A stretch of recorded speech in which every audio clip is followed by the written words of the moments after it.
last forever.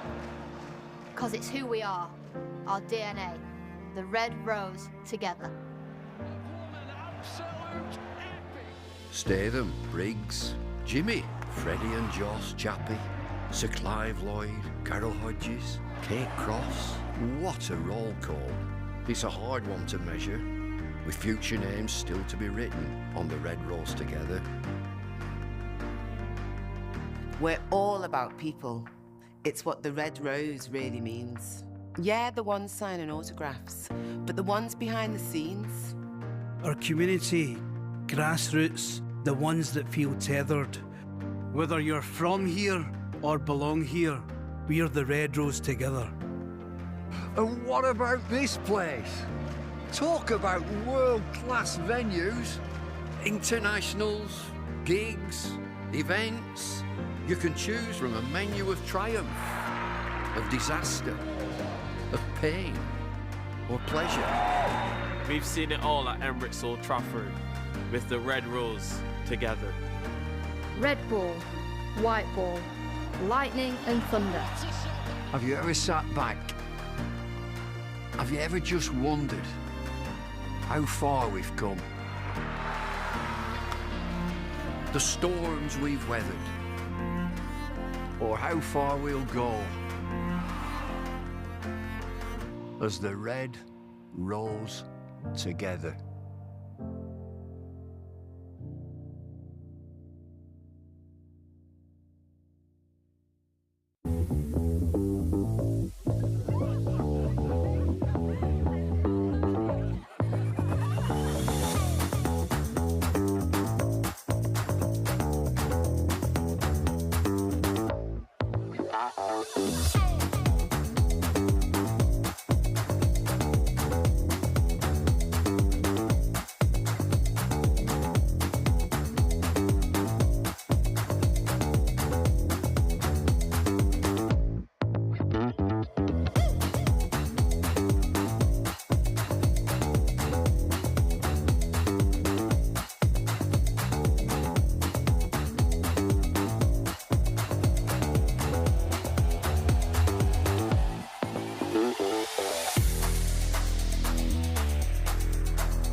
Good morning and a warm welcome from Stanley Park in Blackpool, where the good news is, despite quite heavy overnight rain and a little rain around this morning, we're going to start on time for day 3 of Lancashire against Kent. It's a great effort by the ground staff and to get the ground ready, and the umpires getting out there at 10:30 to take a quick look, and they're quite happy with how things were shaping up. We've got the very squeaky I don't know if it's is that our tent squeaking? Is that part of the heavy roller that's squeaking, that's making its way? I think it probably is our tent, isn't it, that's squeaking. It's been a squeaky tent for 2 days, and looks like we're in for a squeaky tent for day 3 as well. Scott Reed and Matt Cole with you today. I presume that is the tent that's squeaking again. I couldn't quite work it out. If it was squeaking in time with the heavy roller. Yeah, we've got a various range of squeaks for you, ladies and gentlemen, today. Yes, what a treat for you all. We're going through all the sonic frequencies from some only dogs can hear. Or maybe bats, I don't know. But we are getting underway on time, which, as you say, is heavy overnight rain. Woke up in the hotel this morning, looked out and thought, this does not look like a cricket day. it is very much Rookie Day now. So it is, yeah. It's cheered up pretty quickly, hasn't it? Yeah. Which has taken me a little bit by surprise. I'd largely ruled out the morning session, if I'm being perfectly honest. I thought you were very, very cool and calm. I have to say, the countdown's coming to start the broadcast, and you. I know. I'm still doing other things, but all good. We've got there in the end. So the score for our viewers on Lancs TV, for our listeners across the BBC Sport website and app, is that Lancashire are resuming on 120-1. So they trail Kent by 254 runs. After the second day, Lancashire losing a wicket right at the back end of the day, wasn't it? Because Tom Bailey's faced 13 deliveries last night as night watchman. Luke Wells is 57 not out. Keaton Jennings, the one wicket to fall at the end of, or towards the back end of yesterday, out for 49 LBW of the bowling of Joey Everson. What's the Kent view, do you reckon? I mean, you were chatting to, was it Ben Compton? Yeah, I talked to Ben Compton last night. He was saying not much in the pitch, but hard to score, as we were saying as well. Just need to be really patient, but then that's kind of the way he plays, so it plays into his wheelhouse. But he was just saying how well Lancashire bowled. He said it made it very difficult to score. Had a good chat with Director of Cricket Simon Cook as well, talking about the pitch. You were busy last night, weren't you? Well, you know, you were doing lots of work at the end of the day's play. I mean, I try and avoid it, Scott, to be honest. Steady on. But he's a very genial man, Simon Cook. Sorry, go on. Known him for a long time, so it seemed wrong to just snub him because it was work. But yeah, so the initial assessment we had, which was spongy, he was saying just the pitch drags life out of the bowling, basically. Right. I said we were talking yesterday about Wes Agar, particularly, probably I would say, and with due respect to everybody else, probably the quickest of the bowlers on show across both sides. You could see getting really nothing out of the pitch. So I said, so what's the way of getting? He said there is a bit of turn, but again, there's not very much bounce or pace, so it's difficult to. Just difficult to get wickets on this one, but it's about patience. So, yeah, interesting one for both sides, I suppose. Scoring quickly might be tricky on this side, I would suggest, though Luke Wells has made a decent fist of it, hasn't he? 57 from 114 so far. But I think as Kent did towards the end of last night, there are periods where it's just going quiet, isn't it, where it's difficult to get the ball off the square. So, yeah, I said, so what will the rain do overnight, because it was forecast, and he said, well, it'll make the outfield slower. I said, anything else? He just shook his head with a smile. Okay, thanks, Simon. But yeah. Yeah, well, it has been so far across the 2 days, it's tricky to take wickets, tricky to score quickly. Yeah. So yeah, I mean, on the evidence of that, it doesn't make particularly for a very good game of 4-day cricket, does it? But we'll see. I think we've got an extended day today, haven't we? I think we've got another 104 overs today, so there's still plenty of time left. Yeah, I don't want to talk this down, because that'll be the challenge for Lancashire. They made a really good start. Like Kent did, really, but they made a great start, 120 for 1. And their way of winning this match is to build a big first innings total. So at some point, you'd imagine, I don't imagine they're going to play negatively here. If they're going to play positively, they're going to have to put the foot down to build a total, build a first innings lead, put at least some pressure on Kent for tomorrow. So, I mean, obviously Kent have their own ideas as well, but that might bring Kent into the game, their bowlers into the game as Lancashire attack. So, yeah, so it could be, in that way, could be a fascinating game, because you have to cope with the conditions that are out there. It's not going to change, I don't think, very much. Remind me I said that when it turns into a lethal deck.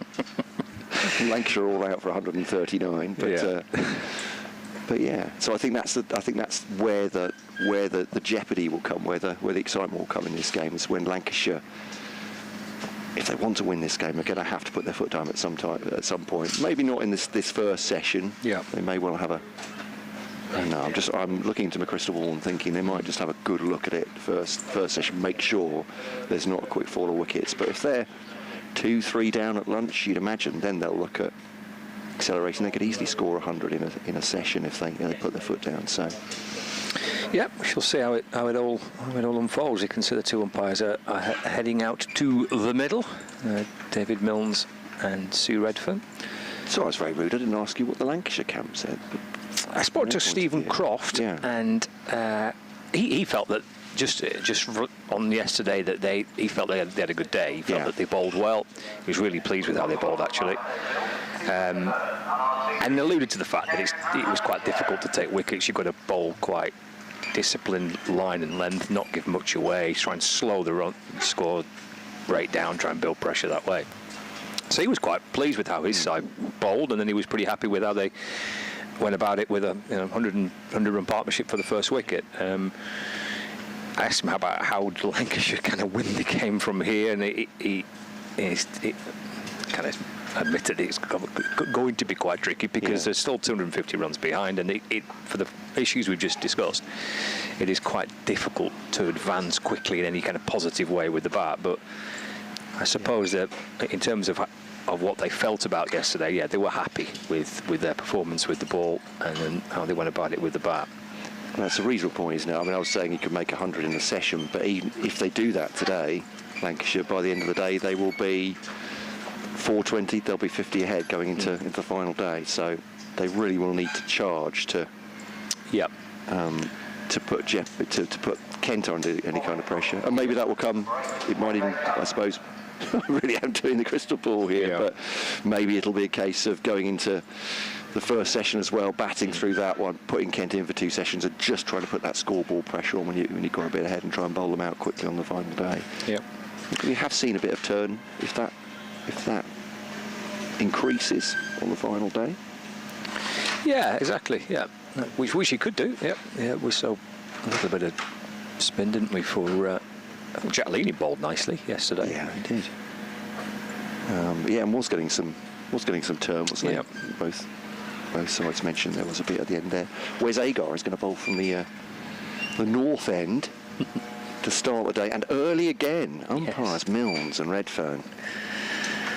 Yes, they're keen, aren't they? Yeah. So Agar round the wicket then to Wells, just plays it to the ground. He's joined at the crease by Tom Bailey, the night watchman, who is yet to score from 13 balls, but did his job. Seeing deliveries off yesterday, so Luke Wells 57 from 116 balls, 115 balls. So yeah, they're very much that these two umpires are school of, if you're not 15 minutes early, you're late, I think, aren't they?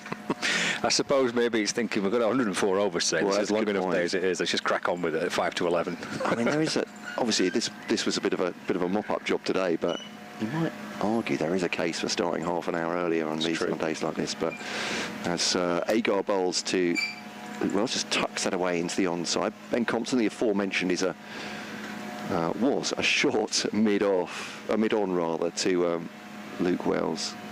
That position where he's nearly on the cut strip itself. There's a right foot there, but is he going to stay there for Tom Bailey on his offside? I think he is. But certainly Wes Agar seemed to be in good spirits at the end of the day. He bowled well, didn't he? Really kind of wholehearted spell from the other end. He ran it pretty hard. And none for 15 from 5 is with 2 maidens. It's a measure of how well he bowled, I think. And he does come into Bailey now as defends that. They like that. I mean, it's on, off and middle. I'm not sure Tom Bailey was in a great deal of jeopardy. Looked like he got the bat down well. But they like the delivery.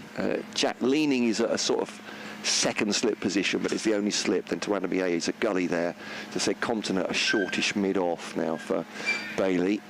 Everson is a static catcher, so he's not walking in. He's pretty close on at mid-wicket. Kashi Valley, I don't know if he's said something to the rest of the team, but he just seems to be on the boundary the whole time, estranged from the rest of them. I'm joking, of course. This goes through to the... be careful, don't you? Through the wicket keeper. And there's no run. I do sometimes feel for fast bowlers in that respect, in that he's just basically going boundary to boundary, and then they'll toss in the ball and go on then, get some people out. Jaden Denley is at square leg. Am I projecting too much, maybe? I don't think so, no. You never do. It's a long leg. I just tell my own stories, just make them up as I go along. I don't blame you, it's often the best way. So Matt Parkinson, former Lancashire player, of course, is at extra cover. Grant Stewart at point, Daniel Bell-Drummond at mid-on, Wes Agar bowls, Tom Bailey. Nicely clipped off the toes there. Kashi Valley's got some work to do. And his first spell was really good. I was a bit surprised they didn't bring him on just for a couple of overs at the end of last night. But having said that, I think I'm getting the call on me here to go and preview for BBC Radio Kent. No problem.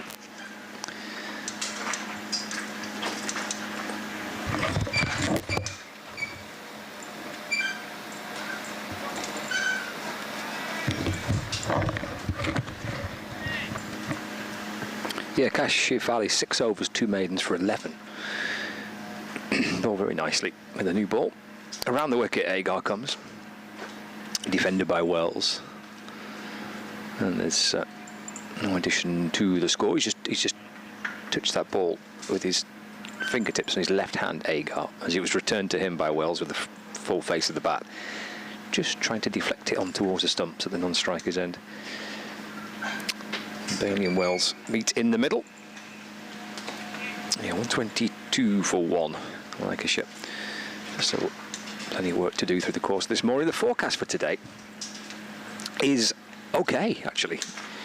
So the suggestion last night when we left the ground was that certainly we knew there would be rain overnight, quite heavy rain in the early hours of the morning on the Fylde coast here in West Lancashire.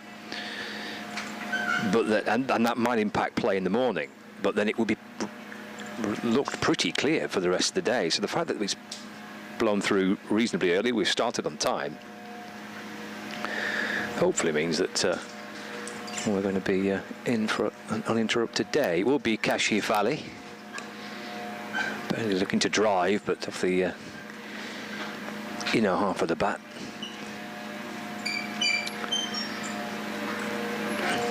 Gathered by Bell-Drummond. There's no run. So yeah, the forecast I think is going to be all right. I think we're going to be reasonably clear. I mean, it's not as bright and sunny as it was at times yesterday. Actually, for most of yesterday, it was lovely. So we've got quite a bit of cloud cover ahead, but as long as it's clear and dry. So opening today, yeah, we're underway on time actually. Had a bit of showers and rain overnight, but they cleared up this morning and the umpire's keen to get on with things. So we started on time. Lancashire looking to try and build their first innings score. They've got Luke Wells on 58. Tom Bailey just edged one down to third man for 4. He's moved to 5, and Lancashire in reply to Kent's 374 or 126.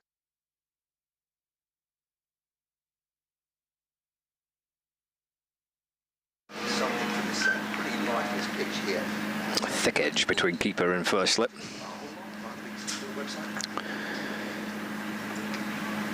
Takes Bailey onto 5.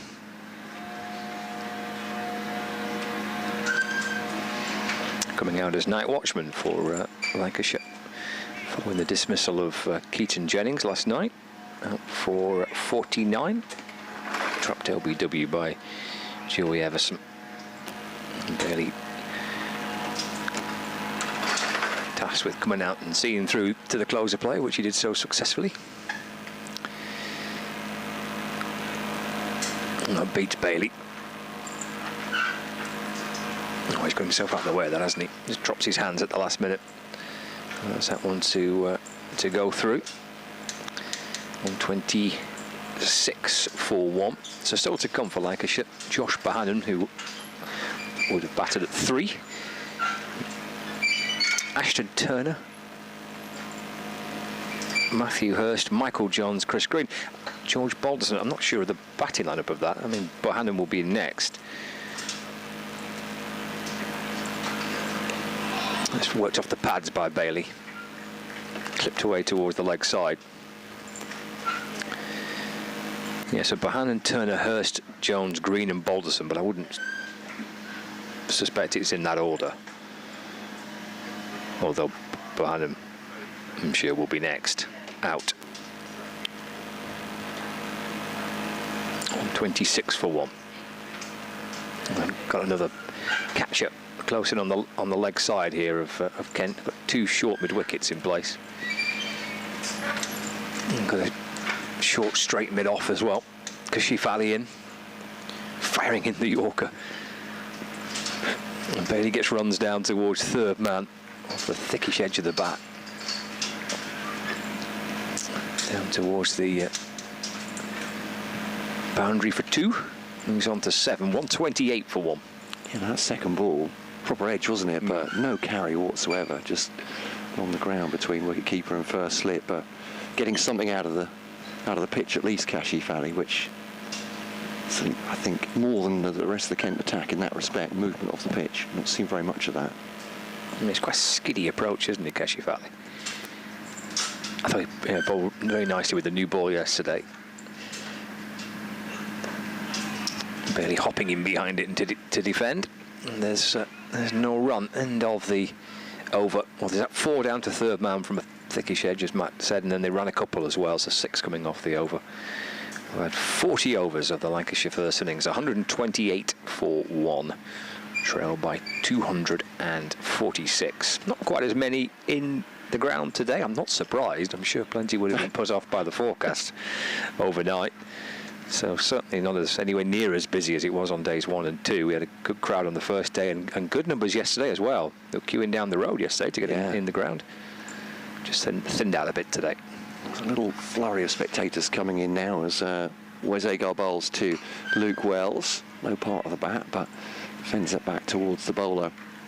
I wonder if there's some, obviously, people locally who've been they've been on what they call it these days, CFAX, is that right? They've been on the old CFAX. They've seen that it started, waiting for the page to turn around.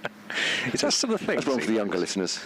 Is he still going, CFAX? Or has it stopped now? I don't think so, no. All right. I think it's no longer a thing. People get very nostalgic about it. Yeah, I don't understand why. Yeah. Used to book your holidays on CFAX and stuff, didn't you? I can remember effectively watching cricket on it. With the scores, having it on the background for score updates. I'm that sad. As Wells moves it into we've all been there. The onside and Compton Fields. Actually, one of my sorry, it's apropos of nothing. One of my strongest memories of CFAX was. It's a good start to a story, isn't it? What is it? Oh no, I'm invested in this already. Yeah. There's people at home thinking, he's starting with this anecdote, goodness me. We're going to be come 5 o'clock. I'm just warming up. So, Agar to Wells, thumps that into the ground. Wells looks a bit frustrated that he's not wellied that away into the offside. Yeah, he's looking at that mow. There we are. It's miming the mow into the offside. A slightly shorter ball by Agar, didn't time it. But yeah, I can remember I was living in London at the time, and Graham Hick was in his pomp at that time, was scoring. County was scoring just hundreds of fun, and as Agar bowls to Wells, he's in the onside, and he's playing at Lords. Dot ball. So I got myself all ready. Yep. Got the bag together. Just put CFAX on.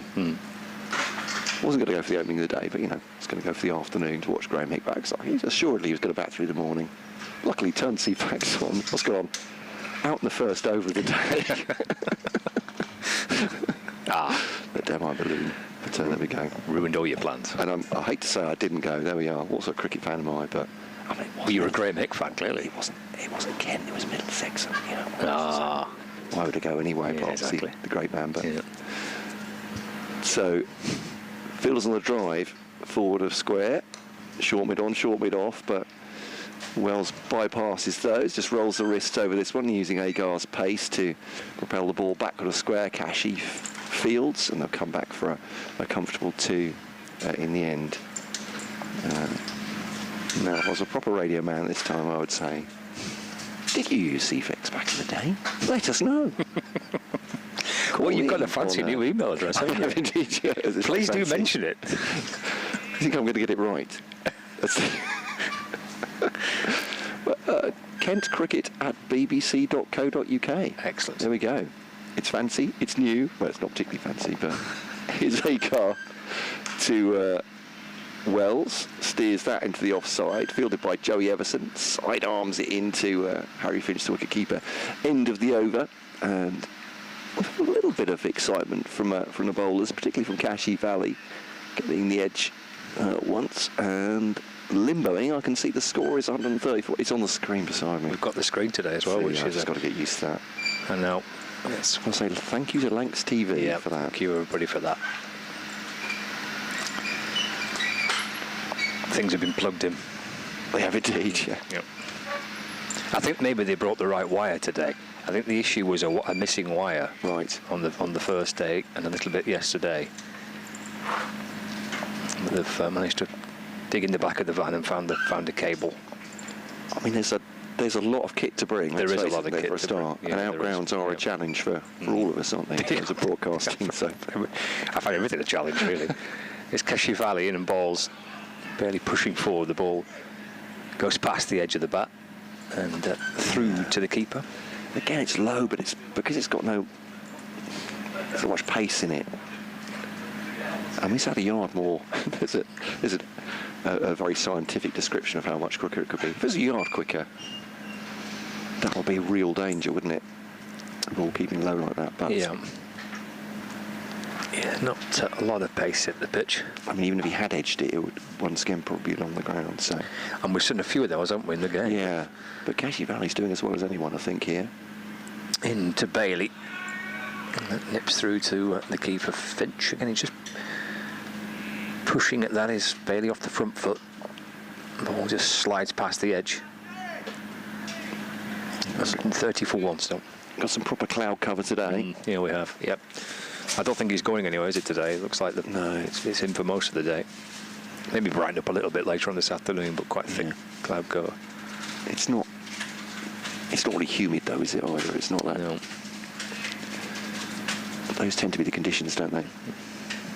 A bit muggy when it's... Yeah.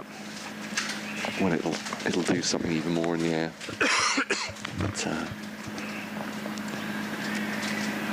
so Jack Leaning takes the fielding helmet. He's fairly close in at slip now. Tuandamie, he goes out to gully. Yeah, and 2 short mid-wickets, short cover. Then he drops it into the offside. And there's no run, but you can... For those that are not on the stream, there are 2 catches close in, either side, leg side and onside. It's almost like a short straight mid-wicket and a short straight mid-off, but both within the batter's eye line, both maybe 3 or 4 yards away from the cut strip that we're playing on, and about a third of the way down. So they're close in. There's also a short mid-wicket, short cover backward point, plenty of catches in front. But he just nudges that one away off his pads out towards the leg side for no run. Yeah, it's really quite pleasant yesterday, wasn't it? Yeah, it was lovely. So yeah, I think the wind was pretty strong. So I think if you were at the side of the ground to our left-hand side here, true enough, yeah, that was quite a strong wind. A little glimpse of sunshine every now and again just took the edge off it, but yeah, it was quite a strong westerly breeze coming off the Irish Sea. And then bowls to Bailey, who's hopping across the stumps. Beaten again. He's bowled nicely here. Yeah, days like that can be deceptive, can't they? And of course, if you spend a lot of time outside, particularly at cricket, you'd know that sun shining, stiff breeze, you can still get a little bit sunburned. How are you feeling this morning, Matt? It's a bit sunburned. You've got to read. Oh dear. I told my other half last night, and there was just a sigh in the background. Yeah. Every year. Kashi Valley in, balls left this time by Bailey. And through to the keeper, there's no run. End of the over. 42 gone. 130 for one. It reminds me of the time when we were at Somerset. It was before they built the new media centre, and you're in the old potting sheds. And, on the roof of the stand. On the roof of the stand, yeah. Goodness me. And our colleague, Anthony Gibson, fancied commentating from outside, but neglected to tell me that we would be outside and without any cover. I didn't have any sun cream, didn't have a cap. And at the end of the day's play, I went to go and interview Simon Kerrigan. He took wickets, and I took my sunglasses off, which I'd been wearing all day, so I had the full panda eyes. Oh, God. And Simon looked at me and said, "What on earth have you done to yourself?" Yeah, very real danger as Agar bowls to Wells. Sees that back to the bowler. Oh, that little look from Wes Agar. Is he chatting to? Oh, he's chatting to Harry Finch. I thought for a moment that defensive shot from Luke Wells had raised a bout of sledging from Wes Agar. But yeah, obviously I'm just laughing at my own total incompetence. But cautionary tale. There we go. Absolutely. Safety. Yeah, I went straight to the supermarket and bought a cap and some sun cream the next day. As Agar around the wicket to Wells, comes down the wicket, pings him. No ball. Yeah, effort ball from Agar. Has that him in the chest or has it? I think he's deflected upon the Yeah, I think it has. Yeah, he's okay. I mean, Wes Agar, I think he's a proper fast bowler. If you take a couple of paces down the pitch, I think he's seen him coming. He's dropped it in short and actually got some pace out of that. And Luke Wells, I think he's absolutely fine. I'm not making light of that, that's for sure. But the physio has to come out and check him and actually check the helmet as well, the integrity of it. It looked to me like it hit him perhaps in the chest or the upper arm first, deflected onto that. Yeah, he's just, yeah, there we are. He's miming it. Thanks, Luke. Off the shoulder. Yeah, there we are. Yeah, straight onto the grill by the looks of it, isn't it? Yeah. But he's got some out of this. I mean, not as best you can on a reasonably docile pitch, but Agar's managed to get a little bit of life out of it. I thought Mitchell Stanley did a little bit as well yesterday. Yeah, that's fair. But yeah, he's all right. The check's been taking place. I think, as I said, Wes Agar is a very genial man off the field, as we so often say. I often find fast bowlers are the politest, funniest company until they cross the rope.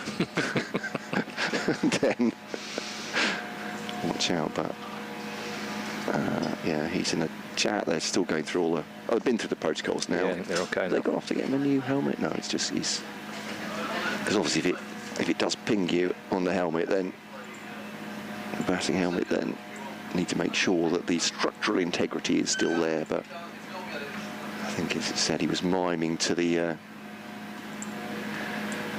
physios that had come off his shoulder, so he is fine. Yeah, he's going to resume here. I'd imagine Luke Wells has probably had worse than that, but great news as he's back to bat. Umpire says play. Agar is like a greyhound in the traps there, almost at the crease before umpire Milnes has lowered his arm, and it's defended into the onside, and there's no run. So yeah, it's decently bright here, isn't it? Although I was going to say I've got my sunglasses on, so but me too. But yeah, it is. I thought she kind of squinting a bit. Yeah. Even though the cloud cover's on, it's still pretty bright. That's Agar under wicket with those two men close on the on and offside, forward of square to Wells, defends that. They're playing everywhere, actually, apart from Bristol. So right. Everyone, including the Test match, are underway on time at Headingley when there was a suggestion they might be in for a bit of a delayed start, but they're playing there. All the games in Division 1 are underway. Likewise in Division 2, apart from Bristol, delayed start. Yeah, I saw a quote from Josh Tongue, obviously interviewed after the fourth day, saying I think there is no way in which a draw is a good result. Oh, no scenario in which a draw is a good result. There we are. Thank you, Scott. Exact words. Into the offside and there's no run. I just like that, I have to say. Absolutely putting that one to bed. What happens if the draw be all right? No. What happens if they're 100 for 6? Is it a draw a good result? That's a very good point, actually. It does beg that question. Well, yeah, that's a sentence a little bit out of context, I suppose, and taken on its own. It does seem, but yeah. I like the emphatic nature of that, though. Yes, I suppose Are you kidding me? We'd rather lose. Agar to Wells, up on his toes, drives it off the back foot to Everson at cover. No run, end of the over. And it's been slow going this morning. Have we had a boundary this morning? I'm not sure we have. You're going to tell me it was in that last over? I don't think we have, no. But this is kind of what I was saying earlier. You would think after the overnight rain, Lancs will want a good look at this before they start to accelerate, because there is, if wickets start to fall, obviously they don't want to give Kent a glimmer of a chance of getting into this game. They want to back them out of it if they can. Yep, no boundary this morning. Just they resumed on 120. They won 30 for 1, but as Kashif Ali starts again. It's worked into the onside by Bailey. Oh yes, there was that one, wasn't it, off the edge of Bailey's bat, that thick edge which went between keeper and slip, went down to third man for 4. So yeah, 1 boundary this morning. Oh, sorry, that was a boundary. Yeah, that's the only one, because Wells was on 57 overnight and he's on 60 now. So just that 1 Bailey boundary this morning. Good start though by Kashif Ali and by where's Agar? Adopting similar plans to what Lancashire were doing. It's Shaw just back of a length from Kashif Ali. It's belly up onto his toes to defend. There's no run. Yeah, he started this over none for 17 off 8. Almost identical figures actually. Very, very close. Agar finished his last over none for 19 off 8, both with 3 maidens. So they have been difficult to score off. But again, like Lancashire did, they just need to keep it as tight as possible, don't they? Kent here. It appears to be the way to try and take wickets, isn't it? Just to build pressure and slow the run rate down. Bailey's done well to keep that one out. Defends it in towards the offside. Kashif Ali homing in on his pads there. Bailey's on 7, 130 for 1. Game of patience for the bowling side, I think, today again. And likewise, if you're batting, might get a little easier potentially as you get into the day. The ball gets a little bit older, bowlers get a little bit tired, that type of thing. But from what I was reading, some of the quotes from Ben Compton, he was saying that it is difficult to try and push it on.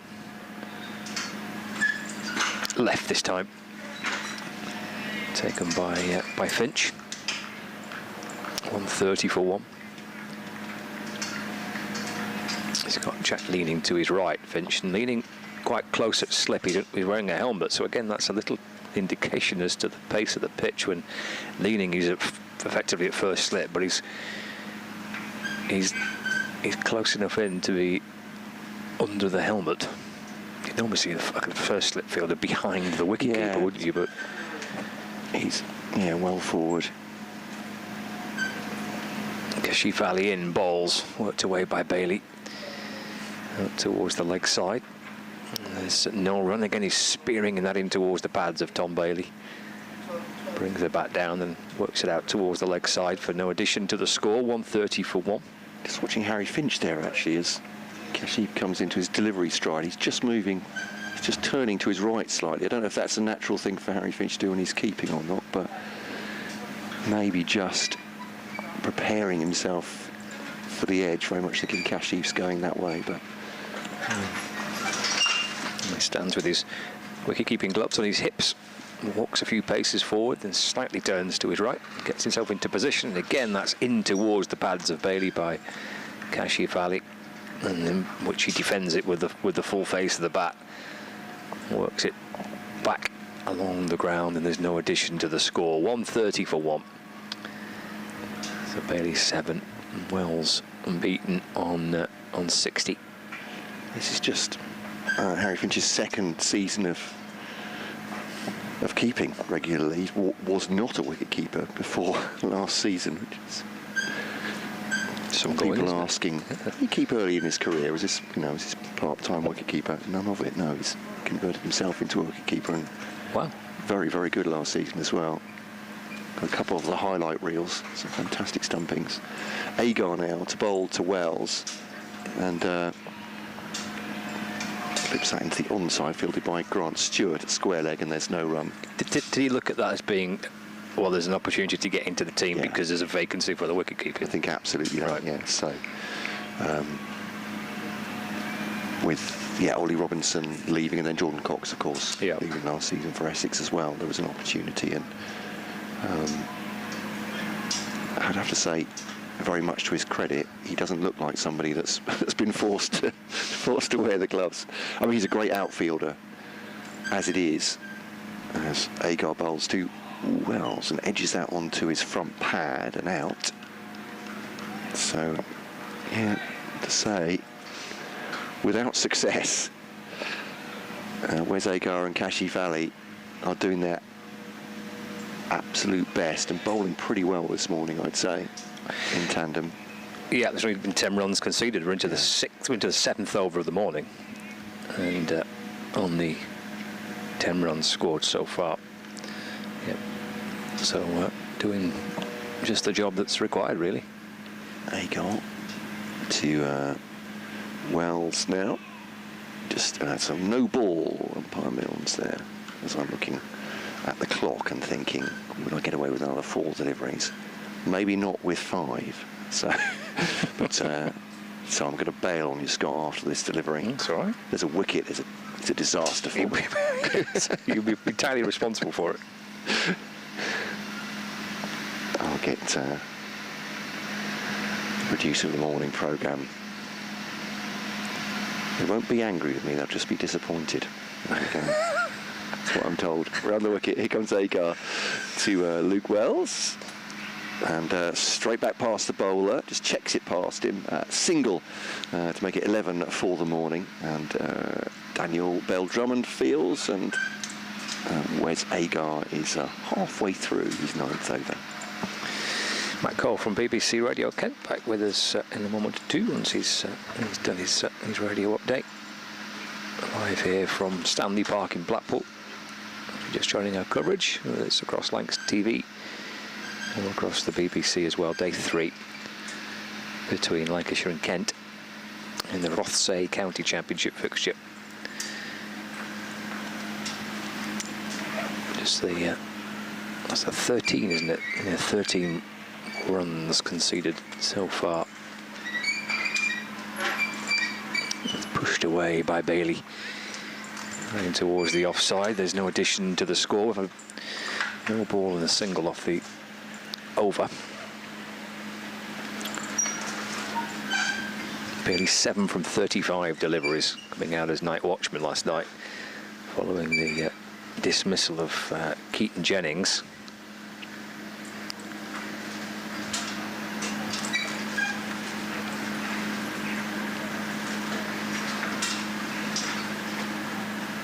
Agar bustles his way back in over the wicket, hopping back and across is Bailey to defend.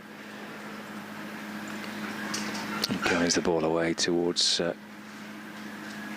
Kashi Valley, who's at cover point. No cap today, or at least not at the minute, for Kashi Valley. Lost it in the breeze yesterday when blowing over the boundary rope and in towards the spectators. A gully in place, point to cover. That short straight mid off, short straight mid on, short mid wicket, square leg. Defended again by Bailey. That's the end of the over, I think it is. Yeah, 133 for 1. Well, 61 Bailey on 7. Reminder Kent making 374 in their first innings, of which the heartbeat of it was Ben Compton's 135, but he got some great support from Tawanda Miyeye making 63. There's a bright and breezy 34 at the top from Jaden Denley. Harry Finch 52 in the middle, and then Wes Agar had some fun at the back end of the innings. He got 41 of 48 deliveries, 4 4s and 3 6s. And Kent were able to push their total up to 374 They didn't secure a third batting bonus point. That didn't come in time. So they've got 2 batting bonus points. Lancashire picked up 2 bowling bonus points from the game. As it stands, it'll be Kashif to continue. And again, leaning wide slip, but close enough in to be under the helmet. Then there's a gully. Captain's at cover point, short cover, mid off, short, straight, mid wicket. It's tapped back towards the bowler. There's a no ball. I think that was signalled as a no ball by the umpire. Yeah, it was. I know we've seen a few of those in the innings.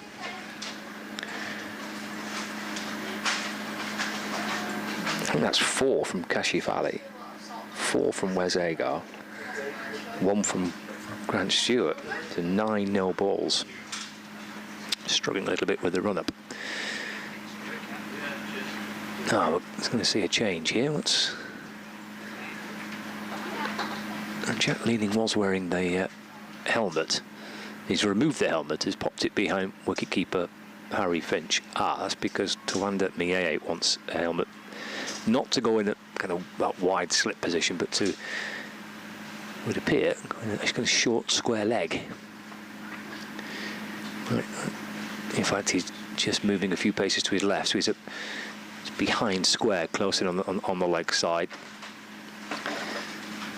So just a little tweak to the field. Here is Kashif Ali in and balls to Wells. He pushes it onto a full length, which is defended. And there's no addition to the score. So just a subtle change from Kent with that fielder Maye under the helmet. Short backward square leg. 135 for 1. Wells on 61.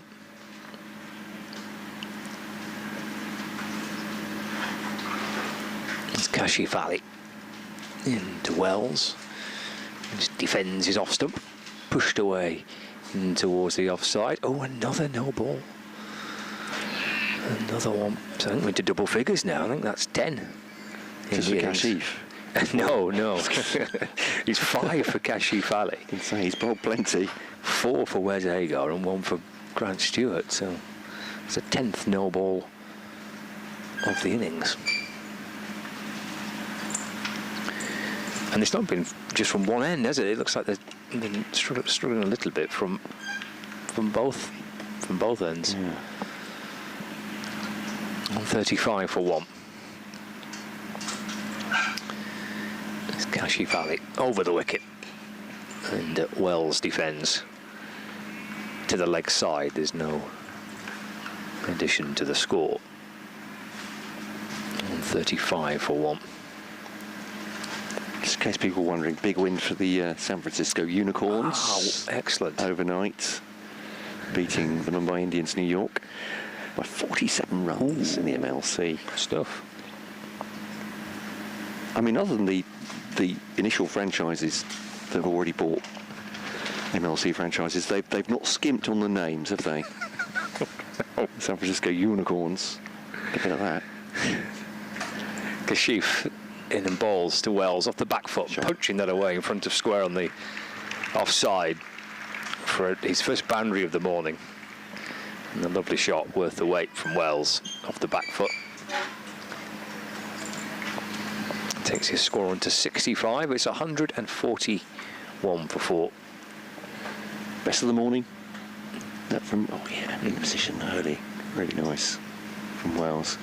Kashif has kept it pretty tight. Actually, he's not bowled very much to Luke Wells, I think, this morning so far, but yeah, that's a lovely shot. Yes, good point. Yeah, it's been mainly to Bailey, hasn't it? He's been targeting the pads of Tom Bailey for the first half an hour or so of the morning. 141 for 1. In again to Bailey. That's a Wells rather. That's clipped out towards the leg side. And there's no run I'm starting to wonder with the MLC whether they just expected all the franchises to be bought by existing franchises and they just had names as placeholders? Or is that unfair? There's the Unicorns of San Francisco. The Orcas of Seattle, I suppose that makes sense, doesn't it? Because the whale watching's a big business, isn't it? That's the wildlife off the west coast, but I'll keep you updated anyway with my thoughts on that. Developing thoughts in the course of the day. Yeah. Around the wicket this time. I was driving thickish in a half of the bat. The ball deflects out towards the leg side. We're looking at some of the names that were playing in the game the other night, and there's obviously a bit of money around, isn't there? Because they've got some big names on show. Yeah, Trent Bolt played for MI New York in that one. Karen Pollard. Nicholas Purans is their captain. It ain't bad. 141 for 1. Final ball of the over. Trying to guide that away between backward point and gully. And sends Bailey back if they thought about taking a single. And with the no ball, there's 2 no balls in that over. There's certainly at least one. It's a slightly lengthier over. Profitable one though for Lancashire. They've pushed their total to 141 for 1. Wells on 65. Bailey's on 7. But they don't bowl their overs tremendously quickly, Kent. It has to be said. So it doesn't help if you're bowling an extra 2 balls. Slow things down a little bit. Luke Wells has taken the helmet off, just getting some breathing room and a chat with Tom Bailey. Where's Agar? Going to come over the wicket to the right-handed Tom Bailey, who's sticking there 7 from 37 balls so far from him. And Agar comes into bowl to Bailey. Just drops the hands on that. Inside part of the bat to Everson at shortish, well maybe actually no, a regulation short leg there, but they've got Compton at short mid off. Yeah, short mid on. Chaplini at gully, there's no slips, but there have been no slip catches in this game. No, there hasn't, has there? Been a couple of nick-offs to the keeper, I think, but that's been it. So Agar now to Bailey. Nice looking drive, that one, past the diving Compton.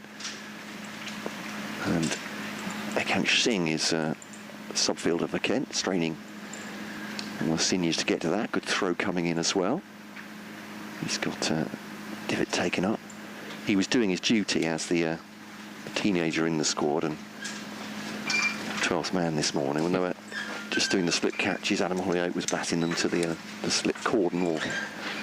And he was just basically running into the stands, Ekansh, to he's a very promising young player, and I thought, I hope he'll remember this at some point. And he'll serve my apprenticeship. Yes, exactly. He's put the hard yards in. And he doesn't know where that's gone. It's gone the onside. I don't know where it's gone either, to be honest. He looked behind him.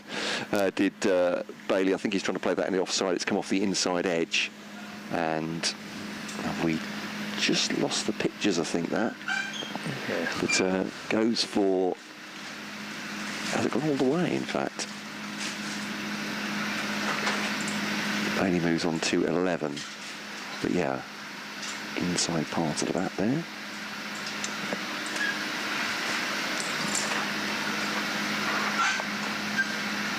Agar once again to the night watchman. And plays that into the offside. And there is no run. So yeah, 145 now. 4-1. Let's see into this spell here, Agar. This is of the morning. Well, this is his 5th over. They've both bowled 4 prior to it, haven't they? It's hard to say on the... Yeah, it was just the 2, beg your pardon, but yeah. My computer, everything's gone the go slow, including my brain, but And the ball by ball scoring has stalled on that 2 from Bailey, but assuredly it was on the scoreboard. Through 2 at the wicketkeeper, and it's no. I didn't think it had gone to the boundary, came back in, but I was just thinking with Ekanch, the tales of footballers. I don't know if they still do, apprentices or the academy players have to clean boots for, in football for us, but that'll be Ekanch scrabbling under the seating here. There's another slip catch, goes low past the for the slip practice, and he's and the advertising was he's trying again, just throwing them back to the head coach, and there we go. Agar to Bailey, and low part of the bat, but ends up with Tawanda Mieye at that short mid-on position, end of the over, and it's 4 off it. Both of them 2-2s to Tom Bailey there, and Lancashire on 145 for 1, trailing by 229 runs, or more properly I should say 229 runs behind on first innings. Yeah, is it still a thing that when you get the young apprentices cleaning boots of the senior pros? I honestly don't know. I don't either. I find it hard to imagine that it is still a thing, but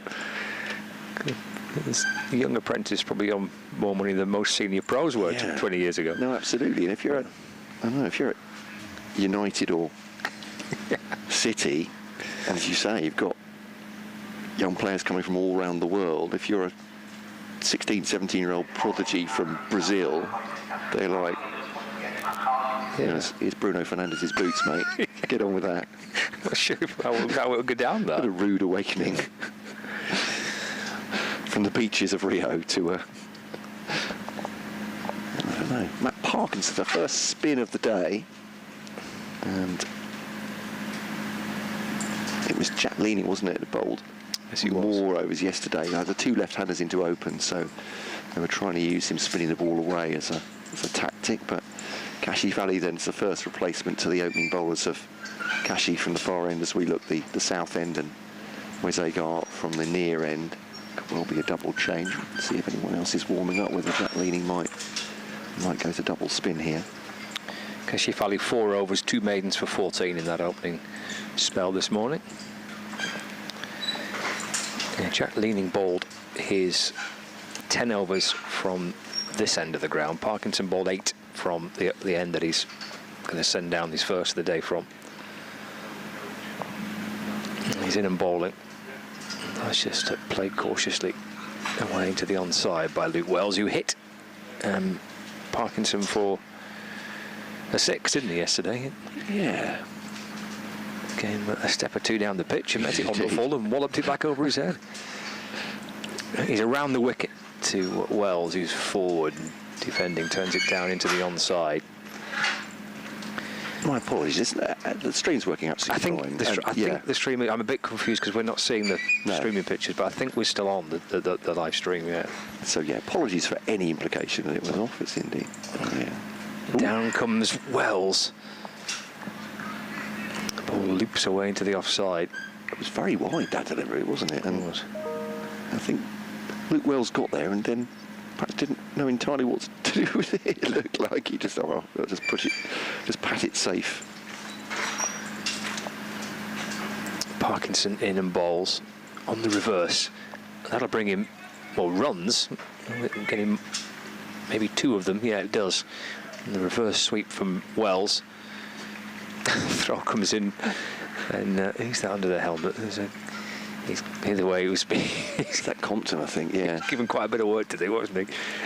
But it's basically York the wicket keeper, and then the next bounce it's Yorked. Yes, it's York Ben Compton. They both missed it. It's a committed throw from the boundary, wasn't it? There's Parkinson back into Wells, goes on the reverse again, and again a successful one for a single this time. Get the reverse sweep quite as fine, which has allowed him to bring him 2 runs in the previous delivery.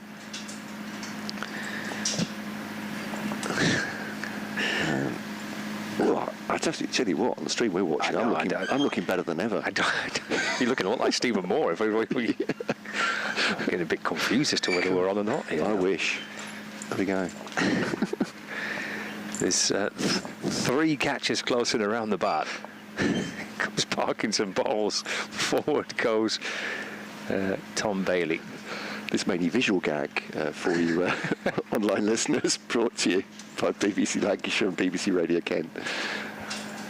Sorry, yeah, into the over. Should explain, yes, we the feed that we're getting on our monitor here is with Scott Reed and Stephen Morden. That's what it's all about. I think we are still on. We've got that. I've just had a look at YouTube. We're still on the main feed. Absolutely, yeah. So it will be a double change. Joey Everson got the 1 wicket for last night. And yeah, double change now, isn't it? Sure. Replace Rothesay gone. Bowled a good spell, none for 26 in total from his 10 there. Everson comes in 1 for 8 from 4. So same with 4. Lively medium pace, bowls low 70s. As a gust of wind threatens to tear the marquee off. It's a good marquee, this one. It's solid. I'm not mentioning any company names because I don't know who put it up, but it's done remarkably well. Yeah. I think your garden gazebo, your average garden gazebo will be gone first day, wouldn't it? Probably into the neighbour's garden. 148 for 1, 68 for Wells, 11 for Bailey. Everson to Wells, pushes it into the offside. Reminds me of the day of the hurricane. The Michael Fish, when he said, "Don't worry, there's not going to be a hurricane." It was. I was actually living in Wales at the time. Slept through the whole thing. Saw the morning news. Rang my mum in Kent saying, "Are you all right?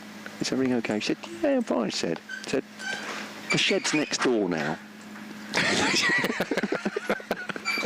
It's Everson driven up to mid-off.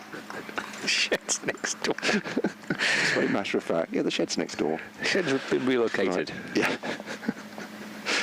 Okay. Oh, you'd be fine with this one in a hurricane. This is bolted to the floor. Yeah, if there's a state of emergency called as part of the Northwest, this is the place to come, ladies and gentlemen. Make your way. It's straight back to Everson. Good length delivery to that one, and I was treating with a bit of respect. Keeper up to the stumps. Still Jack Leaning is the only man behind. The more close catcher behind. Well, he was at Gully. Yeah. I mean, I completely understand this. It looks defensive from Kent, but what are you going to do? They put 2 in on the drive now on the offside, so short mid off for Ben Compton, and then a shortish cover, Jack Leaning, and they've got Mieye is it at a shortish mid wicket as well, and driven towards Daniel Bell Drummond, who's also in the covers there. I think as we saw, I mean, Jimmy Anderson got 2 caught in the chipping to mid wicket, and I've certainly seen this before with a Kookaburra ball as well, when it's gone a bit soft, and I guess on this pitch as well, they're not getting the movement that's going to take the edge, or they don't feel they were. Better chance to get one chipped up as Wells pushes it to Leaning. Good ball there for Everson. Yeah, I mean, it's the ploy and the tactics that Lancashire went to pretty quickly, wasn't it, on the first day and through the course of yesterday, where these slip catches have come out, really, and you've got catches in front of the batsman, trying balls pretty straight, try and see if you can generate wickets from a mistake or trying to a false shot, something like that. This one into the offside from Wells, deflected to, played deliberately to Jack Leaning along the ground. There's no run, so Everson with a maiden to start. So 5 overs, 1 for 8 so far from him. He's got the only wicket, hasn't he, Joey Everson? Trapping Keaton Jennings looked pretty adjacent, didn't he? Looked pretty out, the Jennings LBW dismissal from yesterday. I was chatting about the weather with the coffee stall at the far end. Oh, excellent, yep. And with one of the husband and wife team that run that. And more of that anon. And Parkinson's going to set off and bowl. And swept by Bailey. Right towards deep backward square leg for a single. We were discussing marquees, as you do. Oh, yes, he was saying very much. Subject.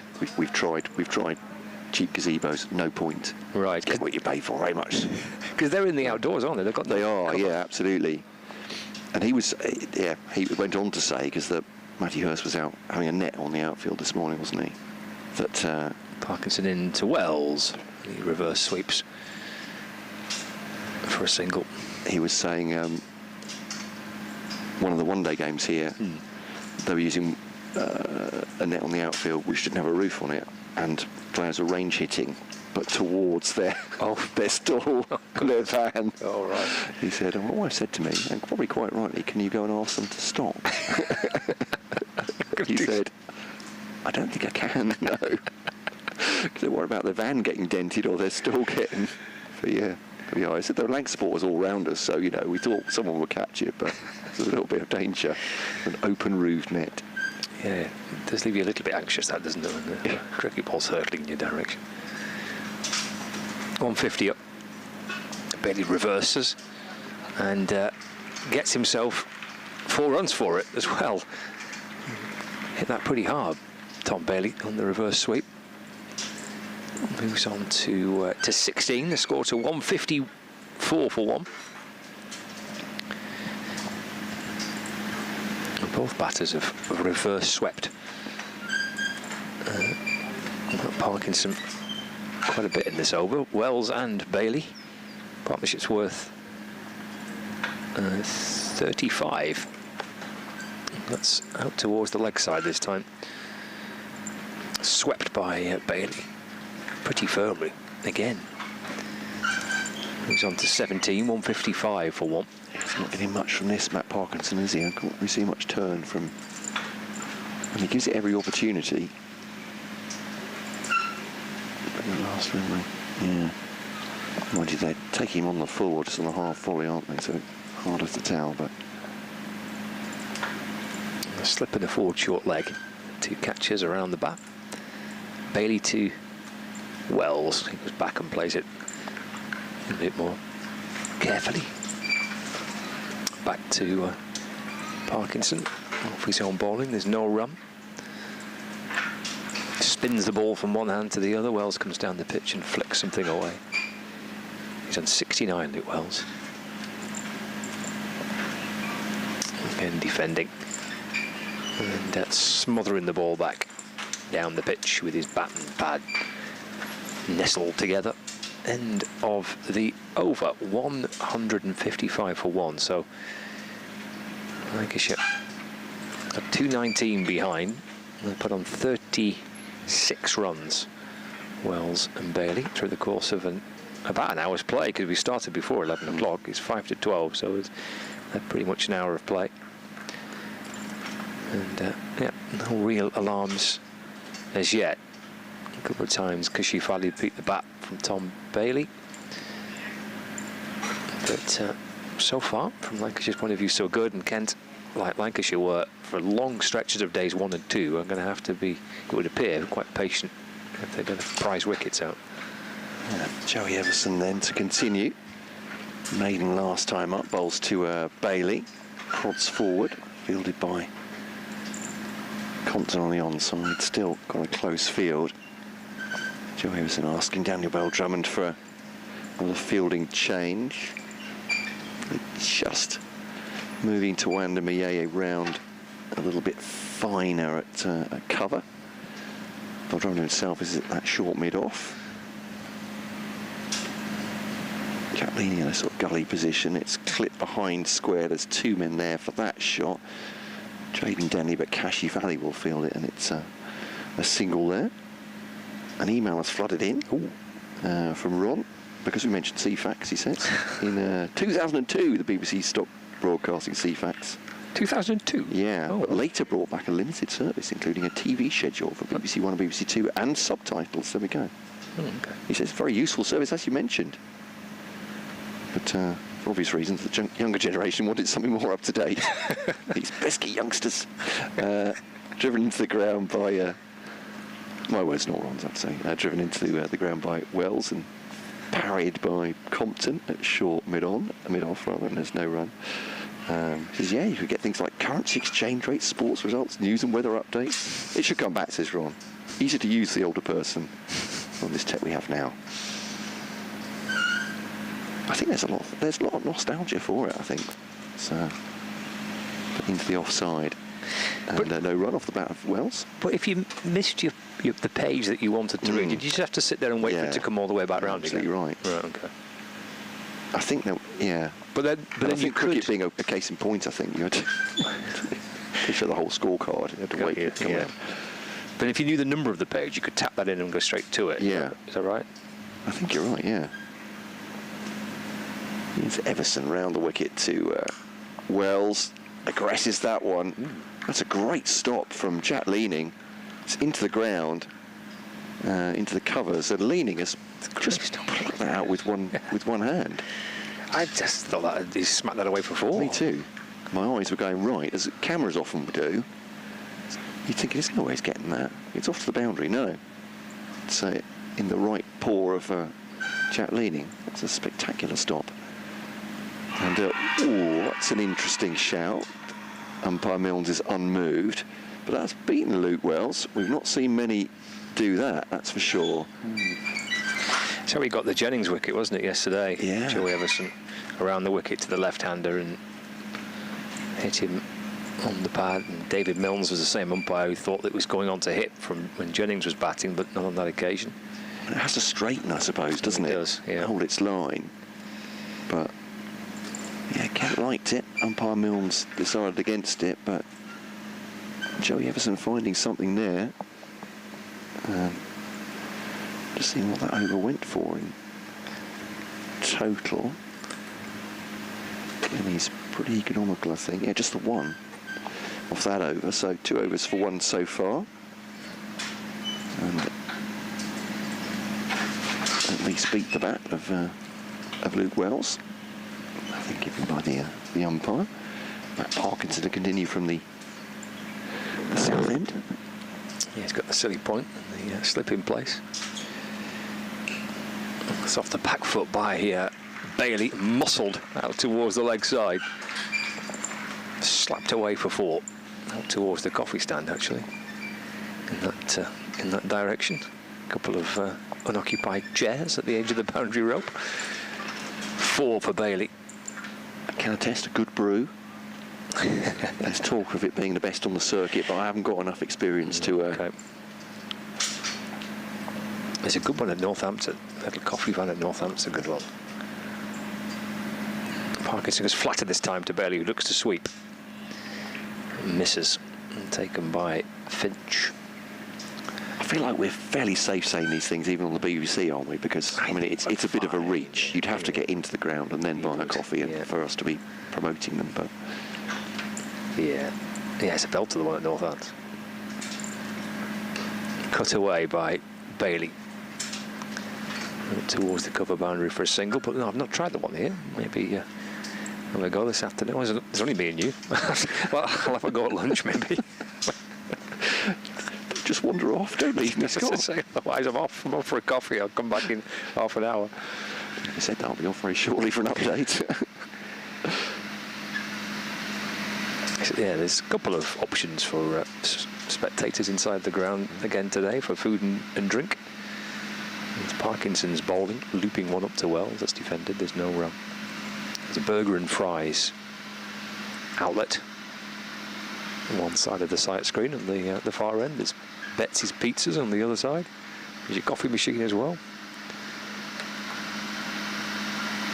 Parkinson bowling. Down the pitch comes Wells. Well, he's looking to hit it back, I think, over Parkinson's head, and in the end, it's spooned out through extra cover. Picked up on the boundary rope. So just a single for Bailey, for Wells rather. Moves on to 70. 162 for 1. Bailey's 23 not out. Final ball of the over. And taken by Finch as Bailey went to sweep it again. 52 overs gone of Lancashire's first innings, 162 for 1 to trail by 211 runs. Live from Stanley Park in Blackpool. That's Lancashire's batting card. And just that one dismissal, Keaton Jennings for 49. Still to come, Bannon, Turner, Hurst, Jones, Green, Balderson, Stanley and Anderson. Not necessarily in that order. We'll see. It could be in that order. And the bowlers used so far: Stewart, Kashi Fali, Jack Leaning, Wes Agart and Matt Parkinson and Joey Everson.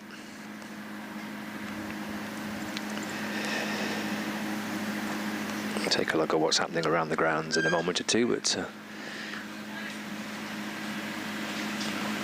Wales happy to leave the first delivery of the 53rd over.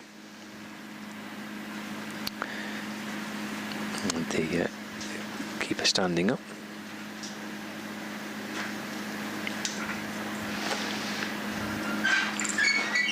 Yeah, solid first hour this for Lancashire. They've not lost a wicket. They've added to their overnight score, which was 120 for 1. It's now 162 for 1. Tom Bailey's on 23. Luke Wells unbeaten on 70.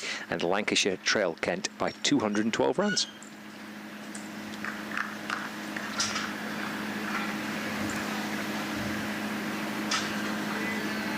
And Wells coming back for a couple there.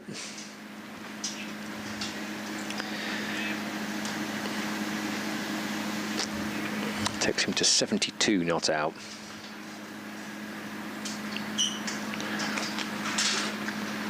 That's 73. Tucked away off his pads behind square.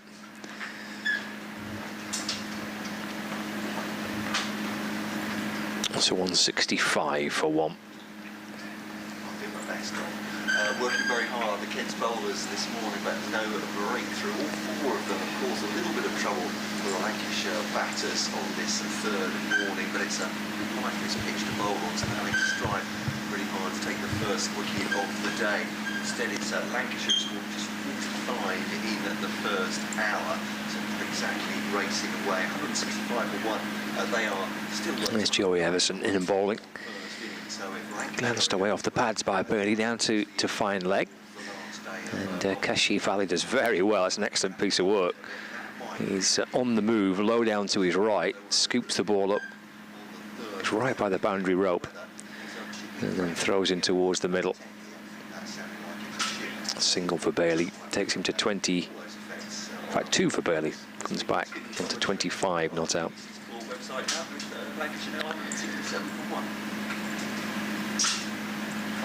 Appeal for an LBW. He's got him this time. Bailey's out.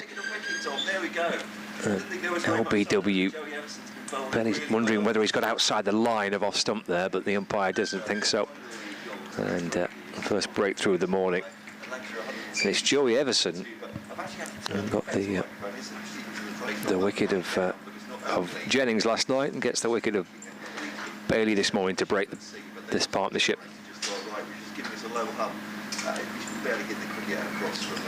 He liked it, and the umpire liked it.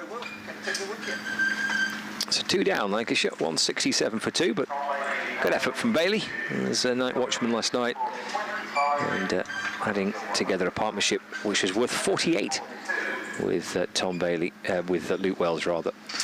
Bailey out for 25, so 167 for 2 as Bailey heads off. Let's have a little sweep around the ground, shall we? See what's happening. As Josh Bannon comes out to replace Tom Bailey. They're underway in the Division 2 fixture between Gloucestershire and Derbyshire. There was a delay for rain there. Gloucestershire in their second innings. Well, 77 for 2. And they still trail Derbyshire by 134 runs. The Division 2 leaders, Leicestershire, piling on the runs against Glamorgan, but there's a pretty high-scoring game. Glamorgan made 353. And Leicestershire in reply, with centuries for Budinger and for Riyad Ahmed, of 429 for 5. So a lead of 76 runs against Glamorgan. Northamptonshire against Middlesex is the other Division 2 fixture this week. Middlesex making 413. And Northamptonshire at Wanties Road in reply are 350 for 7. So still trailing by 63 with 3 wickets remaining. Of course, Middlesex under the interim charge of the former Lancashire captain, Dane Villas. He's the interim head coach of Middlesex. Zafar Gohar picking up 5 wickets for Middlesex at Wanties Road. Joey Everson's in to Josh Bohannon, and that's off the front foot. And played calmly up towards mid-off, and there's no run.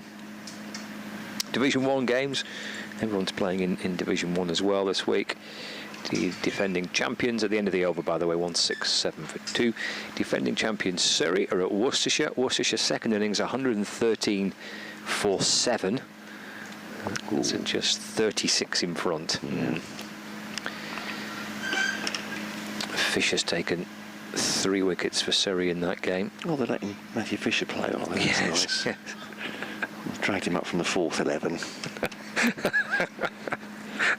They run out of international players to play in the first 11. Oh, feel for them. More bitterness later on. Here's Parkinson to Wells, takes it on the half volley outside off stump, and on the ground towards Joey Everson, who's doing quite a lot of fielding off Matt Parkinson, but he's taking that wicket as well for Kent. Yeah, it's pretty good attacking. They've got Nathan Smith, who's a New Zealand international. Yeah. Fisher, Clark, the T20s. Yeah, he can. Santner, Sam Curran. Yeah.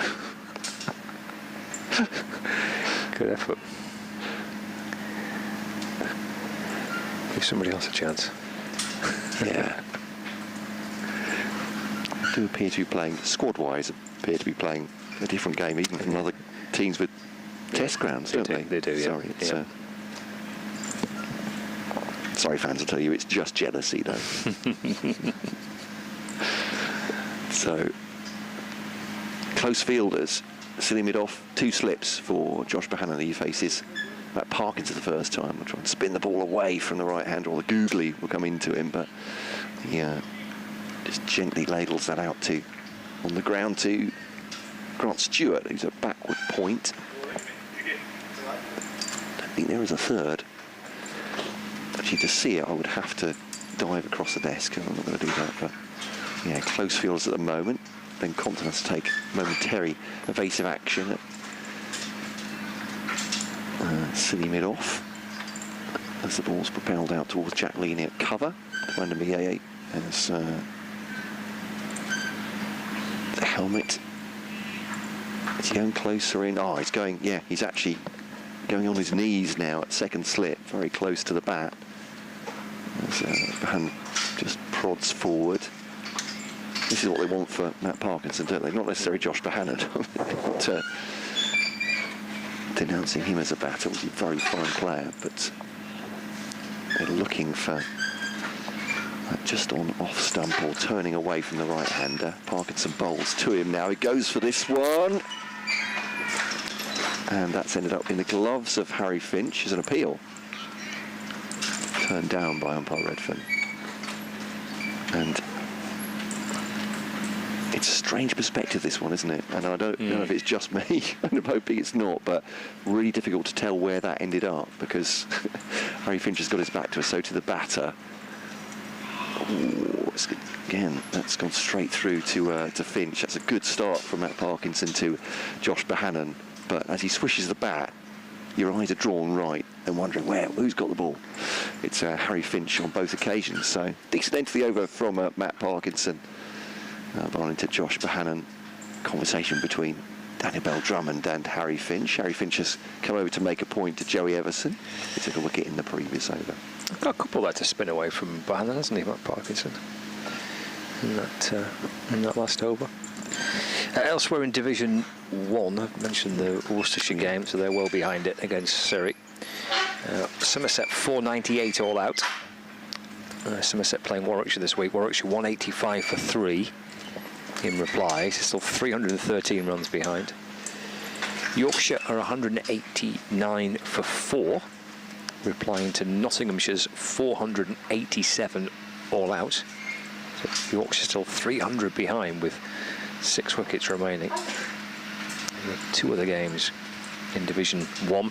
Essex against Hampshire and Durham against Sussex. Joey Everson set off and then didn't like it, so goes back and we'll start again. Luke Wells on strike on 74. It's defended. And there's no run. So Hampshire 373 for 5, replying to Essex score of 296 all out. So Hampshire leading by 77 with 5 wickets remaining in their first innings. And Durham are up against Sussex this week. Durham 296 for 6 in reply to Sussex 361 all out. Jofra Archer's picked up 1 wicket. That's dabbed away down to gully. And there's no run. He trapped Emilio Gay, LBW, for 37. Jofra Archer on his first championship game for 4 years. And England are 72 without loss after 20 overs. So Zach Crawley's 26 not out. Ben Duckett's on 40. He's actually scored more quickly than Crawley. It's nudged away by Wells for a single, takes him to 75. But a good start by England in pursuit of this big score. 72 without loss, need 299 more runs to win, with 10 wickets remaining in the test match, the final day of that test match. Here at Stanley Park, we've got about an hour to go, haven't we? Lunch will be 1:10, so just under an hour left of the morning session. And just that 1 breakthrough, but Joey Everson's the man at the moment, because he's picked up the 2 wickets so far, both LBW dismissals.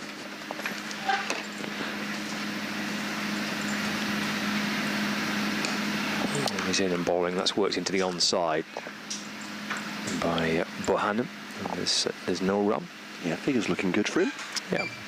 215 from 7.4 so far.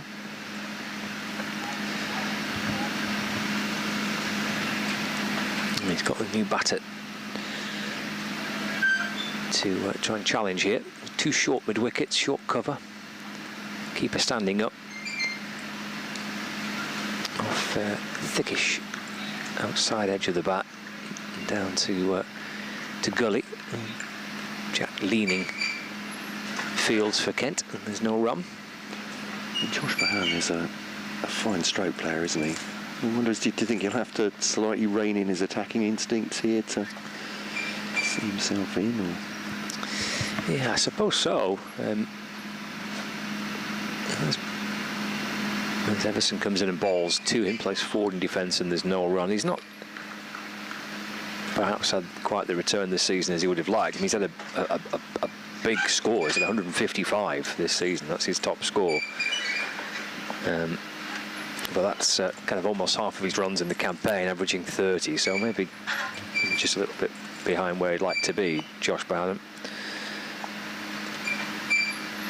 But what looks, as we've been saying, and what the players have been telling us, what looks like a reasonably slow pitch. He's got time, hasn't he? He's got time to try and, if he wants, to try and get in and build an innings. But yeah, coming into this game on the back of a couple of those scores, 0, 18, 2, and 3 in previous games. Not in great touch. Parkinson to Wells. They're appealing for an LBW. Goodness me, are they appealing? That's Matt Parkinson. Yeah. Never willingly under-appealed. That's not bad, though, is it? Not a bad shout, that was it. I'm not saying it was out, but you can understand why he's down on one knee with his arms in the air, literally. Expressive man. Matt Parkinson. Short leg in, slip in, for Luke Wells. Drives at this one, and that's Wes Agar is chasing that one towards the long off boundary. Will he get there? It's a dive. Careful, Wes. It's two. Similar situation in which he injured his shoulder early season last season, and that was him done for Kent for last year. So, which is why, obviously, he's a braver man than me, because I'm slightly wincing as he goes flying into the outfield. It's a good effort, wasn't it? It was indeed. He's kept him down to 2. Wholehearted. There's a reverse sweep from Wells. There's no chance for Everson to get that one, and that will be 4 runs going across the gravel path underneath the new scoreboard. Gentleman tentatively picks it up. Jameson throwing it back in. Good effort, sir. Yeah. Springing into life, wasn't he? Yeah, I don't think rightly took a bit of a tentative sort of half jog towards it, because it's a little bit soggy outside the playing surface here. So, as you say, well done, sir. Unlike Wes Agar, throwing himself headlong at that. There's no need for supporters to do that. 175 for 2. But yeah, so this does cause them to bring in. Oh, actually not behind square. You know, Jack Leaning's going into cover now for Luke Wells, and they're pushing Joey Everson back round to that position. Everson's warming his bowling arm again. I mean, he has been bowling, but just keeping himself limber. He's been out for a few weeks with a side strain, so he's Parkinson. There's the reverse as Wells missed that one. Hard to tell.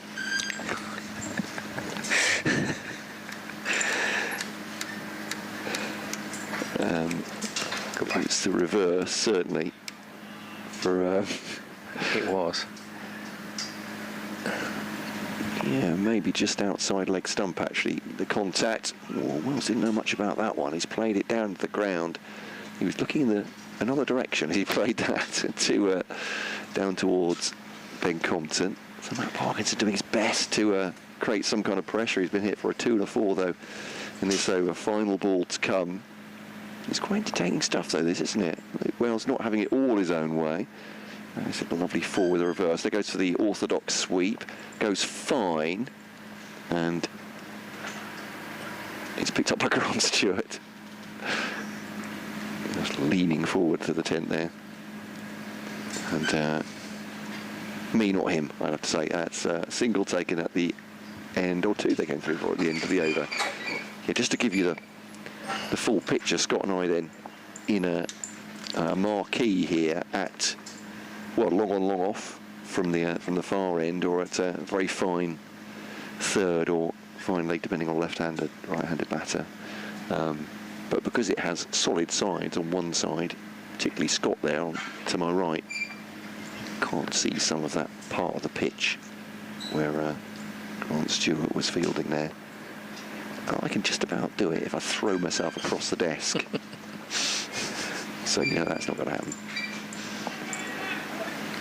Emerson continuing from the north end here.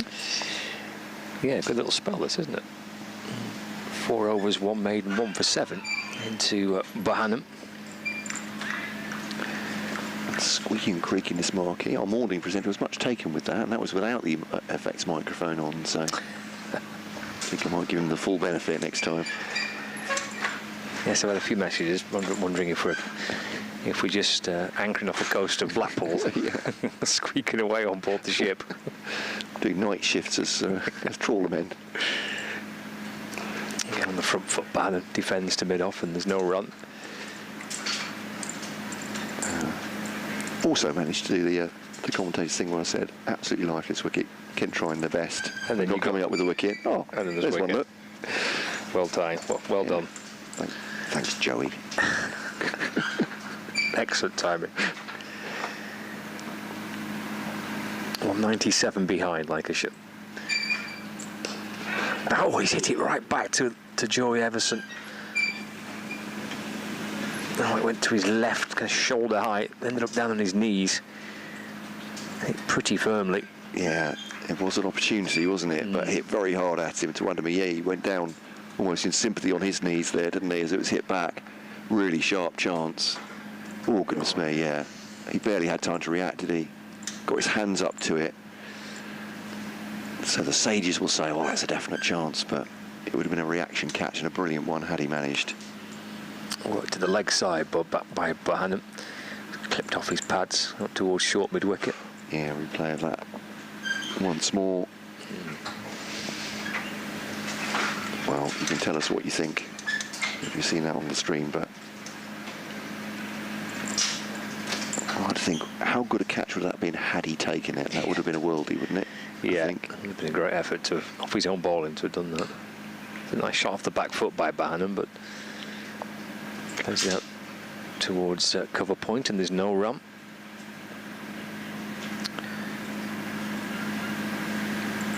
I think he's already been a victim. I think it was Bohannon of one outstanding return catch in a T20 game this season. Lancashire played up at Durham in the T20 Blast.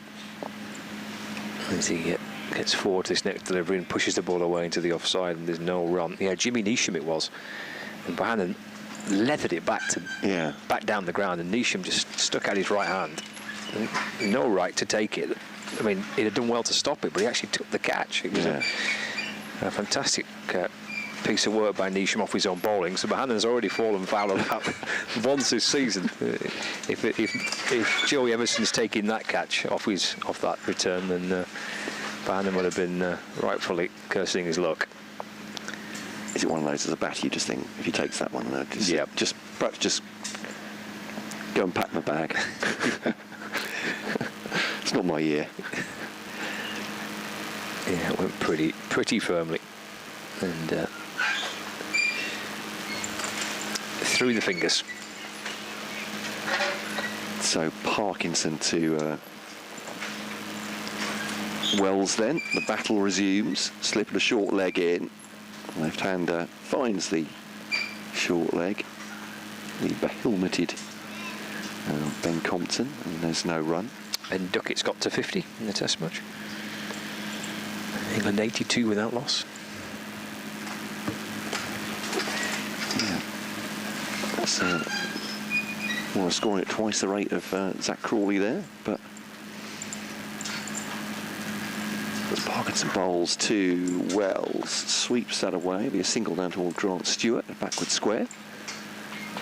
Head in hands from Matt Parkinson. But not sure what he's seen there. Perhaps just playing across the front pad. He thinks he's in with a chance, but he's had one good. I mean, the first LBW shout to Lee Wells was a good shout. Given not out. That's a pretty decent shout by Parkinson. The other one that he had in the same over looked like he was hitting him outside leg stump. But we've got full squeak here now. We have got full squeak now. As Bohannon faces Parkinson, drives it in the offside of the back foot. Good looking shot, that one. Kashif fields it at extra cover.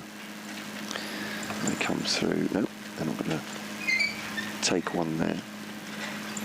They've got a silly mid-off. Two slips in as well. Bohannon pushes forward, squirts out towards Grant Stewart. At a backward point now for the right-hander. So yeah, it's a silly mid-off. I mean, he's back down on his knees at second slip. Very close in, first slip, Jack leaning. Parkinson bowls to the right-hander. It ends up with Ben Compton, bounces back off him obligingly. Bohannon just scoots it back to him with his bat. And 178 for 2. See the paparazzi are here, Scott. No. Yep. Keep saying to them. It's a big swing from Bohannon. He's completely missed it. I think it's come off the pads of wicketkeeper Harry Finch.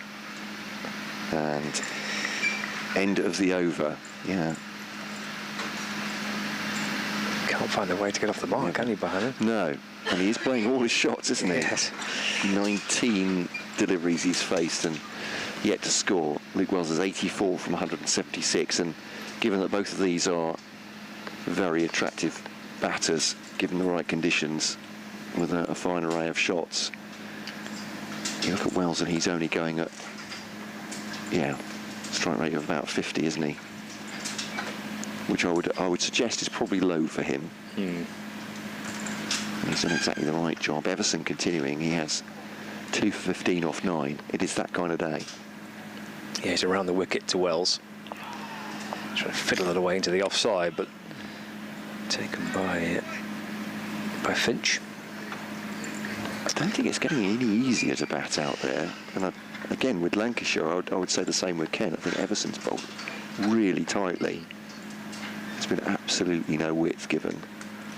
And Parkinson is asking the questions at the other end as well. So, difficult period this for Lancashire, although the wickets aren't exactly tumbling. And again to Wells. Drives away through the offside. There's no run. Yeah, Simon Cook, the director of cricket, I was talking about my chat with him last night. Said this literally is what they describe as a feather bed, as in it's absorbing bounce. So, but I'd have to say, usually feather bed pitches are synonymous with easy run scoring, aren't they? I think, but this certainly isn't true. Dabbled away down to fine leg for 2. Yeah, for Wells. Takes him to 86. 180 for 2.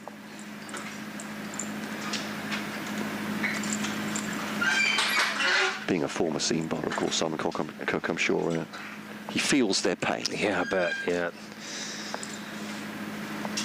It's just been tough going, hasn't it, for batters and for bowlers, really, to try and push the game on. That'll be a single out to square leg by Wells. He moves to 87. 181 for 2. Right, Josh Bahanam trying to get off the mark here. 19 deliveries faced. He's hit a couple of nice shots off the back foot and picked out fielders. He's looked to try and sweep. Can he nibble the ball around, trying to get a run? Not on this occasion. Maybe he thought for a second it was. Just leans into it. Tucks the ball away into the offside, but there's no run to Wanda Mieye. Short cover denying Bohannon the single. So he's still on 0. 181 for 2. Strengthen the offside as well now, so they've got Agar's at cover point, it's quite deep. And there's a cover, an extra cover as well. Keeping Bohannon waiting on 0. They sense a chance here, Kent. End of the over. 181 for 2. With around about 40 minutes remaining of the morning session. Worcestershire have been bowled out in Division 1, so all out for 125. So there's a target of 49 for Surrey to win. Against Worcestershire at New Road. Nothing happening elsewhere in Division 2. Nothing of any significance just yet. Northamptonshire are 9 down now, actually. 358 for 9, Northampton. They're still 55 runs behind Middlesex, so they could be on the brink of a first innings lead there. It's worked by Wells up towards mid-off for 1. Leicestershire still going against Glamorgan. 445 for 6, lead by 92. Gloucestershire have recovered. They're 100 for 2, but still trail Derbyshire by 111 runs. Back here, Josh Barnum looking for his first run of the day. 3 catches close and around him. Parkinson to Barnum. Goes back, trying to force the ball away. I think it may have deflected off silly point and rebounds back towards Matt Parkinson.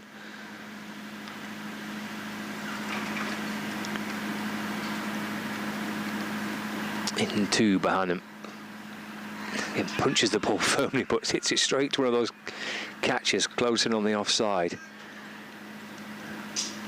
And Josh Bohannon wondering here what he has to do to get it run. He's connecting with it nicely. He's punched the ball a few times and picked out fielders. He's looked to sweep. This might do it. It does. Out towards square leg. Tossed up by Parkinson and swept away by Bohannon. So he he gets himself off the mark. He's underway. Did their best there, Kent, to make that as difficult as they possibly could for Josh behind him. Parkinson twirls in, Wells waits and smothers this one away. Is there no ball? Is there no ball? Is there no ball? Matt Parkinson's caught the no ball lurgy for Kent. He'll have to ball it again. In. Down the pitch comes Wells, who hits it back towards where it came from. It's gone right between the legs of Sue Redfern, the umpire, and well to dance out the way of that. Wells gets a single. Score moves on to 186 for 2. Wells 89. Right, one ball left of the over. Forward again goes Barnum. And defends. No run. Well, Bohannon got his single off that over. Got himself his first run. Sue Redfern showed that she's got quick feet to get out the way of a delivery which was coming back towards her.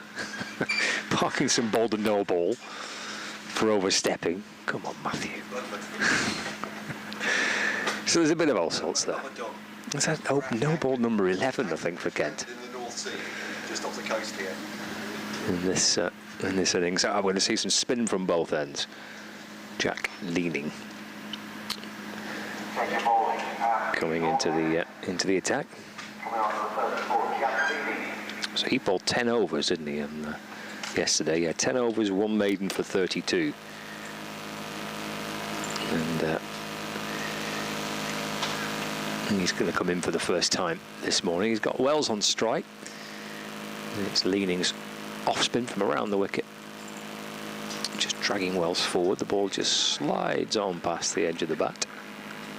He liked it though. Nice delivery first up by Leaning. I thought he did bowl well. Challenging Wells and Jennings yesterday. Got through 10 overs. Could be in for a long stint today as well. Wells reverse sweeps him, however. The second ball says, I'm having enough of going forward and ball going past the edge. I'm going to reverse sweep you towards the boundary for 4 runs. Takes Wells into the 90s. 93 not out.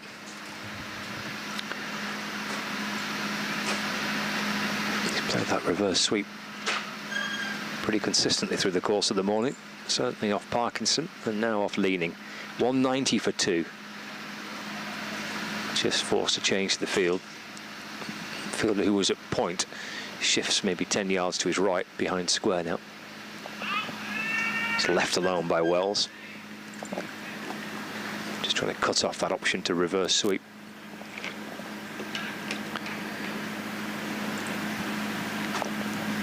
.90 for 2. He's Leaning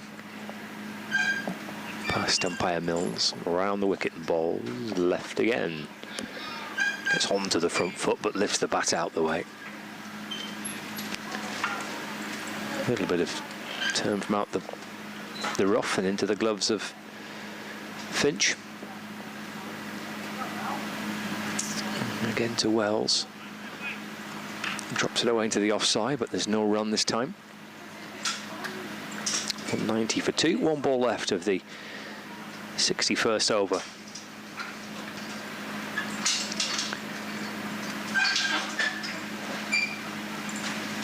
It's Leaning's first of the day into Wells. That's too far wide and left by the left-hander and taken by the wicket-keeper. So 4 coming off it on that reverse sweep, and then a couple of leaves and a couple of forward defensives, and completes the over. 190 for 2, trailing by 184 runs. Just back from the update for BBC Radio, Kent, trying to give them the full tent experience, the ambience by sticking a microphone in there, and the morning presenter Dominic King saying that the generator make it sounds, because I'm talking about the squeaking, the rigging sound a bit like we're on a ship. He said the generator sounds like you are on a on a boat. He said, "All right, you've blown my cover. We are currently moored in the North, in the not the North Sea, the Irish Sea." But Hannon goes expansively for that one, rolled the wrists over it, and has slammed that through mid wicket. That's a great shot. The trap is there for him on the offside, close in on the offside, and he's rocked on the back foot. I think he might have just changed the shot at the last minute there, almost. It felt like he might have gone back thinking he might try and smack it through the offside, but he's rolled his wrists instead. Yeah, absolutely. I don't know if he's changed his mind, but yeah, he's splayed his feet wide as if he's going to cart it through the offside, but instead he's got right over the top of it and smashed it through mid-wicket on the ground. This one is cut away and fielded by Jaden Denley. It's a great improvisation, I thought, by Josh Bohannon there. Yeah, he's just trying to get going a little bit here, isn't it? It took him 20-odd deliveries to get off the mark, and it looked like he was hitting it pretty nicely in that, yeah. But just couldn't find a way to get going. But just maybe trying to free himself up a little bit here. Wells is on 93. And this one 95 for 2 now. And keeps a little bit low, but again, no pace on it. One bounce to off the bat of Luke Wells to Ben Compton at short leg. Yeah, those fielders short on the offside had to take cover there, didn't they, when Bohannon smashed it off the back foot that last delivery, but just took a single. It comes down the pitch, does Wells, driving it. I'm not sure Wes Agar's going to get near that one, no. Strong drive from Wells as they look to accelerate now. That's 9 off the over, with 2 balls to come from Matt Parkinson. And Daniel Bergeron just took his cap off, looking towards the dressing room. Is they going to put... There's going to be a third helmet coming on? Or a fourth one, including the wicket-keepers, I don't know. But, yeah, Parkinson is trying to ask the questions here, but they're answering with boundaries at the moment. The Lancashire batters a little bit wide. That one jabbed away by Wells on the offside. They'll take a single. Joey Everson will field. Yeah, I guess just trying to not allow Parkinson to settle, yeah, as best they can. That brings up the 200 for Lancashire as well.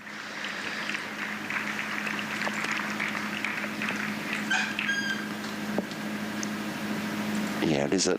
Well, Tawanabia does have the... He's behelmeted now at second slip. Bohannon facing this close cordon on the offside, and does work the ball through again between them. And Jaden Denley once again fields on the boundary, and that'll be a single. As Parkinson takes his cap, 11 off the over, 200 for 2 then, still 174 behind Kent. But actually, yeah, they could be looking at 100 from this first session, couldn't they? Having talked about how slow the first hour was, but they've accelerated a little bit now. 201 for 2. Wells has 98. Josh Bohannon will face, beginning this next over, 7 from 28. Yeah, just might feel a little better about things. Josh Bohannon, it was frustrating, I suspect, because he was hitting the ball nicely, but picking out fielders and couldn't get his first run, and he's got going. He's on to 7. And he's facing Jack Leaning for the first time. So Leaning's off spin.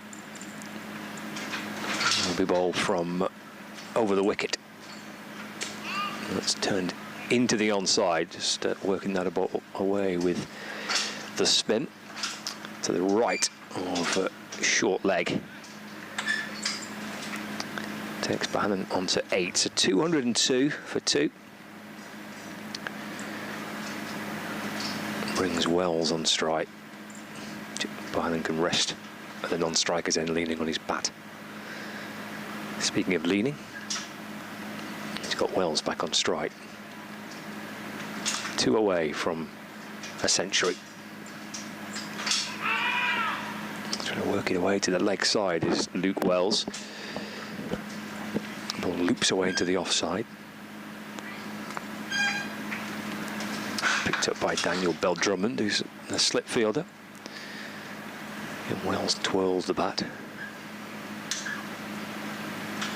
In comes Leaning, balls to Wells. Pushed it a little flatter and fuller. Dabbed away into the offside by Wells, who uses his bat to prop himself upright.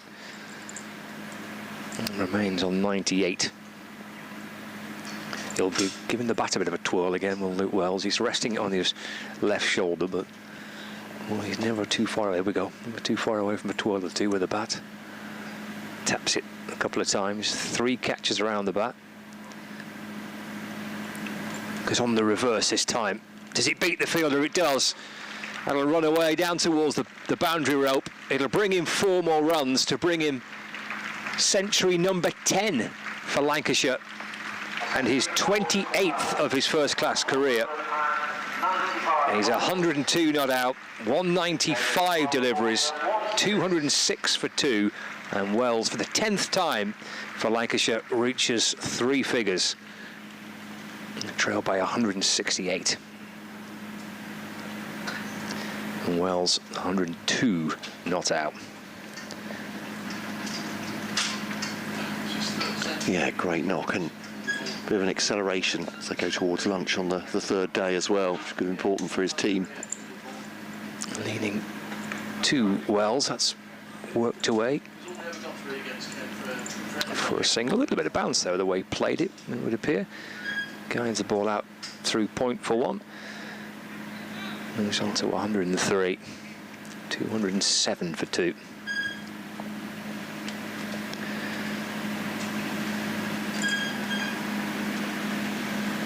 Bohannon on 8.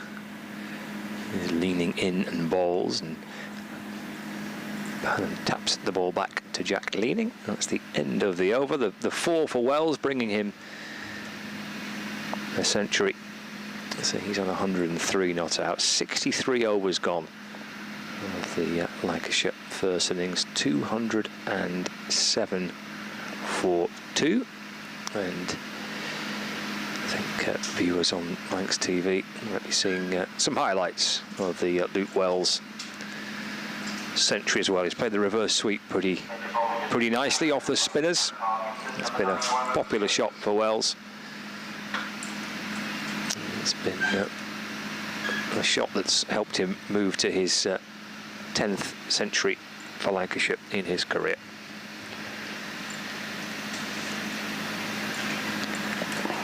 Again, ringing the changes now. Grant Stewart coming on for his first bowl of the day. Try cast line back. I think he may have only had 1 spell yesterday. Feels like it should be more.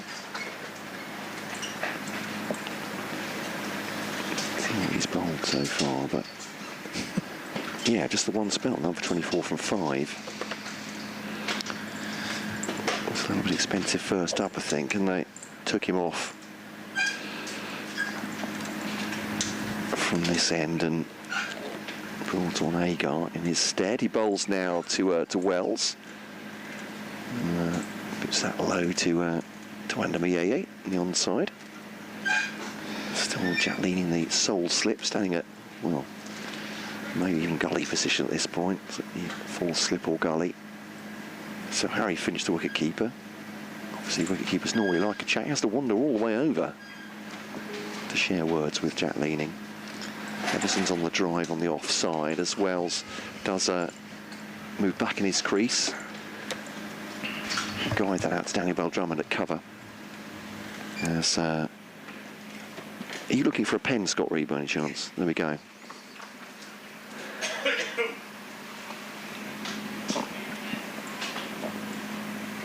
He's off. I've reverted to pencil today.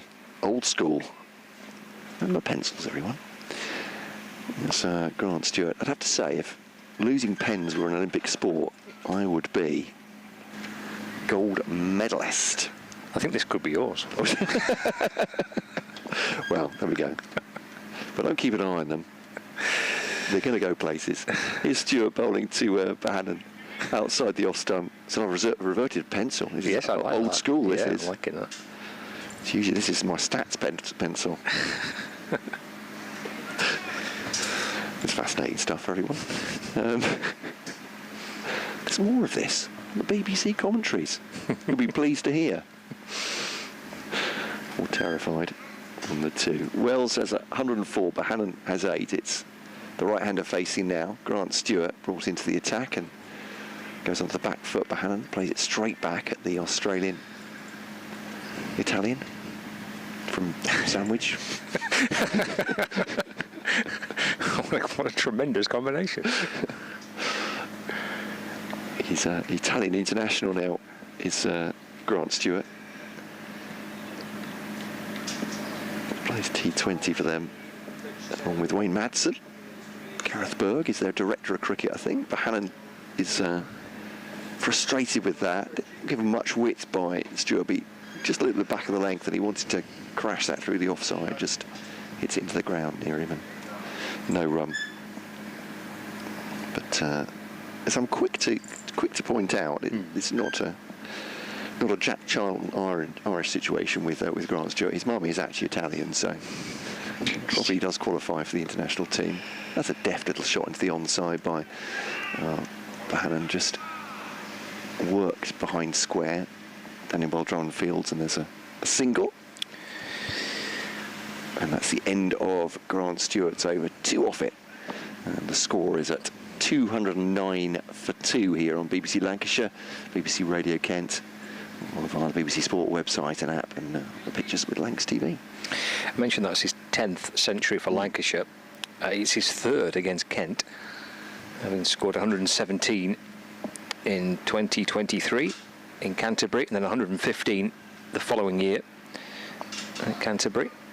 So his centuries for Lancashire: 103 against Somerset, 175 against Warwickshire, 109 against Somerset, 124 against Yorkshire, 119 against Northamptonshire. Those 2 centuries against Kent I mentioned, 130 against Somerset and 141 against Derbyshire this season. He's leaning to Bohannon. Turns it away towards the leg side. So 10 centuries for Lancashire, 3rd against Kent, and he's 28, I think I said. I'll check. Of his first class career, yes, century 27 of his first class career. 209 for 2. 20 minutes remaining of the morning session. Leaning into Bohannon, whipped away off the back foot through square leg. Takes Bohannon into double figures. He moves on to 10. 210 for 2. So just the 1 wicket in the morning session, which is so far, which is the wicket of the night watchman Tom Bailey. And Lancashire added 90 runs so far this morning. So they'll be pleased with their work, Lancashire, as it stands. Leaning to Wells. And on the reverse sweep again. Down to fine leg for a single. 105 to Luke Wells. 211 for 2.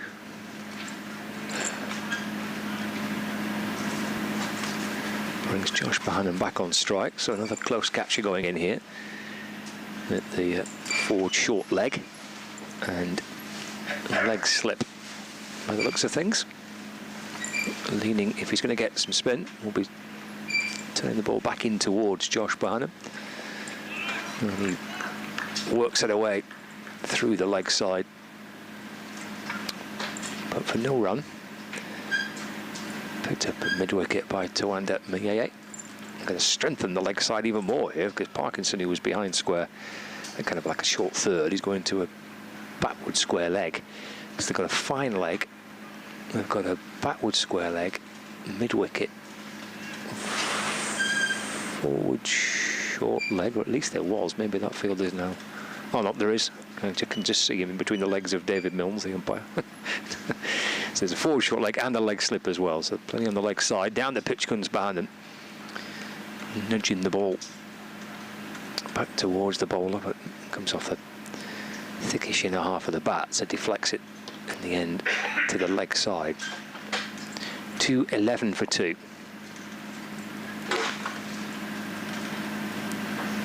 Oh, he could be stumped here. He could be stumped. Oh, he's come down the pitch. No.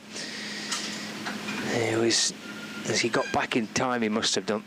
Taken by Finch. I think taken cleanly by Finch. So I think he just got back in time, didn't he, Bohannon? It's very quick work from Harry Finch, isn't it? But yeah, I think you're right.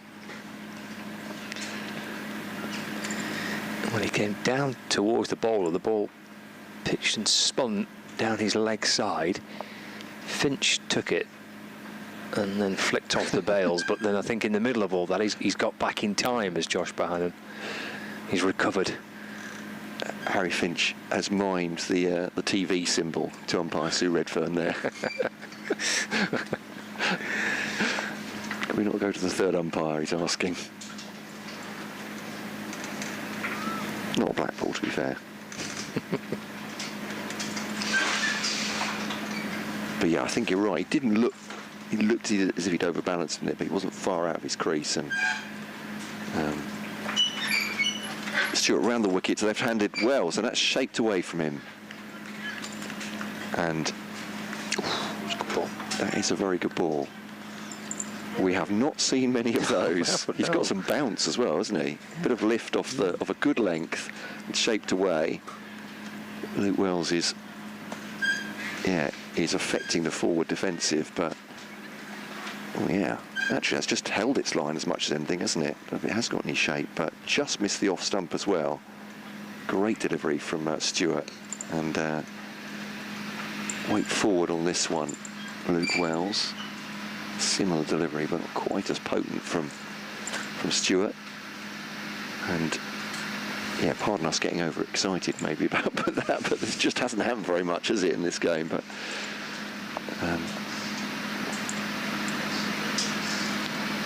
that's where people will say, well, all he has to do is hit that spot again and again. Just that minute spot, just outside off stump. And this is just guided away by Wells, opening the face there to Daniel Baldrum at a backward point. Well, we've seen a bit of action there. We saw the stumping chance, which was well recovered by Bohannon, and then we've seen that terrific delivery from Stewart, which just nibbled away past Wells. And bearing in mind, not a great deal's happened from a bowling point of view for a couple of hours. That's 2-12 for 2 then. So they have made 92 in this third morning of Lancashire. Bohannon defends it back to Stewart. Careful not to step on the line of the stumps. Reaches down with his right hand and fields it. Yeah, I think they'll be really pleased with their morning. I mean, they've lost one wicket, which is Bailey, the overnight watchman. Bohannon's having to work really hard here just to get himself going a little bit, but I think he's been really gritty, gutsy effort so far from Bohannon trying to get into it. Stewart to Bohannon, inside part of the bat, just deflects it into the onside. Wells obviously has reached a century. Lancashire have put on 92 for 1. Yeah, I think they'll be pretty happy. I don't think that means that Kent have done anything wrong. I think they've done pretty much all that they could probably do. They've used the off spinner, the leg spinner. There's been a couple of shouts. They've rotated the seamers around a little bit. They've got catchers in different positions. They've tried, like Lancashire have, and there were long periods yesterday where not a lot happened, and eventually wickets started to appear as the afternoon went on. But it looks like a familiar field to what we had yesterday when Kent were batting and not a great deal was happening, and Lancashire just had to sit tight and try and be patient, try and force something. Stewart then to Bohannon. Defended back at the bowler along the ground. That's the end of the over, just one off it from Grant Stewart. And I think I'm right in saying that's what happened in one of his previous over as well. So none for 44, sorry, this is leading figures just coming up suddenly. So none for 27 off his 7 now, Grant Stewart. So yeah, the run rate over the piece for Lancashire is not, it's not explosive, but it's 3 and a bit, which gets you to 3 1/3, gets you to more or less 100, doesn't it, a session? Yeah, it's been pretty steady, hasn't it? And from what the players are telling us, it's probably about, without really creating risk and giving chances to the opposition as Leaning's in. He's gone through to the keeper, bit of a waft of the bat from Luke Wells.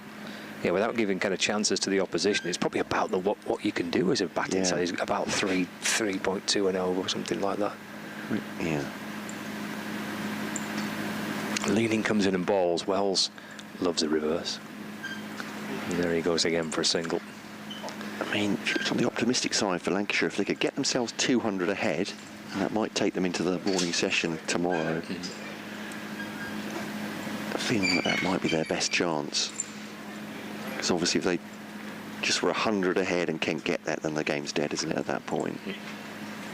So you need a bit of a lead. Try and bowl them out for an innings victory and just put as much pressure as you can on them.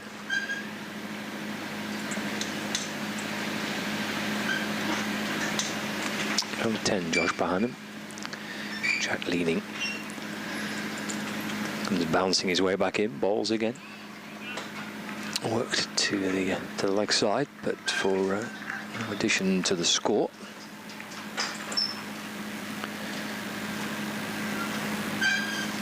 Again, it's well stacked, the leg side, but there's only 2 fielders on the offside. Going back. It's cracked away off the back foot out towards the boundary, deep mid wicket. Jaden Denley is out there on the rope to field. Bahanam moves to 11, 214 for 2. Some message coming in via a colleague here at BBC Radio Kent from Brian, listening to the commentary, although he's actually mailed my colleague Matt Davison. We are interchangeable. That's cut by Wells away towards the point boundary for a single. Moves to 108, not out, 215 for 2. Just FYI, Brian, Matt's reading the news today, so your email is headed noise. Matt was a bit worried that there might be some background noise in the news bulletins. You're talking about the cricket here, I understand, Brian, don't worry, I'm just making fun. But I'll get to that email at the end of the over, which will come in delivery's time. Yeah, final ball of the over, 3 coming off it so far. Change of line to the right-hander, so the ball is off spin from around the wicket this time.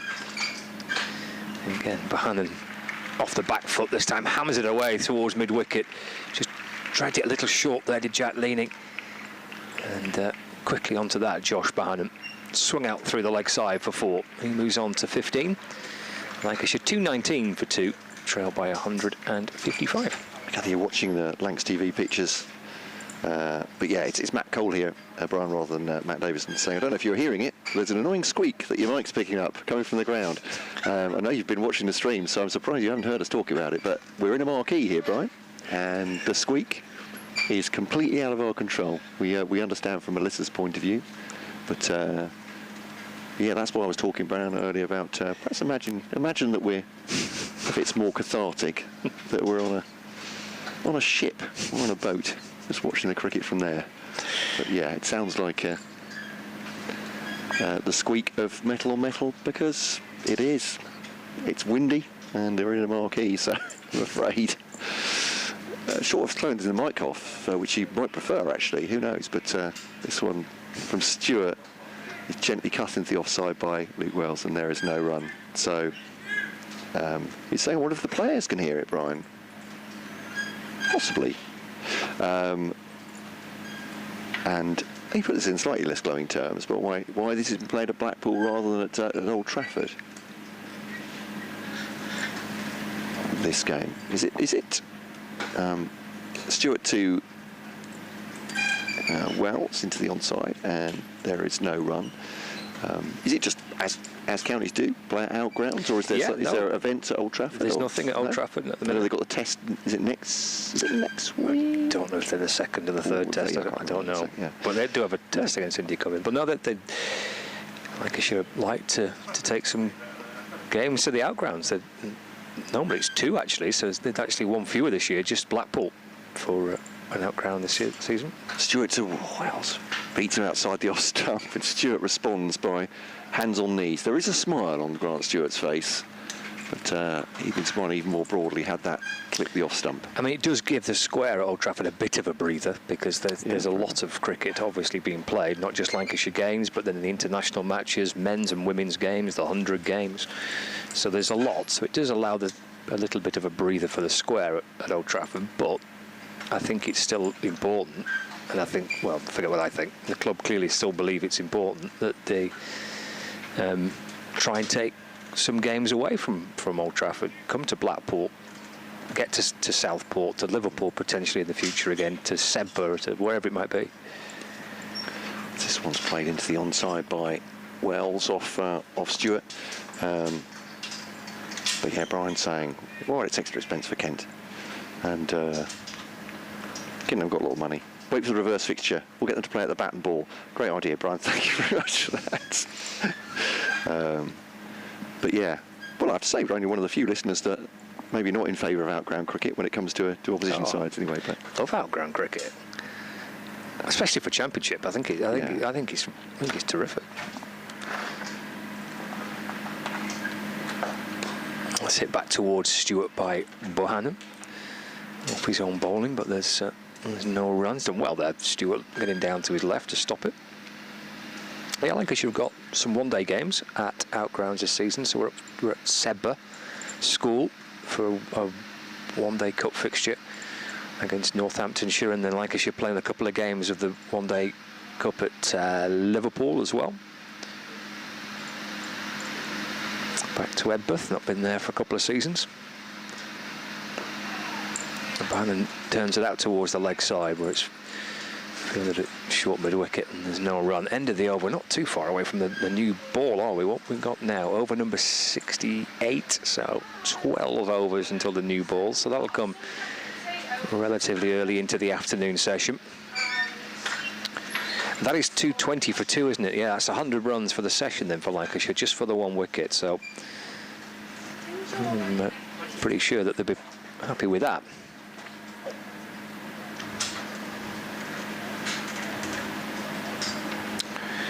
Yeah, we've got 10 minutes to go before the lunch break. In fact, just a little bit less than that now. Lancashire have enjoyed a good morning, losing just the one wicket, which was the night watchman Tom Bailey, and they've added so far 100 runs. Luke Wells on 109, Josh Bannon on 15. Lancashire trail by 154 at 220 for 2. In reverse sweep for Wells. First ball of Leaning's over. Brings him another single. He moves to 110. Score to 221 for 2. England have made a very, very good start to their run chase. Zach Crawley and Ben Duckett have got England to lunch on 117 without loss. Set 371 to win.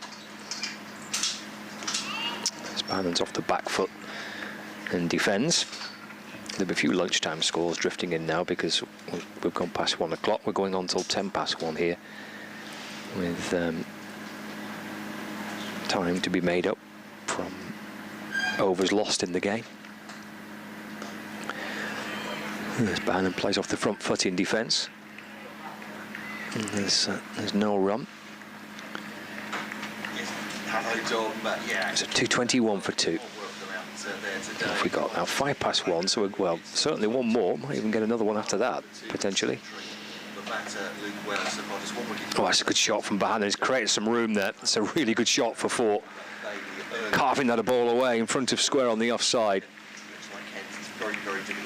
Moves to 19. 225 for 2. Spun back in towards him, but he jumped across to the leg side, carved it away for 4. 225 for 2. There's Leaning into. Oh, Bannon, that beats him. That's a good comeback from Jack Leaning. Looked like it just went straight on, but fizzed in a little bit quicker. I think it's raining. Oh, it is raining. In fact, we're coming off. We're coming off because of the rain. Yeah, I thought I felt a little bit of rain around, and indeed, you just see it blowing through in the breeze. cloud covers come a little bit thicker across as well. So that'll be lunch as the players head off. And they get to lunch, Lancashire, on 225 for 2, so they'll be very pleased with that morning session. I don't think anything critical against Kent. I think they've done pretty much all they can do. I think they've worked hard. They've tried to keep it as disciplined and as tight as they can and try and create chances. It's just been hard going, really, on the pitch. Lancashire, in contrast, will be really pleased with how they've managed to push the score on, adding 105 runs for the loss of 1 wicket in the morning session, so they'll be equally pleased with that. Luke Wells gets to lunch unbeaten on 110, and Josh Bohannon on 19 as well, so the deficit is 149 runs as the players head off, as indeed do the 2 umpires. The ground staff are pushing on the covers to protect the pitch, and depending on how heavy it gets, they might even drag out a few more sheets as well to protect the bowlers' run-ups and the square and that type of thing. We shall see. I'd say largely the forecast is okay for the afternoon, so maybe there's just a little bit of a shower, and it's very light, kind of drizzly rain rather than the shower. It's more of a bit of drizzly rain blowing through, so maybe that'll blow through and we'll be back underway in around about 40 minutes or so, because we have reached lunch on day 3. 225 for 2. We'll all take a break and we'll catch you in about 40 minutes.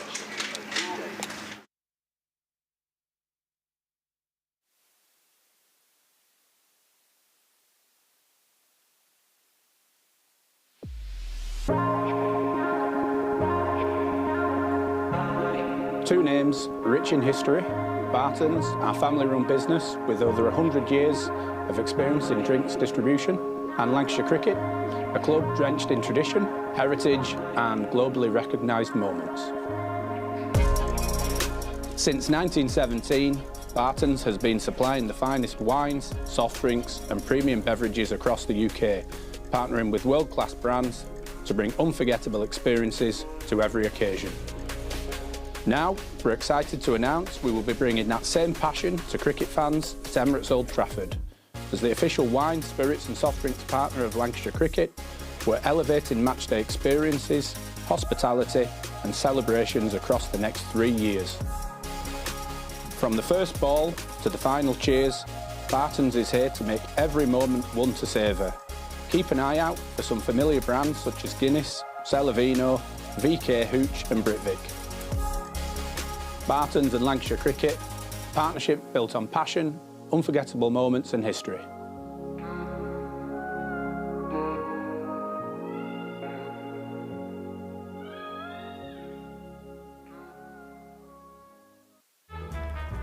L is for the way you look at me. O is for the only one I see. V is very, very extraordinary. Welcome to the opening day. Oh, that is a wonderful shot.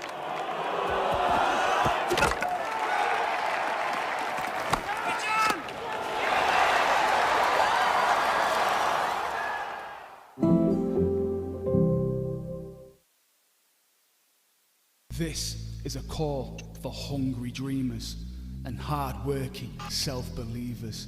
Success is down to more than just luck and talent. It's striving to be the best, breaking the boundaries and never giving up.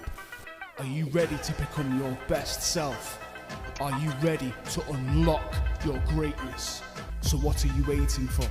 This is Education Evolved. This is UA 92. When I was a kid, there was no professional women's cricket.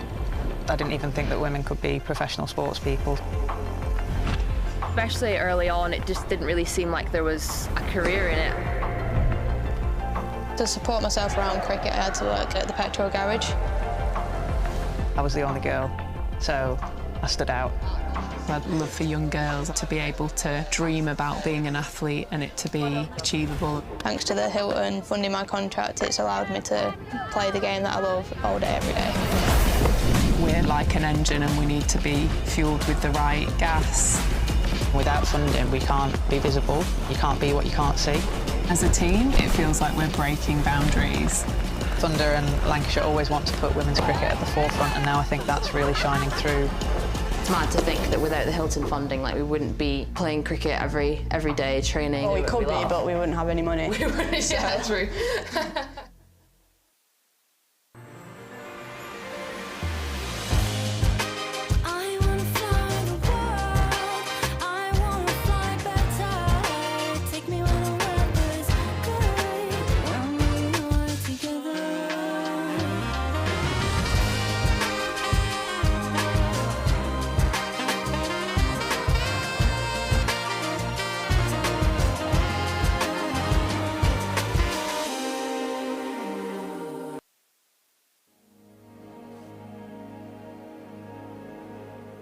Hi and welcome along to Emirates Old Trafford with me, Paul Allott, for another edition of Beyond the Boundary.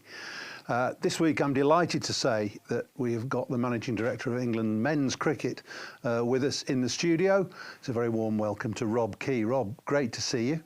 I didn't think I'd ever see you in this role, to be perfectly honest, having worked with you in various locations around the country, commentating for Sky.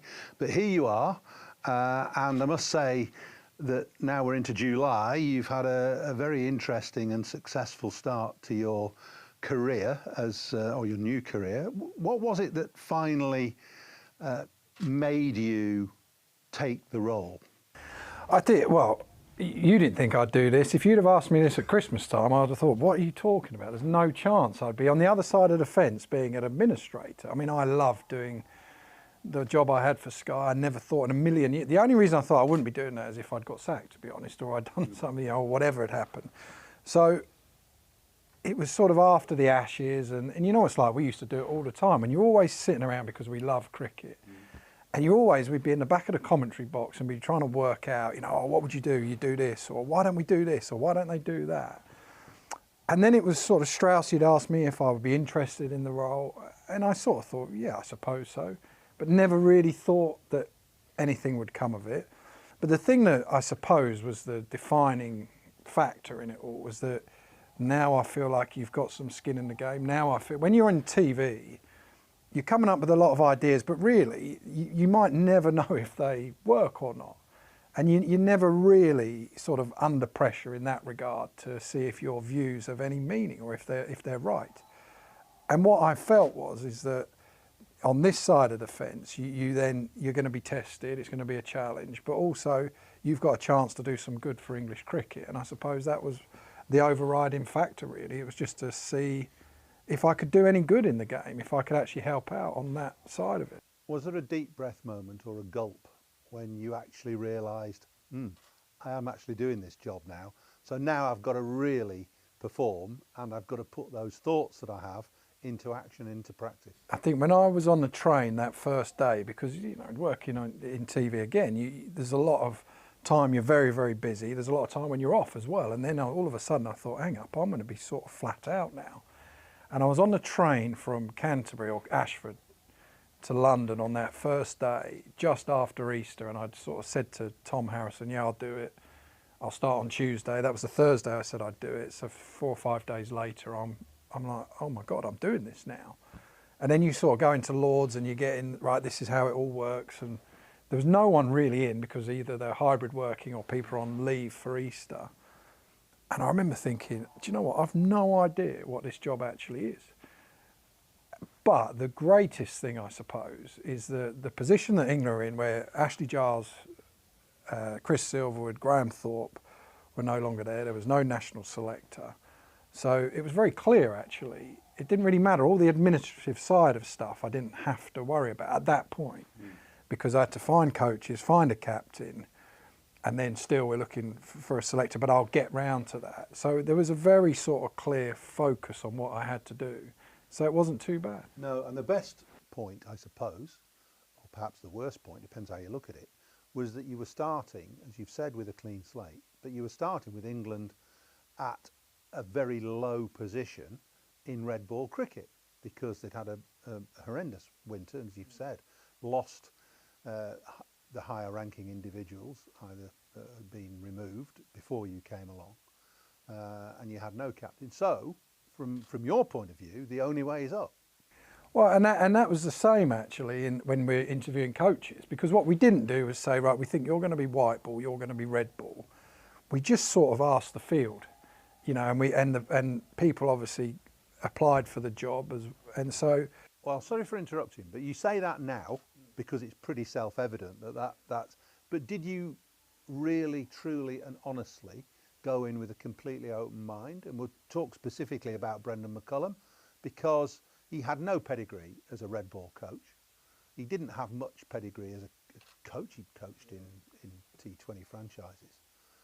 So you say that now, but really, did you honestly think, I'm going to walk out of this room and Brendan McCullum's going to be my red ball coach? Well, very early on, I thought that Brendan McCullum was one of the front runners for me. You know, forget about what everyone else thought. I always thought Brendan McCullum, but even before I was doing this job, I always thought when I knew him a little bit, not a lot actually. We'd done a bit of commentary together, and I'd watched and I'd listened to the Cowdrey lecture and I'd watched what New Zealand did. And all you ever really want, I think, in anything, is you want people who are aligned to your philosophy and the way you think, and the way that you think the game should be played. And I was very clear on that, and that's what I wanted. And then you sit down and you interview, and there's loads of interviews we did with lots of different people, and you sort of work out who's most attuned to what you think. Because if you don't have that alignment in anything, then there's real trouble. I think that's where problems come. If you have a coach and captain who aren't aligned, if you have a managing director who's not aligned, if there's someone who has a different way of doing things, and that doesn't mean you can't challenge each other and have disagreements, that's not it at all, but your basic philosophy is the same. And that's what Brendan McCullum had. I had two choices, I saw it. I either had the England team in Test cricket needed someone who was going to be really tough on them, really hard, be like a drill sergeant, who was going to give no quarter, or they needed someone who was going to try and take the pressure off and try and get the best out of them in that way, not by being soft on them, because actually Brendan McCullum takes no quarter at all. If there's anything that he's not happy with, then he's going to make sure he will pull those people up on it. But it was about how do you get the best out of these people, and that was my view. And that's when I spoke with Brendan, that's exactly how he saw it as well. And that was my sort of theory. I felt that England cricketers had a lot of people, when this is our culture, telling them what you can't do. Oh, I'll be careful of this. Don't do that. Oh, you can't do that. The problem is that's not particularly inspiring. And Brendan McCullum is the opposite of that. He sort of tries to broaden your horizons to what you can do. So you had this debonair, dashing blueprint whirring around in your mind, thinking, this is really the way I want English red ball cricket to go. And Brendan McCullum was the man that sparked that for you? Or did you spark it and see him as being the ideal, well, he can't be a catalyst, but innovator, if you like? Well, yeah, he's the one. The only thing I would say, and that's why both of us, Brendan and myself, I'm against it at all, but we don't use the Bazball comment, because what it's not, to me, you said it there, it is not about just playing shots and being aggressive. It's actually, how do you get seriously talented cricketers to make the most? You just get out of their way a little bit and you try and free them up. In a world now where there are so many people telling you what you can't do, whether that's in whatever you do, whether you're in politics or anything, and it's in our culture a bit, where I found it actually really fascinating. So we played against New Zealand in a manner, in a style, which actually Joe Root wasn't slogging. Johnny Bairstow people, they haven't been slogging in that regard. You could have lost a couple of those games just as easily as you've ended up winning them. Absolutely. Let's be realistic about it. Absolutely, but it's not about just going out there and being ultra aggressive. And what I found really interesting was that, so we won against New Zealand, and then straight away it was like, yeah, but that won't work against India. And it won't work against, Who was telling you that? No, in the media. You sort of read and everything, you know. And but that's what I think we do. That's they're what I do. do. They're going to get their comeuppance. It's all going to go wrong. Which there's every chance that might happen. But why are we getting so far ahead of ourselves? Let's concentrate and focus on what we can control now, today, which is very much Brendan and Stokes' thing. It's like, let's go out and entertain people today, not worry about the future. And it's the same thing, you know, we've got our plans in mind, and there's a hell of a lot of thought that goes into what these guys have done. And it's the same thing, you know, and then it's like, we beat India, and it's like, now it's, yeah, but this won't work against Australia. And it's like, no, okay, it might not, but that's not an inspiring message to give. That's fine for everyone else to be talking about that. But in our dressing room, we've got to be talking about what people can do, how you can succeed, what is possible, not living in this world that we do a bit of, oh yeah, but you can't do this. Yeah, but you can't hit on the up. You can't do that to so-and-so. It's like, all right, guys, yeah, we know that. Excuse the pun then. What is the key to exploring this self-expression for the players? Because it's the same players that played through the winter in a completely different environment, obviously, but they've been allowed to come out and express themselves. How have you managed to turn that? Well, what I would say is that's my theory. How Brendan and Stokesy have done it really is the key, and it's little things. It's how do you give people confidence? The game, as you know, as everyone who's played any sport knows, we're different players when we're confident. You know, look at the white ball side here. We've had a tough time against tough oppositions, you know, but they're just lacking that little bit of confidence. But that will come back, and they'll fly again because there's some seriously good players in that. And I watched, so it's the language and the terminology that's used in the dressing room from them. It's not a negative, you know, oh, be careful of this, watch out for that, don't do this on here.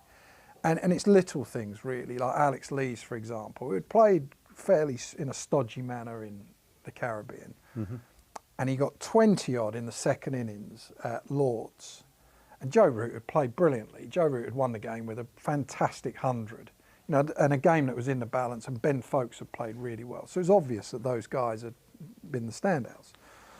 But Stokes, he sort of made a real point with Alex Lees in the dressing room afterwards, and just like, Alex, the way you went and played there, that intent you showed, that's what we want. That's the best I've ever seen you play for England. So they're giving full clarity on how they want someone to play, which actually, if you look at it, at times, when I was playing, we lived in a world where coaches were constantly saying, don't play that shot. You know, if you look to leave, you know, just don't play outside off stump, just leave that ball. But when you do that, the best way, as we all know, to do that is to think positively about it, to look to score and then leave. And it's that sort of thing that they've been talking about. And the same with Johnny, who actually had played a big shot at Lord's in the second innings. He came out playing, shot a ball, and he got out, sort of drove a couple, then he went once more and he got bowled. Now, a lot of people would have actually said, what are you doing there? That was the last ball of his spell. Switch on. You know, why don't you think about that? Why did you do that? Don't do that again. Whereas actually what they did, they turned and said, the way you played there, that's what we're about. There's more of that. So whether they thought that was the right thing he did there or not, but actually the next time, how much more confidence do you feel with that? And it's those things. And the same with the ball to Jimmy Broady. It's not being about like, if we look to keep the scoreboard under control and we look to, you know, if we don't let the batsman score, then we'll get wickets. Actually, it's very simple, their thing is, it's like, we look to take wickets with the ball. And you have to, and Brendan sort of says everything better than me, but it's like, you have to be malleable enough to change the plan when the team requires it, you know, and do what Ben's asking as the captain and what the team wants you to do. And they've loved it because actually it's like taking away some of the fear of going for a few runs. But you can still, with that, you look to take wickets, but you also still look to stop them scoring. It's just not your primary objective. So you're giving everyone more options. And there's something in it for everyone. It does not mean that if you're a less aggressive player that there's not a place for you in this team. No, that's not the case. This might hopefully just bring more out of you, because it's just freeing you where you're not living in this world of don't do this. It's very clear that there's an awful lot of enthusiasm from within you, which obviously transfers through to your lieutenants, and I use that term not as an insult, but and I think whatever else you've done and you've transformed, I'm saying you, but there has been a transformation in the way Test cricket has been played. It sent out a message not only to England but to the rest of the world about the way the game is played, and it's captured the imagination of the cricket watching and the sports watching public. That must gratify you. Yeah, I've loved that fact, but that's all down to Ben and the way that, and Brendan in particular, because it's little things to me. Sport is not just about winning. I know we sort of tell our kids, and I get really annoyed when people sort of say, no, it's the taking part. No, I'm not saying that at all. But actually there is a style and a way. This is meant to be entertainment. You know, most people aren't fortunate enough to be professional cricketers. They've got proper jobs, real lives, real struggles, and actually cricket's the thing they want to watch to get away from that. You know, it's the escape, and we're in a, well, these guys playing for England are in a privileged position to be able to try and entertain them. So when you go to Trent Bridge, and I wouldn't have done it, you know, because even I don't think like that, but what Brendan said at tea about, on that last day, about we're going, what do they need, 160 or something? Yeah, I was in Holland, tonight. Was that it? No, it was the last day at Trent Bridge. Oh, The game was in the balance. Johnny Bairstow and Ben Stokes were in, and there were 160 needed. What's that? Probably 6 wickets left. And at tea, most of us, as you would know, in the dressing room as a captain, we'd be like, let's just have a look here, lads. You know, let's just see what's going on. Yeah.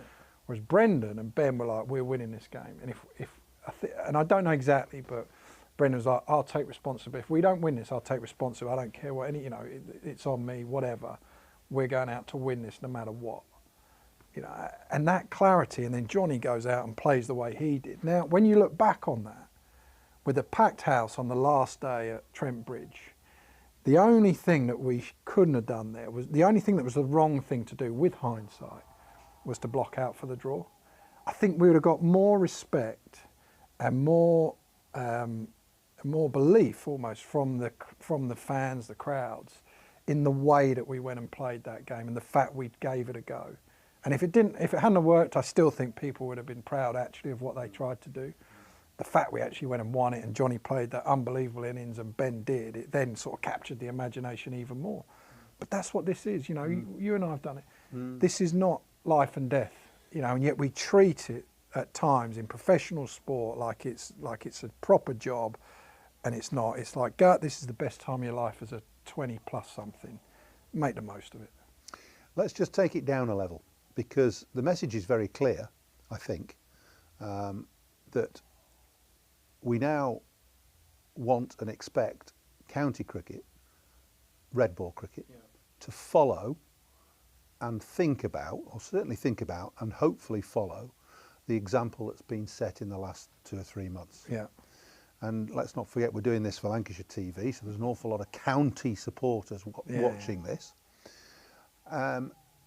How is this going to impact on the counties and in terms of play? Yeah. But also, and we'll come on to this perhaps in a little bit more detail in a minute, about the impact that England has on county cricket. Let's do the first bit first, about the way we play. And you have been, I'm not sure critical is the right word, you have been realistic about in your comments about county cricket and the pitches we play on. And of course, being here at Emirates Old Trafford, we tend to look at this in shock and horror, because we are pleased to have one of the best grounds in the world here. And the pitches are good, and you would know it. And if every county pitch was like this, I don't think you'd have a complaint. But so how is this going to transform English county cricket as well? How's it going to affect county cricket? Well, similar. I mean, that again, because people would say, why is it important? Surely it's just important about winning. Yeah, okay. Why do you need a brand? Why do you need a style of play or whatever? But it's actually, it's like, well, if you look at what the white ball team did, it wasn't about winning the World Cup. What Owen Morgan did and Trevor Bayliss was that they changed the way, a mentality as much as anything, for our white ball game. And now you look at probably every county, every club, that way of playing has filtered down. So now we have so many batsmen coming through that play in that method. You know, these young players, now you could argue it's an easier way to go about things in white ball cricket. It's not quite as straightforward in Test cricket, which is true. So you hope it has a knock-on effect, that it inspires a few people to want to play the longest form, and actually that there is a way that, you know, Test cricket or the longer form of cricket does not mean you have to defend your wicket like it's your life, is the thing. Whether it does, we'll wait and see, but you're absolutely right. Then the other part of that is other things that it's not quite under me, but it's in my sort of remit, but it's something that I have an influence in, I'd like to think, is things like pitches. And to be fair, This year, the pitches have all seemed better. And that's a big thing. And you're absolutely right. Here is probably one of the best, if not the best, wickets in the country because of one thing, really. It's got pace and bounce. You know, and it's not with pace and bounce because it's left so much grass on it that it goes everywhere. And the reason why I think it's so important, because you find out who the best bowlers are, because you've got to be a proper bowler to bowl on that surface. If you're a spinner, you're going to get a bit out of it, but it's not going to be ridiculous. You're going to have to earn your time. And if you're a batsman, you're going to have to bat well to score runs on it. And that, then, when you look at this year where the wickets have been better, whether it's the ball or whatever have you, look at Potts. But it's a good decision getting Potts. And, you know, he plays with Stokes, so that's lucky. We've seen him for a while. Correct. You and I. We've seen him play county cricket for 3-4 years. Correct. And he's been not a total standout, but he's somebody you tick. But also, because he's done it at a time when it's really tough to be a bowler, this year when no one else was getting wickets, he's learned. All that means is to be successful, you have to be more accurate. You have to do something with the ball, you know, and then it's an easy selection because he's getting 7-footers, and we've seen him, and Mo Bobat, who's the performance director, has seen him from under-19 cricket. So there's this whole pathway in place, and then because he's played in the right conditions, his game leaps forward. And it's the same. There's been so many players like that. I mean, we picked the white ball squads. You got, like Gleeson. That's been miraculous the way he's come back into the game. He's hardly bowled a ball for 2 years. And he bowls 93 mile an hour guns now. I know, and then you must be frustrated as ex-director of cricket thinking, oh, if only we'd had him for 2 years. But that's the investment that you guys have put in that's now going to benefit English cricket. Fingers crossed. But that's, he's learning in conditions that, it's like when they played it, that was great. He did it against India and that batting lineup. On those conditions, it's like, he's got himself an IPL contract now, hasn't he? Well, it'll be close anyway. But you know what I mean? Like, if you do that, you've got to feel you've got to feel 10 foot tall. I agree. It's a good point you make about promoting players or developing players to play international cricket. That is what counties are for, generally. Yeah. It should be one of their highest aims, to produce the best quality cricketers that they can do. And then obviously there's a natural progression from county cricket into the international. The biggest frustration that supporters and counties have, I think, is that there appears to be, or has appeared to be, a lack of empathy with the counties from England. A particular case in point, the T20 competition that's just gone by, which is a good competition. Yeah. And for my mind should be promoted a little bit more than it is. But we had a great set of quarterfinals, semi-final, final. Yeah. All without the England players. There were one or two released. Yeah. Grant you that.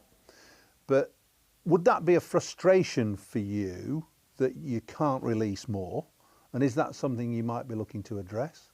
That's something, again, with the schedule this year, that has been a frustration, really, because generally, and what we've tried to do is release people as much as we can. Yeah. So throughout those quarterfinals, I was constantly talking to the coaches, who were very good as well. We said, we don't want people sitting on the bench, which is a massive bonus this year from COVID times, when actually everyone had to stay there. And a lot of the time, people are still living in this COVID where, with the way that people did things back then, businesses and stuff like that, you don't have to keep people around. So what we've tried to do as much as we can is release people to play for their counties. And the problem's been when there's been a game the next day or something. Mm-hmm. And to the point even where we've said to them, I say, right, okay, we've got 3 ODIs, for example, coming up. Do you think that you're going to play every bowler? Is it realistic that every seamer is going to play every game? And we'd say, generally, you say, well, no, there's a chance that one might need to be rested here or there. I said, right, okay, let's try and make it so that if you're going to rest, let's say, I think it might be David Willey at some point. He's got finals day on the Saturday. Let's rest him for that Sunday so then he can go and do that. So we've tried as much as we can to do that. And what we're trying to do is make sure that in so many instances, the schedule's a schedule at the moment. That's something it's not what we necessarily do, but You'll have an influence over it, though. Well, you hope so, yes, going forward. Yeah.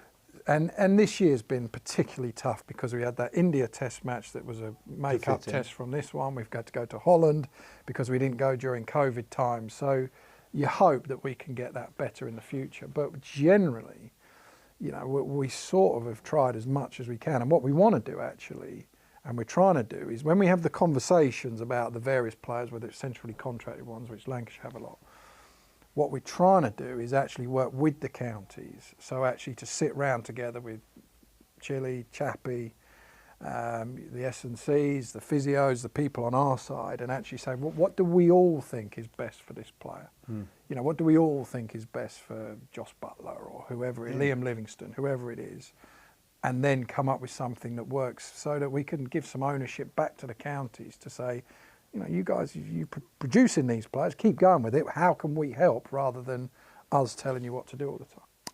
That's really good, and what I would have hoped you would do and expect from you. Let's just talk a little bit about the structure. There's going to be a review, or there's an ongoing review. The structure is a thing that frustrates not only players and administrators, and probably you and me, but also members, supporters. Would you consider, and are you considering, reducing the number of county games, which I think would be a good thing, and reducing the red ball games perhaps to a division of 12 and 6 and have 11 games in the first division, and then for the white ball T20 just reduce that a little bit and 50 over, and that may be your most contentious area, given one or two comments that have been passed over the last couple of weeks. Wazim Akram said it's probably on its way out. We all thought about that actually in 2015 when the competition was in Australia, and Brendan McCullum, no less, resurrected the way to play 50 over cricket. So we're going back a bit now, 7 years. Anyway, so in terms of the domestic structure, for me it has to change. And it has to be streamlined, and there has to be more time made. Now, you can't make time, so what you do, you take games out of it to create time. Or have I answered your question? No, I think you've answered your own question. No, what it is there's two things. That the high performance review is not just a domestic structure review. And at the moment, where there's lots of that, you've got the first class counties chairman, you've got the CEOs, you've got various different groups that we're all sort of getting. We're canvassing opinions really to try and work out what everyone who's got a stake in the game really thinks the best thing to do is. So we're not at the point where we're saying you're going to reduce games, you're going to have more less games or anything. We're at the point now where we're trying to, because what we want to really do is take the game with us with this, rather than actually just do it to the game, just say, right, this is what's happening, this is what you're going to do. So whether it is less games, more games, whether it's whatever, that part is what's being thrown around at the moment, trying to work out the best way, along with so much of what is high performance. So how can we help to make more pitches like Old Trafford? How can you help under-19 cricket? All these things are getting thrown into the mix. And at some point over the next month or two, we'll start firming up some ideas. But lots of suggestions are in the melting pot at the moment. And I genuinely, I'm not trying to hide anything, I couldn't tell you if it's going to, how it's going to end up. There's lots of different ideas, but as you know as well, it's incredibly tough to work out exactly the best way for everyone. But I also think there's part of it that's got to be how can the England team and the England setup help county cricket as well, not actually it's county cricket's job to help us all the time. So I don't know where that's going to end up at the moment, but that's all the things you've spoken about are in the melting pot. Let's just move on quickly to white ball cricket. You've had a wonderful, I can't say honeymoon period, that's rubbish, but you've had a great start to your red ball performances. White ball's been difficult and is probably destined to get a little bit more difficult before it gets better, because you've got new personnel in Matthew Mott's come in, he's lost his captain, you've lost your talismanic all-rounder in Ben Stokes. Yeah. So it's an interesting one for you, because you were obviously charged, or you thought that red ball cricket would be the easy one, and the white ball will just take care of itself. Ain't working that way at the moment, is it? No, but the one thing I would say about that is that one, I didn't know that Owen Morgan was going to, but Morgs never gave me a guarantee that he was going to do it. And I always felt that he would do what he felt was right, not for him, for English cricket actually. So, you know, Joss has come in, who I think is an outstanding captain, and from dealing with him, he's been fantastic. They've just played against a very, very good side in India, where the ball did actually more than they were expecting. You know, the injuries to our bowlers hasn't hit us in Test cricket at all, because we've got Anderson Broad and then Potts has come about, so we've not really felt it at all. And we felt it a bit more in white ball cricket, and the batsmen haven't quite been at their best. And a lot of that could be down, the pitch at the Oval had a bit more in it, all those things, you know, there's probably lots of different factors. But when I look at teams, what concerns me more is when you don't have the resource, i.e. you don't have the cattle, you don't have the players. But I look at our batting lineup at Bairstow, you know, you've got Bairstow, Roy, Joe Root, whoever these people are, Josh Butler, Liam Livingstone, Salt. There's all these guys. You've got Brooke knocking around. You've got so many to choose from. They'll find form at some point. So I'm quite pleased. I'd much rather we'd played against like a team like that Indian team, and we'd have seen the Gleesons and the people, and Chris Jordan bowled well, Topley bowled well. We started to find out about people properly against a good side, rather than playing someone or a team that were nowhere near as good as us, and we just blitzed through them and we wouldn't learn anything. So I've been quite pleased actually that we're in this period of play. And I also think, you know, people forget, you know, Joss, Matthew Mott, you're quite right. It's going to take them a little bit of time to make it their team and find their rhythm. People forget, you know, Morgs captain England in the World Cup in 2015 as well, and it took him a little while to find his voice and the way that he wanted people to go about it. I think Joss will find that quickly, and it won't take long before they start taking it to another level. There's two seriously good people there with Joss and Matthew Mott. So I'm actually, you know, I think we're in a better place in white ball cricket now than we were at the start of this competition because of some of these bowlers coming through. You know, and then you add to that into the mix, like you got Wokes, Archer, Wood, all these guys, and you think, hang up, you know, this is looking pretty good. We've got more options now than we did. You've mentioned about 20 players there, which brings me to my next point, selection. Yeah. Because you haven't, I want to say haven't addressed it, you probably haven't needed to so far, but there is going to come a point where you're going to have to think about how you structure your selection and who is going to do that and what sort of format it's going to take, how many people, etc. Yeah. Are you basically in charge of that at the moment, doing it off your own bat? Yeah, so I'm effectively the head selector, and what we do is with each team at the moment, so you've got... When I was a kid, there was no professional women's cricket. I didn't even think that women could be professional sports people. Especially early on, it just didn't really seem like there was a career in it. To support myself around cricket, I had to work at the petrol garage. I was the only girl, so I stood out. I'd love for young girls to be able to dream about being an athlete and it to be achievable. Thanks to the Hilton funding my contract, it's allowed me to play the game that I love all day, every day. Here we go, folks. We're like an engine and we need to be fuelled with the right gas. Without funding, we can't be visible. You can't be what you can't see. As a team, it feels like we're breaking boundaries. Thunder and Lancashire always want to put women's cricket at the forefront, and now I think that's really shining through. It's mad to think that without the Hilton funding, like, we wouldn't be playing cricket every day, training. Well, we could be, but we wouldn't have any money. We wouldn't, yeah, true.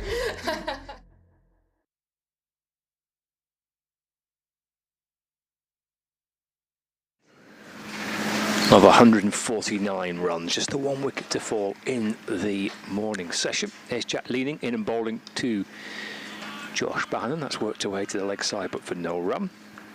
The wicket of the night watchman, which was Keaton Jennings, for Tom Bailey rather, for 25. And we went off just before the scheduled lunch breaks. We had that one delivery to bowl, which was from Jack Leaning just there. So barely the only wicket to fall, 25. Bohannon and Wells have added 58 runs so far for this third wicket. Wells, having gone past his century for the 10th time for Lancashire, the 28th time in his first-class career. He's 110. Josh Bahannon's on 19. So 225 for 2. It's a trail by 149 runs. 73 overs remaining in the day's play. 11 until a second new ball becomes available. Yeah, we are back, and yeah, short, sharp shower before. Yes. It only stopped lunch about 5 minutes before it was supposed to be, didn't it? But Stewart bowling to Wells, turns this into the onside, and a single taken. Lancashire at this point, you'd have to say,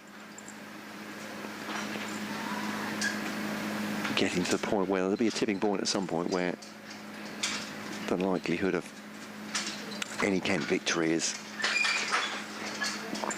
ebbing away, but there is still... There's quite a bit to go today. Yeah. There's a lot of time today, and there are runs between these two teams at 148, but Kent will need to take quick wickets to give them any chance of a positive result. So Stewart bowls to Bahannon, straight back at the bowl, and there's no run. First email of the afternoon session is from Mike in Sweden. Is he our fishing friend? He is indeed. Excellent. Yeah. So he actually told us yesterday how many lakes there were in Sweden. There are a lot of lakes. He likes to fish. He's emailed in on kencricket@bbc.co.uk. This will make sense to listeners in just a second, as Bahannon defends his next one off the back foot from Grant Stewart on a good length. Hi, Kent Cricket, he says. Is this the correct email address? Very confusing. Sorry. Says Mike. Yes, you are right, Mike. KentCricket@bbc.co.uk. Yeah, Mike making play of the fact that... How many times I mentioned the email address in about a 30-second period? About 8 times, because we've had to change it. Sorry, we're very happy to change it to a BBC address. As Bahannon drives to mid-off, and there's no run.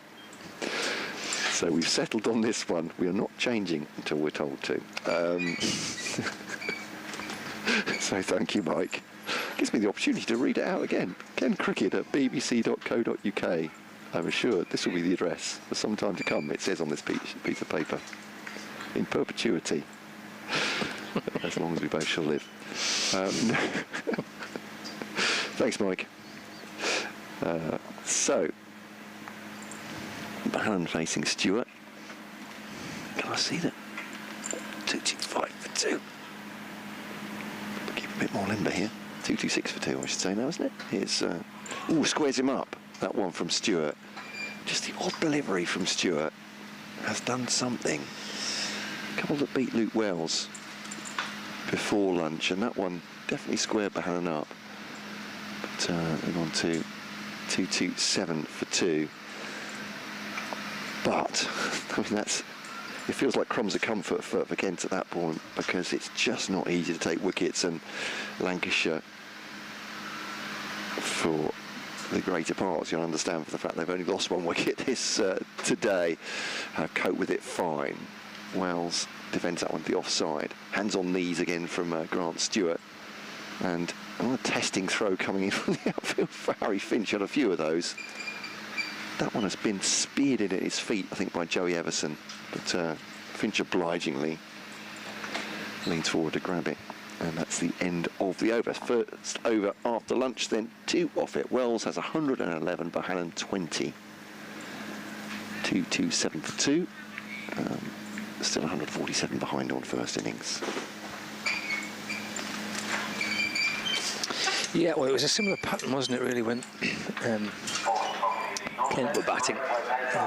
Periods where there wasn't a lot happening and they were ticking along nicely, and he's got to hang in there, haven't you, really? That's what Stephen Croft was saying last night to us at the close of play. Yeah.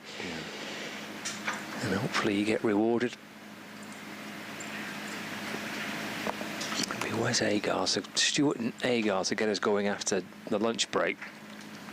Spin for a little bit of that back end of the morning session from Leaning and from Parkinson. There is Wes Agar, muscling his way in, bowling. chopped away into the offside by Bohannon. There's no run. It's a little bit brighter at the start of the afternoon. Yeah. Little patch of blue sky. Clouds are scooting across at pace still, aren't they? They are, yeah. So I'll mention once again, because at least one listener has mentioned today, is there a high-pitched squeaking on your microphones? Well, it's coming across on the microphones, but courtesy of the marquee here in the blustery wind. There's Agar to Bohannon. Jabbed away towards the offside. Ball is coming back in towards Josh Bohannon. There's no run. Well guarded the offside. Extra cover, point, short third man. Mid-off. A couple of fielders closer on the leg side. Daniel Bell-Drummond and Tawanda Mayo enjoying a little embrace, a little hug there. A comforting arm around the shoulder from his captain. There's a square leg and a long leg as well. There's Agar from over the wicket. Balls turned to the onside by Bohannon. There's no run.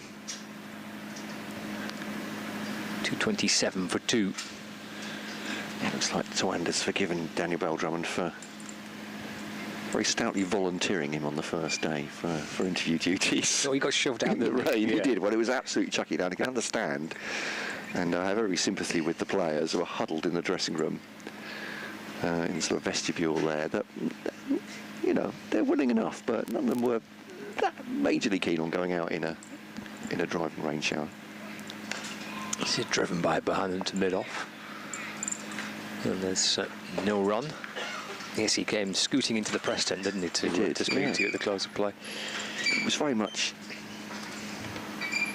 Skipper, would you like a few words after the first day?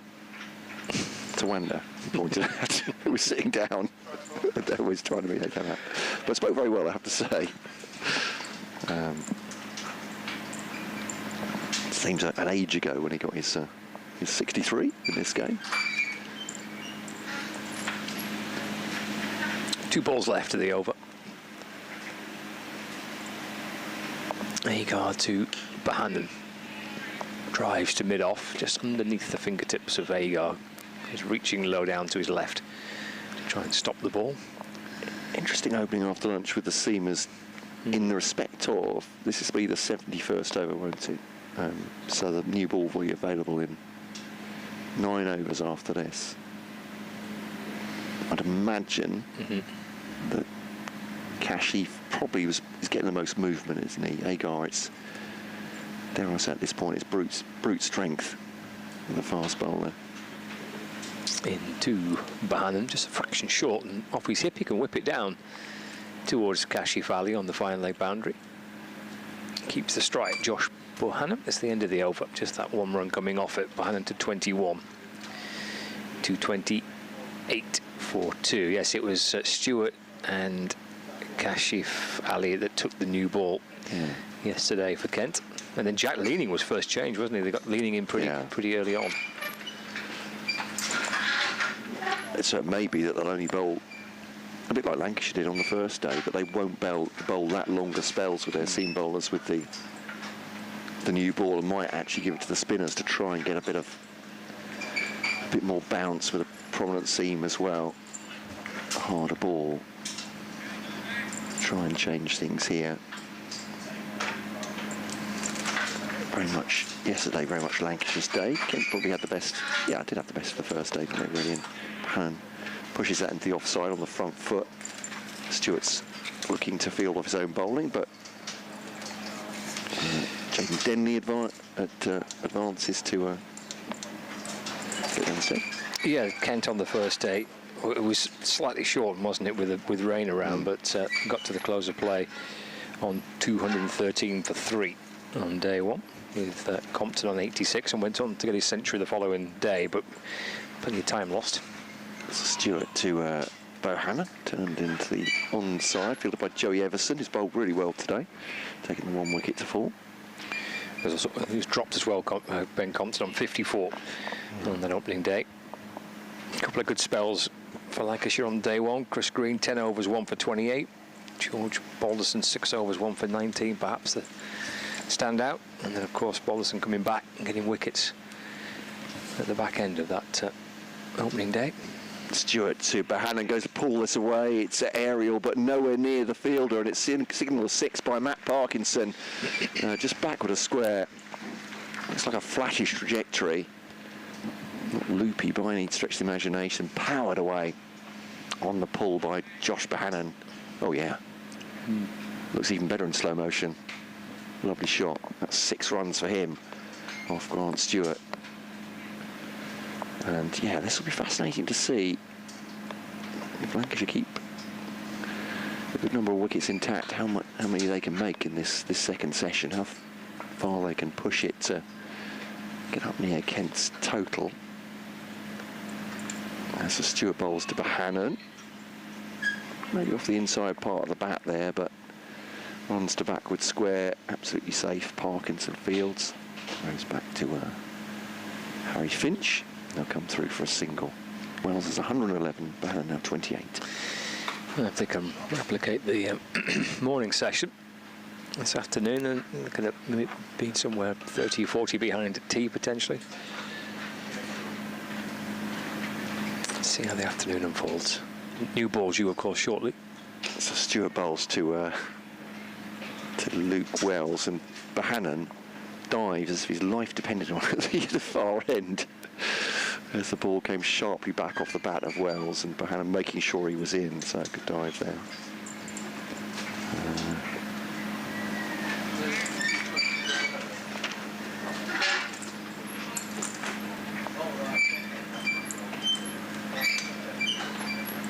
Round the wicket comes Stewart to Wells, looking to power that past Kashif Ali at mid-on, but reaches the fielder. No run, no addition to the score. 2:35 for 2 are Lancashire here. And Mike from Sweden, thank you very much in your riposte to... he's not asking me what the email address is this time, which is very kind of him. Said, my wife came in and asked what I was doing. I replied, I'm listening to 2 cricket matches. Stereo, Ken in one ear, England in the other. Oh, good effort. He said 4 or 5 day cricket was boring. England v India, 5th day, all results possible, he says. Yeah, absolutely. 129 for none, England there. 242 needed for victory. Agar to Bohannon, down the leg side. By Finch. I tell you what, it's warming up a little bit here. I might take one of the 8 layers off. He did say that it would get a little warmer this afternoon, that the sun might come out this afternoon. There's some people outside this tent might actually take their sheepskin coats off. Who knows? Actually, there's a gentleman over there in basking in shorts and short sleeve shirt. Lovely. There we go. 2:35 for 2. There you go. To Bohannon off the front foot and defends. And there's no run.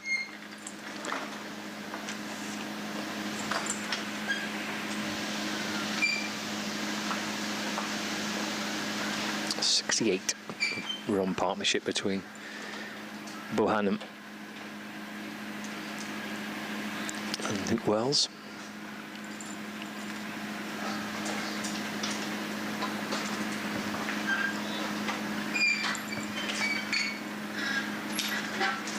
Wicketless so far into his 12th over. Let's run off an edge down towards third man. He'll get 4, Josh Bohannon. Ball bouncing its way out towards the boundary.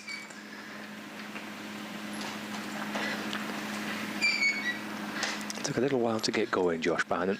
It wasn't easy, but he got through that opening period. Didn't look easy at all. Managed to get himself up and running. And he's got himself a start here, 32 not out.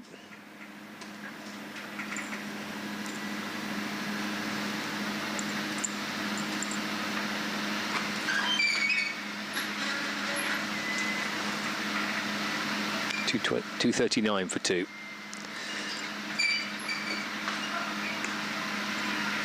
back and across and in behind it to defend. And there's no addition to the score. Looks like everyone's underway elsewhere after lunch in the county championship. There's 1 or 2 delays this morning. The game against Gloucestershire and Derbyshire was delayed due to rain.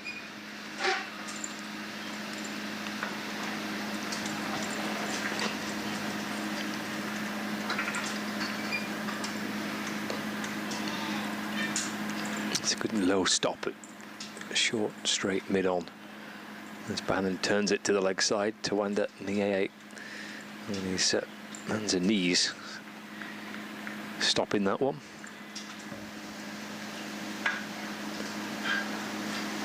Game between Northamptonshire and Middlesex. Middlesex were on the brink of securing a first innings lead, but actually Northamptonshire have pushed in front. Last wicket partnership between Justin Broad and Lloyd Pope. It's tapped back towards Agar and there's no run. Broad is 68 not out. Northamptonshire at 9 down. Now 433 for 9 to actually lead Middlesex by 20. Elsewhere in Division 2, the leaders Leicestershire 496 for 7. So a lead of 143 with 3 wickets remaining in their first innings, and Gloucestershire have very successfully recovered. They lost a couple of early wickets, but are 153 for 2, trailed Derbyshire by 58 runs in that game in Bristol. Back underway after lunch, and Lancashire 239 for 2.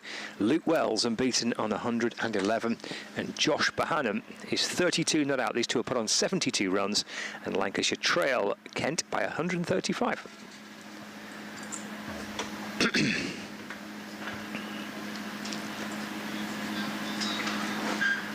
So here's a post-lunch spell from Stewart and from Agar.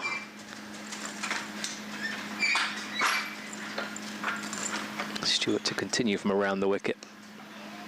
Tapped away into the onside by Luke Wells.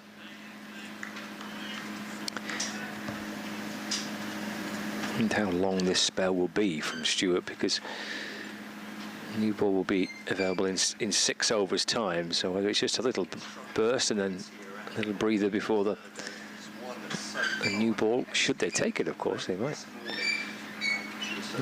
choose not to. Dabbed away by Wells through the gully region, fielded by Jack Leaning. There's no addition to the score. Surrey are edging towards a win. Well, I say edging, they're romping towards a win. They're going to cruise to a big win against Worcestershire inside 3 days. They only need 12 more runs to win. On course as it stands for a 9-wicket victory against Worcestershire. Wells hits it up and above mid-off.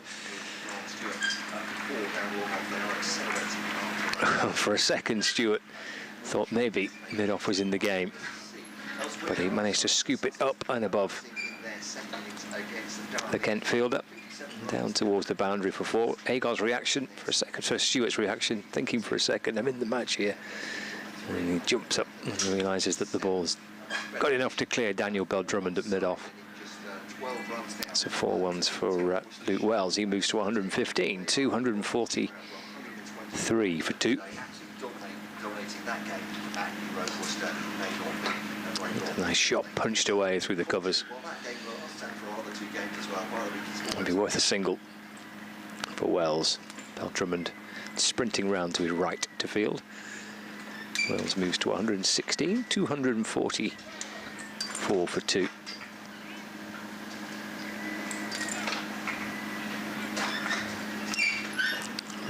Pretty slow going for a game between Warwickshire and Somerset as well. Somerset making 498, so a big first innings score on the board. Warwickshire now 235 for 5 in reply, so still 260 behind. 5 wickets remaining. Down the leg side by Stuart to Bahanam. York is 245 for 4, so they've found a partnership, haven't they? Who's got runs there? Finley Bean is 135 not out. Bairstow unbeaten on 28. Still trail Yorkshire by 240 runs with 6 wickets remaining.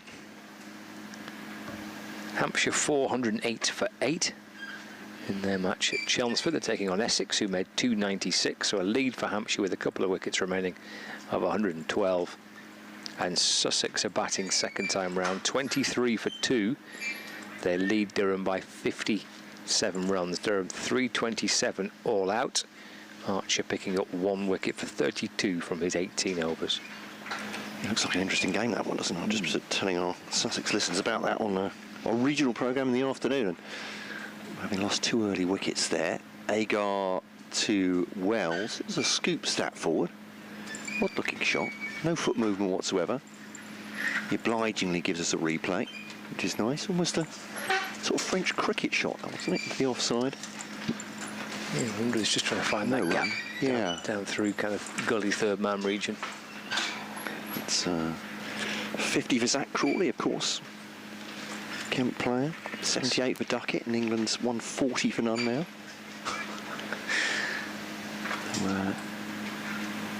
Stewart bowling to Wells.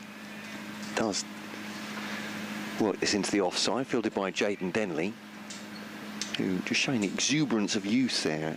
Flies towards it. There's no chance of a run, but tosses it to Andamia. He comes back at him, throws it further to Grant Stewart. Like he's a basketball point guard there. There we go. I do like to mix my sports. It annoys some listeners. No end. I'm not surprised. Just looking at Zach Crawley, actually, he's going at his strike rate's 45, so this is an atypical innings, I would say, from him. Duckett's going faster. Here's Stewart to Wells into the offside again, and there is Jaden Denny. It's going to happen again, I think. Oh no, this time to Andamia will not return the pass. It goes to Grant Stewart instead. Yeah, because when you read that score out, I was thinking, blimey, England are at a canter here, they're cruising it. But then I've just read a quote from Michael Vaughan, who's at the game, saying England are going through a tough period. The ball's doing a bit, just trying to survive now. So it's obviously not quite as the scoreline would suggest in a minute. It's easy for us pundits and for supporters to forget that there are 2 sides playing in these games. That's why we love cricket. So here's Agar to Wells. We'll take the bowling team out of the equation. To the offside, and there's no run. I mean, to beat India with a chase like this would be quite a statement, wouldn't it? World cricket-wise. Yeah, I mean, India get 470 in their first innings. Yeah. I think they've had 5 centurions in the match, India, across the 2 innings, and if they'd to lose, that would be a stat, wouldn't it? Wow. Yeah. Last time a Test team had 5 centurions in a match and lost. But England will still, as you're saying, if they've slowed down now, if India are bowling, it's finding something in the pitch. But bat and pad from Luke Wells, it goes down the leg side. Fielded by Joey Everson at, Ben Compton at square leg. Yeah, Jeswell, Gill and Pant in the first innings, and then Raoul and Pant in the second innings. So 5 centurions in the match, 5 centuries in the match. Score of 470 in your first innings, and if you were still to lose the game. Yeah, Rishabh Pant's quite an entertainer, isn't he? To me, you saw some of his first innings on the highlights, and that was quite something. Agar to Wells now. Round the wicket, goes quite wide as well. It's helped on its way just across him, or coming into the pads. And it'll be 4 runs off the bat. With Agar looking understandably frustrated. But for those 4 runs, it would have been a maiden. But end of the over, and Lancashire still going well here. And will be interesting to see if they can accelerate now. It's not been easy for either side, has it, to put the foot down a bit, but the run rate actually is still at roughly 3 1/3. I've got a message about when is the test match coming to Old Trafford. It's the 4th test match of it's this the 4th, is it? Oh, I thought it was the 2nd. My apologies. It says 23rd of July when the test match starts at Old Trafford. There's Stewart to Bohannon. Off the back foot, trying to find a gap through the offside. No run. Email early on saying it's expensive for Kent to come here. I don't know if it would necessarily be more expensive for the away side, would it? I don't know why it would be more expensive. I'm a bit confused by that. And for the home sides, it can be just because crowds are smaller and you bring a lot of infrastructure here, don't you, to these days for players training and indeed the media too. This is a flicked backward of square by Bohannon for a signal. I mean, I don't think the extra miles up the M6 will make that much difference on the coach. So. No. It was a long journey anyway, to be fair. So I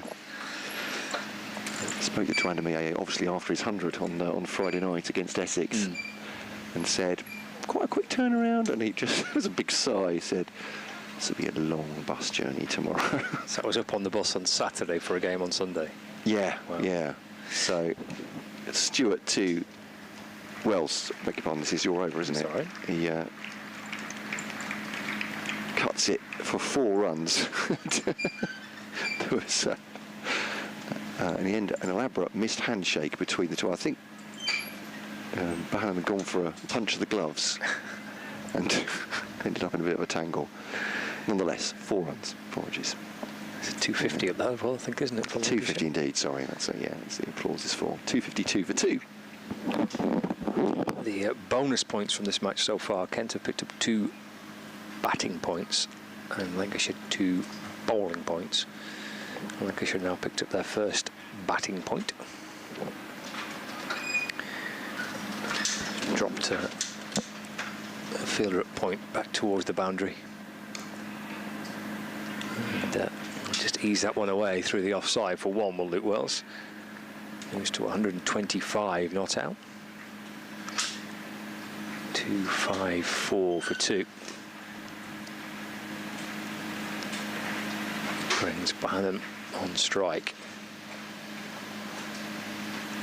Did Kent play any 4-day matches at Beckenham this season? Not 4 days, they're playing. There's a couple of one-day cup matches there. Right. But actually, yeah, they're playing Lancashire there, aren't they? Yes, yeah. Defended by Bohannon.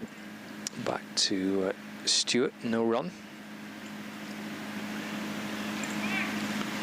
So yeah, 4 days. I think they can have played Surrey there before. I think they like to pick and choose their opponents for crowd strength. Obviously, see, they're not in the same division as Surrey now, but the pitches there tend to be a little bit lifeless in.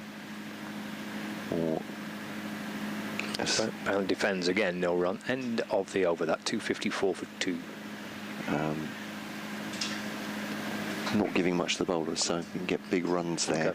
Okay. I don't know how much of that's an issue, to be honest, but the HQ at Canterbury, they like to play white balls at Beckenham, though no T20s there this year. I mean, just a big picture, I think, for Kent and from all the counties is if and when the windfall from the 100 arrives to the counties, what that'll mean, whether it'll mean further development of Beckenham and making that a more serious or often used venue. Surrey like to use it for games, and for Surrey women as well. I've played a number of games there. Whether that's the case, or they add facilities at Canterbury, etc., so it's all a bit up in the air. But yeah, not used that often for the men's game. Played plenty of second level games there. Wes Agart, Matt Parkinson and Daniel Bell Drummond in a little meeting there. You're not missing any cricket. So it's kind of mainly Canterbury then? Obviously some more less for away, but mainly Canterbury. Yeah, so and Canterbury and Beckenham are the only grounds they're using at the moment for first team cricket. Because when I was there last year, there's a lovely plaque, isn't there, on the lime tree cafe side of the ground that shows all the different grounds that Canterbury, that Kent have used in their history, all dotted around. There's a huge array from Dover in the east of the county to I spotted the Dover one. Tunbridge was used, Catford was used. Was Tunbridge used pretty recently, or relatively recently? Tunbridge Wells relatively recently, okay. but not the old Tunbridge ground. But Tunbridge Wells, of course, was the last one in the rotation, I suppose. That was the third with Beckenham, but as Agar to Wells leaves that through to the wicketkeeper. Couldn't put a number on it, but it's not been used. Certainly not been used since COVID, and wasn't during COVID. Okay. But like a lot of our grounds for a lot of teams, there are issues with costs there for the club, and Kent are not blessed with huge coffers, and I think effectively they can't use that as a loss leader to go there and lose money. So, which is a shame, because the crowds there are very good, but shifting everything over to Tunbridge Wells just cost them money too. So he's Agar. It's driven through the offside. Was that a catching chance for Mieye? I'm not quite sure. Oh, I think it was. I think, from his reaction, I think maybe it was. Yeah. Was it on the full? I think it was on driven to the offside by Wells. Wells. So just waiting for the replay. It's just blacked out on the screen here. Can I have a quick look at this now? Yeah, definitely. Agar had his hands up there. I mean, Mieye's just put his cap over his face, looking frustrated. He threw himself to his left there, though, didn't he? I mean, that would have been it would have been a stunning catch. But in a day of few opportunities, you can understand the frustration. So we've had that one and possible return catch to Joey Everson. That was off Bohannon, wasn't it? Yeah. So they've both had kind of a little bit of a lifeline. I suggest both of them would have been extraordinary catches had they been taken, but Agar to Bohannon now clips that towards Daniel Bell Drummond, with Mieye now standing at a short mid-on. But obviously I'm sure for Mieye it'll be the fact that he looked like he got a hand to it and hasn't held it, but we're not talking a dolly here, we're talking about one absolutely flying past his left ear, trying to get onto it. So is that Kashi finally just stretching there, I think? Not too far away from the new ball, are we? So maybe some signs that... Oh, good point, yeah. So this is halfway through the 77th over, and Agar now bowls to Bohannon. Straight back at the bowler, no run. Oh, yeah, going through some sort of half backward roll, that one, isn't it? Just rocking, loosening up the lower back. Well, we've seen Stewart bowl since lunch, haven't we? So I wonder who's good. Will it be Stewart to take the new ball with him, or will they go with Joey Everson maybe? He's not bowled yet this afternoon. Will Stewart just come out for a few overs now and come back when the new ball's available? It's Agar to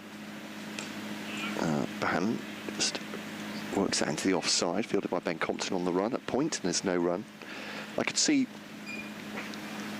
certainly maybe with Agar, because he's not getting the ball to move very much. I mean, he's been difficult to play. Just the ball short in the 14th over and none for 36. But I'm thinking, I'm trying to second guess Daniel Bell Drummond here, that maybe they just think that Everson and Kashif will move the ball more.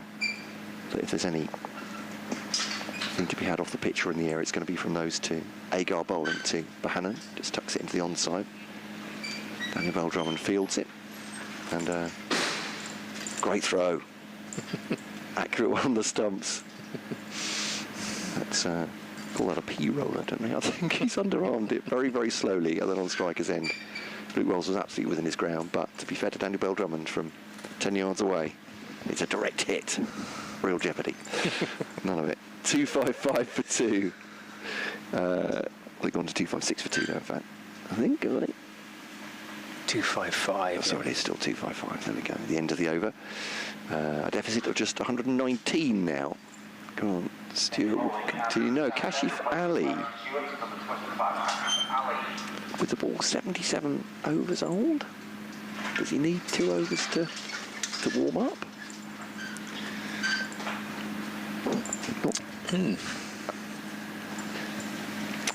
Answers on a postcard. Stuart's 4 overs after lunch cost him 20 runs. From the 8 overs that have been bowled since lunch, 30 runs have been scored.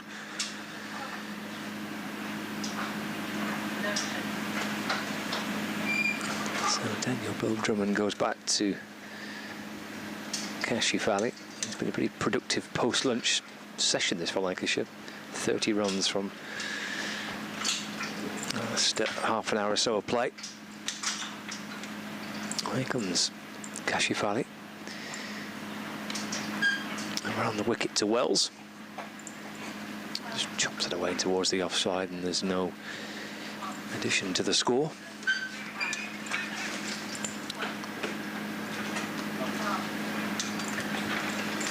.255 for 2 Wells. 126 not out.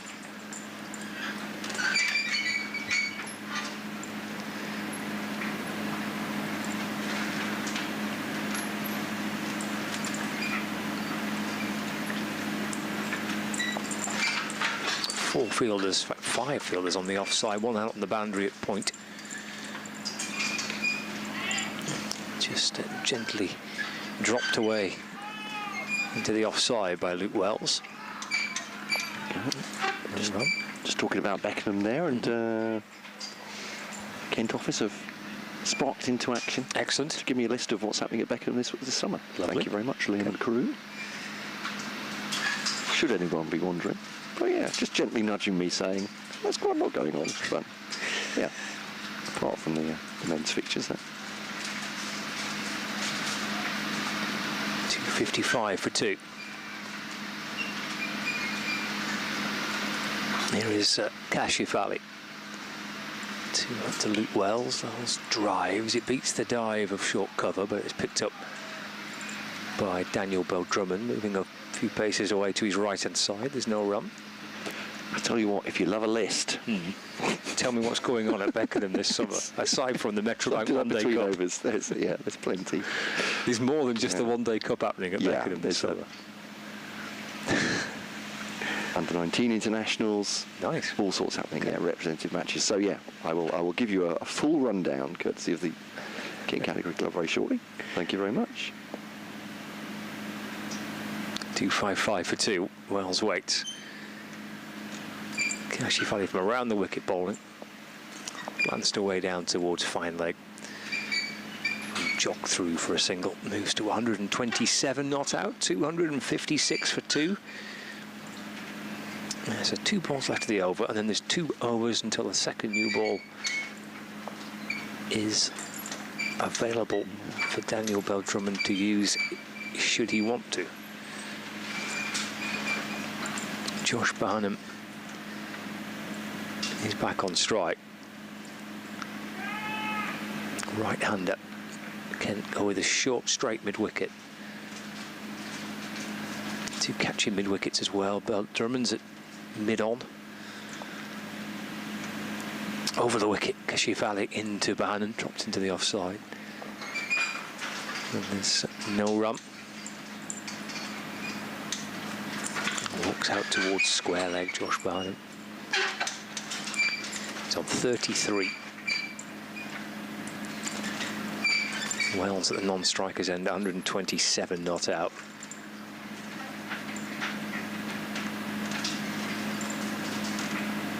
Cache wandering right the way back to his bowling market.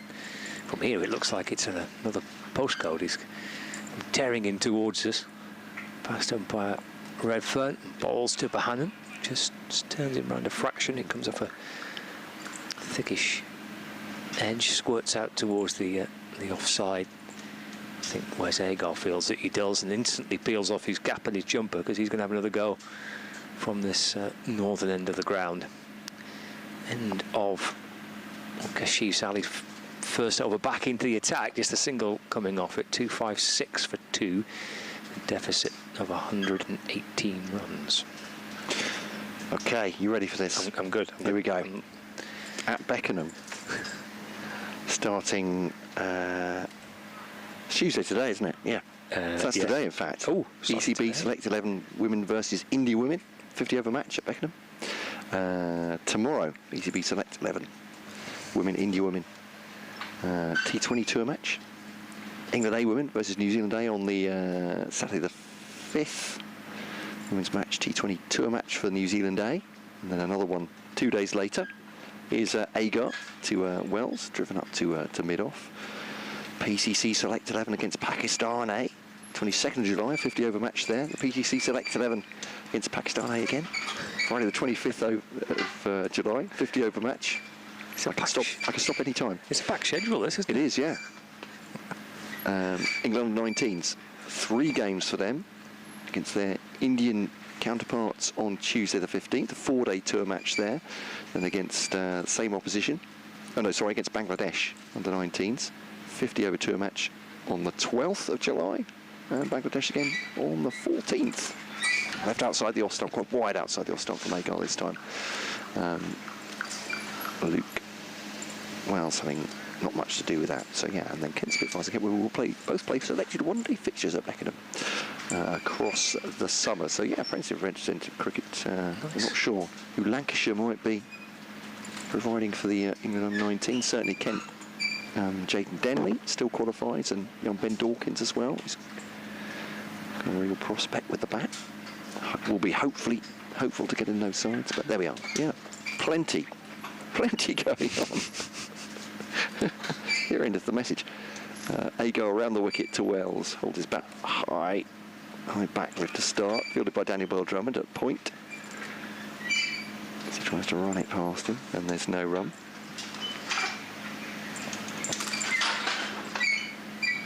So again, the 79th over now.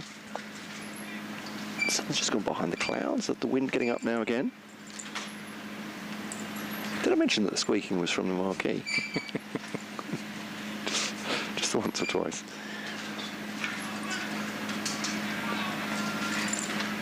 More oil we call for.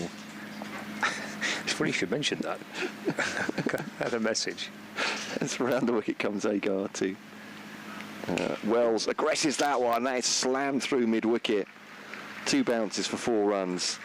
It's a little bit short outside the off stump, and Wells gives it the treatment. 4 runs, and it may well be, if Agar's not going to be used with a new ball, well, this will be his last over.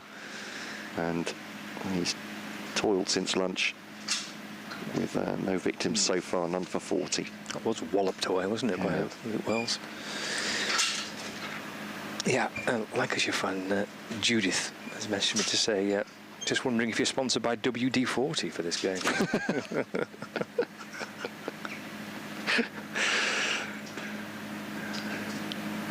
Is Agar to Wells. Oh, and that just, well, it carries Daniel Bell-Drummond. He's cut that away, but high. It's over Bell-Drummond's head, to be honest. He's just thrown an arm at that Bell-Drummond's knee. I don't think he was that close to it. It's gone for 4 behind square. Not necessarily in full control of that, Luke Wells, I might argue, but absolutely safe, and it's 4 more off Agar. Am I doing him a disservice? I don't think I am. No, I think there's a quick, it was a little bit finer, I think, through the offside than maybe Luke Wells expected, but if I'm in doing disservice, he can come, please don't come looking for me afterwards, Luke. When his connections, I can't believe I've just said that. I'm just joking. He's got 135 so far. He goes for this one. He's on the swing, and that one will be through mid-wicket. Is that 6? Yep. It is indeed. Umpire Milnes, already a tall man, even taller, raises the 2 index fingers to the sky. And end of the over, 270 for 2. And that's the 100 partnership, isn't it? Yeah. With Josh Bohannon. Applause for that. Oh, yeah. That's a good-looking shot. Whatever doubts I might have had over the previous one. There, Scott. That was a very convincing shot indeed. Yeah, well, cash in here, Lancashire on this holder ball. I mean, I'm certain that Kent will take the new ball. And, well, there weren't 3 of the best deliveries served up by Wes Agar, and Luke Wells filled his boots. 4, 4 and 6 to end the over. deficit of 104. So, I mean, since lunch, Lancashire have at lunch they were 225 for 2, weren't they? Now 270 for 2. So they've enjoyed a very good start to the afternoon session. Remember on the first day after lunch, Kent came out and scored pretty freely, and because you had to try and drag it back later in the afternoon. Lancashire looking to try and serve something up similar here to Kent. This will be the last over before that and get themselves a brand new ball to have a go with. A partnership of 103 runs between Josh Bohannon and Luke Wells.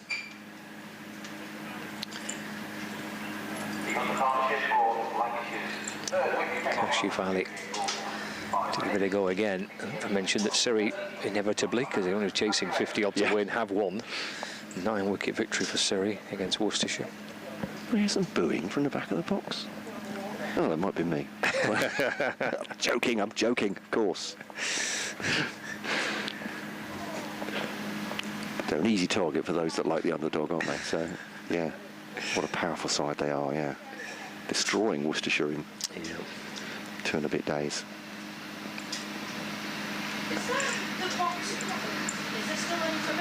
Right, Cashy Valley then. This is over number 80 of Lancashire's first innings. Bohannon calmly getting in behind it to defend, and there's no run. England still haven't lost a wicket in their run chase. 179 without loss. Duckett on 104. I was going to say, has he got to 100 yet? Yes, absolutely. Crawley on 58. Blimey.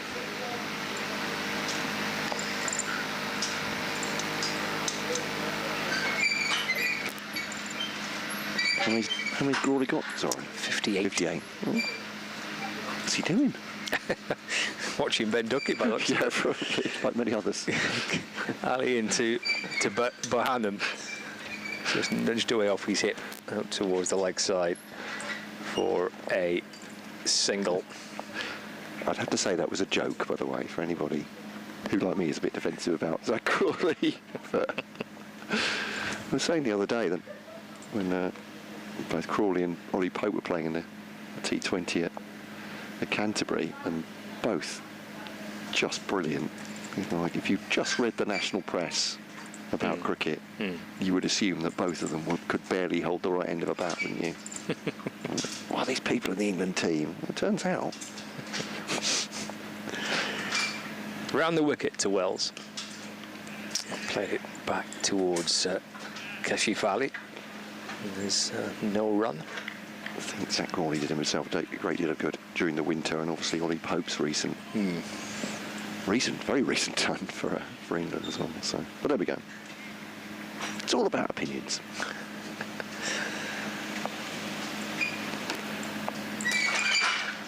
.271 for 2 here.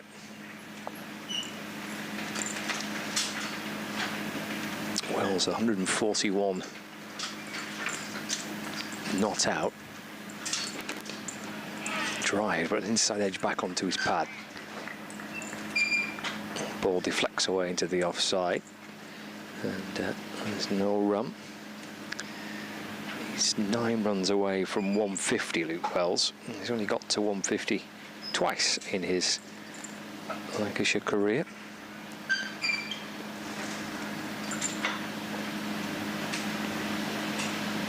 Once against Kent. And his best score for Lancashire, which was 175 not out against Warwickshire in 2022.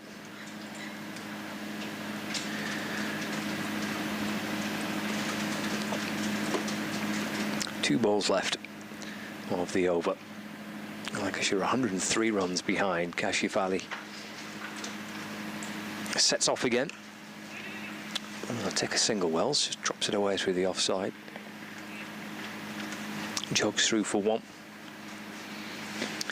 Moves to 142 not out. I'd be very interested to see what happens in a ball's time. Do they take the new ball immediately? Yeah. There's no sense that the Lancashire are slowing down with the old ball. Joey Everson is going through some warm-ups just to keep you informed. Just twisting the night away and through his bowling action. Into Bohannon, that's pushed out into the offside. And there's no run. It's the end of the over. 272 for 2. 80 overs gone. And they're definitely going to make one bowling change because Joey Everson's ready to come on. So that's the end of Wes Agar. And I think our questions are going to be answered pretty emphatically here. It's a new ball to be taken, and Kent hoping it sparks something off for them. Because the old Kookaburra ball, I don't think was much fun to use. Oh, is that rain stopped playing anyway? It is, yeah. And that's why people like Mike are very sensible. If you're going to listen to the test, you should be listening to this in the background. Absolutely. Or them in the background. It's in the foreground. Steady drizzle at Headingley, apparently. The umpires have taken them off. It's no sort of place, Yorkshire, is it? That's when you want to play cricket, it's raining. Quite right. I know how to play to the crowd. I've just been sent a list of highest individual scores in Lancashire against Kent matches at Blackpool. Well, crikey. Yeah, no, I like this. That's niche. It is niche, but I love niche. Me too. Deep dive. Luke Wells. How's Luke Wells doing? He's now second on the list of highest scores in Lancashire versus Kent matches in Blackpool. Top of the list for Kent in Blackpool in 2003. Ed Smith making 203. And the rest are Lancashire players. Wells making this unbeaten 142. Carl Hooper, Mark Chilton and Duncan Worsley on the list as well. It's Everson, first ball with the new ball then to Luke Wells. Keeper up the stumps. Finch, no run into the onside. In fact, 3 of those came in the same game. So Ed Smith's 203 for Kent against Lancashire in Blackpool in 2003. In the same game, Carl Hooper scored 128 and Mark Chilton got 114. So 2003 was a good year for batting here as well. It's Everson round the wicket to Wells. Guides it back with a square. It's a no as Ben Compton fields a backward point. New ball or no, there are no slips in. In fact, the field is, well, looks a bit more like a one-day or a T20 field at this point. You've got sort of 4 or 5 in the inner circle, and others on the boundary at this point. Around the wicket comes Joey Everson, floating delivery, but Luke Wells turns that. The most convincing shot. Buys, is it? Oh, it's come off the wicketkeeper's pad, is it? Okay. Well, it really wasn't a convincing shot. He's not hit it. There you go. So just a bit down the leg side. I think it's come off Harry Finch, skewed away. Interesting with Everson to take the new ball. Keeper stood up. So not. I mean, Stewart took it with Kashi Fali yesterday, didn't he? Yeah. But I mean, even with this new Kookaburra ball, they're clearly feeling that it's not going to jag away too much on the pitch. You're not going to bring the outside edge that much into play where it's going to carry to slips, that type of thing. So Everson just trying to bowl off stump, 4th stump line. Keeper stood up, just seeing if it does nick away a little bit like what Balderson got Bell Drummond maybe in the first inning. Yeah, they put leaning in at gully now. Okay, well that's smartly into the gloves of Harry Finch. Maybe a little movement for Everson off the seam. But I guess that's the ploy, isn't it? With the keeper stood up. Yeah. And just a little similar to how Balderson got Bell Drummond. Yeah. Just probing away on just outside off stump to see if it nibbles about a little bit. There is a slip catcher in place now as well as the keeper standing up behind. That's Jack leaning there. It's Everson bowls to Bohannon, drives it up towards mid-off. Fielded by Wes Agar, and they do come through for a single. A similar sort of bowler, I suppose, Joey Everson to George Balderson. It's not express pace by any means, more lively medium pace and a bit of variation Concentrating on accuracy. Movement off the seam. 33 on his Spitfire shirt, round the wicket to Wells now. Just closes the face on that one. Out towards square leg. Daniel Beltran runs after it and picks it up, and that will just be the one to end the over. 275 for 2, and down to double figures now, the deficit between these two teams. So they were 225 for 2, 69 overs gone at lunch. So in the 12 they bowled since then, Kent, they've made exactly 50. Have they actually taken a new ball or not? Because when we was looking at the ball, I didn't hear the announcement, to be honest. No, I'm not so sure that they have. It just says he hit the ball, and the sound of the ball coming off the bat there. Yeah. It didn't sound like a new ball. So no, maybe they haven't. I'm going to ask our colleagues. Yeah, because I don't think they have, and I've not heard the announcement for it. That looked it's just the way it came off the bat and the way it looked as it was hit towards mid-off. No, they haven't. That's still the old ball, is that? Because you can see it in his hand. Kashif Ali in and bowling, and it's driven square the wicket for a single. No ball, another no ball. Oh, goodness me. Not taking it yet, no, I'm told. Yeah, you're absolutely on the money there. Our colleagues so they've not taken it as yet. I would have thought the only sense in that is they think they might get a little bit of reverse, perhaps, from the Kookaburra when it's older, but also the ball's softer. It just might not disappear off the bat as quickly. Yeah, true. Just really making it even more attritional is the idea. Softball, you're going to have to put power in your strokes to get it away, I guess.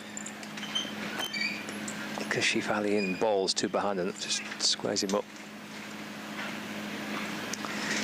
But I mean, yeah, it's just that the scoring hasn't been that difficult since lunch. They're scoring quicker now than what they were at any point during the part of their innings. They've scored pretty quickly since lunch, but yeah, I suppose it's a difficult balance to get right, isn't it? Yeah, true enough. 35 to Bahan, 278 for 2. Kashif Ali bowls. Cut away by Bahan through the offside. He was hurrying through the first. He slips a little as he comes back for 2, but in the end, he doesn't need to worry too much because it's run away from, I think that's Jaden Denley trying to catch up with it. Yeah. It's come for 4. Nice shot by Bahan. Takes him to 39. These are really hard-fought runs by Josh Bahan, and I'm not so sure if he would describe it as being a pleasurable innings so far, but it certainly will be a rewarding innings for him. You know, this is 39. He's got a chance here to scrap his way towards a score. Just one or two signs of him starting to feel a little bit more comfortable and free his arms up. That shot being maybe an example of that. 282 for 2. Deficits into double figures, 92. Kashif Ali in and bowling. Bahan drops it away into the offside. And there's no run.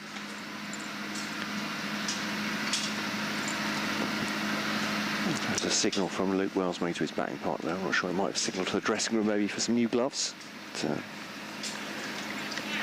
got good wear out of these ones. 144 so far for him from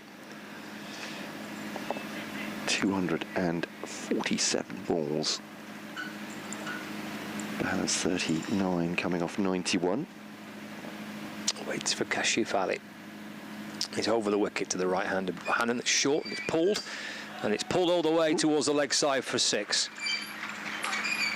High over the kind of concrete steps that, and maybe even out towards there's a white brick wall at the back of the. I think it hit that. Did it hit that and bounce back? Yeah, it's in between. Actually, it's picked a really nice gap between the spectators as well. Good effort. Either of those two gentlemen had their lives in their hands, flashing by between their eyes. Walloped away by Bohannon for 6. He moves to 45. Yeah, Grant Stewart is studiously looking at the ball now to see how many chunks have been taken out of it. 288 for 2. 86. The deficit.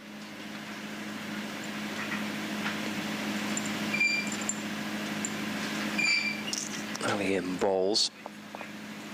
Leaning does well, low to his left. He's at gully position for Kent.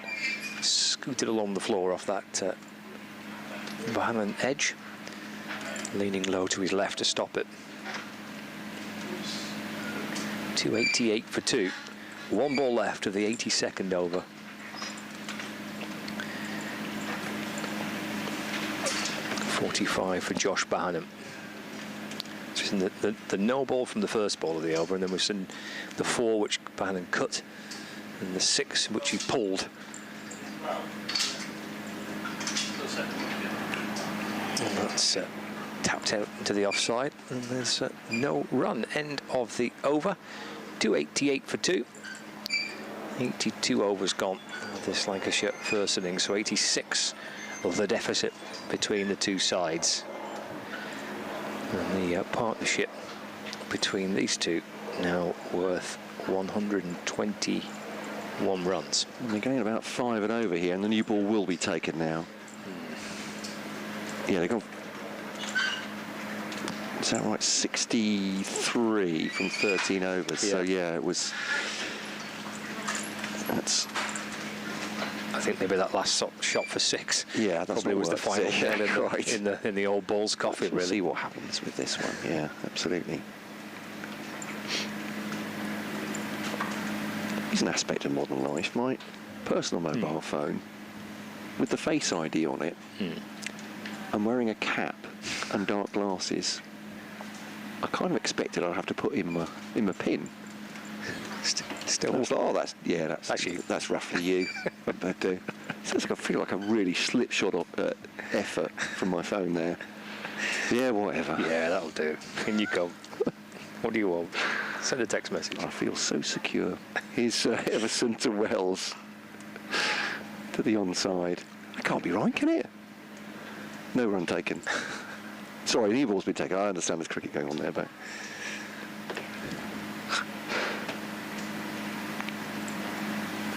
It's like you're putting a fingerprint on it in gloves or something. Yeah, no, it's you.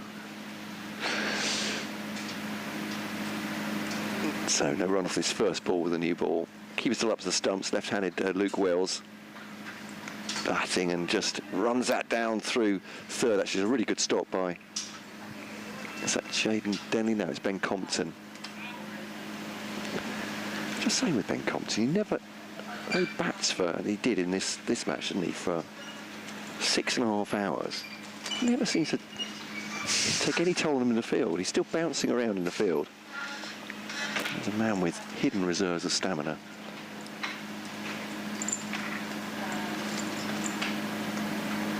He now is dispatched to the leg side boundary as Joey Everson comes over the wicket to Josh Bohannon. Has 45, 289 for 2. Lancashire, they put their foot down a little bit. There's someone beside the sight screens. Just in to our right, he's just looking quizzically to see what's going on there. Is Everson to Bohannon. It's on middle stump. Bohannon just checking his position there, his guard as he defended that, looking back, making sure his feet were in the right position. 10 minutes to 3 here on BBC Lancashire, BBC Radio Kent, via the BBC Sport website and app, and of course with the pictures via Lancs TV. If you're watching us, Everson to Bohannon gives him a bit of width there. Bohannon casts his eyes to the heavens after not profiting from that, because he's made room, trying to slam it into the offside, and just found Daniel Beldrama at cover. You've been passed a message. Yeah, I was just being reminded by our colleague Paul Edwards that these two put together a big partnership for Lancashire last season in the game at Canterbury, Wells and Bohannon. Just driven into the offside. A shout of catch it. Daniel Drummond's down very quickly to his right, but not on the full.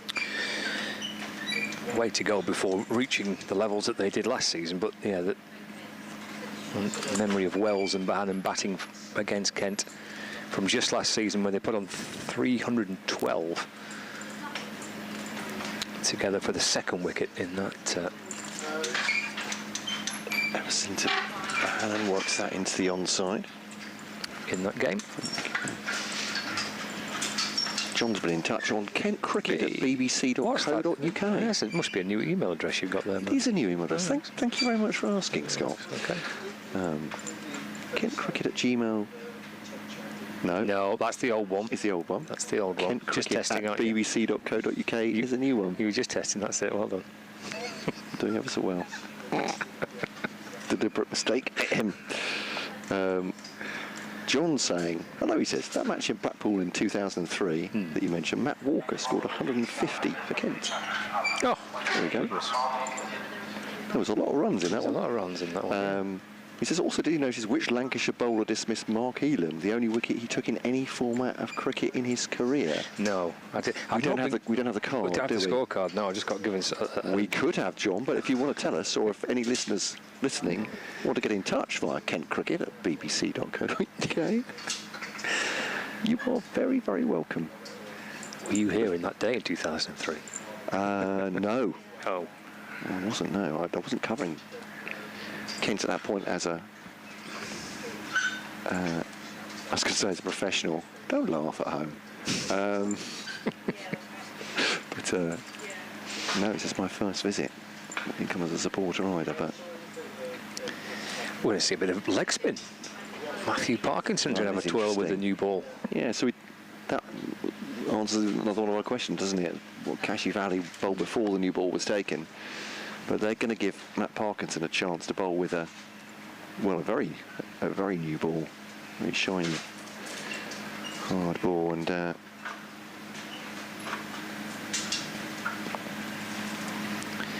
yeah, so 1 over from Joey Everson with the new ball, and Parkinson gets a chance with it from the south end of the ground. Bringing Wells onto the front foot, just smothered away and towards the onside, and there's no run. 289 for 2 then. Parkinson home for 72 from his 16 overs. Into Wells, that's just tapped away. Parkinson goes away down to his left of field. Seemed to go down in stages there, did Matthew. So Josh Bohannon just brushing off a bit of dirt from his jumper. In comes Parkinson, balls again. And defender back towards him. And there's no run. 289 for 2. I'll tell you what, John, I know the answer now. I haven't looked up the scorecard, but I would not have got the answer. Parkinson into Wells, asking for the LBW there, Matt Parkinson, and not out is the cry. But that's not a bad shout there. It's hit him, I think, on the toe, on the full. Oh, Matt Parkinson's gone through 50 expressions there, hasn't he? He's given it a double teapot as well. But I can understand why he's shouting. I don't think Matthew agrees with that decision. Something just tells me that he doesn't think that's right. In and balls to Wells. That's cut away through the offside for a single. All I can say, Scott, is that you are a master of subtle body language to pick that up. There's a picture on the replay. I mean, I was convinced, to be honest. It was out just from his expressions. I think he's had a couple of good shouts. Yeah. With the older ball before lunch. I think, as I said, if that one hit on the full, obviously the decision of the umpire to make is what it's doing afterwards, isn't it? Is the Because it's his front foot and it's on the toe. Is he? Does he think it's out now? No, he's having a chat with Daniel Bell Drummond. Right, so. Yeah, the skipper's come up for a chat. Bell Drummond is at slip. Josh Bohannon on strike. Short leg, forward short leg and slip. Parkinson. Do Bohannon off the back foot. He'll take a single there. Just works it down the ground for one. And that is the end of the over. Just that single coming off it. 290 for two at the end of the over. Bohannon 45 and Wales on 146, 84 runs behind. So go on, what's the answer to this? Is Malloy? Malloy, oh yeah, definitely would have guessed it. Been low down on my list too. Who apparently bowled off breaks. Did he? Yeah. Don't remember him doing that too many times. He really didn't do that too many times. No, that was his only first cast wicket, was the wicket of Mark Elam in that match. Thanks, John, for that one. That's a great question. I think we could have gone quite long with that as a quiz question, couldn't we? Yeah, a long way down the list. Everson then, to bowl from the north end here to Bohannon, and the leg side, and it's straight into the gloves of Harry Finch, who whips the bails off.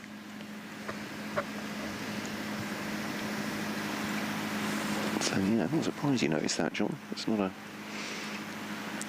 I wonder if John was here that day watching the game. In 2003. It's Everson to bowl to Bohannon then. Drives it to the offside, one bounce. Goalkeeper's parry, that one. Got applause from Jack Leaning.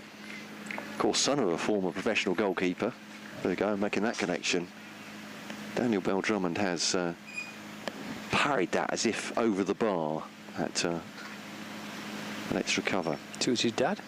Andy Leaning, who played for York City, Bristol City. Oh, right, okay. That's the reason that Jack himself, although a proud Yorkshireman, was born in Bristol. And the family were there. Drive all past Grant Stewart, though. Yeah, he won't get to that one, but it was in the air, agonisingly from a Kent point of view. Wasn't close enough to Grant Stewart, though, and that is 50 for Josh Bohannon. Good-looking shot there from 102 balls. Yeah, well battered. I mean, that's I think a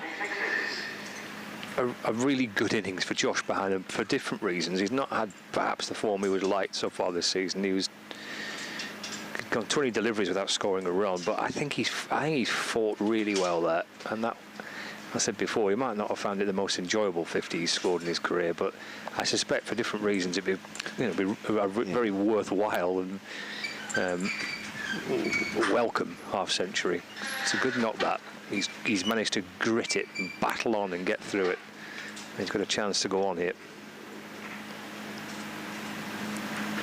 Over the wicket comes Everson to him now.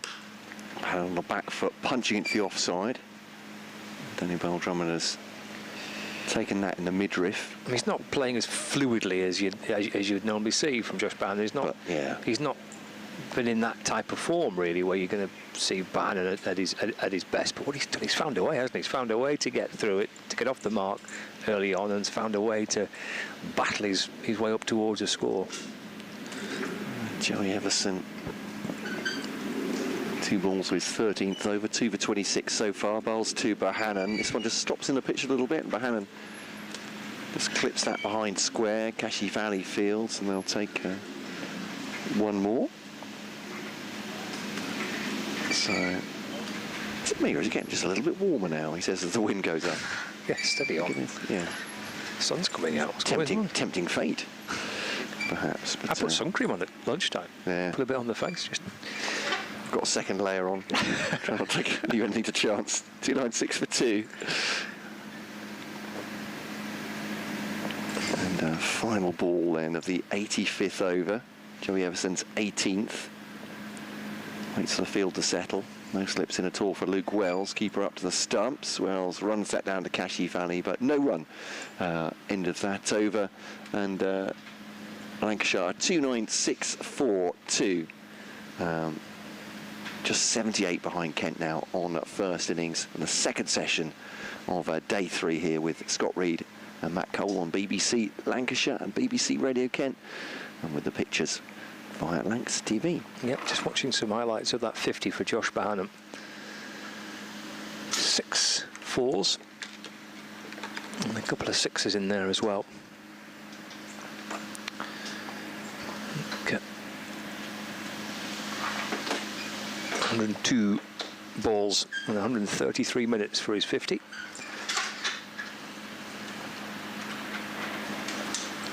Say it's the most fluid you'll see Josh Bohannon, but I suspect that those this 50 will mean just as much as any other.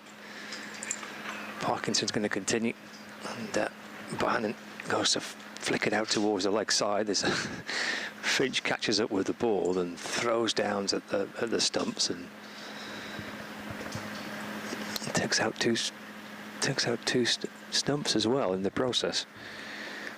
Bohannon gets 1 run, so 297 for 2. So Lancashire have got 1 batting bonus point so far, and they're 3 runs away from a second. 77 run deficit between these two sides. Stumps have been rebuilt after they were demolished by Harry Finch. Wells is on strike with a slip in place, and Parkinson's spin from around the wicket. Down the pitch he comes. That's walloped back over his head. That's a fearsome looking shot for 6.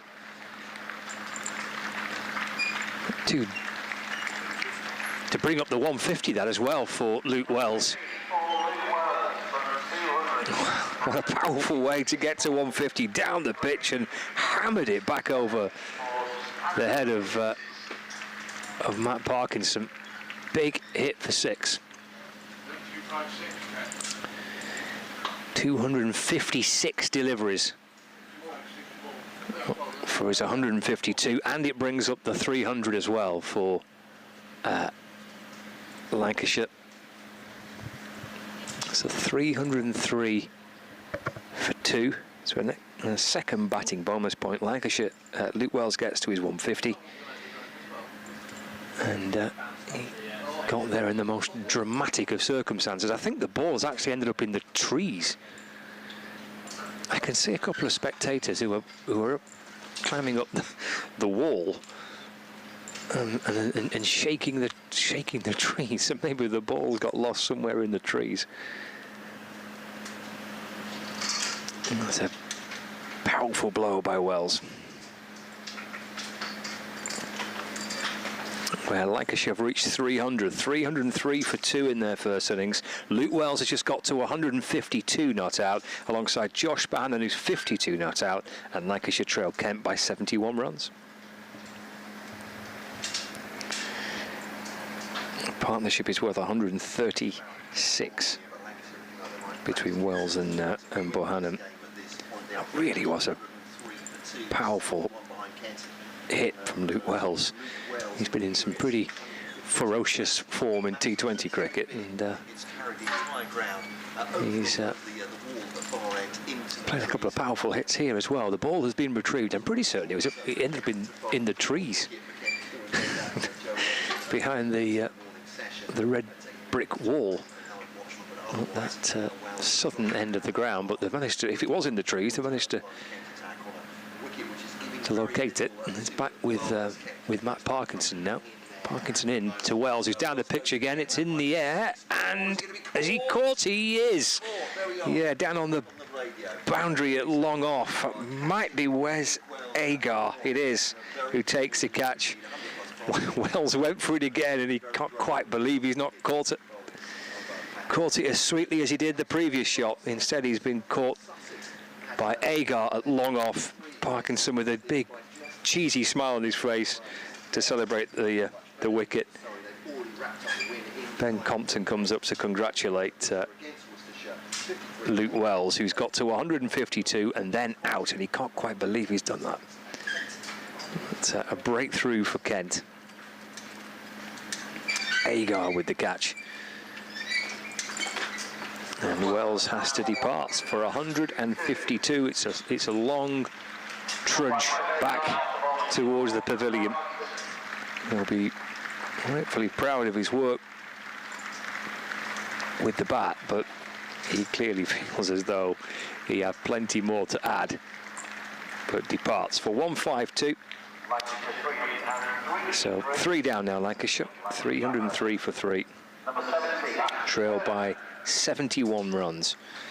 And making his championship debut, or first-class debut for Lancashire, is Ashton Turner, coming out to replace Luke Wells. So success for Parkinson. He just got clubbed down the ground for 6 the previous delivery, and Wells fancied going again, but hauled out to Les Agar, who took a good catch on the boundary. Very obliging of Luke Wells from an update point of view. We've had just the 2 wickets to fall, both within the updates I've been doing this afternoon. But yeah, I was just telling tales of that massive 6 over the wall at the far end. What was a huge hit, wasn't it? It was, really was, yeah. It went into the trees.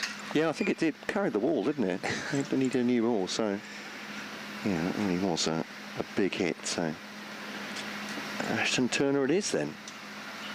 303 for 3. Parkinson into Turner, politely asking the question about an LBW. Well, may have pitched outside the leg stump.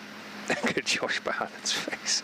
Bohannon and Parkinson smiling towards each other. They'll know each other pretty well. 2 lads from Bolton. I don't think Ashton Turner looked particularly well organised, maybe. But, perhaps he just knew it wasn't going to be out and was casually reached down and threw the ball to a fielder. Enough to come off his pads. Square leg goes to mid-wicket. There's Parkinson to Turner. It's allowed to go through into the gloves of Finch. And there is no run. Final ball of the over. Here's Parkinson into Turner. And through it goes to Finch with, oh yeah, nice little bit of grip and turn. So a nice way for Parkinson to end the over. 303 for 3. Turner on 0. Bohannon 52, but the dismissal of Luke Wells for 150 something. 2? 2, yeah. 152.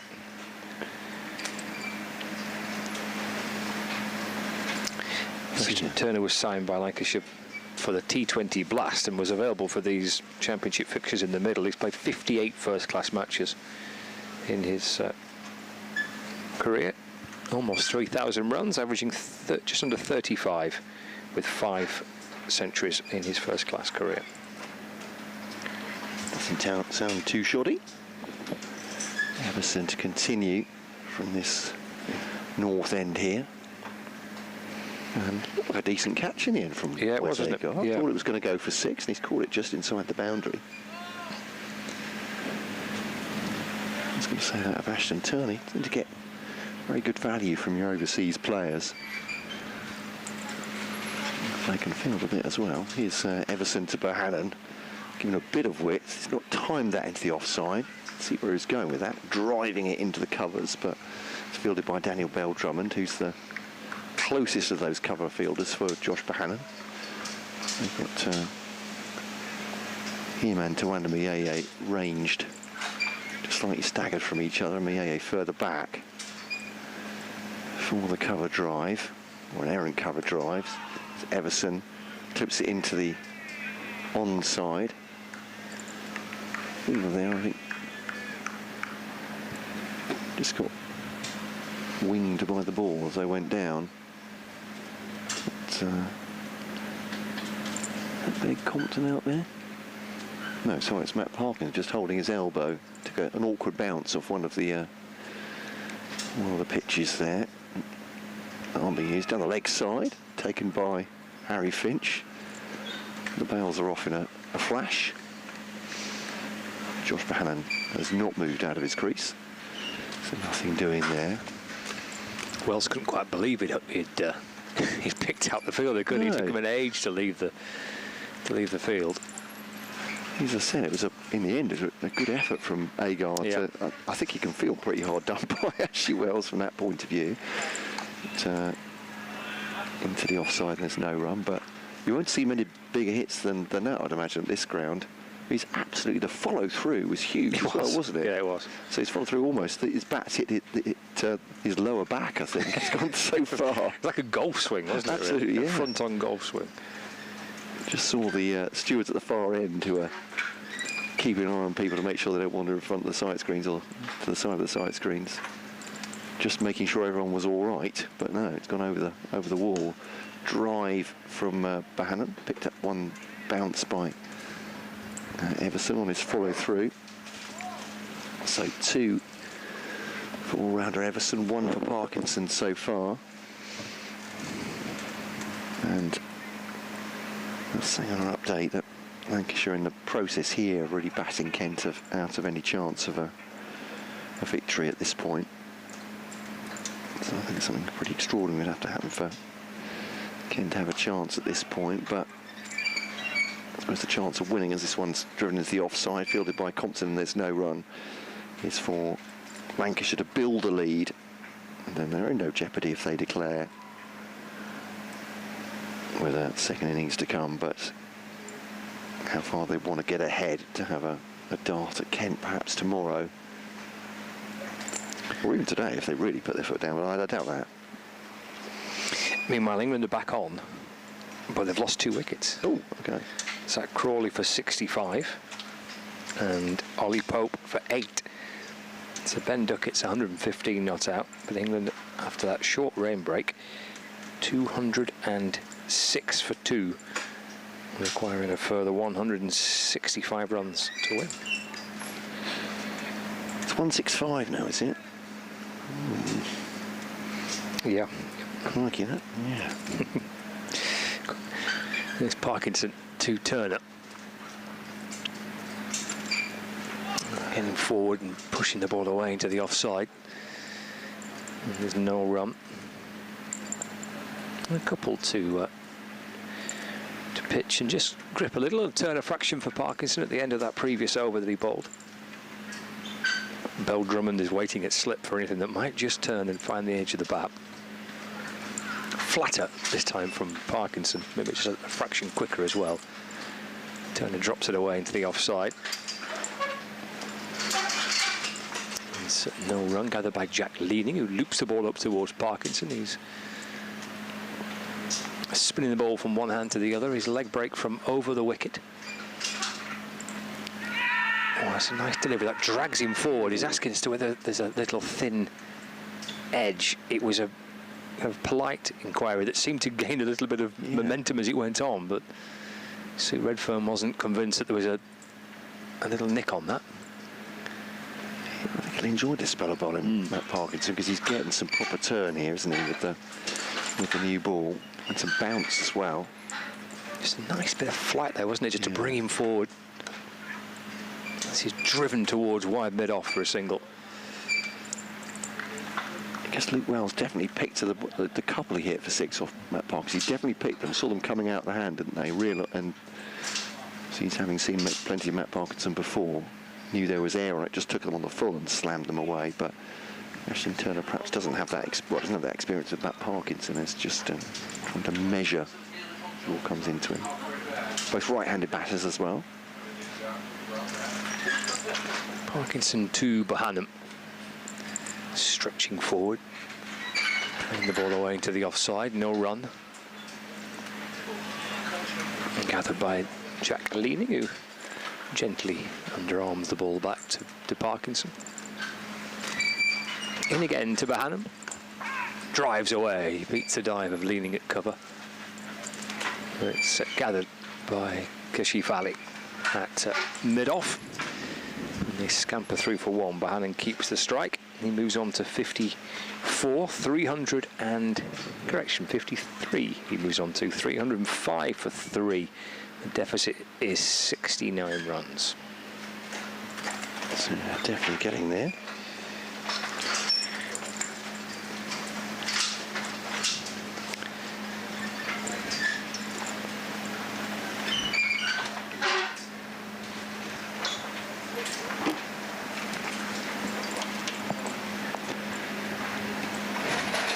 Wes Agar and Joey Everson in conversation. Wes Agar shining the ball in his cable knit sweater. Big smile on his face as he hands the ball to Joey Everson, to Bohannon.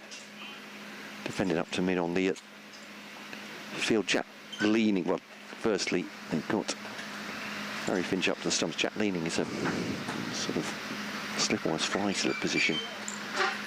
Well behind him. Then there's a point. 2 men in covers for Josh Bohannon. Mid off, mid on, mid wicket, square leg, deep backward square or long leg, straight back at the bowler, fielded by Joey Everson.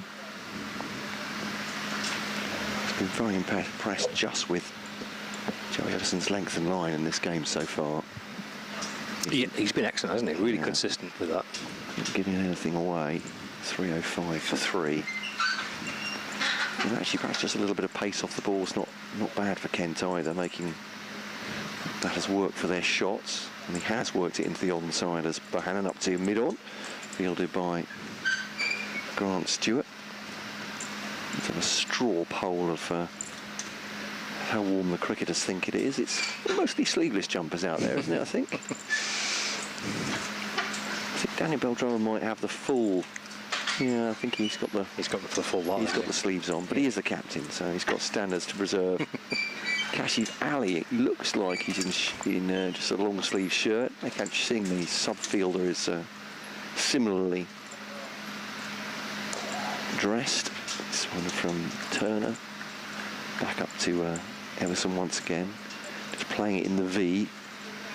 The two of them. Not taking any chances across the front pad or driving into the offside. Can't immediately see who's off the field for Kent. I think that's Kent, or is it? It might actually be.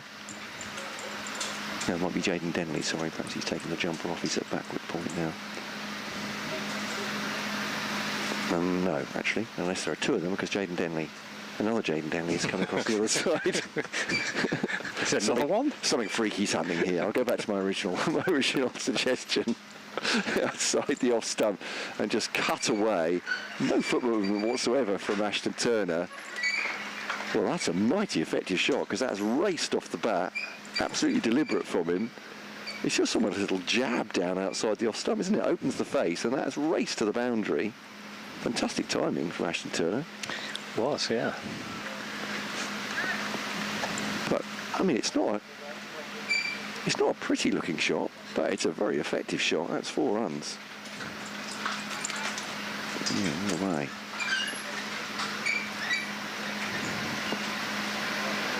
And in comes Joey Everson now. To the old Turner once more. Straight back this time. Much more classical. To Jaden Denley. And so Brian rather fielding out that short mid-on position. Ben Compton was the absentee. There we are, he trots on. And the other Jaden Denley goes, no, it is Akash Singh. Goes off. Yeah, Compton went up and gave Luke Wells a little tap on the back and shook his hand. So well battered when he got out. He had 2 centurions in the match. Compton himself knows how tricky it is has been to try and score with any kind of positivity on so far in this game. I went up to say well battered to Luke Wells when he was making his way off. Here's Parkinson to continue. Single for Bohannon. Push through mid-off. And jog through for 1. Moves on to 55, not out. 311 for 3. And brings Turner on strike. There's a single for Turner here. Down towards third man. 312 for 3.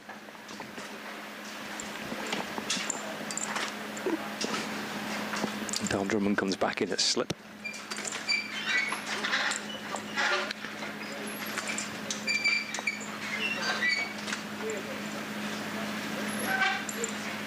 And Parkinson bowls. Forward again goes Bohannon. defended, no run.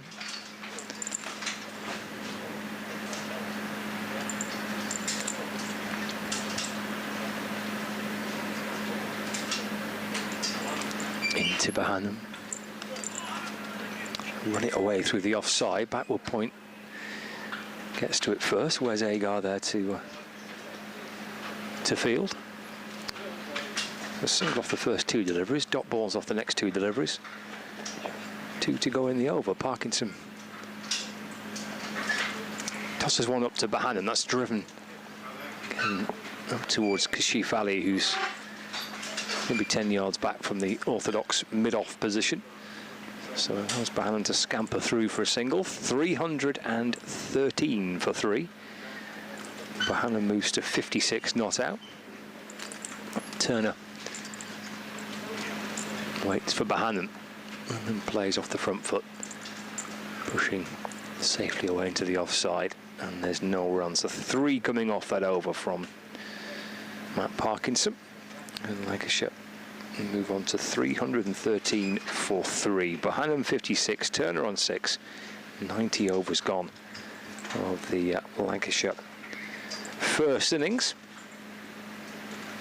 And they've lost 1 wicket in the afternoon session so far. They lost 1 wicket in the morning session, and they've put on 88, haven't they, I think, so far in the session, for the loss of 1 wicket. Added 105 runs for 1 wicket in the morning. So they've kept the score bouncing along here, Lancashire. The deficit is 61 runs between these 2 sides now as well. I'm going to see a bowling change. Grant Stewart coming into the attack to replace Joey Everson. Yeah, from this, the north end. Look down towards the red brick walls here at Stanley Park. Burger and fries van to the right of the sight screen, to the left. Pizza van. Coffee stand. Beer tent. All you need. All your food groups right there. And drink groups. Stewart to Bohannon whips that off his thigh pad, and he'll get a single into the onside of it. Oh, is it leg byes? In fact, umpire Milnes is about to. He stood He's there, hovering. Yeah, just waiting. He's got a tell in his own poker. But, also, a local car dealer has got a couple of cars next to the beer tent towards Cow Corner. Yes. Oh, it's very IPL, that, isn't it? Yeah. Win a car. Hit the car, win the car. Is that the idea? Sure. Maybe the man of the match gets a car to drive home in. I might be a bit circumspect, but obviously it's great. You know, great advertisement for whoever that is. But I guess, what sort of insurance have you got on those? As the ball's pushed to the onside. Imagine the insurance company. What's happened to your supercar? It's got a massive dent in the bonnet. How did that happen? You parked it where? Inside a cricket ground. Yeah. Is anything likely to happen inside a cricket ground that might cause a massive dent in the bonnet or the windscreen to get shattered? Well, I'm sure they know what they're doing. Here's Stewart to Turner. And jabs that again into the onside. There's no run. I'm not sure in county cricket I've seen that before. You've seen a car dealership inside a ground. You're just available to make a purchase if you want. Buy a cup of coffee in a car. Yeah, you'd have trouble driving it away at the moment, I would suggest. Couldn't take it home right away, could you? No. You'd probably have to wait till Thursday. It'd be a bit chaotic if you tried that, I think. If not messy. Here's Stewart to Turner, driving it into the covers. And there is no run as Daniel Bell-Drummond fields on the dive. But yeah, then there's. I'm going around sort of clockwise there. No, it's anti-clockwise. I'll get the hang of this eventually. We've got the new scoreboard, obviously to the left, on a side of a brick building there. Just round slightly behind us where the scorers are. There's a little cabin there, isn't there? It's on stilts, but built up there on a couple of stories. There's a single into the onside. They're not, well, I was going to say humble marquee, but I think it's not so humble. It's executive. Yeah, executive. High-powered. And high-pitched at times. Yeah, it's definitely high-pitched. Then to our right is hospitality there, isn't it? There's, yeah, numbers on tables, hospitalities, gold chairs, that kind of thing. Not made out of gold, I think gold-coloured. Well, maybe, I don't know. It's quite an affluent part of Lancashire, this one. So, driven to the onside, and there's no run for Josh Bohannon, end of the over. And he has 56. Ashington has 7, 3.15 for 3.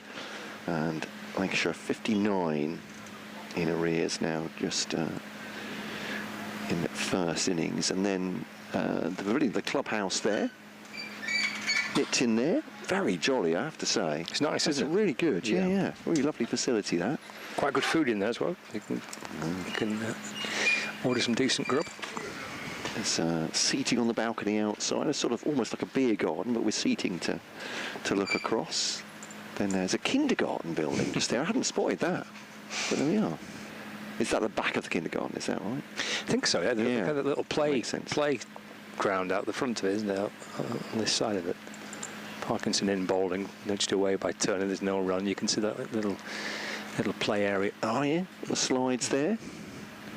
A couple of little playhouses there. Then a big white stands at 10, 12 rows deep.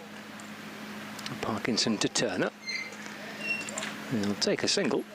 This works that one out towards point. There's a little reach around on the hamstring there for a second, wasn't it? That's not good.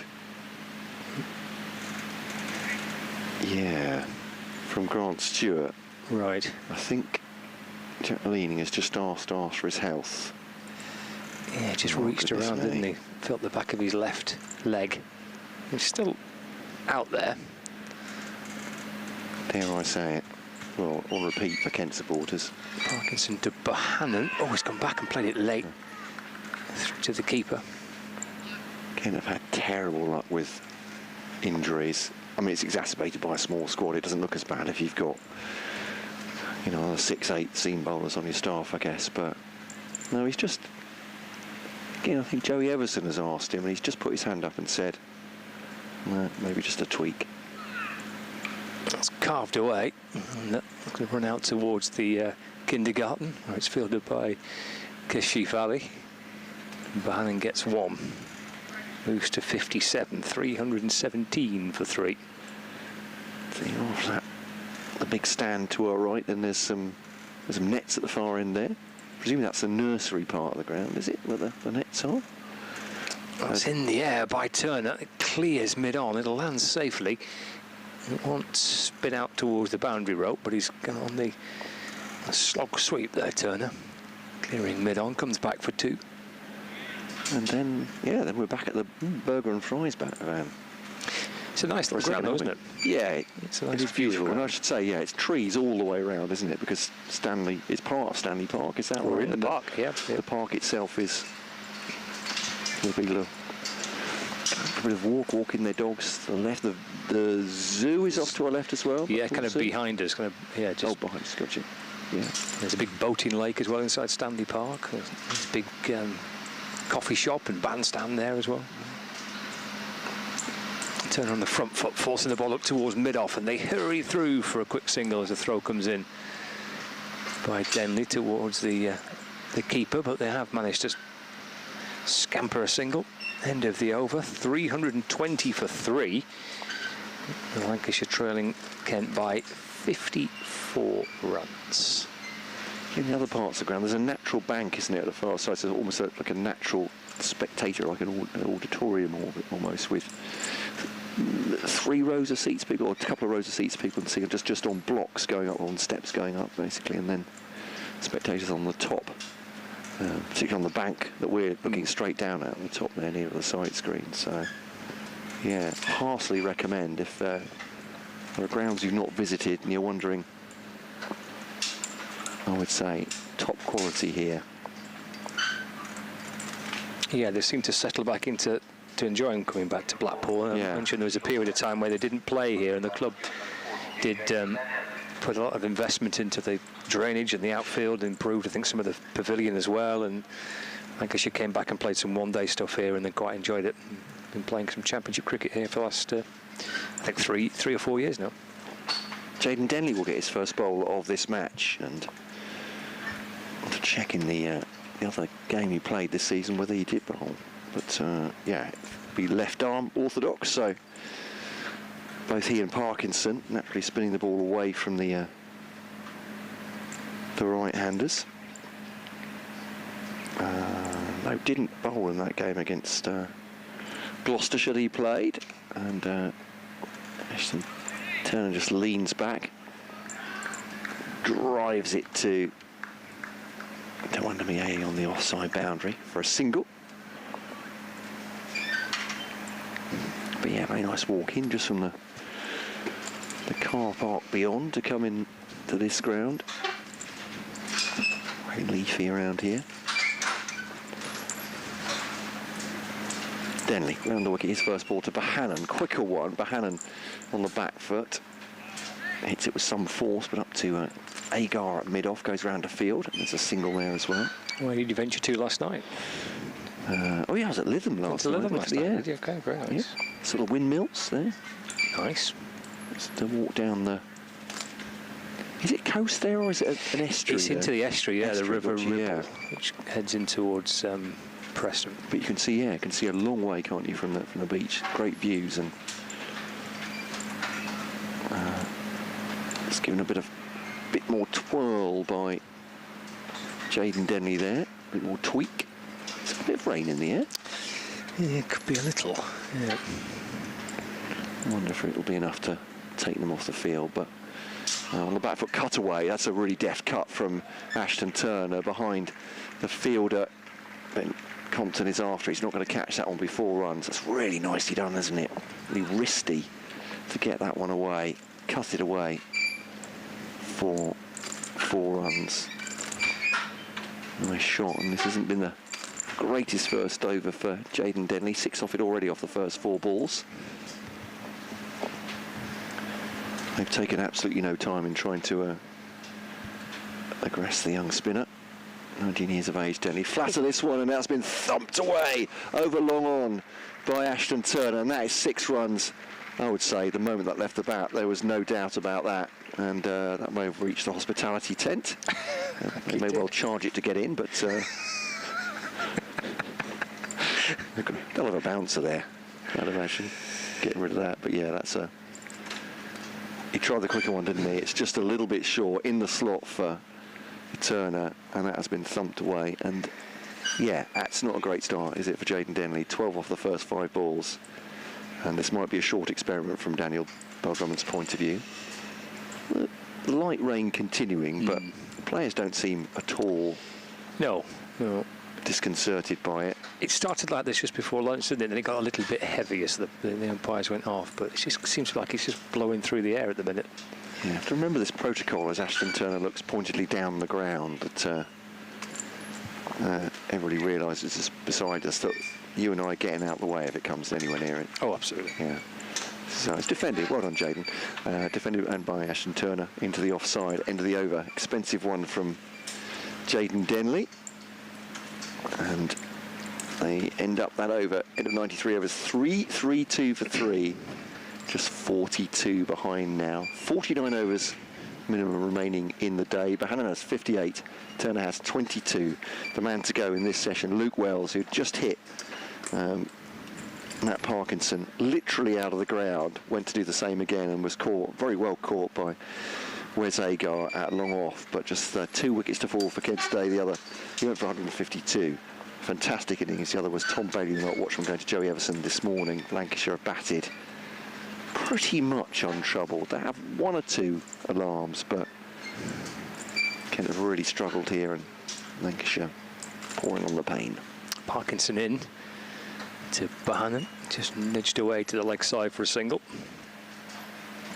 Moves to 59. If the umpires are taking the view here that they can see brighter skies where the rain's coming from, perhaps they just feel the wind's blowing across the clouds across the ground from right to left as we look, I think, isn't it? And yep. so just thinking there's brighter skies to come. Parkinson to Turner, a fuller ball, which he's worked up towards mid-on. Moves to 23 not out. 334 for 3. Might not feel like it for Kent at the moment, the bright skies, metaphorically. Yes. But, yeah, coming in off the coast. The wind pushing maybe just a little bit of a rain cloud above us, but it is only very light drizzle at the minute. And Bohannon waits, Parkinson balls. Bohannon cuts the ball away through the offside. It beats the dive of Tawenda Mieye, but it's picked up in the deep by Kishifali. It's just a single to Bohannon, moves on to 60. 335 for 3. Yeah, if anything, the rain's getting slightly harder, but I think it is quite bright here, though, isn't it? Yeah. It doesn't. I think they might just blow through, as you say, with the brighter skies. That's dropped into the leg side by Turner. And he moves on to 24. And he faced 27 deliveries, so he real sense of purpose about the Turner innings. And Lancashire could well be level by tea. 38 behind, if not level, not too far behind. Parkinson to Bohannon. Oh, it's in the air, leg side, it's safe, but has he got enough to clear the rope? I think that has. Yep, 6 for Bohannon, launched down on one knee out towards deep mid-wicket. Yeah, Lancashire mentioned with a possibility of being level by tea, because Bohannon's 6. A slog swept out towards deep mid-wicket, bringing the Red Rose within 32 of that Kent first innings score. 342 for 3, 66 to Josh Bohannon. Yeah, double figures again in the over, isn't it? 12 off the previous one from Jaden Denley and 10 already off Parkinson this one. And he's gone for 101. Yeah. It's worked to the leg side by Bohannon. And there's no run. It's the end of the over, that as well. Yeah. 94 gone. Well, we saw Denley with 1 over, but that went for double figures. It went for 12. Does he go again with Denley? Is it 1 over and then you're done? We'll try something different. No, he's going to have another go with his young left-arm spinner. Just looking at these partnerships that Lancashire have got together. Wells and Jennings 119. Wells and Bailey 48. Wells and Bohannon 136, but this Bohannon-Turner partnership has come in pretty quick time so far. They've put on 39 together. So Denley for a second over here. Turner drives this one. Again, he's got a bit of a jabbing action with that. Not very much backlift, but plenty of power in the forearms. Drives up to Wes Agar at long off. Single taken. And we've got big Wes to protect us, don't worry. Excellent. I'm just going to move my chair a little bit further back here. Put it in front of me. Here's a Bohannon straight back at the bowler. And fielded off his own bowling by Jaden Denley, falling to the right. And yeah, I think the rain has stopped now, isn't it? Yeah, so, yeah. Very sensibly, the umpires taking into account the atmospheric conditions. Denley to Bohannon again. It's on the front foot, playing it up to Tawanda Mieye at mid-wicket. Daniel Bell Drummond is the slip now, actually standing more or less beside wicket-keeper Harry Finch. Bohannon on the back foot, gentle drive into the offside. It's fielded by Ben Compton at point. Once again, the wind quite gusting through the marquee. Here comes Denley. Ooh, that one got out of the hand, didn't it? I don't know if the ball was wet, but that was not a good delivery. It's a full toss down the leg side, and Bohannon taking full advantage of that one, just helping it on its way. And Denley just looks up to the heavens, and he's trying to dry his hands off there, maybe, but it's just got away from him, isn't it? It's a drag down the leg side, but not pitching either. Bohannon takes 4 more. Very glad of it too. He goes on to 66, Turner has 25. His partnership's at 44 already. Then they round the wicket to Bohannon, and was clubs that up to Rothesay long off. And that's the end of the over. It's 6 off that one. So yeah, it's an acceleration by these two, isn't it? They are looking to go through the gears now and get beyond Kent's total as soon as possible. It's a shame for Jaden Denley because he bowled a decent over there. He just got that one ball wrong, didn't he? Just, which Bohannon paddled away for 4. It was actually either side of that. It was a good comeback over that from Denley. You know, he knows that Bohannon's trying to get at him as well, so got a frustrated figure, but it wasn't I thought it was a pretty decent effort to come back, having been hammered away for 12 off his first over. Yeah, the 26 behind Lancashire. Parkinson to Bohannon. Forward in defence, and there's no run. Yeah, the way they're going could be parity by tea. Yeah. Which is 4 o'clock today, is that It is, yep. Yeah. So 20 minutes time. And Parkinson to Bohannon. Carved away. For a second, a yelp, a cry of catch here, but it's bouncing in front of the man at backward point. They've already scored 123 in this session, so they're going some. This has been good for them, real acceleration. Yeah, and just the one wicket, isn't it, that they've lost. It's been a good session for Lancs. Forward again goes Bohannon. I think it's been a pretty good day for them, in truth. Yeah, absolutely. Resuming this morning on 225 for 2 and the 348 for 3. Approaching tea. Swept by Bohannon. That might run away for 4 as well. It does. Yeah. There's a fielder at on the deep backward square leg boundary, but enough from that from Bohannon on the sweep for 4. Brings up the 350 as well, so there's a third batting bonus point for Lancashire. 3-5-2 for 3. And within 22 of the Kent first innings. Parkinson wanting a little change to the field to end up I think maybe strengthening the leg side because of that, not because of entirely that shot, but it just put something in the batter's mind, that short fine leg fielder now. It's pushed away through the offside. Good effort from Parkinson, getting across the ground to field off his own bowling, and there's no run. There's 2 on the leg side boundary, deep square leg, short fine leg. The slip in place, backward point, deep extra cover, mid wicket, mid on, mid off, and cover. Parkinson to Bohannon, and played towards the leg side. Bohannon boots it back towards the wicket keeper. It's the end of the over. 4 coming off it. 352 for 3. Bohannon's 75. Turner is on 25. And yeah, about 15 minutes left before the tea break. Jack Leading will replace Jaden Denley, so not just 2 overs. The teenager.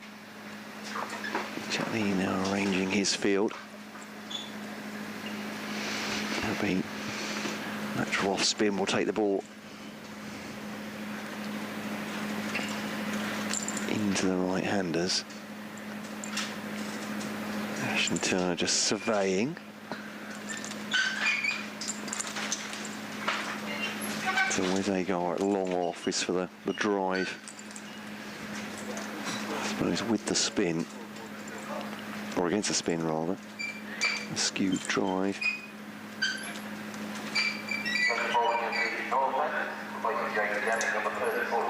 He's brought in, so possible Turner might look to carry him there. There is a slip in, Daniel Bell Drummond. It's waving to Kashi Valley, who's almost on the steps of the supporters there at deep mid wicket. The sun's out. Not quite 4 seasons in one day, but it's a bit of rain. The sun's now gracing us outside the off stump and left by Turner for this delivery.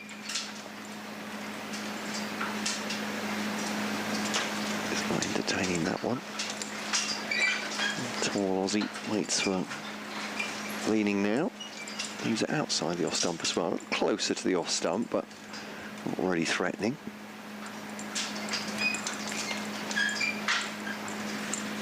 So leaning once more. To Turner, inside part of the bat, square of the wicket, fielded by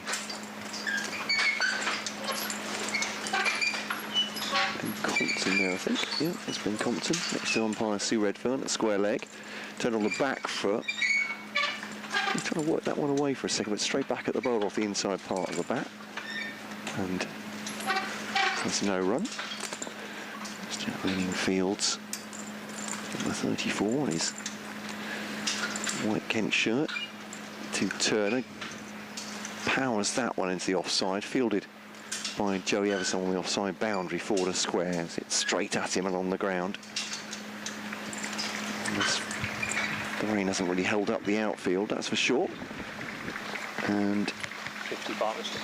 It's the 50 partnership. Scott, thank you very much indeed. These two coming together at 303 for 3. It's now 353 for 3. Exactly 50. And Jack Leaning to Bahan onto the back foot. It's farmed into the onside. Compton Fields at square leg, end of the over. So reasonably economical. Just a couple off it. No, just one off it, in fact, from Jack Leaning. 353 for 3. Yeah, had to make a change, didn't it? Wasn't quite working for Jaden Denley. They were eyeing him up and making the most of it. So he's got his experienced off spinner to come back in and try and just get a little bit of control from one end. 68 balls, that 50-run partnership. So good effort by Turner and by Bohannon. Yeah. Turner's on strike. 10 minutes until tea. Deficit 21 runs. Sun's come out. Wind's picked up, but the sun's come out. Slip in place. And it's Matt Parkinson for Kent, who's in to Turner. Turner drops the ball away into the offside. There's no run. A breeze off the sea has been with us through the course of the 3 days and continues to make itself felt today. Only about a mile or so away from the coast, not far at all. In the shadow of the tower. Oh, it's down the leg side by Parkinson, swept by Turner. And he's made the most of a loose delivery from Parkinson. And sweeps it behind square to move to 30. And Lancashire 17 behind now. 357 for 3. And they'll further strengthen the leg side again. Did this when Bohannon was on strike, and they're doing it now when Turner's on strike. Jack Leaning goes to backward square leg. There's a deep square leg, mid-wicket, long on, mid-off, cover, deep point, backward point, slip. And it's left by Turner. And it's Parkinson. Floats one up outside the off stump. And it gently turns away into the gloves of Finch. 357 for 3.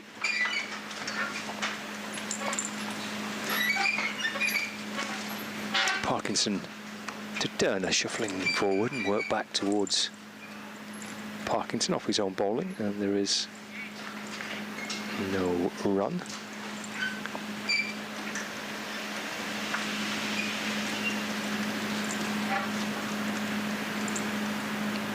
And again to Turner.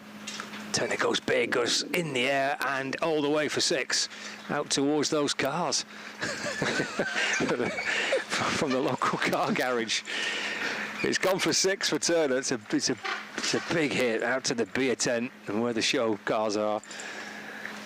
And 363 for 3. Goodness me, he caught hold of that again, didn't he? This time it was Turner. So that was very close to those two cars, wasn't it? The gent's just gone and retrieved it behind them, but I think it just rolled there after either hitting the wall or just bouncing along the grass. So, yeah, that was close enough. 11 behind now. Turner's 36 not out. 363 for 3. And Parkinson in to Turner. Plays and misses at that one, reaching for the delivery from one that was tossed outside the off stump. The question asked from Finch and Parkinson was there just a little thin edge on that through to the keeper? But more in hope than expectation, I reckon. End of the over, 98 overs gone. Lancashire 363 for 3. Turner 36. Bohannon 75. 11 runs behind where Kent. And we've got about 9 minutes from the tea break. Just one bowling bonus point for Kent at this point, and 3 batting bonus points for Lancashire, with 98 overs bowled to 12 more overs for the two sides to try and get whatever they can. The first innings points. That's Josh Bohannon. Sizes up the field. Jack leaning over the wicket to him, still slipping. Daniel Bell-Drummond on the back foot, just into the offside. Fielded by Jaden Denley, one hand. Just underarms the ball back to Jack Leaning, who was in close contact there. Come around from, I think it's follow through to think about fielding that himself. So Leaning to Bohannon, that's a gentle little flick down to a fine leg, fielded by Ben Compton. We'll come back for 2. Nicely run, applause for that from the crowd here. Certainly sparser than yesterday, which looked almost as good as the first day. That's some put off by the rain on the Tuesday. Some people, I guess, will be might take the Monday on to their as a day off onto a long weekend. As this one's pulled away by Bohannon, just a little bit short from Jack Leaning. He hasn't quite timed it. It's fielded at square leg by Matt Parkinson.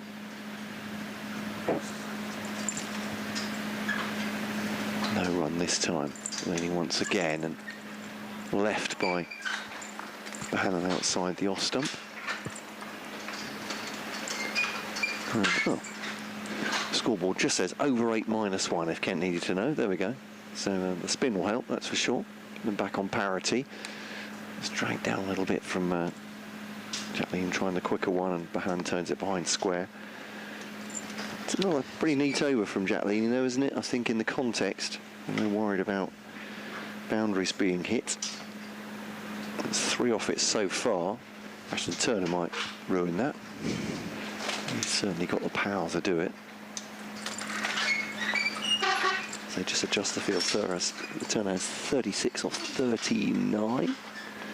And then there's 78 so far. Turner does cut that away. Denley can't get to it. It points to where the ball is, helpfully for Joey for Joey Everson rather. To field the ball, they come back for 2 at the end of the over, and they are 3-6-8 for 3 now, and the deficit 6. There we go. Surprising that I probably could have done that. Yes, 374 was the first innings. Yeah. Surprising that the over rate's -1 because it's been a lot of spin, hasn't it? I mean, Leaning's bowled 17 overs. Parkinson. I mean, these things I think maybe get adjusted during the interval, perhaps, but Parkinson's bowled 24 overs. A lot of spin. They got to them fairly quickly. Jack Leaning bowls his overs faster than anybody else, I think, on the Kent side, certainly. I suppose field changes all take time, don't they, out of them?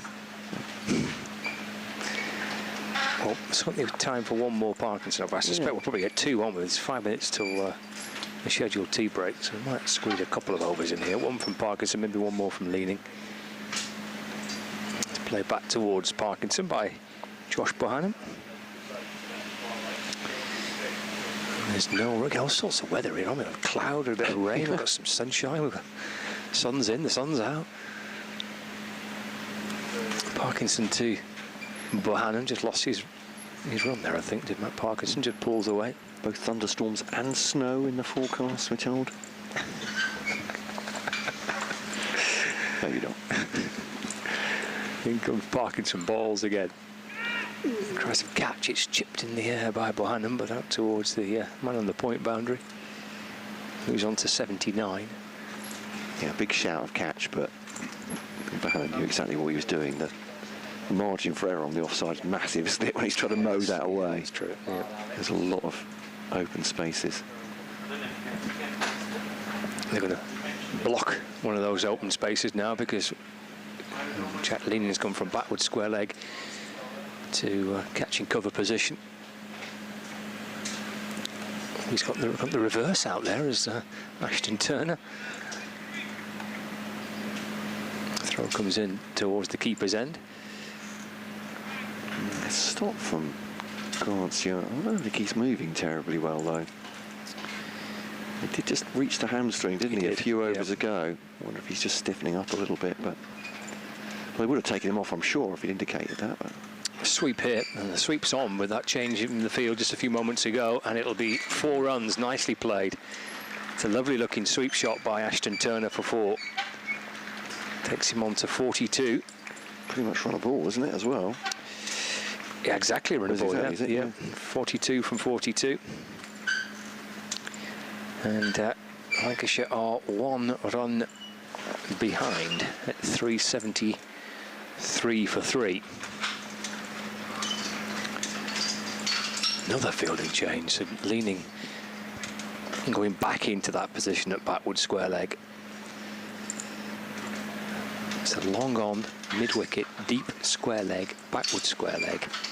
Long off, cover, deep point, backward point and a slip. Parkinson to Turner. He's going to watch that one slide past his off stump. And through to Finch. Yeah, made 150 in this session now. That's right, he is imperious batting. 1 ball left of the over. And chipped back towards, well, in the general direction of Parkinson. He's had to go scampering after it away to his right-hand side off his own bowling. And there's a dot ball to end the over. And there will be time for another. 373 for 3. A run behind. Turner 42 and Bohannon on 79.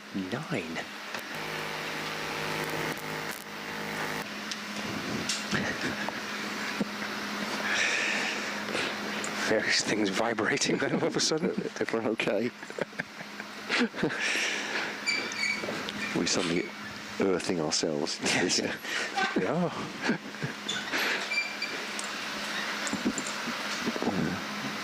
Find Jack Leaning's figures there.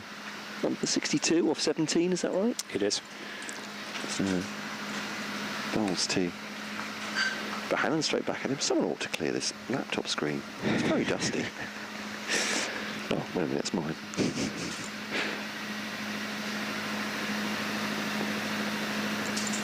So Leaning with Drummond at slip. Bowls to Bohannon.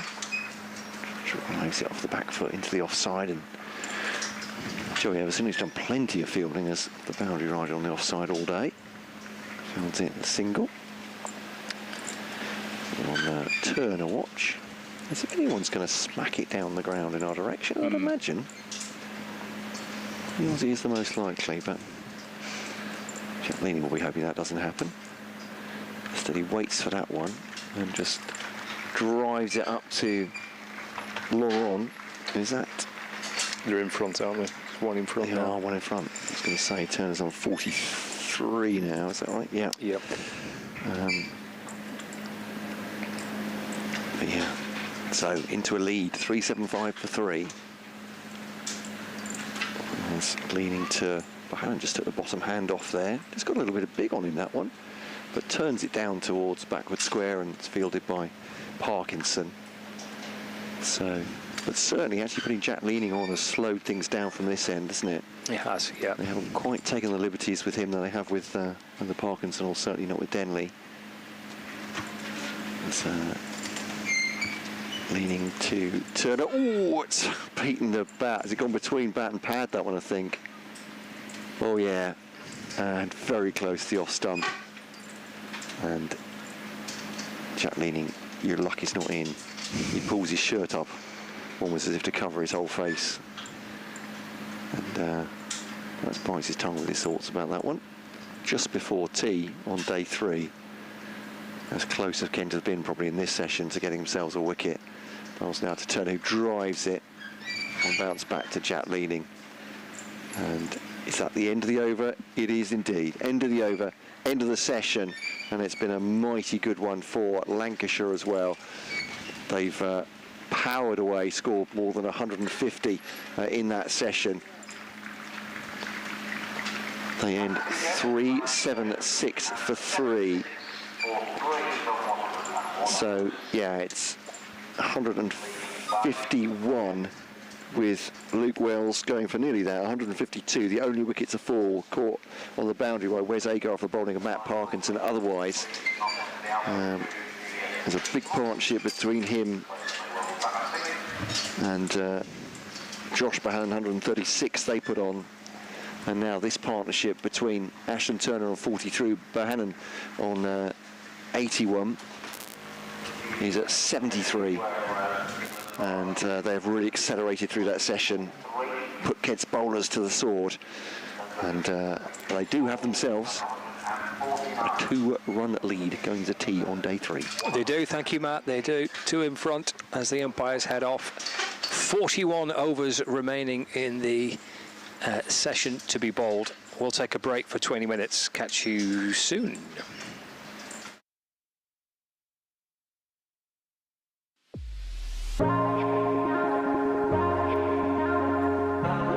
Two names rich in history. Barton's, our family-run business with over 100 years of experience in drinks distribution, and Lancashire Cricket, a club drenched in tradition, heritage and globally recognised moments. Since 1917, Barton's has been supplying the finest wines, soft drinks and premium beverages across the UK, partnering with world-class brands to bring unforgettable experiences to every occasion. Now, we're excited to announce we will be bringing that same passion to cricket fans at Emirates Old Trafford. As the official wine, spirits and soft drinks partner of Lancashire Cricket, we're elevating matchday experiences, hospitality and celebrations across the next 3 years. From the first ball to the final cheers, Barton's is here to make every moment one to savour. Keep an eye out for some familiar brands such as Guinness, Celavino, VK Hooch and Britvic. Barton's and Lancashire Cricket, partnership built on passion, unforgettable moments and history.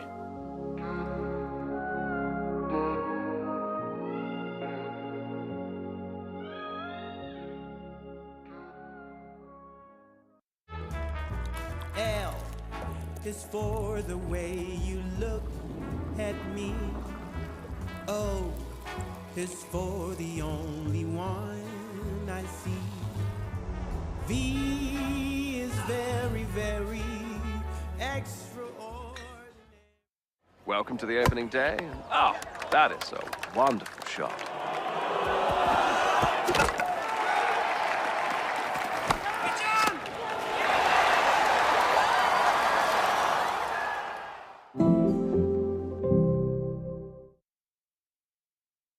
This is a call for hungry dreamers and hard-working self-believers. Success is down to more than just luck and talent. It's striving to be the best, breaking the boundaries and never giving up. Are you ready to become your best self? Are you ready to unlock your greatness? So what are you waiting for? This is Education Evolved. This is UA 92. When I was a kid, there was no professional women's cricket. I didn't even think that women could be professional sports people. Especially early on, it just didn't really seem like there was a career in it. To support myself around cricket, I had to work at the petrol garage. I was the only girl, so I stood out. I'd love for young girls to be able to dream about being an athlete and it to be achievable. Thanks to the Hilton funding my contract, it's allowed me to play the game that I love all day, every day. We're like an engine and we need to be fuelled with the right gas. Without funding, we can't be visible. You can't be what you can't see. As a team, it feels like we're breaking boundaries. Thunder and Lancashire always want to put women's cricket at the forefront, and now I think that's really shining through. It's mad to think that without the Hilton funding, like, we wouldn't be playing cricket every day, training. Well, we could be, but we wouldn't have any money. We wouldn't, yeah, true.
Two names rich in history.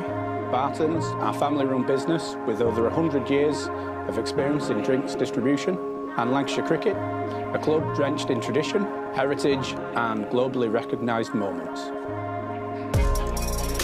Since 1917, Barton's has been supplying the finest wines, soft drinks and premium beverages across the UK, partnering with world-class brands to bring unforgettable experiences to every occasion. Now, we're excited to announce we will be bringing that same passion to cricket fans at Emirates Old Trafford. As the official wine, spirits and soft drinks partner of Lancashire Cricket, we're elevating matchday experiences, hospitality and celebrations across the next 3 years.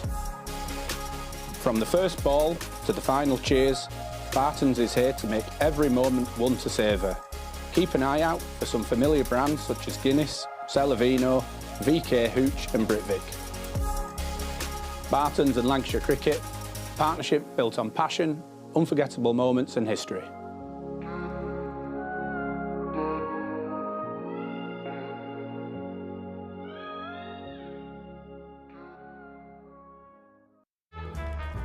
L is for the way you look at me. O is for the only one I see. V is very, very extraordinary. Welcome to the opening day. Oh, that is.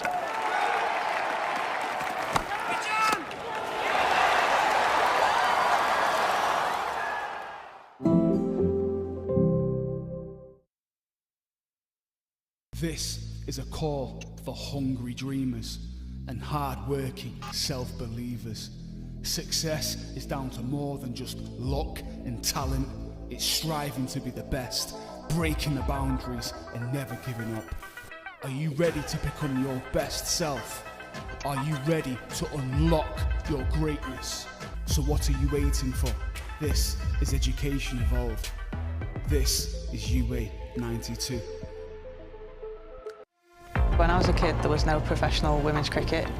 I didn't even think that women could be professional sports people. Especially early on, it just didn't really seem like there was a career in it. To support myself around cricket, I had to work at the petrol garage.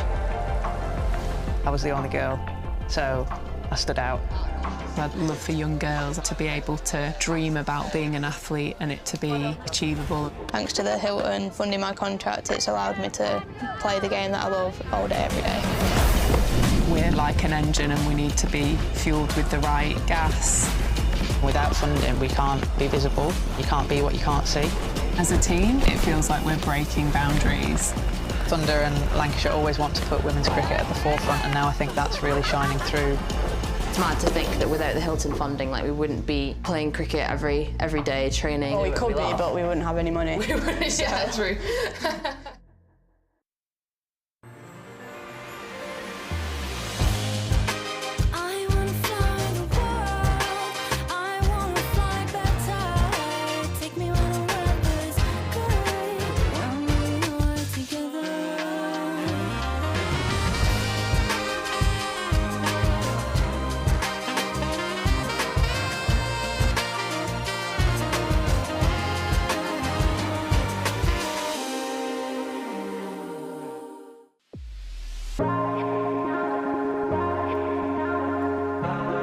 Two names rich in history: Barton's, our family-run business with over 100 years of experience in drinks distribution, and Lancashire Cricket, a club drenched in tradition, heritage and globally recognised moments. Since 1917, Barton's has been supplying the finest wines, soft drinks and premium beverages across the UK, partnering with world-class brands to bring unforgettable experiences to every occasion. Now, we're excited to announce we will be bringing that same passion to cricket fans at Emirates Old Trafford. As the official wine, spirits and soft drinks partner of Lancashire Cricket, we're elevating matchday experiences, hospitality and celebrations across the next 3 years. From the first ball to the final cheers, Barton's is here to make every moment one to savour. Keep an eye out for some familiar brands such as Guinness, Celavino, VK Hooch and Britvic. Barton's and Lancashire Cricket, a partnership built on passion, unforgettable moments and history.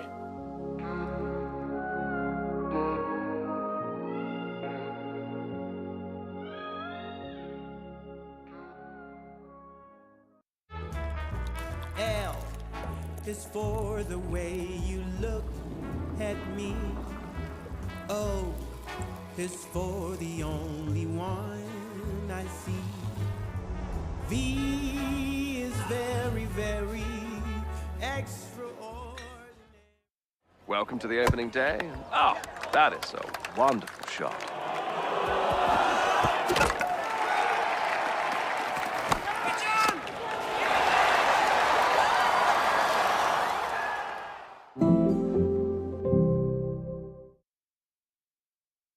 This is a call for hungry dreamers and hard-working self-believers.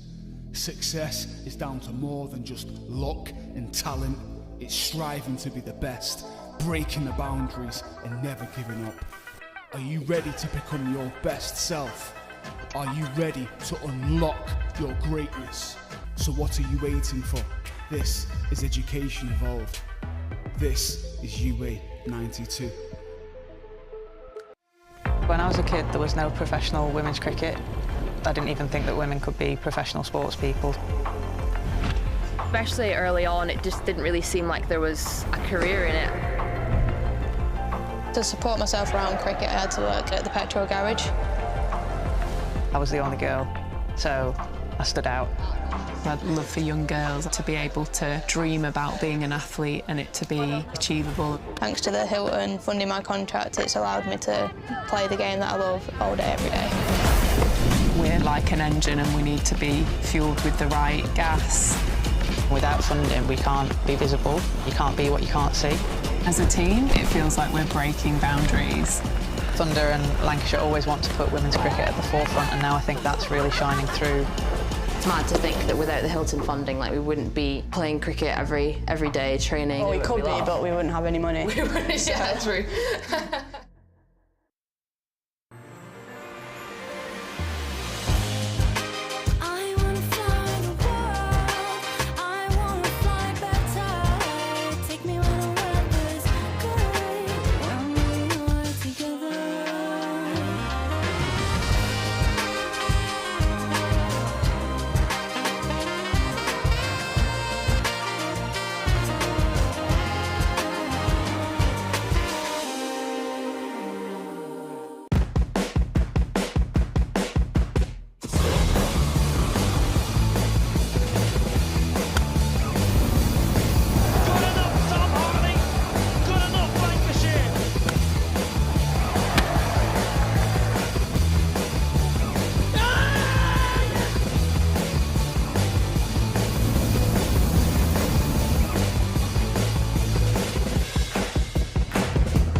1864.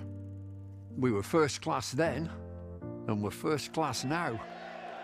With a dream to spread cricket through Lancashire's towns, where girls and boys, with willow and leather, become more than a badge, but the red rose together. A club where more than legends are made, but friendships, obsessions, moments replayed on our screens, in our minds, in our hearts forever. 'Cause it's who we are, our DNA, the red rose together. Statham, Briggs, Jimmy, Freddie and Joss Chappie, Sir Clive Lloyd, Carol Hodges, Kate Cross. What a roll call. It's a hard one to measure, with future names still to be written on the red rose together. We're all about people. It's what the red rose really means. Yeah, the ones signing autographs, but the ones behind the scenes. Our community, grassroots, the ones that feel tethered. Whether you're from here or belong here, we're the red rose together. And what about this place? Talk about world-class venues, internationals, gigs, events. You can choose from a menu of triumph, of disaster, of pain, or pleasure. We've seen it all at Emirates Old Trafford, with the red rose together. Red ball, white ball, lightning and thunder. Have you ever sat back? Have you ever just wondered how far we've come? The storms we've weathered, or how far we'll go as the red rose together.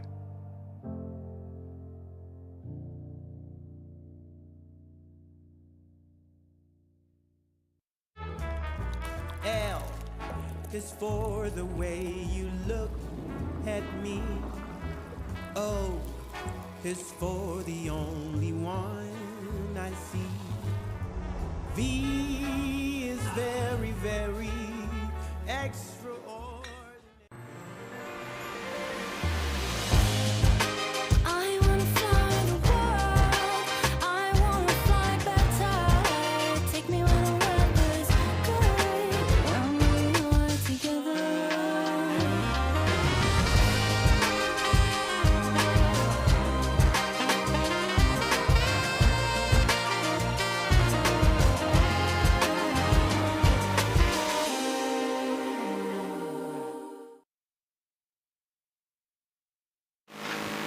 Well, welcome back to Blackpool Cricket Club, Stanley Park, for the final session of the third day. It's been a fascinating day, actually. It's been a very good day for Lancashire because they've wiped away the deficit. What did they resume on this morning? I've lost track of all my notes now. They were 200 and something. 120, weren't they? 120 for one at the resumption of play this morning. So that was 254 runs behind.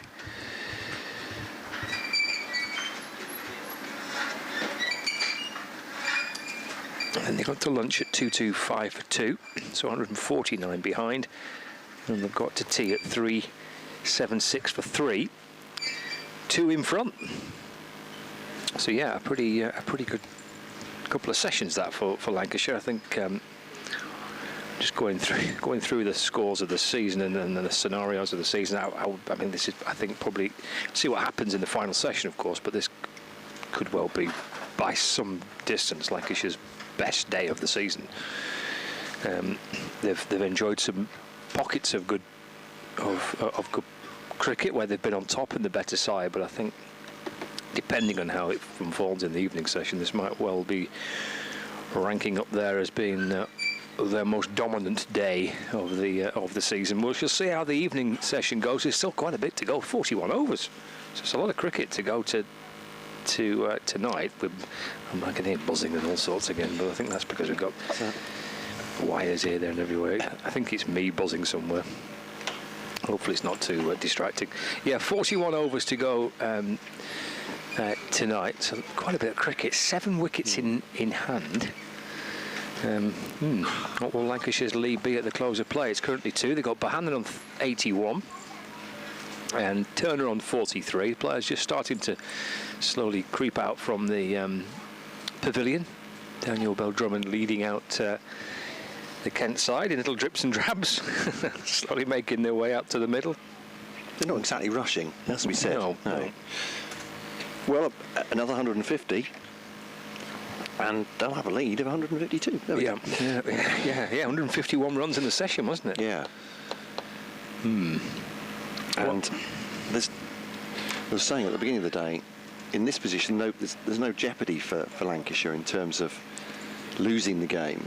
So it would then just be a case of how many runs they want to before and how much time they take out the game before they have a bowl that can try and bowl them out for an innings victory.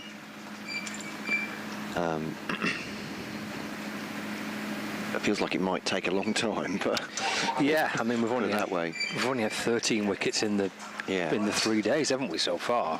So yeah, the logical conclusion will be that if the game pattern continues like it is, then wickets will continue to be quite difficult to get.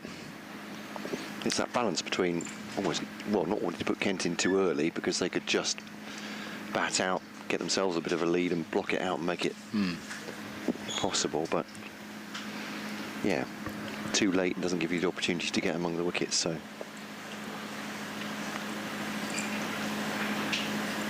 but as usual, that's the captain's privilege, isn't it, to decide, James Anderson, when all that happens.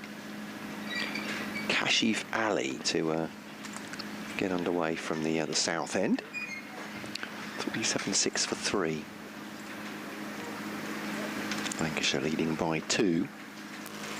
Oh.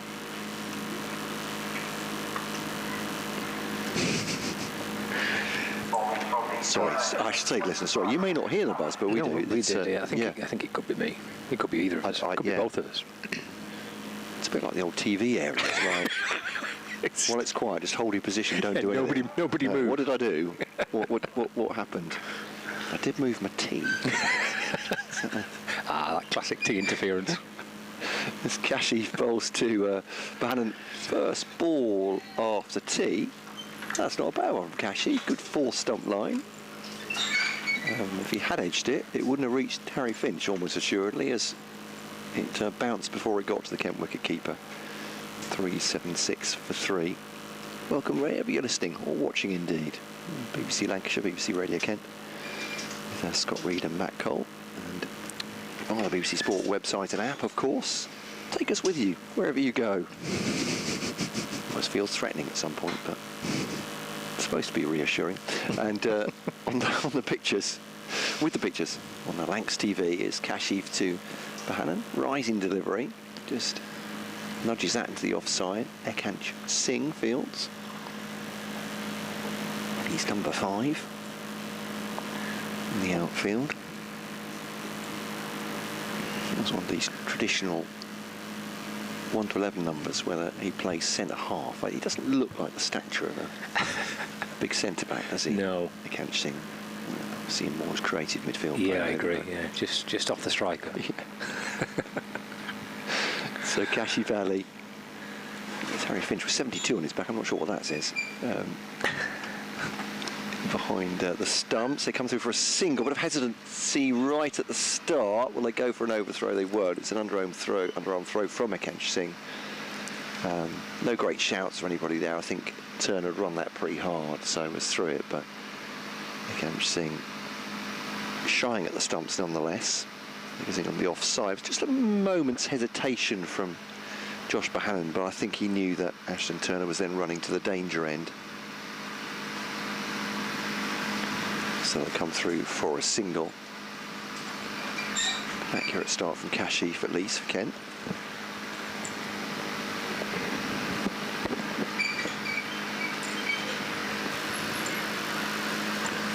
Is that a new noise behind us? a new squeak. No, it's not. I think it's a new... An engine? Not quite sure. Anyway, it's Cashy Valley bowls to Ashton Turner. But hearing these in our sleep. Yep, that's right. This owns the face deflected to Akansh Singh at backward point. So the field is fairly well spread. So wicketkeeper Harry Finch. Then going anti-clockwise, you've got Akansh Singh at backward point. Joey Everson is boundary rider on the offside. Then Tuanamiea at extra cover. Mid-off is Matt Parkinson. Mid-on, Daniel Bell-Drummond. Ben Compton is at mid-wicket. Wes Agar is boundary rider on the forward square on the leg side. Fielder at backward square as well. There's no run there. She's at Jaden Denley, sorry, on the offside. Joey Everson has been on this side of the ground most of the time, just going through some light warm-up. So I don't know if we'll be seeing him soon. He's bowled pretty well. He has, yeah. Scott Reed's just stopped the buzzing somehow. I don't know what he did. Was it picking up the apple juice? The apple juice. There we go. So T-Bad, apple juice, good. So, oh, was that? That's a good ball by Cashy Valley through the wicket keeper. If you're not hearing this buzz on the feed, then that's absolutely fine. It won't worry you at all. But it is quite strange. I picked up my phone, put it down, and it seemed to come back on. So I just smack it against the table. We'll see what happens there. Broken phone. End of the over. Sorry, ladies and gentlemen. 377 for 3. Bohannon has 82. Turner has 43. So just one added to the at-T total in the 102nd over.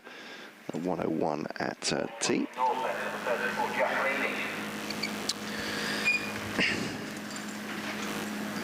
Yeah, I think it's something on that side of the picture. Jack leaning. Yeah.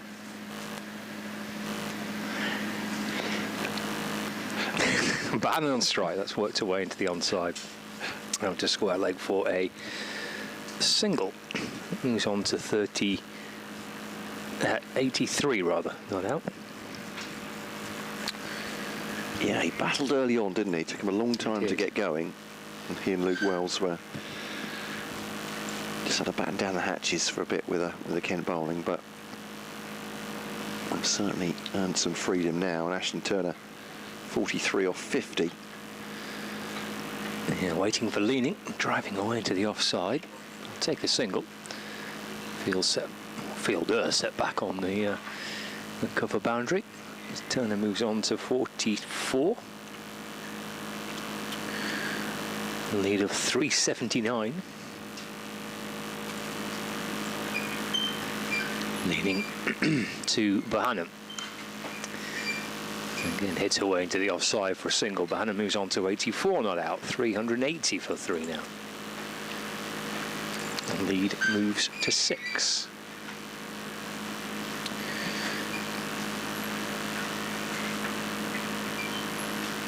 This is Turner's first class debut for Lancashire. He's 44 not out. And I'm adding to it here, or at least thinking about it for a second. Just shuffling back and working the ball away to backward square leg, but on this occasion no run. 380 for 3. Leaning into to Turner. It's driven off the inner half of the bat. Ball ricochets away towards mid-on. And there's no run. 1 ball left of the over. 380 for 3. In balls forward and defends. There's no run. End of the over. So 103 overs gone. Lead is 6. Turner's on 44. Bohannon is 84 not out. England at T on the final day against India at Headingley, 269 for 4, so they'll need 102 in the final session to win that game. Ben Stokes and Joe Root in partnership there. And you think if any two England batters could do that, obviously if India take further wickets, it's some put that in jeopardy. Oh, you've done something. You've done something. What is it? Scott Reed. He's working his magic with electricity. Man on the drive now at short mid-on is Jack Leaning as Kashif Ali bowls to Josh Bohannon into the offside, and there's no run. Has that worked? Yeah, that's... Oh, appears to have sorted it. It's like Spaghetti Junction on this desk, isn't it, with all these cables? It is, yeah. Wires everywhere. They're all mine, completely out of control. Well, I have to say, my kit is exactly the same, and I've just given up with it, really. I don't know where the buzz is coming from.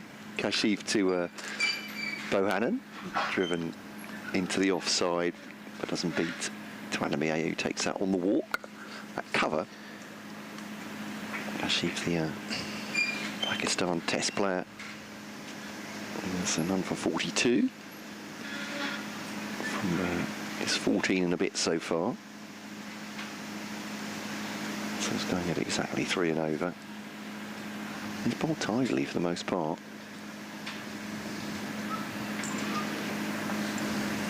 So he'll pretty much spread with Bohannon now. Just back on a square to Ekansh Singh. It's a misfield on the end Kent subfielder there. They'll come through for a single. 380 for 3, lead of 6. And still here, 38 or so overs to go. It'll be 6:30 plus, maybe. Yeah, maybe longer than that. Maybe up till 7 o'clock today, if the weather holds and the light holds. Actually got better, hasn't it? Yeah, there's no expectation that it wouldn't. But Kashif then to Turner. Just guides that to the man at short mid-on, which is Jack Leaning.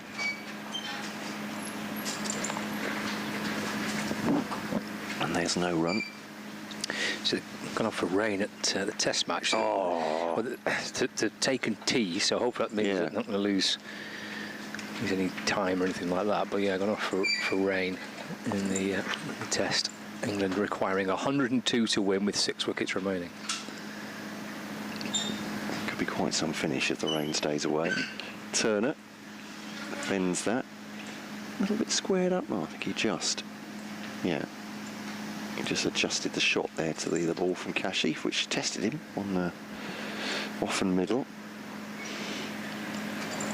Kashif is one of those bowlers, he's not afraid to bowl it into the pads, bowl it into the stumps. He's been the most economical bowler, hasn't he? He has.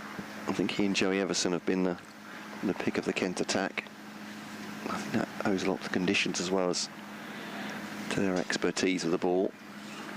So Turner defends that one into the offside. End of the over. Just one off it from Kashif Ali. None for 43 off his 15 overs so far. Jack Leaning will continue from this end. Yeah, I've done Joey Everson a complete disservice there. I said Kashif Ali was the most economical of the bowlers. You're right. Joey Everson's bowled 15 overs, 2 for 31, going at just a fraction over 2 runs an over. So brilliant effort. Kashif Ali's bowled 15 overs like Joey Everson. He's gone for 43, so he's going at a fraction under 3 and over. So yeah, those two have been excellent for Kent today. Just trying to restrict Lancashire as best they could, or as best they can, but well, Wells dominating the afternoon largely, and then Bohannon and Turner following on. Will be leaning in, driven away by Josh Bohannon for a single, moves on to 86 not out. 382 for 3 now, lead of 8. Slip in place, leaning in and bowling, and Turner going back and working the ball away to the leg side, but for no run.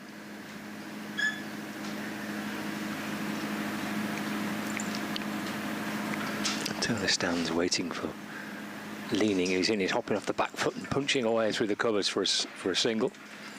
Takes him to 45 not out, 383 for 3. The lead is now 9. Lancashire have had 2 century partnerships in this innings so far, 119 for the first wicket, and then 136 between Wells and Bohannon. That's played up towards long on for a single. For the third wicket, that partnership, and now for the fourth wicket here, 82. Correction, 81 these two have added. In comes leaning and bowls. That's hit firmly down the ground by Turner. Only be a single down towards long on. Turner moves to 46, 385 for 3. The buzz is back.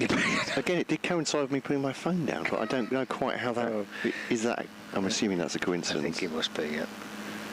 Oh well, there we are. I think we're starting to hear it. So I feel like probably that just be me and you in the entire world. Yeah. This buzz. The listeners are on earth they're going on about. Yeah, what on earth are they whittering on about now? Finally lost the plot. Leaning around the wicket to complete the over. And Bohannon able just to tickle this one away through the offside for a single. I was about to say, is it me or is it getting warmer? I think it's definitely sunny now, isn't it? So hopefully that's a sign that we're on the uptick for the next couple of hours. 12 in front, Lancashire. 186 for 3. I might take my jumper off. Steady on. I know. It's probably a rash move, isn't it? I think that'd be a rash move. There's still sights of polar bears. Yeah. Yeah. The far end. Kashif then to continue. It's been fairly miserly in the 2 overs he's had since they came back from tea. And a bowl now to Bohannon. And fielded by Jack leaning at short mid-on. Straightish delivery. Straight back. And I guess understandably these two just got after tea, just having a bit of a look, getting themselves re-established after. Yeah. I mean, there's a lot of... I mean, Lancashire put on 100 runs in the first session, 150 runs in the second session. Yeah. We've still got, they've got 37 overs to go today, so a lot of time to build the lead. Yeah, and a tiring bowling attack as they go through as well. Gets a little bit low from Kashif. Bohannon's equal to it, but defending that, but yeah. Obviously the 400 mark gives them a fourth batting bonus point, which they're closing in on.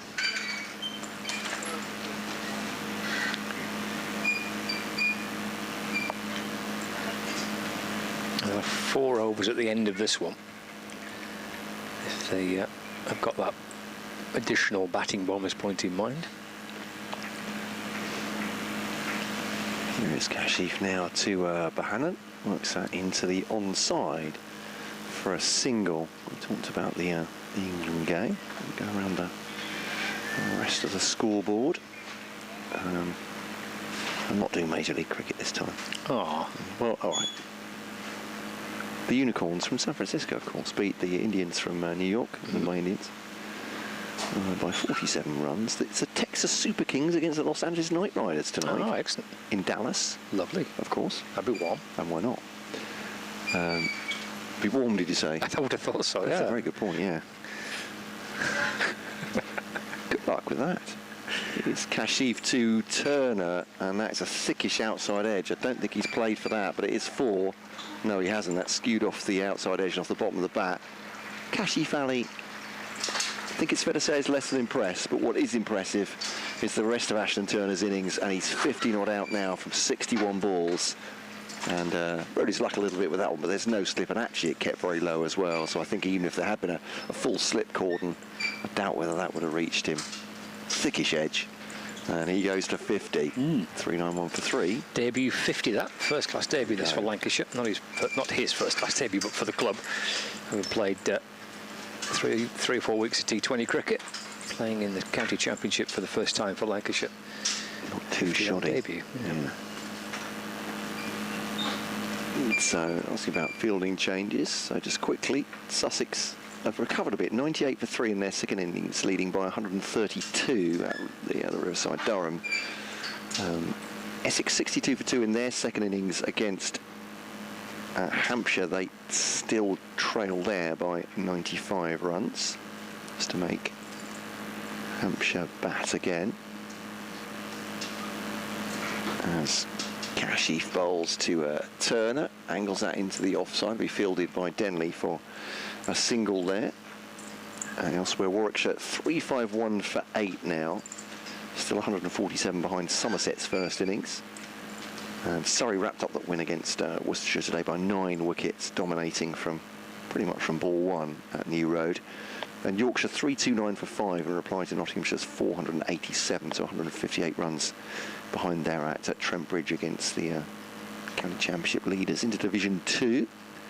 Gloucestershire 256 for 3 against Derbyshire, but that's just a 45-run lead so far. They're only 3 down in their second innings.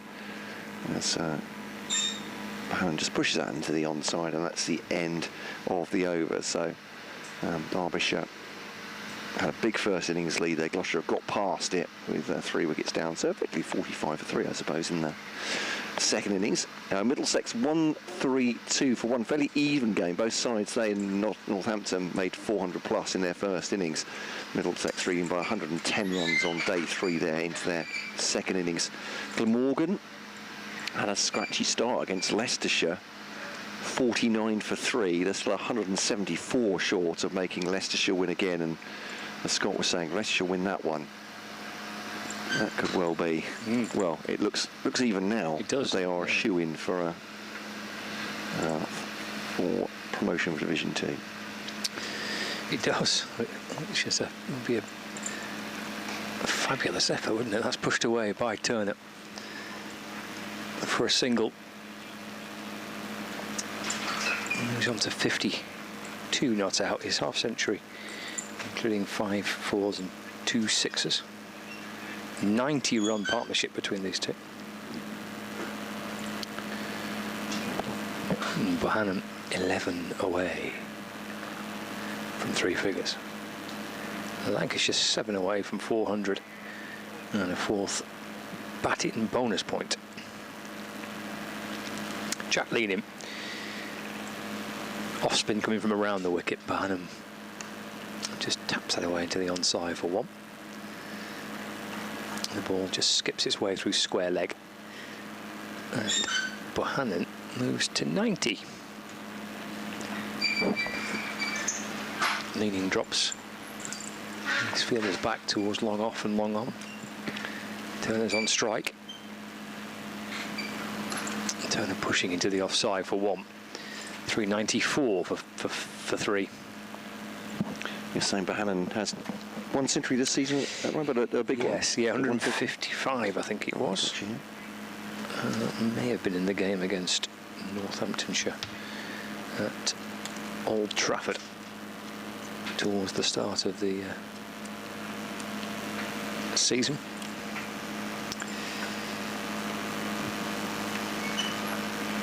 And balls, and that's turned away by Bohannon to square leg for 1. Yes, he did. He got 155 in the game. A drawn match against Northamptonshire. Lancashire were following on in that game, and a long way behind there to bat through the 4th day to earn a draw. Finished 9 down. Bohannon's century helping Lancashire fight for a draw in the game of back in April, wasn't it? That?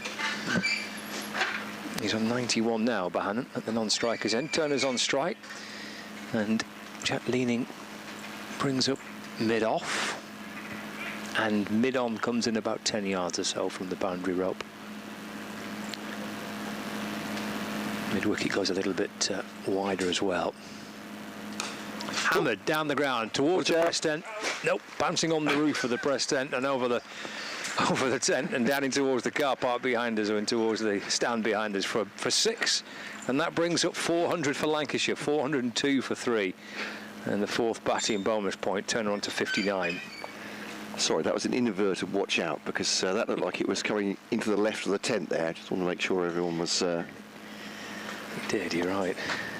There's people here doing proper work on their laptops, and yeah. There we go. Roof of the press tent. Yes, please. George Garrett comes to save us. Yes. Though he wouldn't have been quite tall enough to save us from that one, I don't think. No, that was a bit of a skyer, wasn't it? Powerfully hit by Turner. That's dropped away. And they'll come back for 2. And that's excellent running. And that's the century partnership as well, isn't it? 404 for 3. Yeah, they've brought up their century partnership from 129 deliveries. So the third century partnership of the innings is for Lancashire. The lead is 30 now. 404 for 3. Turner on 61 and Bohannon on 91. Well, a batting bonus point as well within the 110 overs, isn't it? So. Yep. Where are we? That's 4th, is that right? It is. Yeah. I mean, I have to go some to get the 5th one, but I snuck in under the wire to get the 4th. Kashif Ali will continue. That's a long run, the Pakistan bowler. He's not super quick, fast medium, you'd say. Yeah, big hitting again from Ashton Turner. Here is Kashif then to Josh Bohannon. Little roll of the wrists into the onside. Keeps it nicely done by Ben Compton, very neat. Just lets the ball run onto the outside of his boot. Flicks up to his left hand. They come through for 1. 405 for 3.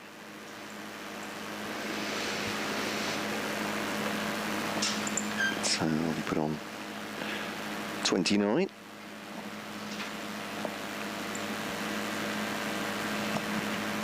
Since they came back on from tea. Right about 6 overs. Here comes Kashif once more. Turner. Very much dead bats that back at him. Blocks it on the back foot. And there's no run.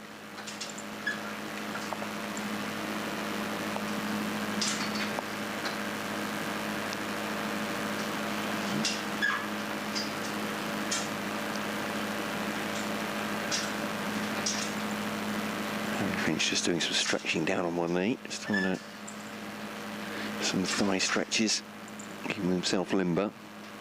No one for company. There are no close fielders behind the bat now. Only one at short mid-on. Otherwise, Kent are defending here as Turner towards Daniel Bell-Drummond. And there's no run on this occasion. Yes, it's plenty of men out on the boundary, isn't it, when Turner's on strike. Got the mid-wicket, the cover, mid-off, mid-on. And plenty of guys towards the rope. Hit some big shots, hasn't he, Turner? 3 6s and 5 4s in this knock of 61 from 67 balls.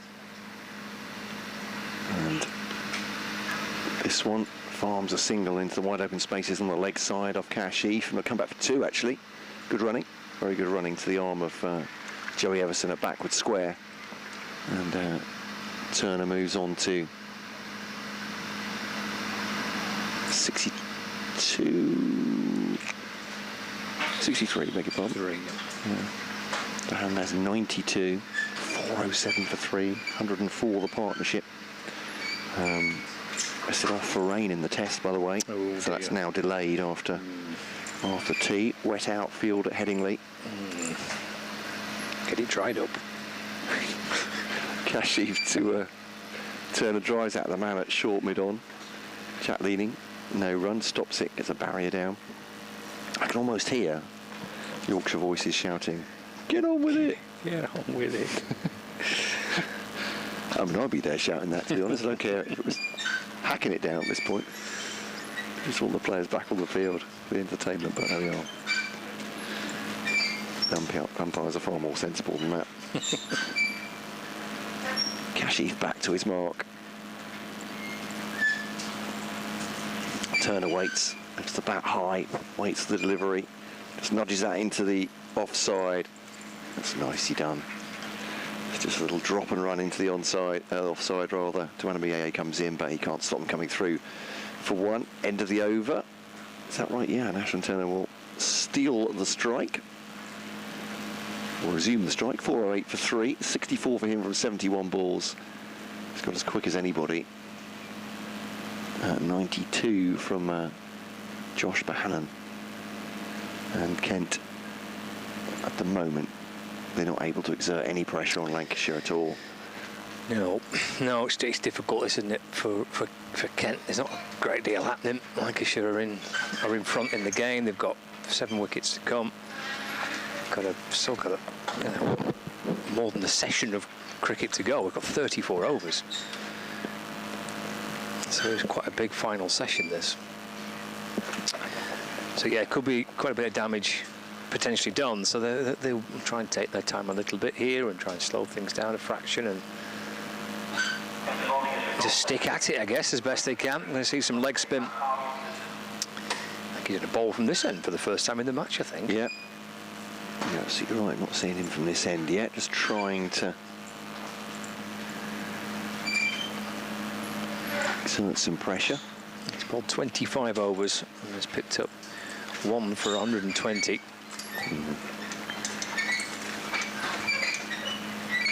He's got Turner on strike, who's been hitting the ball pretty sweetly. It's Parkinson to Turner. Stepping to the leg side. Parkinson followed him, tossing it up, and he drives it down the ground for a single. 65 to Ashton Turner, 409 for 3.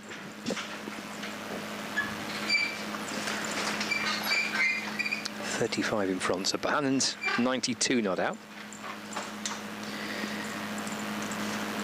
Parkinson into Bohannon off the back foot, trying to whip it away through mid-wicket.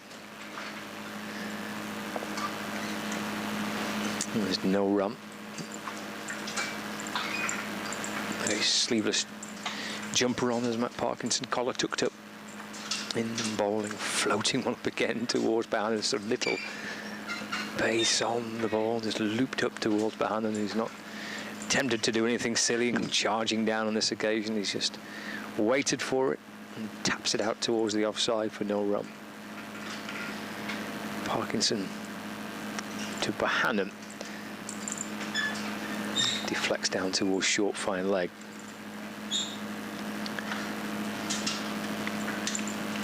Score remains at 409 for 3. Bohannon's still on 92.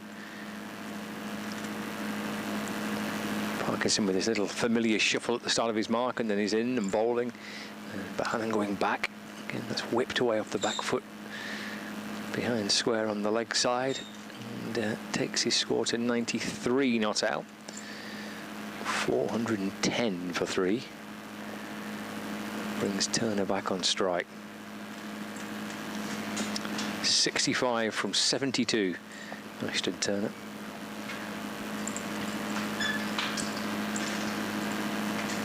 Parkinson 2. Turner. That's on his leg stump, but he's able to sweep that away behind square. And jogs through for 1. And he keeps the strike again, as he did at the end of the previous over. Moves to 66 not out. 411 for 3. Lead of 37 runs. They're back on at the test match. That's going to be good news. Yep, 273 for 4. What do they need? 98. That's a bit of fun. Yes.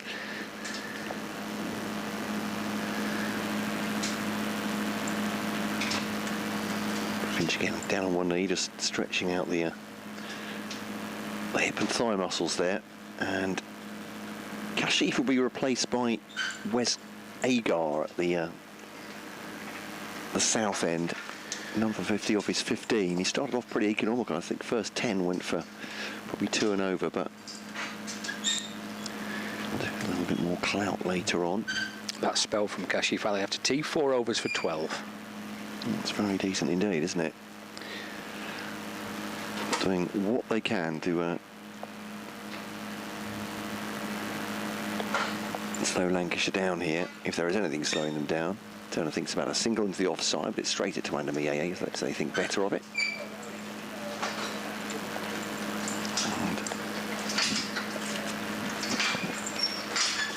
And Lancashire building a lead here. And last 5 overs going at 6 runs and over. And so come out after tee.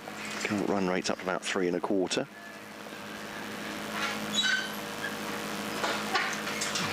Their stats are 411 for 3. Massive total so far. And Ashton Turner swings to mid-wicket, safe, and 6. Ricochets off the top, I think, of the bleachers there, hits the wall and comes back. Everyone is absolutely fine. And that will be very much 6 runs. It's had some peppering, that wall, hasn't it? It has, yeah. A new bit of paintwork on certain sections. He can hit it, can't he, Turner? Yeah, he's very strong indeed, isn't he? Tall player as well. Number 70 on his shirt. Agar runs in from the south end. And Turner drives it to the offside, finds BA again, no run. I've actually not seen too much of this type of batting from Turner in the T20 Blast. Oh, really? Yeah, maybe situations are different, aren't they? When he's come out to bat, there's a lot of powerful hitting at the top for Lancashire. They've had some kind of close run chases and stuff where he's had to maybe bat a little bit within himself, for example. But this type of clean striking of the ball, I've not really seen it just yet. In T20 cricket, which is quite exciting for Lancashire when they return back to the Blast, that they still have Turner with them that can hit it like this. So it's the offside, so I'm short of me, so he'd come through for a single on the 4th ball of the over. So Van will have at least 2 to have a look at, or well, maybe not. Takes a single, of course. Yeah, look at his career strike rate suggests that he would be able to do this or that. 140 it's not bad over a career, is it? It's a very good strike rate, yeah. I just think it's probably just the situations of games that Lancashire found themselves in the Blast this season that he's not really had that opportunity yet to come out and really give it a wallop. Does he back lower down? Yeah, he does a little bit, yeah. Yes. Faces this one, inside part of the bat for Bohannon, but no danger there as Joey Everson picks it up at square leg and they run through for a single. He's been coming out at kind of 5 or 6, something like that. I think he's been going out at 5. And quite often you just don't get many deliveries at that point, do you? Not when Wells and Jennings are teeing off for half the innings at the top. Then you got Hurst and Livingston to follow. Yeah. So, yeah. I talked to Sam Billings about that the other day, about how you have to push standards through the innings and with T20 cricket. And Agar to Turner now. Nice looking drive into the offside. It'll be a single out towards Jaden Denley. He does feel it on the offside boundary. End of the over. It is indeed. So 420 for 3. Turner has 74 from 78 balls, behind 94 from 174. He's a big believer, Sam Billings, is that it's not about one player. In that, wants all of his top order, the top 6, to be able to score at 2 a ball. He said, I'd rather have 30 or 15 balls than you know. He said there's a lot talked about people being in, and that's important. He said, but you just need to. He said his side needs to raise the standards of the players coming in, innovation. As he put it, if your batters are all getting 30 from 15 balls, you're going to get a big score. It's fair enough. Going at 2 a ball. Parkinson throwing one up towards Turner. He's worked down the ground for a single. It's a 75. Yeah, it's the strike rate that you look at, isn't it? In the I mean, he's played every single blast game this season, Turner. He's got 100 runs, striking at 124.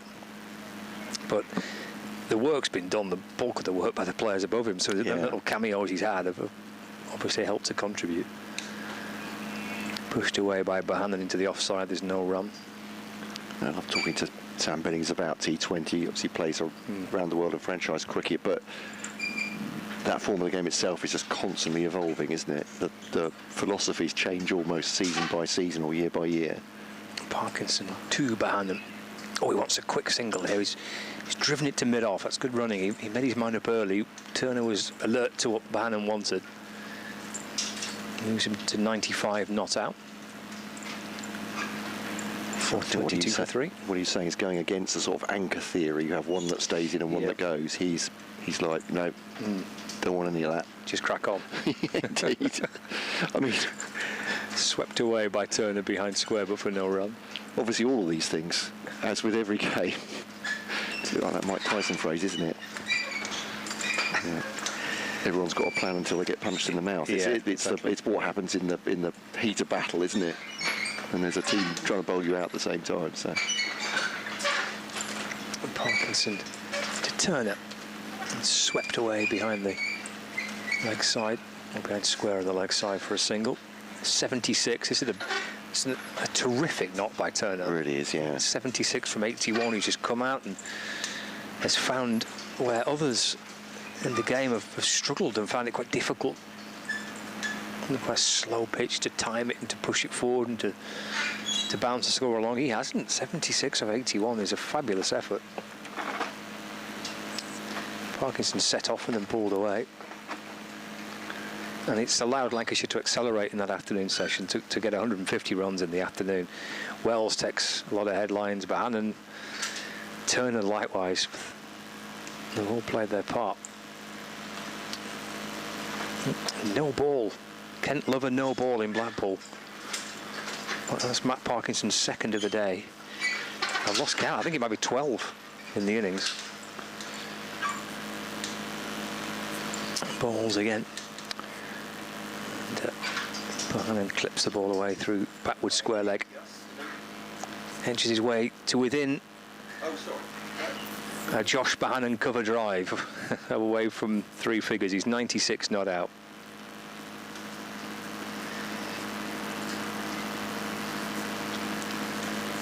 Yeah, they're enjoying a very good day, Lancashire. 52 runs in front in their first innings. Josh Bohannon, 96 not out. Ashton Turner, 76 not out. Lancashire 426 for 3. They lead Kent by 52 runs.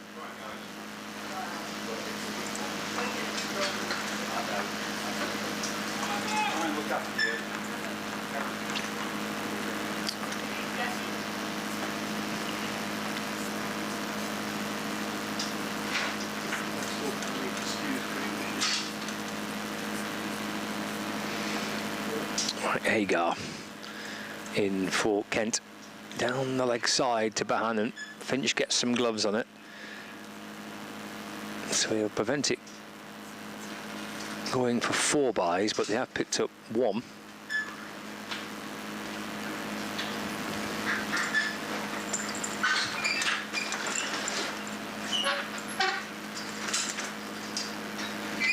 .427 for 3. Lead 53.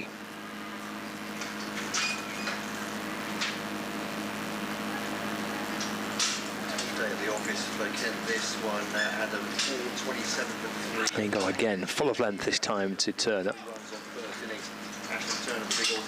No ball. Oh, it's not for no ball. What's the record for no balls in one innings of a championship match? Goodness me. That might be 13 or 14, maybe.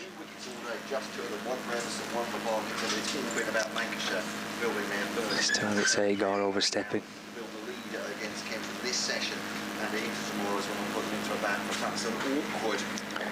429 for 3. No real chance of Kent winning this one now, and it's a real difficult There you go again. In the air for a second from Turner. Bouncing in front of Stewart, who's at backward point, and there's no run. Against the home side and earlier, Surrey wrapped up a big win against Worcester, dominating that game, but got more or less the first score to win by 9 wickets with a day and a bit to spare. Commentary on the two matches made for our teams. 5 minutes to 4 sides of that.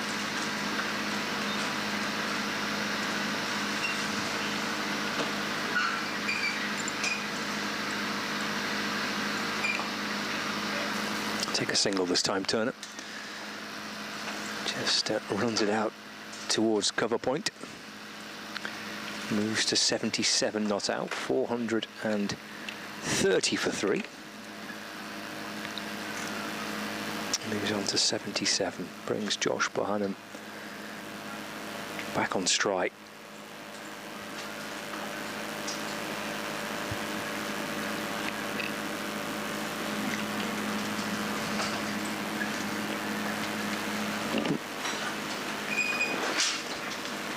Needing 4 more. Just trying to run that away down towards third man. Picks out the man at backward point. It's been a popular scoring route, that, for batters. Wells and Compton both getting plenty of runs through square or just behind square.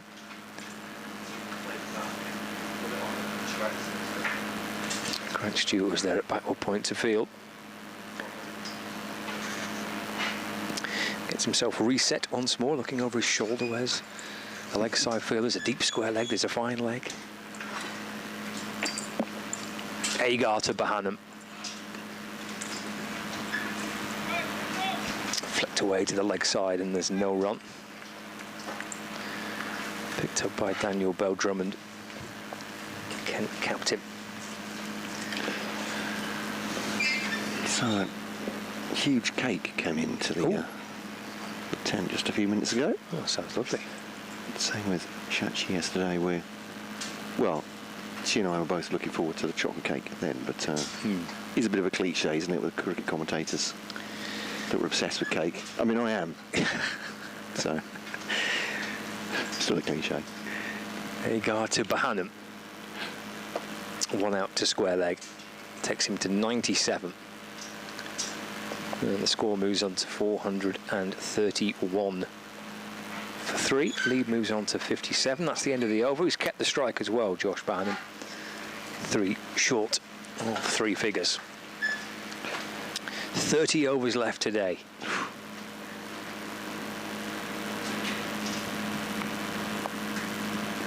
If we were to get them all in. Yeah. Which, well, yeah. Well, we wouldn't unless it rains. So they go some here.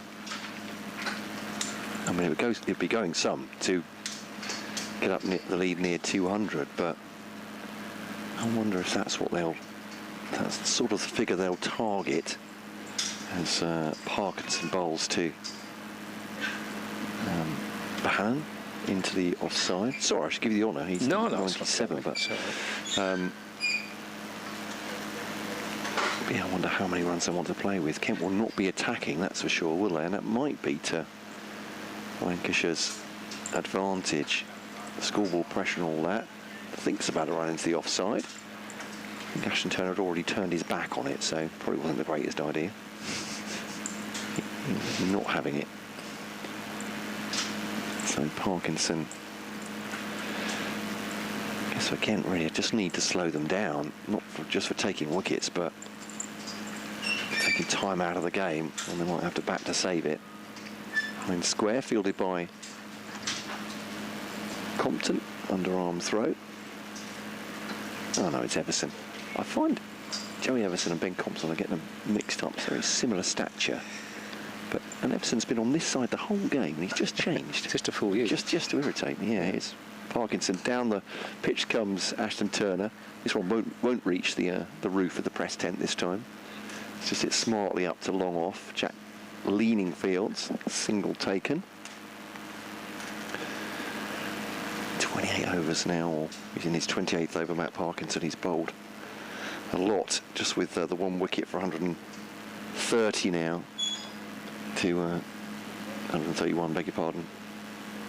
Bahan blocks that into the onside, fielded by Tawanda Mieye.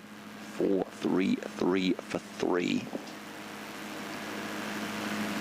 Still a lively breeze around the ground, and clouds blowing over. There's probably lots of air on that one, driven by Bahanan. Didn't quite time it though, did he? So yeah, look at the toe end of his bat, fielded by Jack leaning end of the over. Just a couple off it from Matt Parkinson's bowling. Really feels as much as Kent can do at the moment to slow things down, because Lancashire have the nap hand here, and we'll be looking towards a declaration. James Anderson, that'll be his. Well, obviously it's his first game in charge, isn't it? It is, yeah. Put into that position. I'm sure there'll be a brains trust with the head coach as well as to what that might be when they might pull the plug. Not right now, obviously. Yeah, first time captain in Lancashire. He did captain in a T20 pre-season match, he tells me. There's Agar's in, that's worked into the onside by Turner. But his first game as captain. 300th first-class match as well for Jimmy Anderson, so it's been a... And of course, we've got the Anderson Tendulkar Trophy, which was named this week as well, so it's been a pretty special few days for him.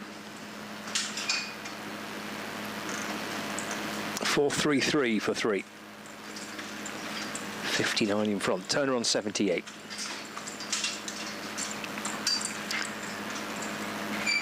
Here comes Agar in and bowls to Turner.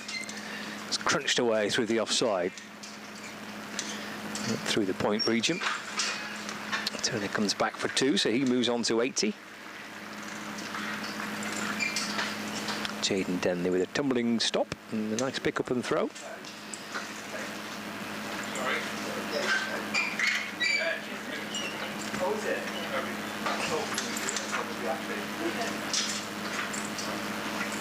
.61 in front. Turner on 80.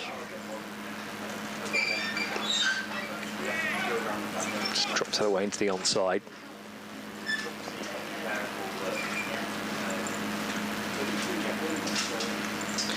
Daniel Bell Drummond with the sunglasses on and the jumper on still, collar tucked up. His Kent cap on.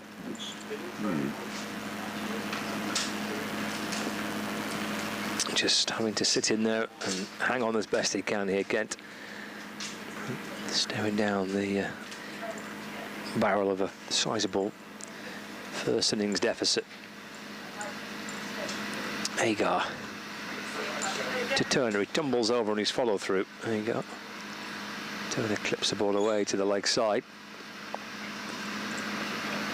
He's on to 81 not out, brings Josh Barnum on strike into the 90s. Again, Josh Barnum. I'm looking for a couple more runs to move to 3 figures once again for Lancashire. Turner tapping down the pitch at the non-striker's end.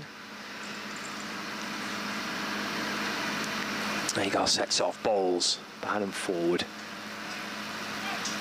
And defends from a full length delivery just on off stump. Pushed into the offside. And there's no run. Takes himself out towards square leg for a few paces, Barnum. A little fiddle with his thigh guard. And his gloves. Just the helmet, twirls the bat. Scrapes around inside the crease.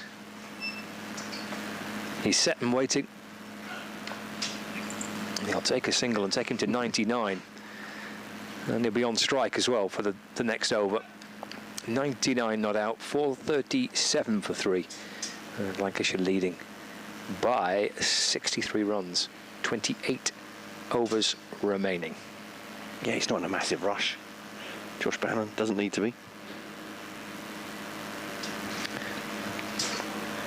If anything, the run rate slowing down a little bit in the last 3-4 overs, but still with a healthy lead, 63 already so far. Yeah, I think it's been a really gutsy knock from Barnum.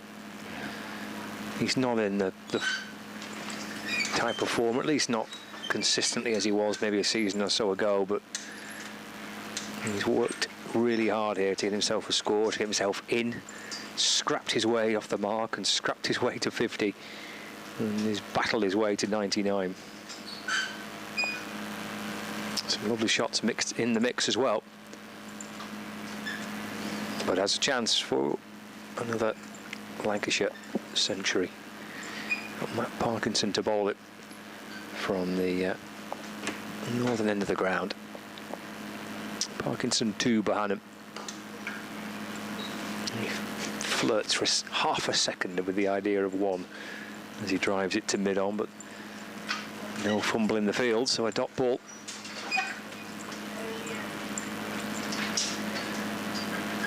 Parkinson weaves his way back in again. Bohannon goes back, carves the ball away for 4, and reaches 3 figures. Clenches his fist in celebration, raises his bat to his teammates. That's a really gutsy, gritty knock from Josh Bohannon. That will feel sweet. His 2nd century of the season, his 13th for Lancashire. 103 not out from 191 deliveries. 441 for 3, lead of 67. Yeah, lovely big cheer from the supporters around the ground. And he has that landmark. Turner is not far off himself, isn't he? Is he 81 from 89? 1 for 135 for Parkinson, trying to find a way through.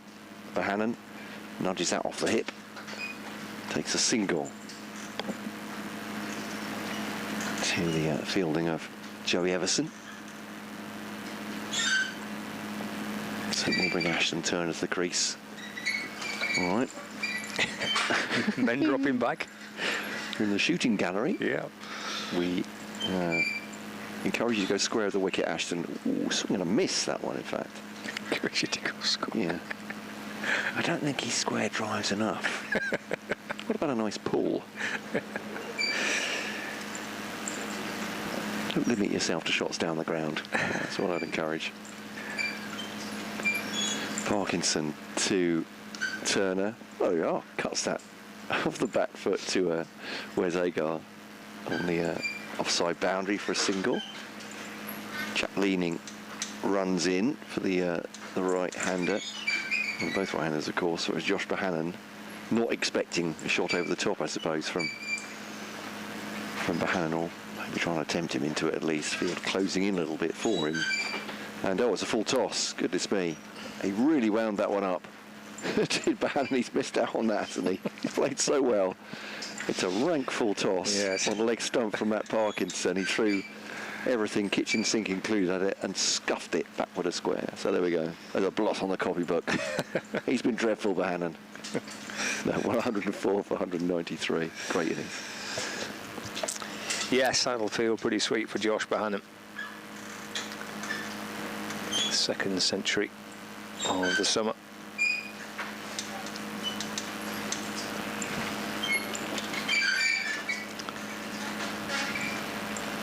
And helping Lancashire push themselves nicely in front.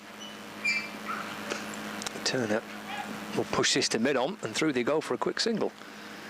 As Agar comes in, starts his 19th over of the innings. Turner to 83, 444 for 3. That's a lead of 70.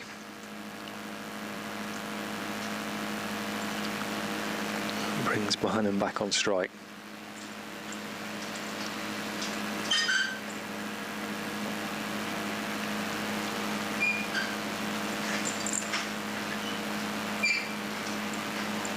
Agar to Bohannon.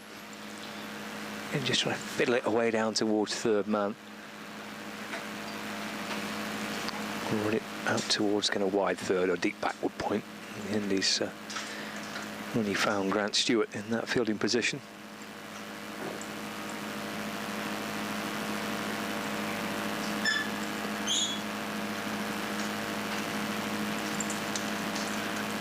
Goes through his routine again, Josh Bohannon fiddling around and scraping his bat along his guard and Waiting for Agar, then dabs it away for one. 445 for three.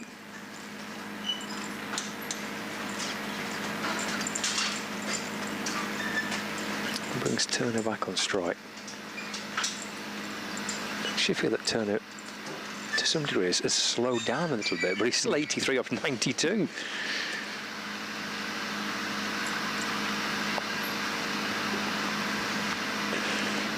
Yeah. Waits for Agar, who swings round and sets off again. Full of length, driven through the onside, beating mid-wicket. And well, might be able to have three here. They do, yeah. The ball managing to squeeze its way underneath Daniel Bell-Drummond, and by the time that Matt Parkinson's caught up with it, running away from mid-on, able to add three to Turner's total and to Lancashire's total. He moves on to 86. It's 448 for three, lead of 74 now. Yeah, he's taken a bit of a liking, hasn't he, to the bowling of Wes Agar as Ashton Turner, but not many have escaped him so far. Agar to Bohannon this time, that's played straight.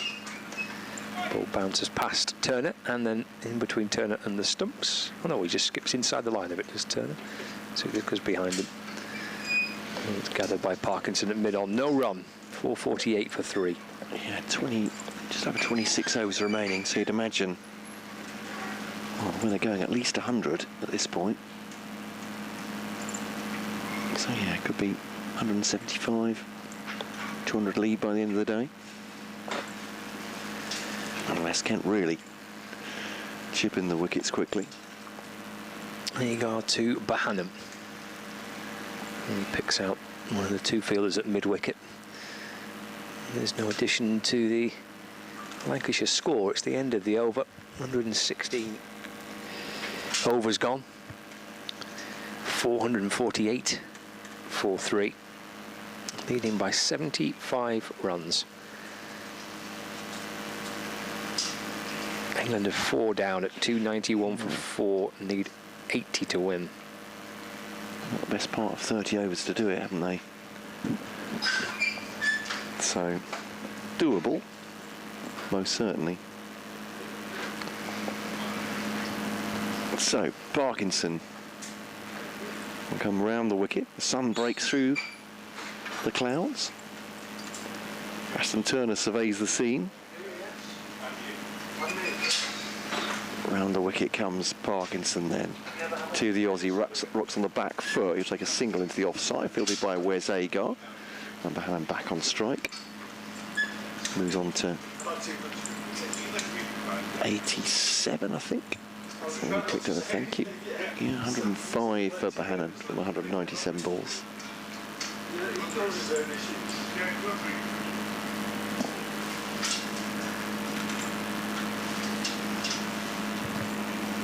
Parkinson then to Bohannon. Oh, really slams that one into the onside.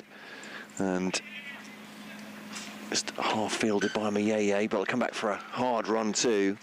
Afterburners on for Bohannon. A little bit of a stumble as he went through the crease at the far end. And that is a hard run at 2. You're right there. I'm all right. Yeah, pretty good. Yeah. He faced 198 balls. That really is a hard run too. 107 for him, 87 for Turner. I don't think it was Turner necessarily calling him through when he didn't want to run. I think they just actually absolutely committed to that too. And well, they might. This was a dot ball from Parkinson into the offside from Bohannon.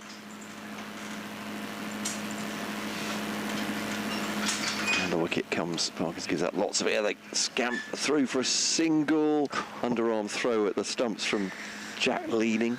I think Bohannon was, yeah, he was safe, wasn't he, anyway, but Leading stays down. And missed the stumps in. Doing well there, hasn't he? It's a quick single, you see him. Yeah. That's his 200th delivery he'd faced. He's gone charging through for one. Sprinted through for it, yeah. Full commitment. It's Parkinson then to Turner goes for a slog sweep. Will he beat the fielders? No, it's picked up by Cashy Valley on the boundary, thrown back in, and slightly spilled by Finch.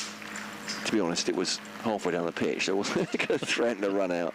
They come back for two, 450 up, and they won't get an extra batting bonus point for it. But it's another landmark for this pair. And is it 150 partnership? 150 partnership's already up, is it? But Is yes, it? Okay. yeah, certainly is, yeah. And that's Turner struggling to reach that one from Parkinson. Feet planted outside the off stump. The end of the over from Parkinson. And Lancashire piling on the runs, 454 for 3, a lead of 80 here on BBC Lancashire and BBC Radio Kent. He's called for a towel and a drink, Josh Bohannon. I'm not surprised. So him signalled towards the Lancashire dressing room, so whoever's on 12th man duties there has jogged out with a towel and a drink. About a glucose tablet or two. Yes. Yeah. Maybe a stiff coffee. 80 in front. Oops. Hagar to continue. Bohannon on strike. So 4-5-4 for 3. Takes a single here, Josh Bohannon. Just trying to, I think, work it to leg. In the end, the ball's deflected away to the offside. Tawanda Mie in hot pursuit, losing his cap in the process. But Bohannon gets one boost to 109, 455 for 3 now. Some gulls wheeling around the ground. They've been all day, haven't they? Making the best of the breeze. Very polite gulls here at Stanley Park, though, aren't they? Don't look like they're after chips. They're just enjoying themselves. Different calibre of gulls on the Fylde coast. Absolutely.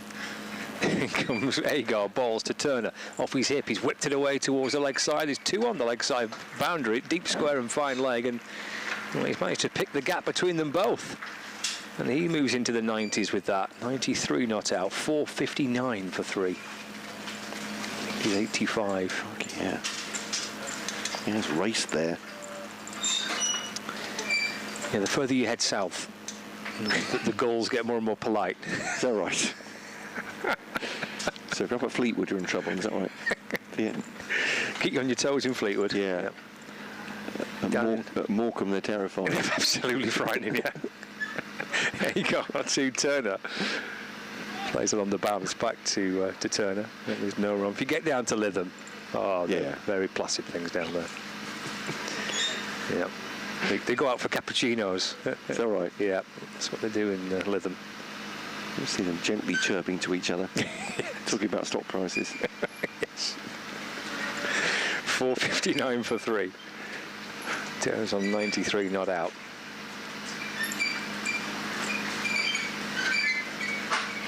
Here's Hagar.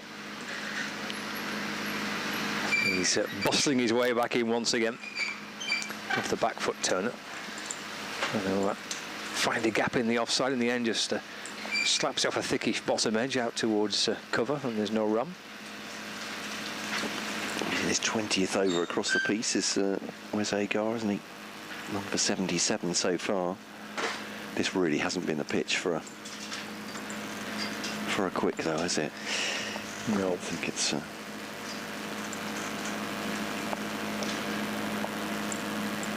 Spotted a couple of things on the pitch, so did Turner. He's gone to go and scrape him away with his toe end of his bat. Hagar to Turner. Defended to mid-on, and there's no run. Ben Stokes is out at the Test match. Oh, now. So Jamie Smith comes out to join Joe Root. To be fair, he can bat, that bloke.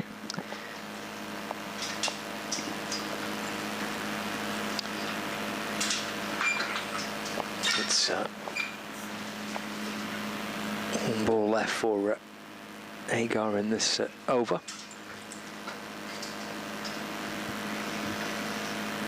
into Turner. Full and straight.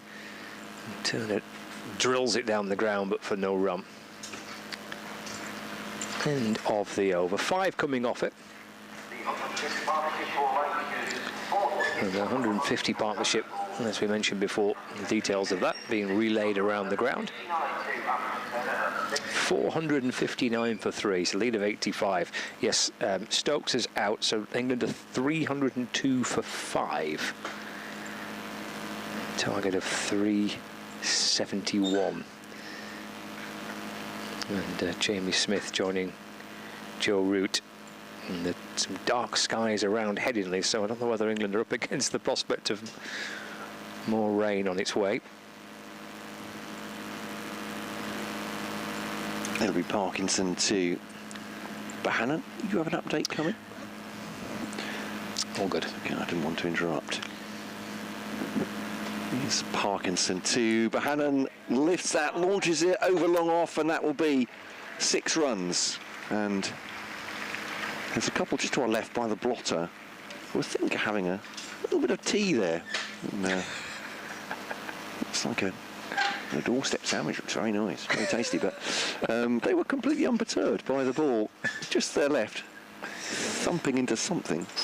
Advertising hoarding, I'm not quite sure, but 6 runs from Josh Bohannon. Very stoic, the supporters here at Blackpool. Yes, they are. More than that to scare them. Yep. Round the wicket comes Parkinson to Bohannon and punches that into the offside. Stopped by Ben Compton. Tossed back to Matt Parkinson.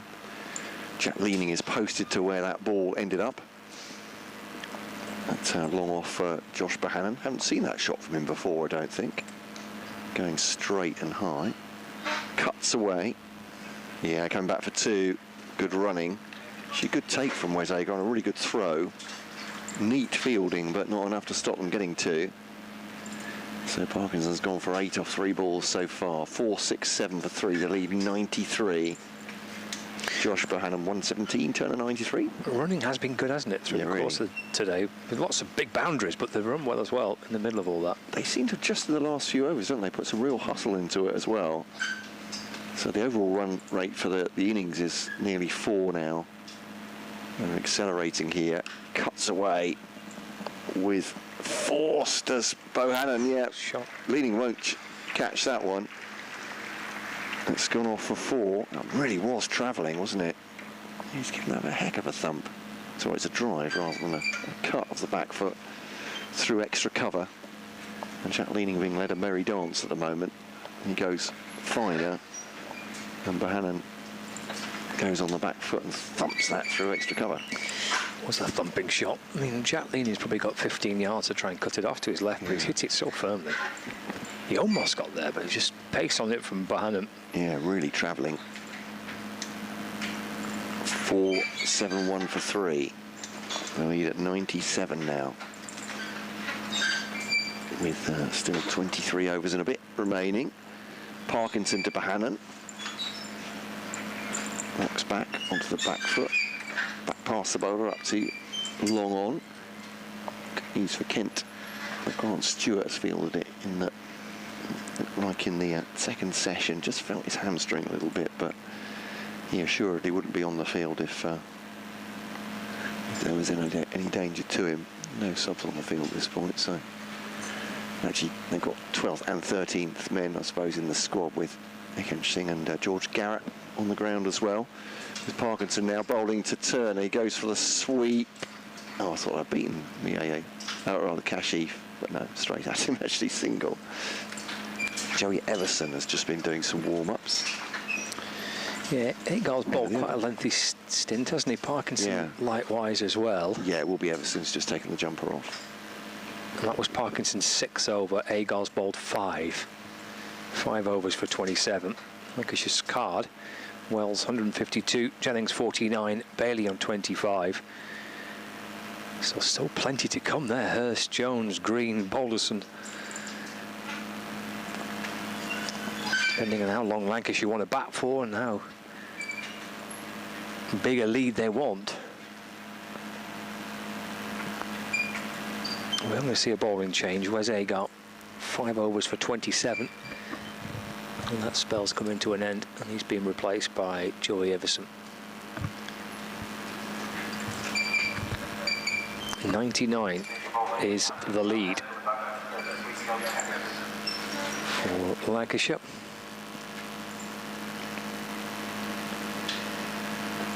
170 run partnership now.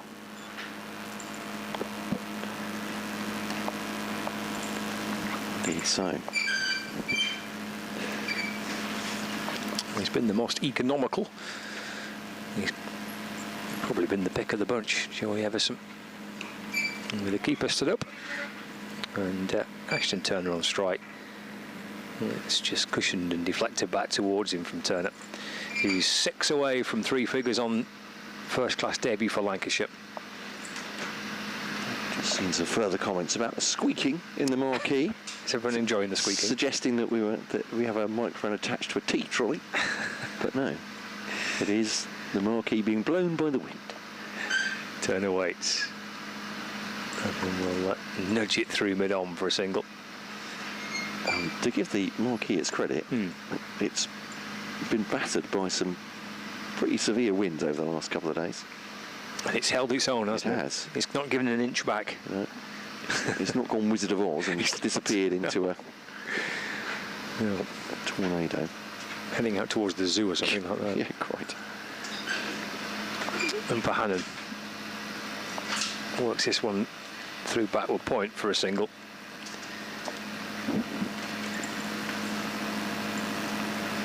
.475 for 3. Lead into triple figures now, 101 in front, Lancashire.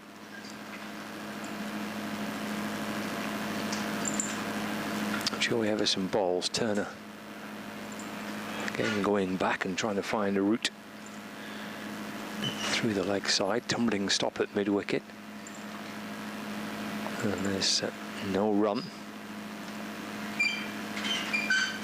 It's been Compton doing the fielding again. I was going to say he's done plenty. They've all done plenty today, haven't they? They absolutely have, yeah. If you look at the total. And there's Compton again, slightly more routine with less energy required, just a gentle shift away to his right and scoops it up low down. 475 for 3. That's a tidy start at least for Kemp for this over from Joey Everson. 2 off it. Ball to come. Yep, this is the last one of the over. And tidy enough indeed, as that's just punched to mid-off for no run. So just the 2 conceded. Done a good job again, coming back into the attack as he has done through the course of the innings so far. 22 overs remaining at Stanley Park in Blackpool, where Lancashire are 475 for 3. They lead by 101 runs. And Lancashire physio is heading back out. He's got it also. The towel, yeah. I think Josh Bohannon's. No, to Ashton Turner, is it? No, to Bohannon. So I think Josh Bohannon's got a towel inside his batting helmet that's been taken out, just rubbing his head down over consecutive overs.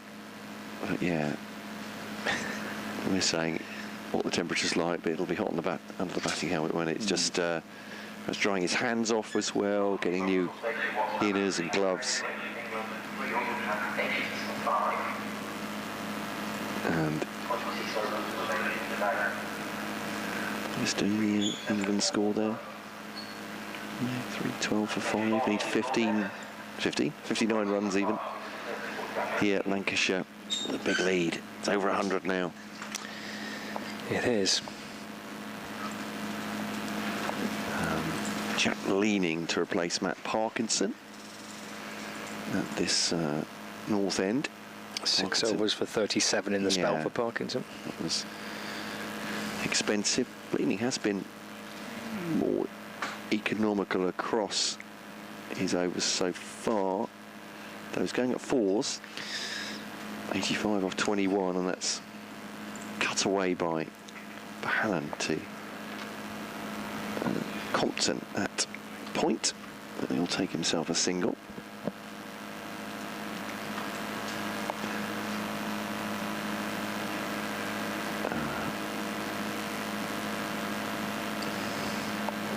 It's leaning.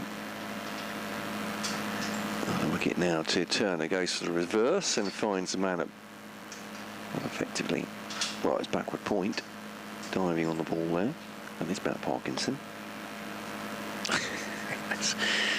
Yep. Yeah, long day, hasn't he? A few of the Kent boys have, to be fair. Be a bit tired after this, perhaps. Yeah, sleep well. As Turner back to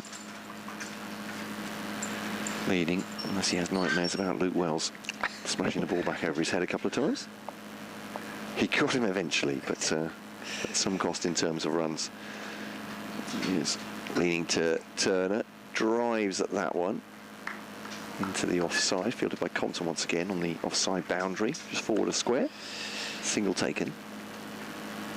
And Kent are facing obviously a big deficit on first innings, but we've only had 13 wickets fall in the game, so it's going to have to be something pretty dramatic to happen tomorrow. Yes, yeah. Leaning to Bohannon, just going across the spin and trying to, rather with the spin, trying to push it past to Andamiye, but it's fielded at mid-wicket. There is no run. Leaning once more to Bohannon, goes up in the air. Could he be caught here by Wes Agar? He is indeed. The Aussie adjusting his feet really well. He played that shot a couple of overs ago for a 6, but that one has ended up a few yards inside the boundary. Agar made it look fairly comfortable, but Josh Bohannon, what an innings. 124 from 209 balls he goes for, with Lancashire 4-7-7-4-4. He raises his bat as he goes back to the pavilion. Looks a bit frustrated with himself perhaps, but goodness me, he's done such a great job for his team, trying to drive that one, attacking the spinner. And Jack Leaning picks up his first wicket, and it's only 3 in the piece for Kent. Fabulous innings by Josh Bohannon. Yeah, it was. Yeah, great knock by Josh Bohannon. 124, second century of the season for him. And as I mentioned, when he got to 3 figures for all sorts of different reasons, you know, it was a real gutsy knock. I mean, he had to scrap hard at the start to get himself going, get himself off the mark. 20-odd deliveries to get his first run and battled his way to 50. And has gone on and got himself 3 figures. And looking to play there to try and keep the scoreboard ticking over, of course. He's gone for a big hit down the ground. But, yeah, excellent from Bohannon. Hurst comes out, who has the luxury of coming out to join a guy who's 96 not out, with his team 103 in front. Matthew Hurst. It was the final ball of the over, that wasn't it, from Jack Leaning. So Joey Everson is the new batsman. Yeah, big old partnership that, wasn't it? Was, yeah. 174? Yes, yep. So Everson to continue. Hurst the new batsman, but it's Turner that's on strike. And he gets a run straight away. Turner moves to 97. That's punched away into the offside for a single. Brings Hurst to face his first ball gap. 174 run partnership, 215 deliveries. Yeah, lead standing at 104. As Matty Hurst comes in. Saw him netting first thing this morning, didn't we? We did. He's waited a bit. Yes. Been padded up for about 2.5 years, feels like. Yeah, he's had to wait a bit. Got heckled by the PA announcer as well. This morning? Yeah. Well, someone allowed a rogue PA announcer on. There's Joey Everson balls to Matthew Hurst. And there's no run. Goodness knows what on earth happened, but it means clearly standards have slipped so drastically that Lancashire's current first team scorer somehow got hold of the PA microphone. In comes Joey Everson, balls to Hurst off the back foot. Played up towards cover, there's no run. Yeah. That's to lock him in his room, I think, tomorrow morning. He wasn't afraid of playing into Matty Hurst for his his netting. Poor man's confidence will be shot. I'm surprised he's come out at all, to be honest. We've been hiding in the dressing room. Exactly. Looking for his first run here, turned up towards mid-on. And there's no addition to the score.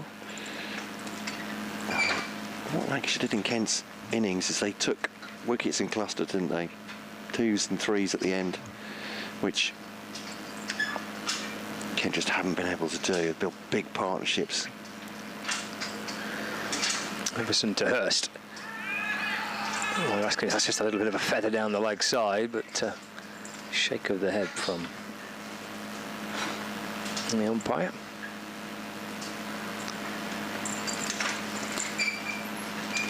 Yeah, it was 136 between Wells and Bohannon, and then 174 between Bohannon and Turner. Punishing. Hurst again forcing this ball away, but to mid-off.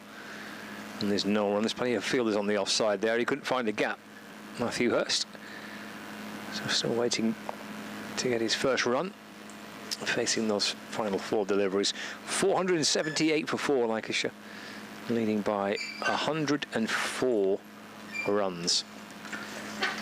They started off with a 119 partnership in Jennings and Wells, and then even the partnership between Wells and Bailey was 48 with the Night Watchman. So yeah, Kent have just struggled to get any sort of momentum with the ball. Where's Agot? He's long off near us, looking for that shot over the top by Turner. And he goes instead for the reverse. It's hit him on the thigh pad. I think Jack Leno knew there were all sorts of things wrong with that. He appealed anyway and just turned away almost instantly. He hit a tall batter like Ashton Turner on the waistband, I think it's fair to say. He might well have been going over, who knows. Quicker delivery from Leaning. And then did the onside. There's the Aussie brogue of where's Agot? Come on, Jacko, he's shouting. I'm just translating for you, should you not speak Australian. He's leaning to Turner, pushed into the onside. You didn't know I was bilingual, did you? No, I didn't. No. It's a single taken. First on strike. I should never have doubted it, though. Well, I learned a few things on the cricket circuit. A lot of which I'm legally not allowed to say on air, but picking up a bit of Aussie, most definitely. So Jack Leaning, just adjusting the field for Matty Hurst. They're attacking a little bit more. They've got Daniel Bell-Drummond in at the slip now. And Wandamie takes a slow walk to sort of leg slip, yeah. A bit further back than Daniel Bell-Drummond is at slip. Trying to exert some pressure on Matty Hurst, and that just bounces or spins from middle stump to outside leg and helped on its way off his thigh by Hurst. That'll be a single. And ball thrown in to Leaning. To Ben Compton, who picks himself up. It hurled in, wasn't it? Yeah. I think it needed Parkinson to. Oh, it's Parkinson. Do a bit of backing up. I think it was Parkinson. Yeah, you're maybe absolutely right. Yeah, I thought for a second he'd fallen, but no, he just had to go and grab the ball. As an errant throw came in, just pops up off the bat of Ashton Turner. A little bit of excitement for Kent, but falls well short of Daniel Bell-Drummond at backward square. Second slice of cake for the shoe. He's done a great job. He has done a good job. Yeah. He's leaning to Turner on the back foot. Little push into the offside, and no, I think he's doing the sensible thing. I see the plastic bag come out. Yeah, he's taking one home. He's going to take it for later. Brilliant. Sensible move from them. That's not a bad idea. It had crossed my mind actually. If there's any, yeah, there's still quite a lot left. Oh, I guess. Maybe that's the just stake your claim. End of the over anyway. Sorry, 480 for 4. Voyage 1 for 4, lead of 107. So it was chocolate fudge cake yesterday, but Was it? I by the missed time I out, got to yeah. it, there were a couple of slices, but nothing to eat them with, and you just, Yeah, so that sort of cake, you are in trouble, aren't you? If you, well, not in trouble, necessarily. It's going to be a sticky mess, isn't Big it? old mess, yeah. 99 for Turner. This could be 100 if he can make the single. Throw comes in, and he does. First class debut century for Lancashire for Ashton Turner. He's 100 not out from 117 deliveries, making his debut in first class cricket for the Red Rose, and he returns with a debut century here in Blackpool. Excellent knot, really, really impressive. 100 from 117 deliveries with 6 fours and 4 sixes. 482 for 4 now. Yeah, wonderful innings. Punishing the Kent bowlers and severe, explosive at times. It's left by Hurst and through to the keeper. 3rd centurion of the innings and the 4th of the match. And Ben Compton reaching 3 figures for Kent in their first innings. England are down to 47 to win now. 5 wickets remaining. Roots 37. Jamie Smith has 12. I'd to say they're favourites at this point. It's drilled away by Hurst to mid-on. There's no run.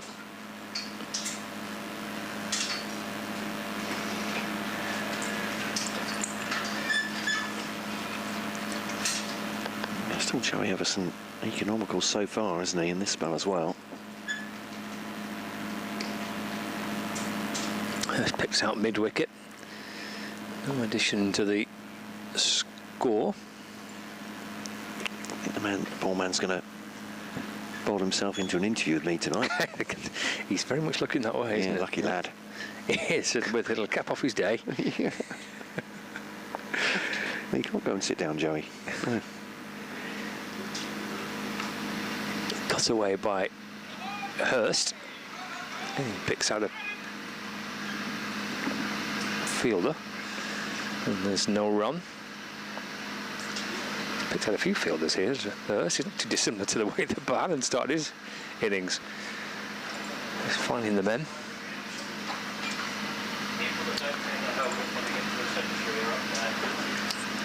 Forward goes Hurst. That's deflected calmly away towards mid-wicket. And there's no run. 482 for 4. Another one chalked off. 18 overs remaining in the day's play. 108 run lead for Lancashire. Turner's on a century not out. Hurst is on 1.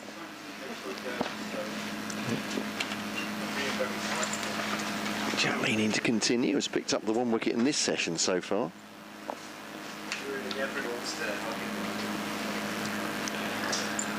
But slowed things down a little bit. Last 5 overs just going for 11 for 1.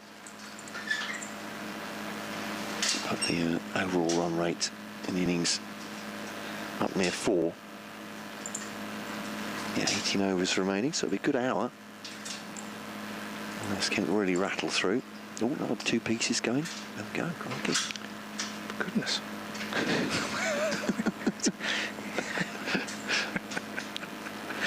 In for a good night tonight. Yeah, admire that man. Capacity for cake. He's leading to Turner, reverse sweep. I'll go for 4.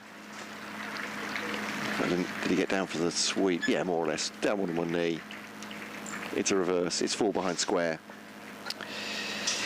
Just looking at, having sent a list of century makers on county championship debuts for Lancashire. Actually, first class debuts for Lancashire, to be precise. So he's joined a list with some pretty good names on it. Oh yeah. A few Aussies on here as well. sort of leaning over the wicket to Turner. Goes for a little reverse dab this time. And that'll be a little paddle for 2 runs. And the score. And the 4th Australian, I think, there, because Marcus Harris had done it, James Faulkner's done it. Oh, actually, Andrew Simons has done it. Yeah, and now Ashton Turner. But also on that list, some other names to mention have made centuries on debut for Lancashire. So leaning to Turner, bit of turn outside the leg stump, but he's in his crease as Finch whips off the bounce. Alvaro Peterson, yeah, James Faulkner, Daryl Mitchell, Marcus Harris, Andrew Simons, Mal Lloyd, Jason Galligan, Gary Yates, Archie McLaren. Leaning to Turner. There's the century on debut. Drives it up to long on, fielded by Stewart for a single. And they go on to 490 for 4. And the second debutant this season to have done it, because Marcus Harris on his debut for Lancashire, first game of this season at Lords against Middlesex, also making a century.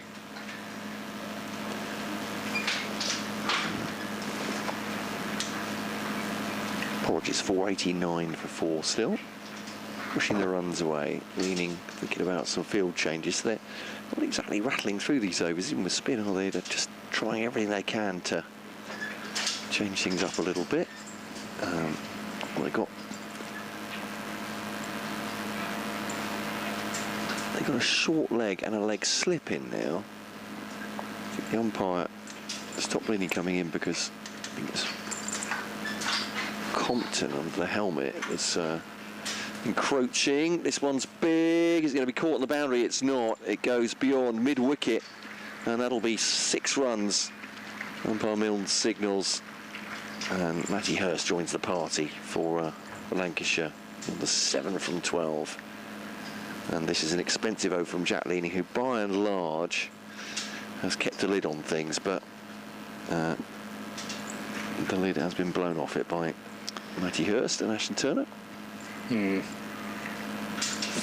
isn't it? Yeah, 13 off the over. I was saying there had been a slowdown of 11 off the previous 5. But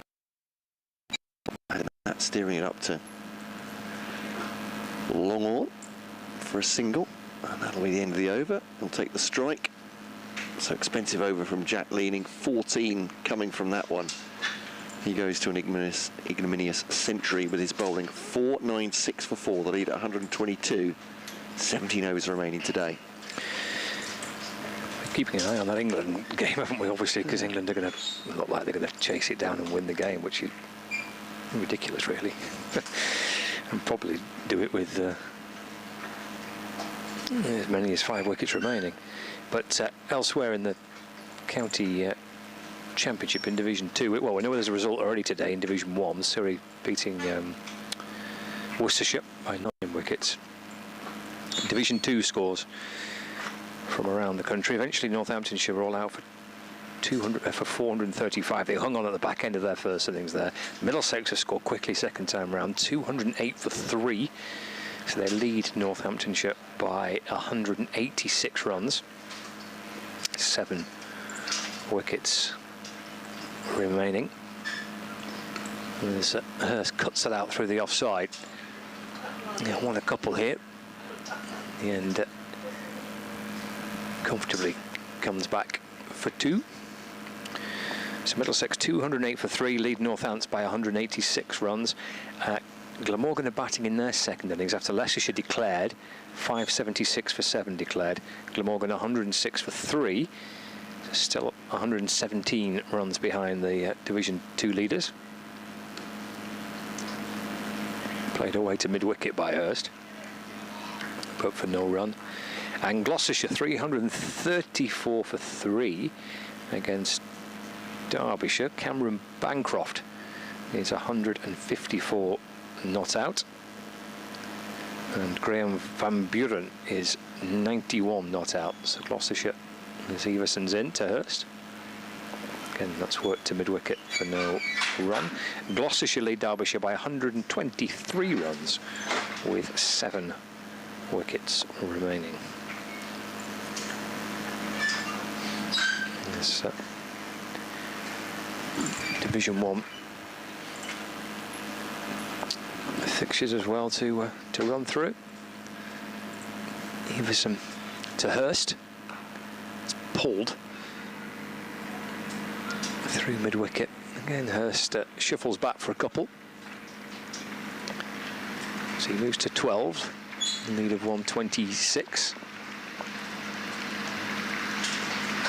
It's 500 up. 500 for 4.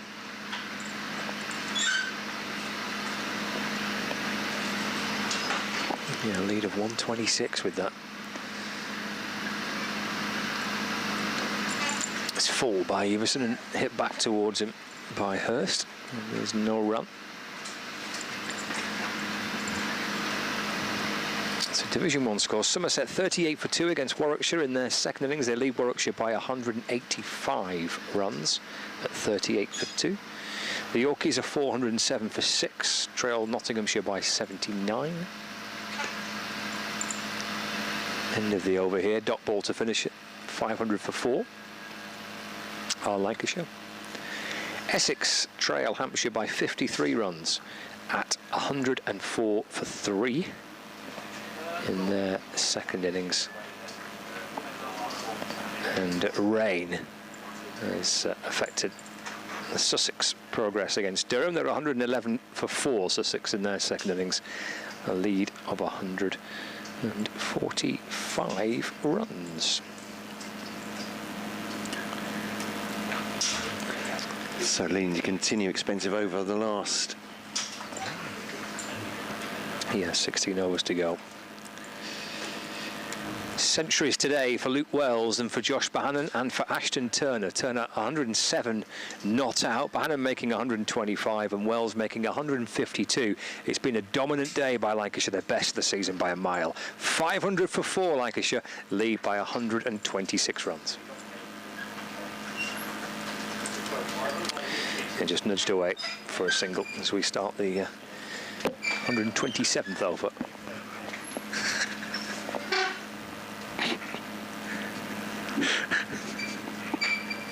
Blimey.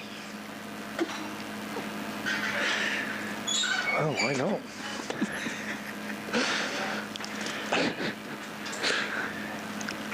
Yeah, leading just adjusted the field here.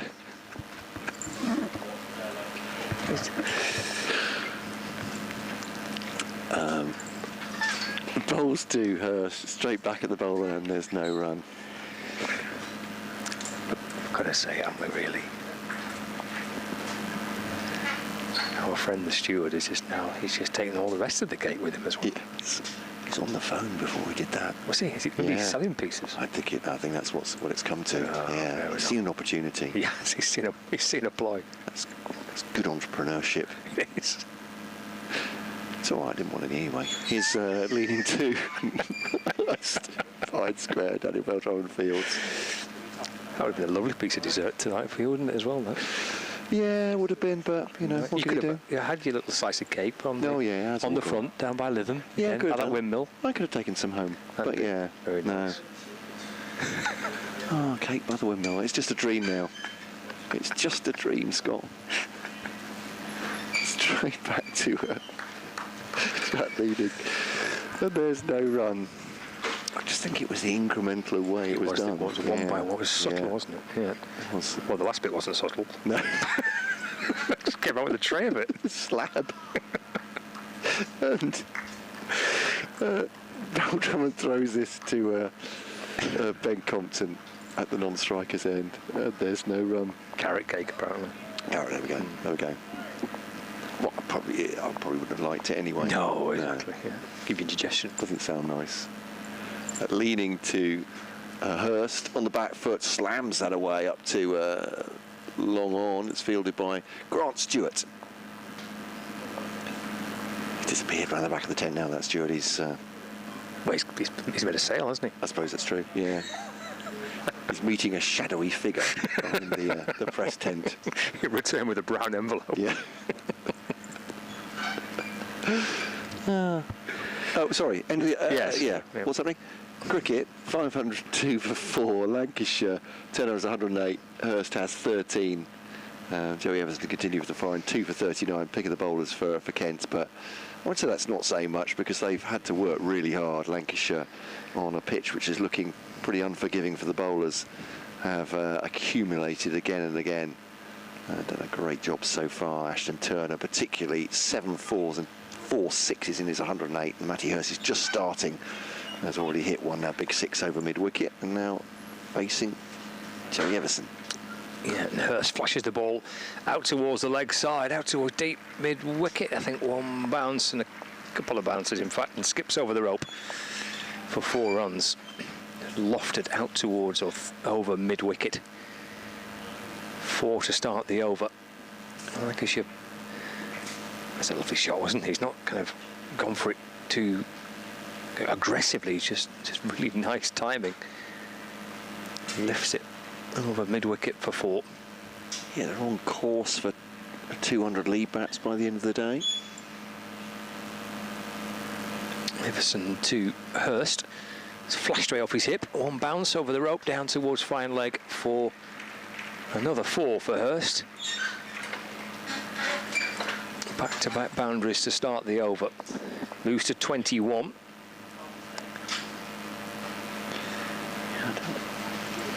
The other question would be, what do they need in terms of a declaration?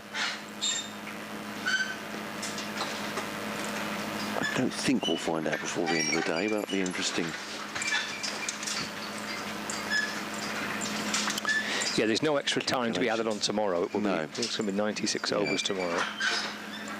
Well, I mean, in theory, you could get more in. There's a minimum of 96, but there's no, you can't make up any more time for what we've lost on the first day. The additional time that we bolted on yesterday and today. Oh, as Everson gets one through, Hurst is bowled. Just come back in a fraction. He's beaten on the inside edge and in towards the stumps.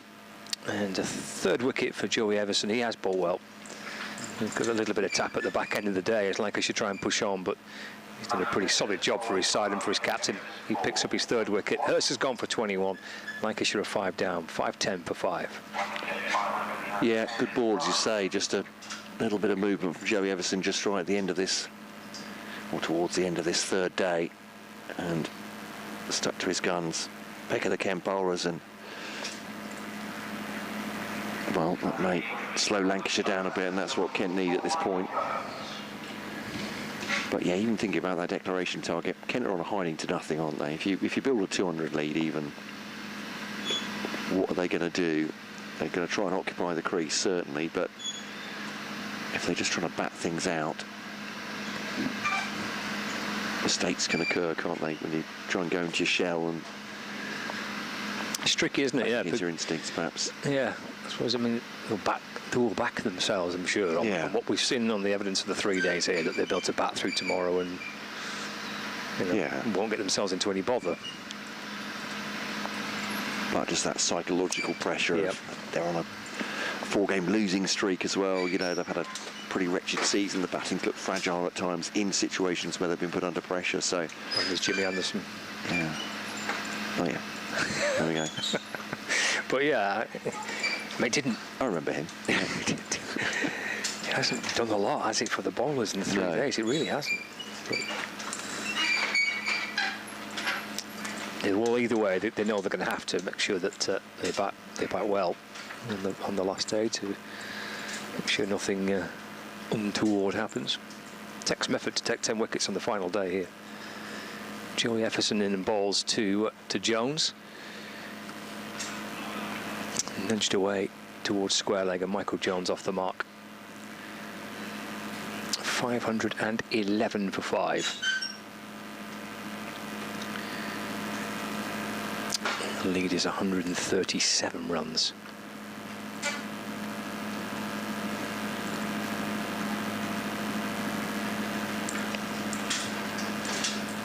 Field moving around for Ashton Turner.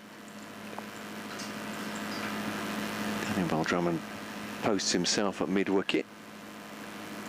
Ben Compton is deep mid-wicket there. Step to the leg side and cuts the ball away through the offside as Turner.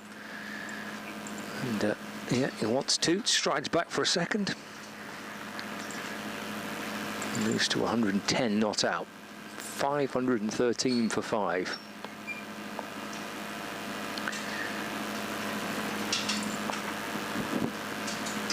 One ball left of the over, then 14 to go.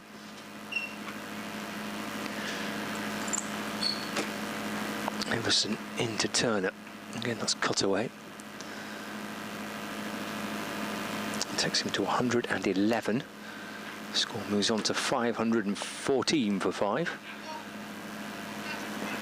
And that's the end of the over.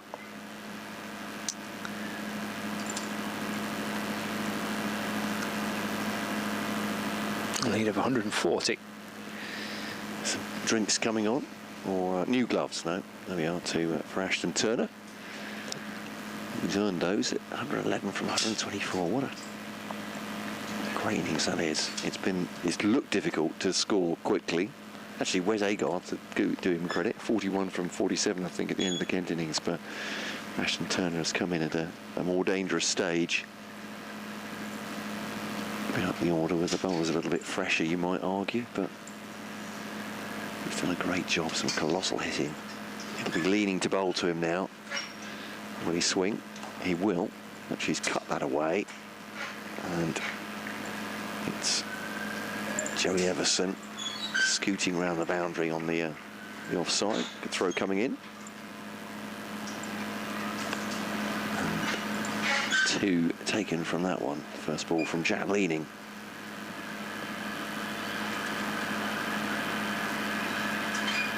Got himself 1 for 21 before start this over. Turner goes from this time, clubs him into the onside. Won't beat Grant Stewart though. That long on. He thought about 2. Very optimistic 2 as the throw came in from Grant Stewart. Yeah, it was a good throw, wasn't it? Right over the stumps. Yeah, Michael Jones was sent Ashton Turner back, and that will be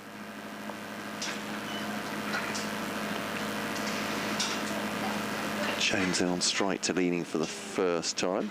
Wes Agar rushed in from the boundary, thinking perhaps he was going to be at mid-off or closer. And he's been sent back sort of 3/4 of the way to the boundary as Jones faces leaning.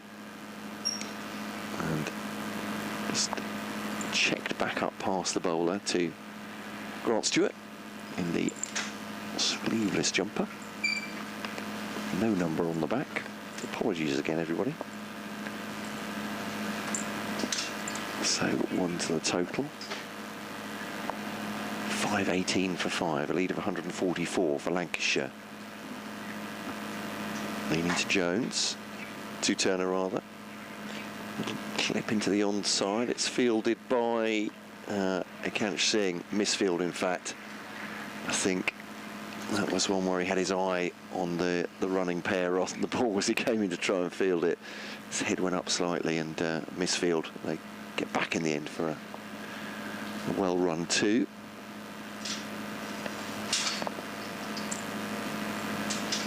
Leaning then to Turner. That is massive. A huge 6 into the car park to our right. Did I hear it hit something there? I think it's gone over the marquee tent, I think, hasn't it? My imagination. No, I mean, his car's right behind there, so you could well be right. It's me. My car's not there. Gone over the marquee, I think, that, hasn't it? Once very glad that we weren't allowed to park in the club car park. But yeah, that was a big hit, wasn't it, from Ashton Turner? It's just opened the shoulders and. Yes, that's a massive hit. Yeah, over long on, way over long on, high and huge. And as you say, I think it's gone over the hospitality marquee. Yeah, we're waiting for someone to either bring out a new one or to find that one, which could be rattling around either underneath or inside someone's car if it's gone through the windscreen. Don't forget to look in the glove box. Yes, it could be in the glove box, yeah. with the merriment. The number of times I've lost stuff in the car and it's been in the glove box. Yeah, no idea. It's where the taking ball's gone. time. Yep. Here. Here it is. It's emerged. I don't know what condition it's in. Umpire David Mills wants to take a look at it. It's come back with a bit of bumper attached. Someone's number plate. Oh dear. That's a big hit. Commiserations if that's your car, crikey. As Leaning rolls to him, and this time it's a delicate little cut from Turner to end the over. That's 13 off it from Jack Leaning. Takes his cap, just looks to the skies. What you're supposed to do in this situation. A little bit cloudier here, a little bit cooler perhaps. Turner on 123 from 129 balls. Jones 2 from 2. And Turner's taken the strike for the next over, as well he might. Yeah, and the 12th man came up before, didn't he, with carrying a pair of gloves. Whether he came out with a little message as well from the Lancashire dressing room, I'm not sure, because they've been positive, of course. You have Turner's 123 or 129, so don't get me wrong, but it was definite intent. If not a little bit even more so in that last over. Shuffled away off the pads down to fine leg by Turner.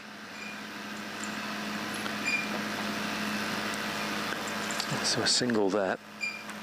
528 for 5.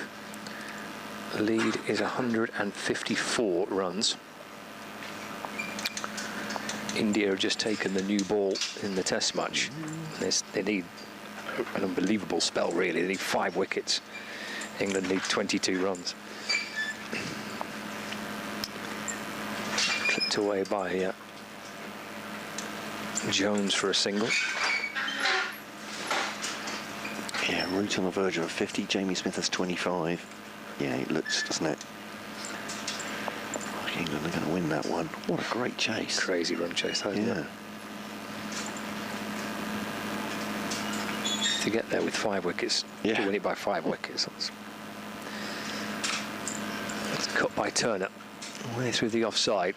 And there's a bit of hesitation, but Turner says yes, there's 2. Throw comes in towards the keeper's end. I think we were due to have a guest from the cricketer tomorrow, but they may well just need to have a bit of a lie down after the excitement of this one. Plenty to report. Yeah, some win. Here it's some score from Lancashire 529 for 5. Turner 124 not out. Thumped away into the offside. There's no run. There'll be some tired bodies out there for Kent. It's another issue, isn't it, when you come to bat, psychologically tired, physically tired as well from their exertions today. Oh, it's gone through everything. I think it's gone down towards the boundary. It's going to be 4 byes. And it's gone past Turner, and past the stumps, went past the keeper, and over the rope for 4 byes. So Turner remains on 126, but the lead gets up to and beyond 160 now. Stewart not at his post either. No, he's got away with that cake, hasn't he? Emerson balls again, swatted out, leg side. That's another huge hit for 6 from Turner. Is that over the wall? It is, isn't it? I think that's gone over the wall this time. Yeah, Wes Agar has not even looked above him, has he? That's just gone. That's gone a mile over the wall, absolutely out the ground, in towards the trees in Stanley Park. Well, he's hit 2 absolute monster 6s as Ashton Turner in the last couple of overs. 1 over the marquee, 1 out the ground. There's some powerful hitting from the Aussie. He moves to 132 not out, 541 for 5. Lead is 167. Yeah, no one's done that to Joey Everson so far, have they? I found him difficult to get away, but not on that occasion. So that's an absolute monster. 6 runs. Yeah. Yeah, it was, wasn't it? Goodness. Someone's out there walking the dog just quietly on this Tuesday evening, and there's someone's hammering a cricket ball in their direction. Oh, yeah. But the lead at 167. They've still got 12 overs left tonight as well. Yeah, this could be. That's Kent's point of view. Take 2-3 wickets here. This could look very ugly. By the, it's already a pretty difficult task for them. Racking up the runs here, giving themselves all sorts of options for tomorrow. As Hurst just clips that one off the hip, backward a square, and fielded by Daniel Bell Drummond. The faded brown cap.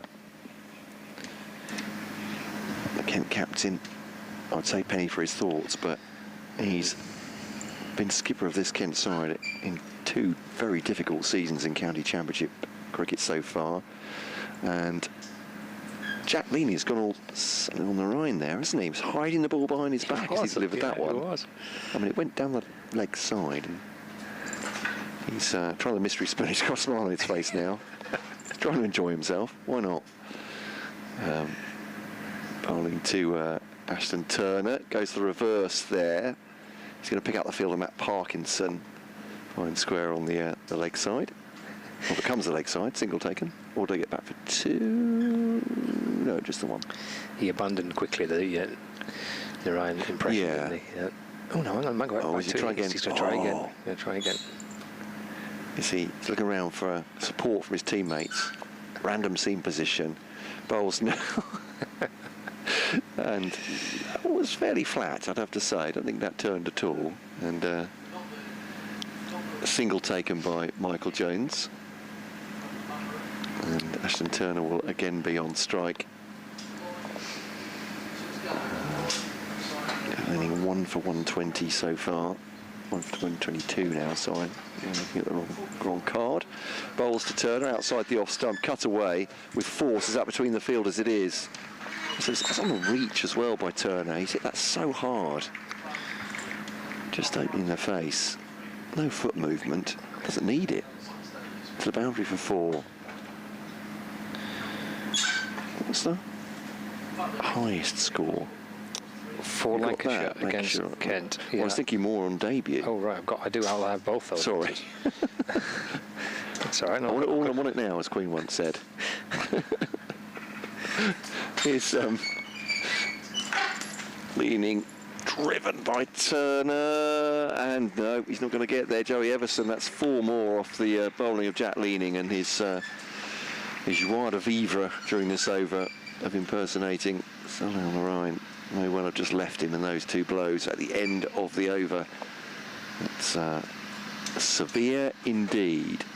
And 5-5-2 for 5. 11 overs remaining. The light looks like it's going to hold. Maybe a little bit of rain in the air. But otherwise, we have 11 overs, and the lead's already 178. So. Yeah, this is now Lancashire's highest score against Kent. So that beats the previous highest score, which only came last season. The 549 for 9 declared at Canterbury last year was the previous highest score by Lancashire against Kent. The highest score on debut, well, he's got a bit to go. That's Jay Ricketts, who got 195 on his Lancashire debut against Surrey in 1867. Wow. But he's second on the list. There's only Jay Ricketts in 1867 above him. 195, did you say? 195 is the previous highest score.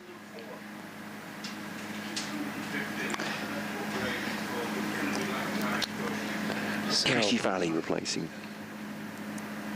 Joey Everson. Oh, that's 6 more. Is that out the ground again? I think that might be. I think that's out the ground this time. It's Jones in on the action, over the wall and into the trees. Hand signal from Wes Agar is over the top.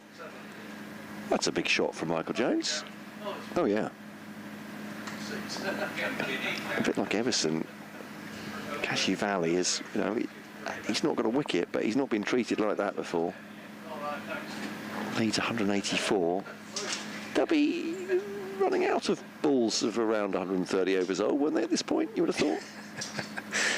Oh, we're going to have to go for 133, says umpire Milnes. The mysteries of the replacement ball box. It doesn't appear to matter very much at this point, does it? How many does that have gone in these last couple of overs? Is that the third? Yeah, I think the one that's hit back over the marquee was recovered. Oh, okay. But that's the second. Oh, that's a good point. Yeah. Into the trees Second on that. The trees, yeah. So we've lost at least 2. 184 run lead. There might be, as Kashifali comes into Jones, pushed into the offside, no run. Would they flirt with the idea of a declaration? I did wonder about that. Just to put Kent in for, well, it'd be maximum of 8 overs at this point, wouldn't it, with a changeover? I suppose it depends if Jimmy's got his feet up and enjoying a cup of tea. Yeah. You lose 2, don't you, for the change of innings? Yeah. So if they declared at the end of this over, there will be 8. Yeah, I was saying it's maximum of 8 at this point. Yeah. Kashifali into Jones. Takes a single, just pushed away up towards mid-on. Jones moves to 12, 559 for 5. The lead is now 185. England are almost there. They have almost done it. What a chance that is. Smith's just hit a 6 and they need 6 more to win. Yeah, 4 before that, I think, as well, did he? Yeah. Crikey. 559 for 5. Turner on 141. Kashifali into Turner. This is a career best score for Turner as well, actually. And he's wanting maybe to come back for a second, but sent back. The throw comes in from Parkinson.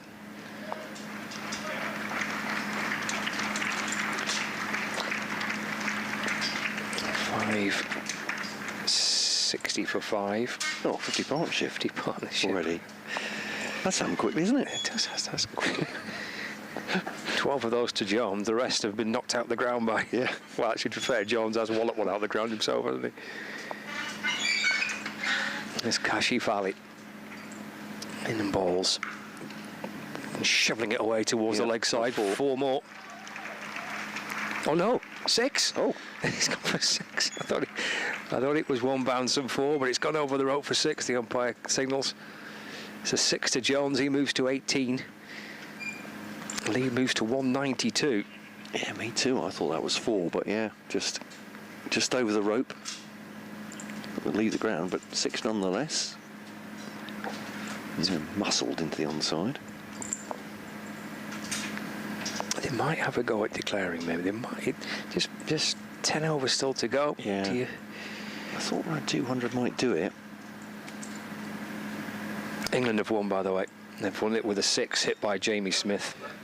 So a 5-wicket win for England, chasing down 371 on the final day to win. Nice work if you can get it. Definitely. Brilliant. And what a game of cricket that is. Well, the runs that have been scored in that as well, across the 4 innings. 471 plays 465, plays 364, plays 373 for 5. Fantastic. Final ball of the over, 566 for 5. Kashifali comes around the wicket and bowls and dropped into the offside by Jones and through for a single, and he moves to 19. That's the end of the over. 567 for 5, lead of 193 runs. They're staying out. I think they were looking, weren't they? Just looked over his shoulder at the pavilion. They were looking. No, they're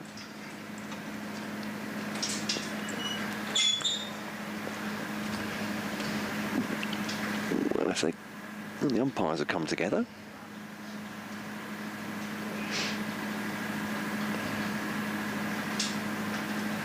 Not sure what that's about. They're sorting out what are we doing, Italian tonight? Chinese?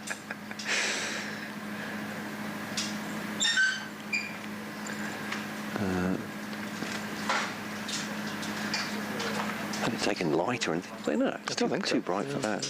Leaning then to Jones, swings for the boundary. That'll be 6 more into the marquee, or maybe over it. 6 runs, no doubt about that though. Picked off a length by Michael Jones. It's like range hitting this, isn't it? Oh, there we are. Into the marquee, good camera work.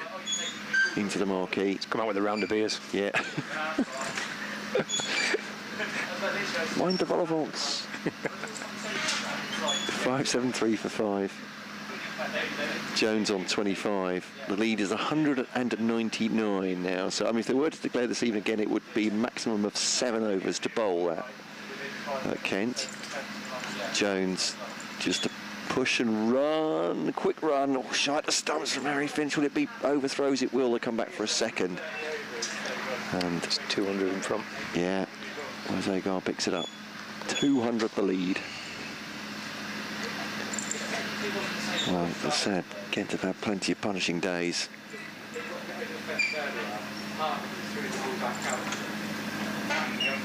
In the field, this is most definitely one of them. But I don't think Jack Jinning's joking. I don't think he was very pleased with the shot at the stumps from Harry Finch there, muttering and shaking his head. As leaning bowls to Jones, takes it on the full up to Rothesay. Just check back to the bowler. 3 balls this over to go, and they're definitely swinging for the fences now.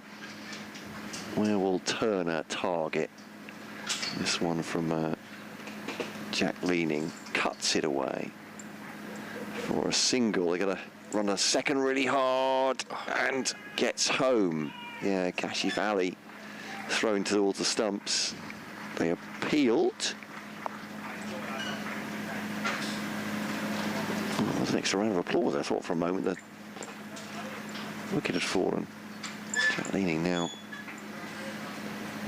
Yeah, he's gone from trying to keep things cheerful to decidedly grumpy as Jack Leaning. Kashif Ali was a little slow to the ball. But understandably, from a Kent point of view, they are being ground into the dirt by Lancashire here. 5.78 for 5, a lead of 204. Leaning, flatter delivery, cut away by Turner for a single to Kashif Ali. 1 to the total. Compton throws in the ball.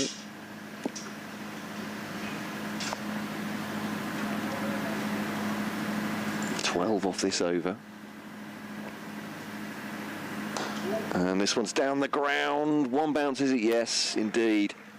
From Michael Jones, who's got 32 or 14 balls now. Goodness me, that's some hitting. And the ball retrieved. Yeah, both glancing out towards the pavilion again, weren't they, just to see if there's any signs of a declaration. But on we go. Yeah, I would guess at this point it's probably unlikely, is it? Because you've only got, if they play this over, got a maximum of 6 at that point. I'm not sure that's really worth it, is it? It's 145 to Turner. How many sixes has Turner hit? 6 of them. Goodness me. Jones has hit 3 in his 32 off 14. Yeah. Oh yeah, sorry, Turner's 6. Yeah, that makes sense. But Jones just 3 in a quick fire 32. Kashif Ali to Ashton Turner. In and balls. Turner clobbers it out towards the offside, bouncing over the rope for 4. There's a fielder on the wide, long off boundary. But can't get across to cut it off. Turner moves to 149, not out. Clobbered is exactly the right word. That has been dispatched. Sun's out. We've got dark clouds above, but the sun's out. That's good news. Lead of 213. 5.87 for 5. Around the wicket this time. Turn up on the front foot, trying to find a gap through the offside, punching the ball away, but stopped by Daniel Bell-Drummond. Drags himself back up onto his feet. 150 up for Ashton Turner. Oh no, sorry, 149 up for Ashton Turner. With that previous shot that went for 4.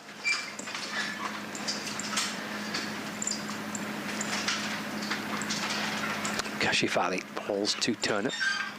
Let's try to drop it away towards the onside. No run. Oh, it's a no ball.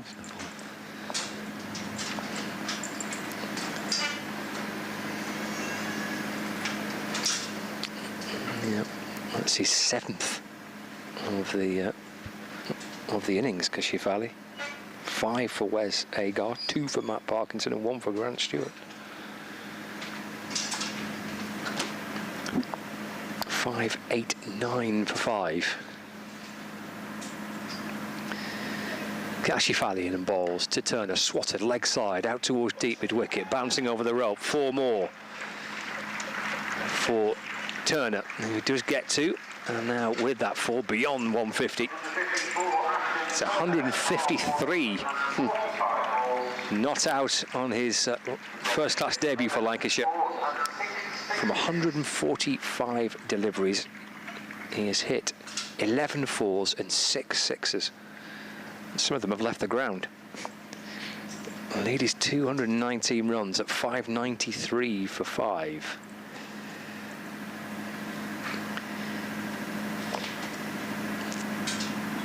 That's really the bowler and the keeper and the captain that's within talking distance of the men in the middle. Everybody out on the boundary, full and wide by Kashifali from around the wicket. Yeah, there's definitely an argument that was a bit too wide, but I don't think that matters very much at this point, does it? No, I'm thinking of fancy bowling again, that's for sure. Grateful that the umpire said it was fine. Yeah, you're all right. 219's the lead, 2 balls left of the over. Turner at 153, not out. Kashifali in and balls. And clipped away off the pads towards deep backward square leg for a single to Turner. He moves on to 154.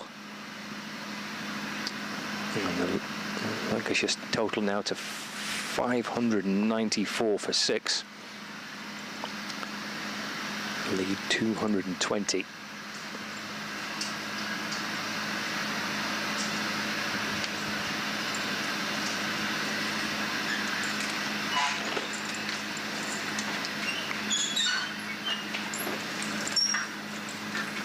Final ball of the over.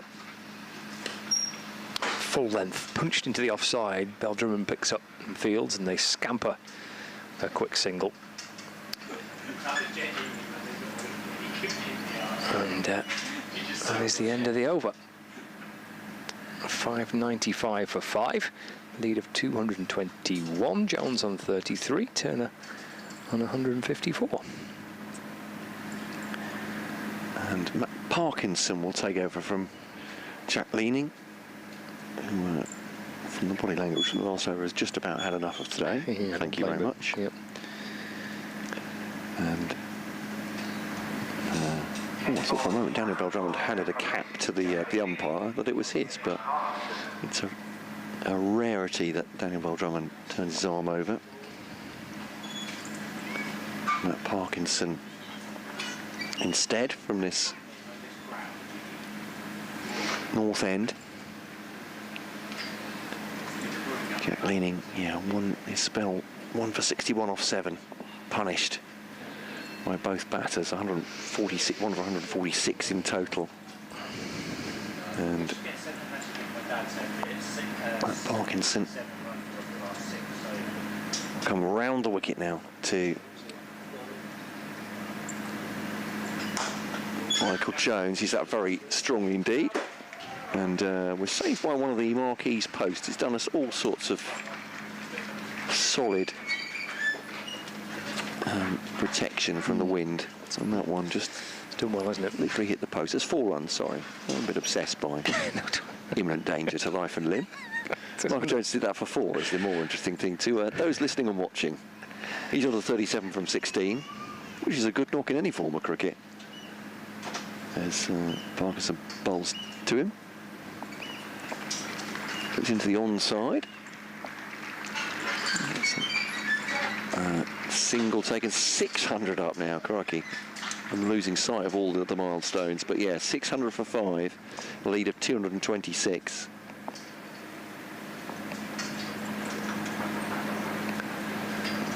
And Parkinson then to Ashton Turner, who flays this one up in the air. Leaning's trying to get underneath it, does, and takes the catch. And Turner's finally gone. Not much celebration from Kent, you'd understand why. But Leaning gets underneath that. And the towering drive from Turner is his undoing. He goes for 154 by 2 runs. He's the highest scorer in this innings.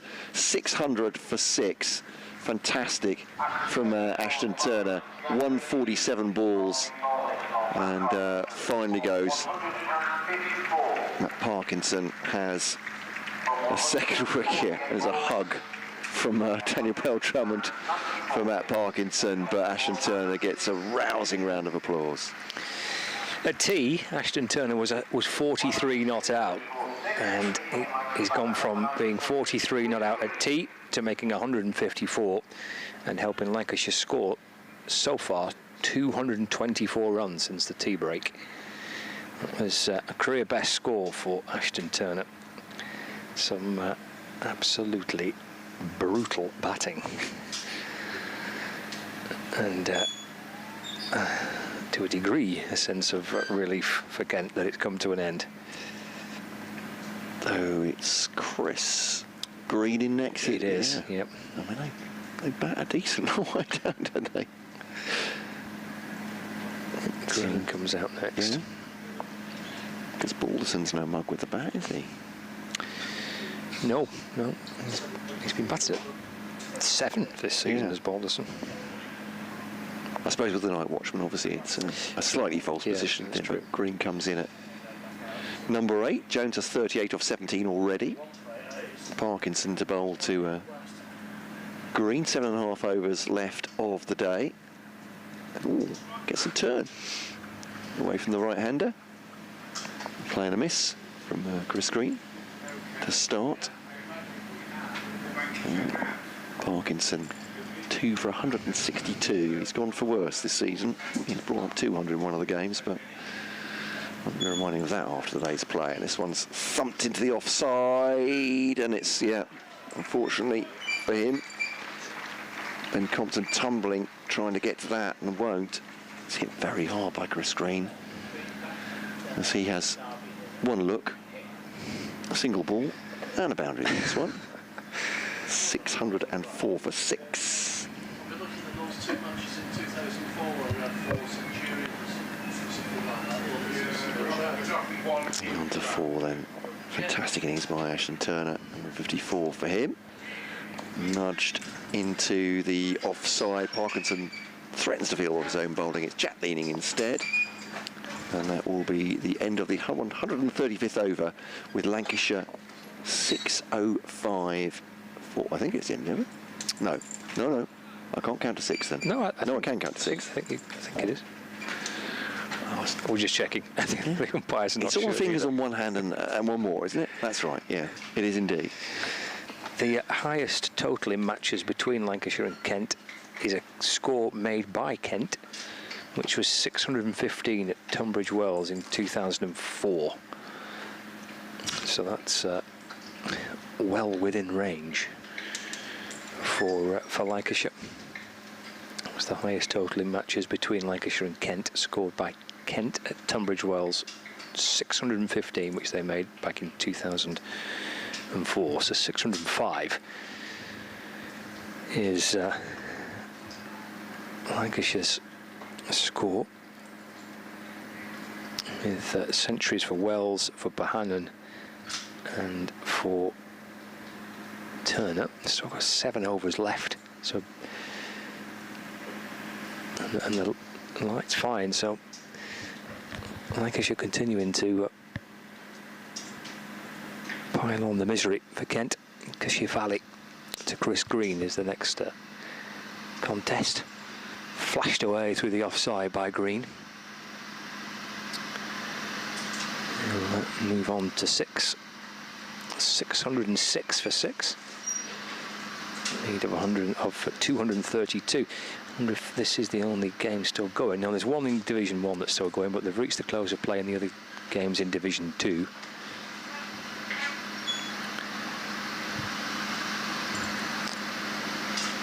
We'll run through some of those scores in a second or two.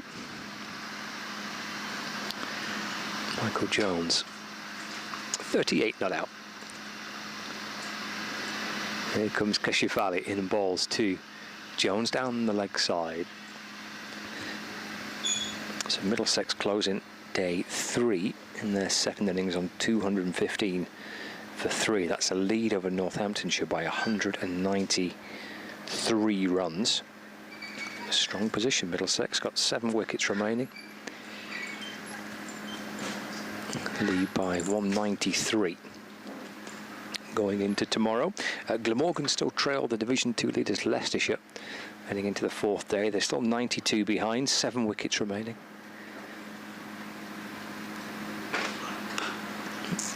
Jones drives through mid-off for a single. Glamorgan 131 for 3. So 92 behind, 7 wickets left. And Gloucestershire Derbyshire is the other Division 2 game. Gloucestershire have piled on the runs in their second innings. They're with Cameron Bancroft 170 not out and Graham Van Buren 105 not out. Gloucestershire 364 for 3. Lead Derbyshire by 153.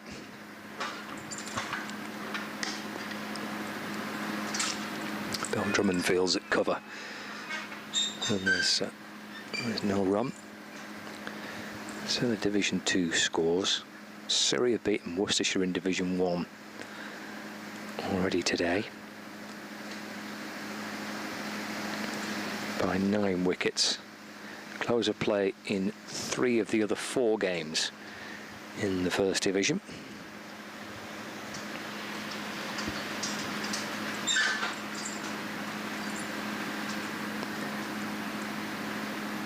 Swing and a miss from Green. Trying to whack it out the ground like Turner did a few times. Yeah, close of play at Trent Bridge. Nottinghamshire 487 all out. Yorkshire in reply 414 for 6. So they're still 73 behind with 4 wickets remaining. But of course we're in the second innings of the match in that game, going into the 4th day. Essex against Hampshire. Essex trail Hampshire by 49 runs with 7 wickets remaining in their second innings. Again down the leg side by Caerphilly. An awkward bounce for Finch, the keeper, who ensure he stopped it. And there's no run. So Essex 108 for 3 second innings, but still trail by 49 against Hampshire. Durham against Sussex, they've been off for most of the afternoon, actually. There's been a bit of rain around in the northeast. Sussex 111 for 4 in their second innings. They lead Durham by 145 runs with 6 wickets remaining. And the only other game I've not told you about is the one that's still in play with this one. As Green shuffles down the pitch and then shovels it out towards the leg side. And loops back round for 2. Green moves to 8, 611 for 6 at the end of the over, lead of 237. So Warwickshire Somerset is the other game that's currently in play. Somerset 113 for 3 in their second innings. They lead Warwickshire by 260 runs with 7 wickets remaining. So they're similar to Lancashire here, have a strong lead going into the fourth and final day of the match at Edgbaston. Lancashire's lead here is 237. Got 6 overs to go. Yeah, huge total. 611 for 6. Jones 39 from 19. Parkinson is charged with trying to keep the runs down for Kent, but that horse may have bolted now. It just seems a question of when Lancashire decide to pull the plug on this innings. Not tonight, I think. Here's Parkinson to Jones and makes room, thumps it up to Jack Leaning at long off. Single taken to start. Chris Green 8 from 8 so far. He's had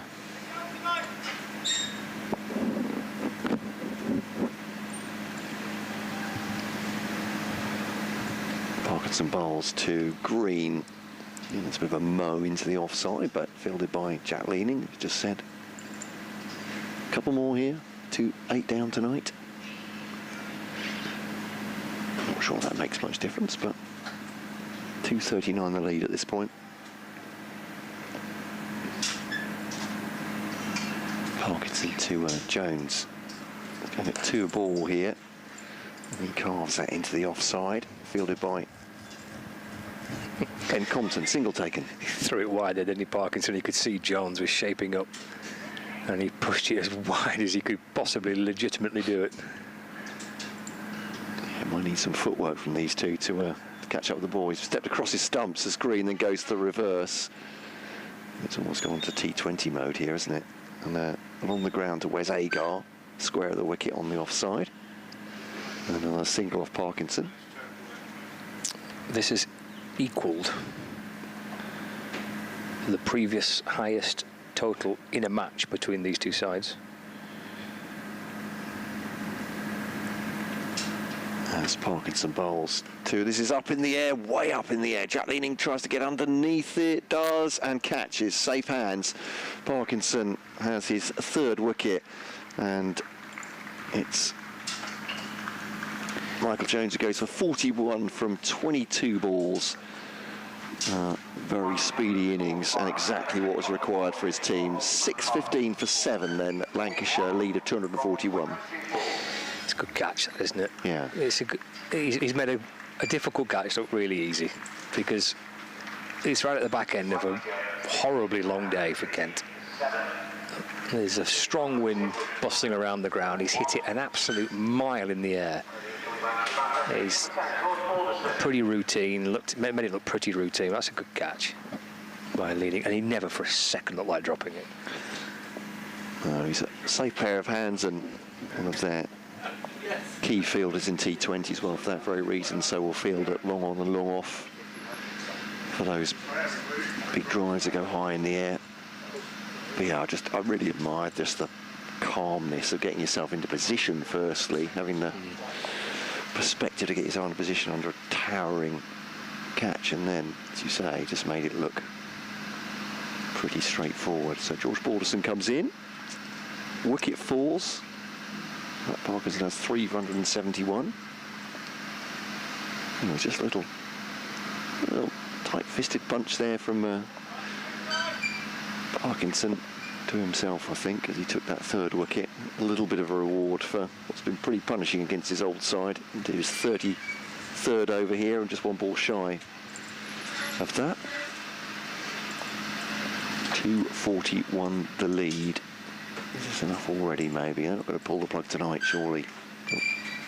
Lancashire anyway, but driven by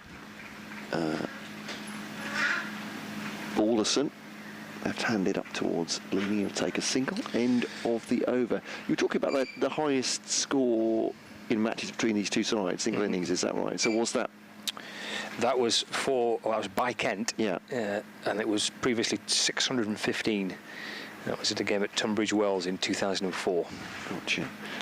And just back to what was Lancashire's previous highest against Kent? What was that? 549 for 9 declared. I asked that because I put it into a search engine, and there's a search engine with AI attached, which was absolutely miles off.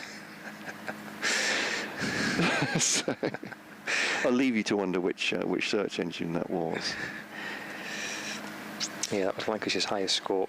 It was 5 against Kent, 549 for 9 declared last year at Canterbury, and the highest total in matches between these two sides was scored by Kent, 2004 at Tunbridge Wells, which was 615. Right. So then I've gone past that now with that single. There we go. 5 overs left. Jaden Denley will bowl the first one of those 5. George Balderson facing him. For 18 off his 2 so far. Denley in to Balderson. It's down the leg side. It's a good piece of work by the keeper to shuffle across and get something on it and stop it. Pitched outside leg stump. Keeper went hurtling to his right. Did well there for his mate. Nudged away off the hip by Balderson. Take a single. Doubles his score, so he moves to 2. 617 for 7. Brings Chris Green on strike. And Green looks over his shoulder, looking to that boundary where the ball's been peppered a few times. Turner's cleared the wall and he's put it into the trees, into the park. As indeed has Turner. In this evening session, run away through the offside instead by Green for a single. He moves on to 11, 618 for 7. And the tea time score was 376. Yeah.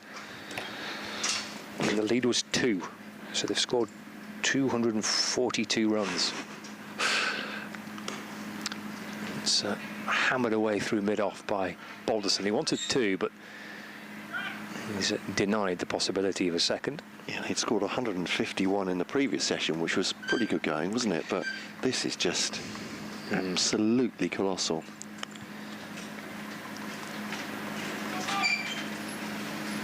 $619 for 7. Close of play in the game at Edgbaston. So Somerset going into the final day, leading by 263 for 7. As Green tries to flash it away towards the leg side. It's taken by the keeper, who then flicks off the bails just in case Green had kind of lost balance and fallen out of his crease, but he was okay. It's a quicker ball, but still got a little bit of turn, didn't he? Jack Denley there. Got a smile on his face after that one. Yes. And through to the keeper again. Another swing and a miss. Again, Green targeting that leg side boundary, but if he connects, he's probably going to get a fair amount on it, but he failed to make connection, so a dot ball. Tricky for young Jaden Denley coming in back end of the day, and these two just trying to wallop it around. But he's gone for 3 in that over. 619 for 7. Green 11, Balderson on 6. 4 overs remaining in the day's play. Yeah, past 7 o'clock. We won't tomorrow, of course, because it'll just be a straight 96 available. In on the last day, here's Parkinson, then to bowl to Balderson. And that's driven up to long on, fielded by Jack Leaning after a couple of bounces. And they'll come through for just the single. Then Parkinson has gone for a bundle. He's had to bowl long spells for Kent to try and keep the stamina of the other bowlers, I suppose. That's chopped by Green into the ground, into the offside. Parkinson fields of his own bowling. The field is, apart from Daniel Bell-Drummond, who's a sort of, well, not even a shortish backward square, but inside the circle you might say, that is very high and very much 6 over long on. That's a bit of a hoik from Chris Green, but they very much all count, and that's gone to our right and has missed the hospitality tent this time. They're all safe. It's 6 runs. Yeah, that really was a hoik, wasn't it? Agricultural, very effective. There's been some big hits this afternoon. Yeah. But it was effective in the end for Chris Green. It certainly was. He's certainly been swinging. Yes. He's hit that one. And that one's outside the off stump. Again, Parkinson just throwing it a little bit wide. They'll come back for 2. No. Chris Green was coming back for 2. Oh, they will. Misfield. Throw comes into Matt Parkinson from Ben Compton. Bounces just in front of him. There's a bit of a back and forth between them. Yeah, I think it's just a bit of irritation from both of them. Parkinson saying, "What on earth's that?" Compton's replied with, well, with something. I'm not sure exactly what. Yes. A carefully chosen word or 2. No, he's got a smile on his face, I think, after that, Parkinson. So this one is swing and a miss. Chris Green is throwing everything and everything at the moment. It's very entertaining. But misses that one. Last ball of Parkinson's over with 3 to come after this. Steps across his stumps. The screen goes for the reverse. And that one is not the greatest contact. And Kashif Ali sprints up from deep third. And it's just a single to end the over. So 6-2-9 for 7, a lead of 2-5-5. I wonder if, yeah. I mean, I would have thought they would just put Kent in first thing tomorrow, but would they go even further just to completely bat them out of it, so they wouldn't have anything to chase at the end of the day? Kent could conceivably score 2-5-5 in a couple of sessions, couldn't they, I suppose? Denley to Green, and he has cut that away, and it's been caught by Parkinson on the offside, and Jaden Denley has a wicket. It's 6-2-9 for 8. Green goes for 20. Jaden Denley has himself a wicket right at the end of this, and we are almost done for the day, and this innings feels like it's almost done, but who knows? There could be some big hitting to come. 6-2-9 for 8, the lead 2-5-5. Good catch, wasn't it, by Parkinson? He gets a congratulatory tap on the shoulder from his skipper, there's young Jaden Denley. Green came out swinging, that's for certain. But, cut away, and good tumbling catch from Matt Parkinson. Mitchell Stanley is the next man coming out, and if he gets out here, like, does Jimmy come out and bite? Lancashire declared that would be it. It would be closer play, wouldn't it? You lose the over year in +2. Yes, you're absolutely right. So it's 2 plus remainder, isn't it? So yeah. So Jimmy could keep his feet up if he needed to. He wouldn't have to come out and bat unless he really wanted to. Do you think he really wants to? I mean, he might think there are runs here. He might for do, him. yeah. Mitchell Stanley. He's on first-class debut, so he's picked up his first-class wicket. Yep. Earlier in the match.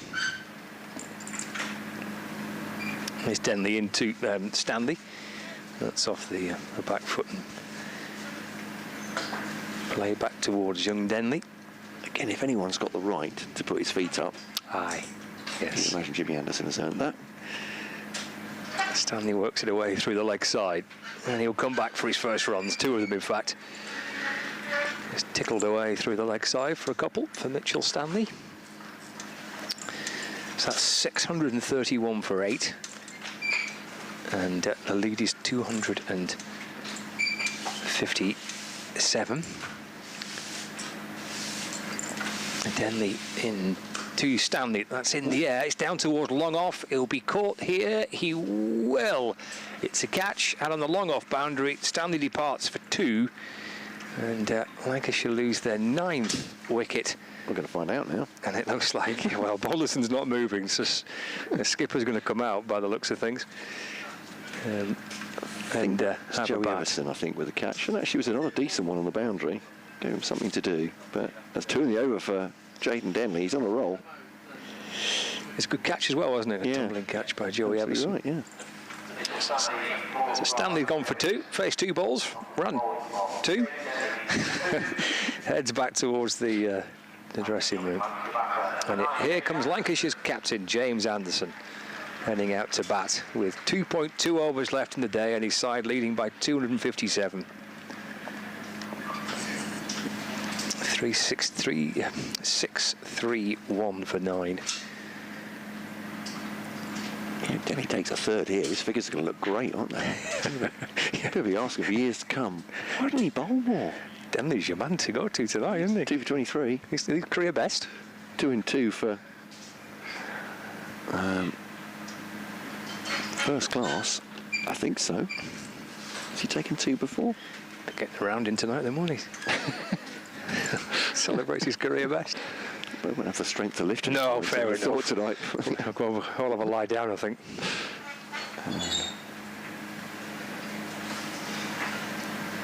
Yeah, first time he's taken 2 in a match. There we go. No wonder he's smiling. Yeah, on a match, yeah. That's a chance to bowl at James Anderson, Yeah. too. He's had to face him batting as well. Yes, exactly, That's what yeah. to tell you. Generations to come. Into Anderson. Oh, it's a wide. Oh, goodness me. I mean, it wasn't a great delivery, was it, to be fair? Jane Denny looking back at Sue Redfern. Really? Yeah, absolutely. In and balls again. That's wide. Anderson gets the sweep out. Does it make contact? It might have hit him in the... Right up onto the grill on the... Wait there. In again, and a reverse sweep from Anderson this time. A sweep, a reverse sweep. Oh, Jimmy. End of the over. 632 for 9. 2 overs left in the day. Anderson's on 0 and Boblison's on 4. Lead of 258. Yeah. So, well, one way or another, I think we're pretty close to having this settled as to when. Lancashire aren't pulling the plug there. Well, they're having some help from Kent anyway in that respect. Kent taking quick-ish wickets at the end, but they just have been swinging, haven't they? So Matt Parkinson rolls up his sleeves and bowls from the north end with a score at 632 for 9. And it'll be George Balderson. And when he swing, he will. Thumps it down the ground. That's a good shot. Oh, just very close for Grant Stewart there as well. Tried to stop it running onto the boundary rope, but couldn't. I'd have to say, from Kent's point of view, we're on an absolute hiding today. But the fielding towards the end of this hasn't lacked any commitment. Stewart absolutely hurled himself at that one. He got him in the boundary, but professional to the last here. Tired they may be. Balderson playing a miss outside off stump. Hits the wicketkeeper's pads, I think. So a dot ball. Parkinson spins himself a catch. Now over the wicket to Balderson. Goes for this one. Yeah, it's a slog sweep and a miss. It was a very polite appeal from Matt Parkinson. I think Harry Finch was there first, wasn't he? From behind the stumps. So Parkinson to Balderson once more. He will straight back at the bowler. Chance for a return catch. Very stiff return catch. Rings the right hand. They come through for a single.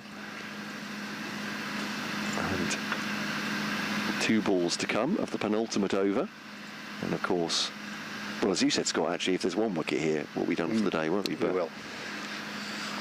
Lancashire trying to squeeze every bit of, every run they can out of this. 6-3-7 for 9. Lead by 263 here at Stanley Park, Blackpool. Jimmy Anderson trying to flick that down to, I think it might have been a leg by, if not. And he sort of danced backwards and forwards. Is it a run? Is it a run? No, it's not. Surely not. Parkinson to his former teammate and current Lancashire captain, James Anderson, swings at that one.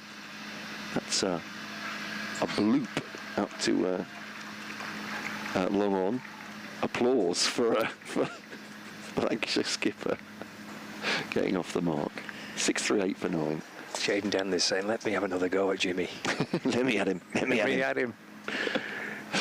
He's going to have a chance to have another little go, isn't he? Final over of the day. Anderson's on strike. Well, it's been absolutely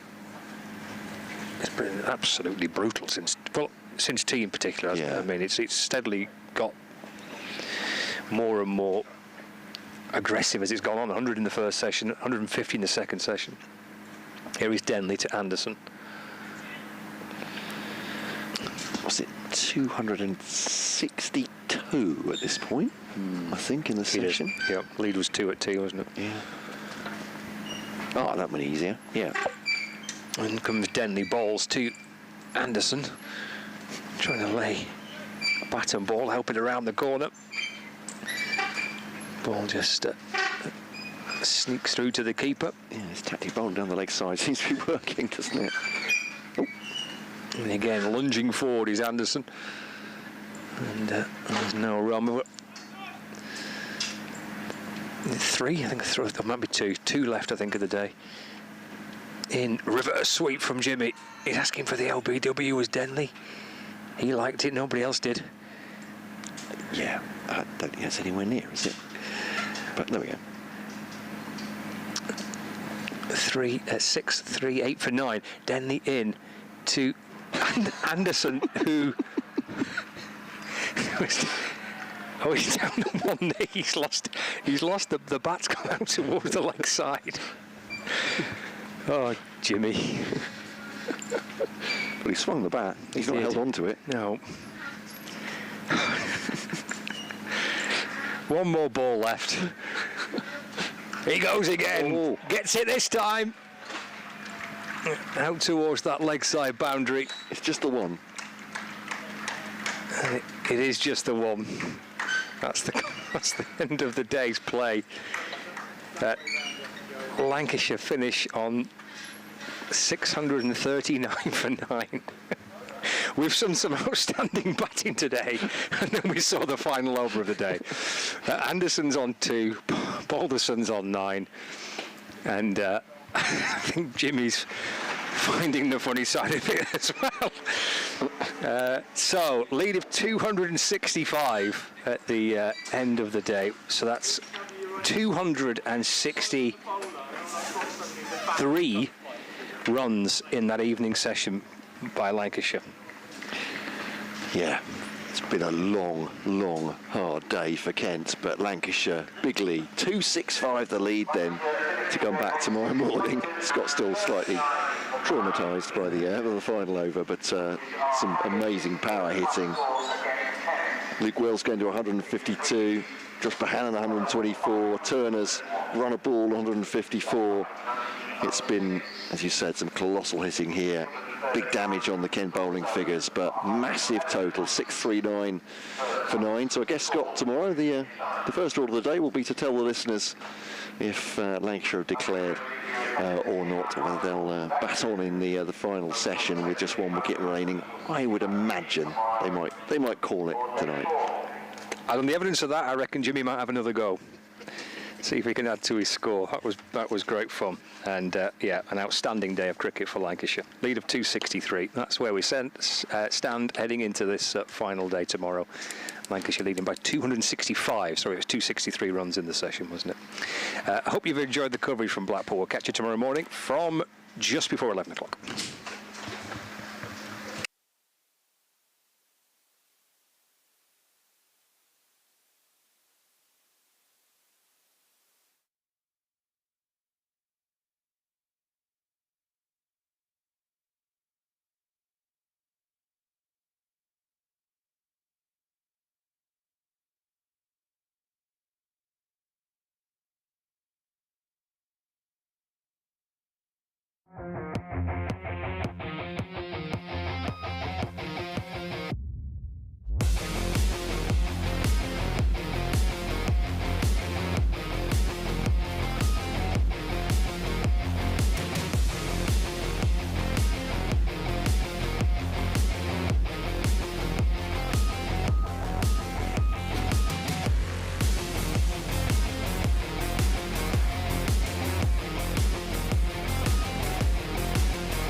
Two names rich in history, Barton's, our family-run business with over 100 years of experience in drinks distribution, and Lancashire Cricket, a club drenched in tradition, heritage and globally recognised moments.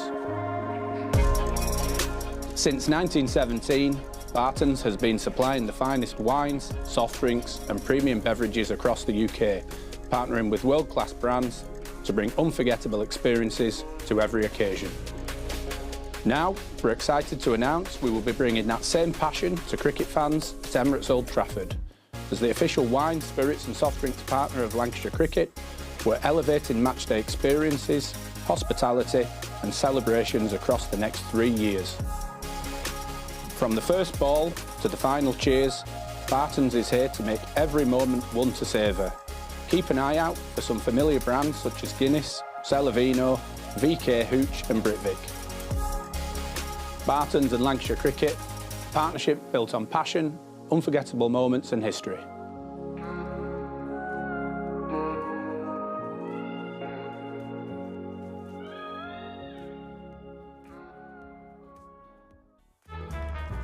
L is for the way you look at me. O is for the only one I see. V is very, very extraordinary. Welcome to the opening day. Oh, that is a wonderful shot.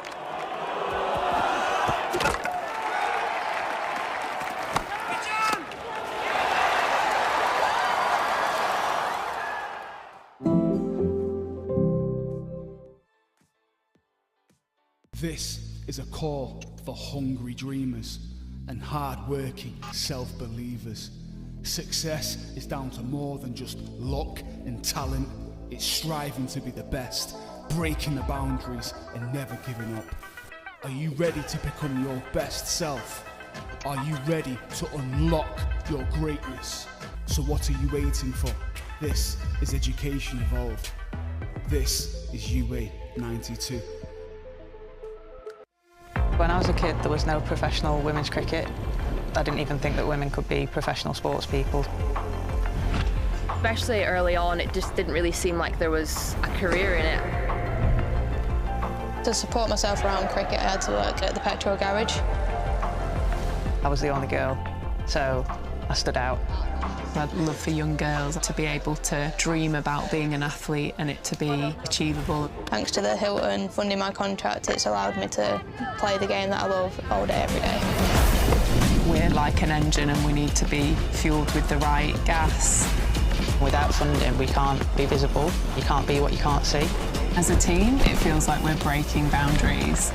Thunder and Lancashire always want to put women's cricket at the forefront, and now I think that's really shining through.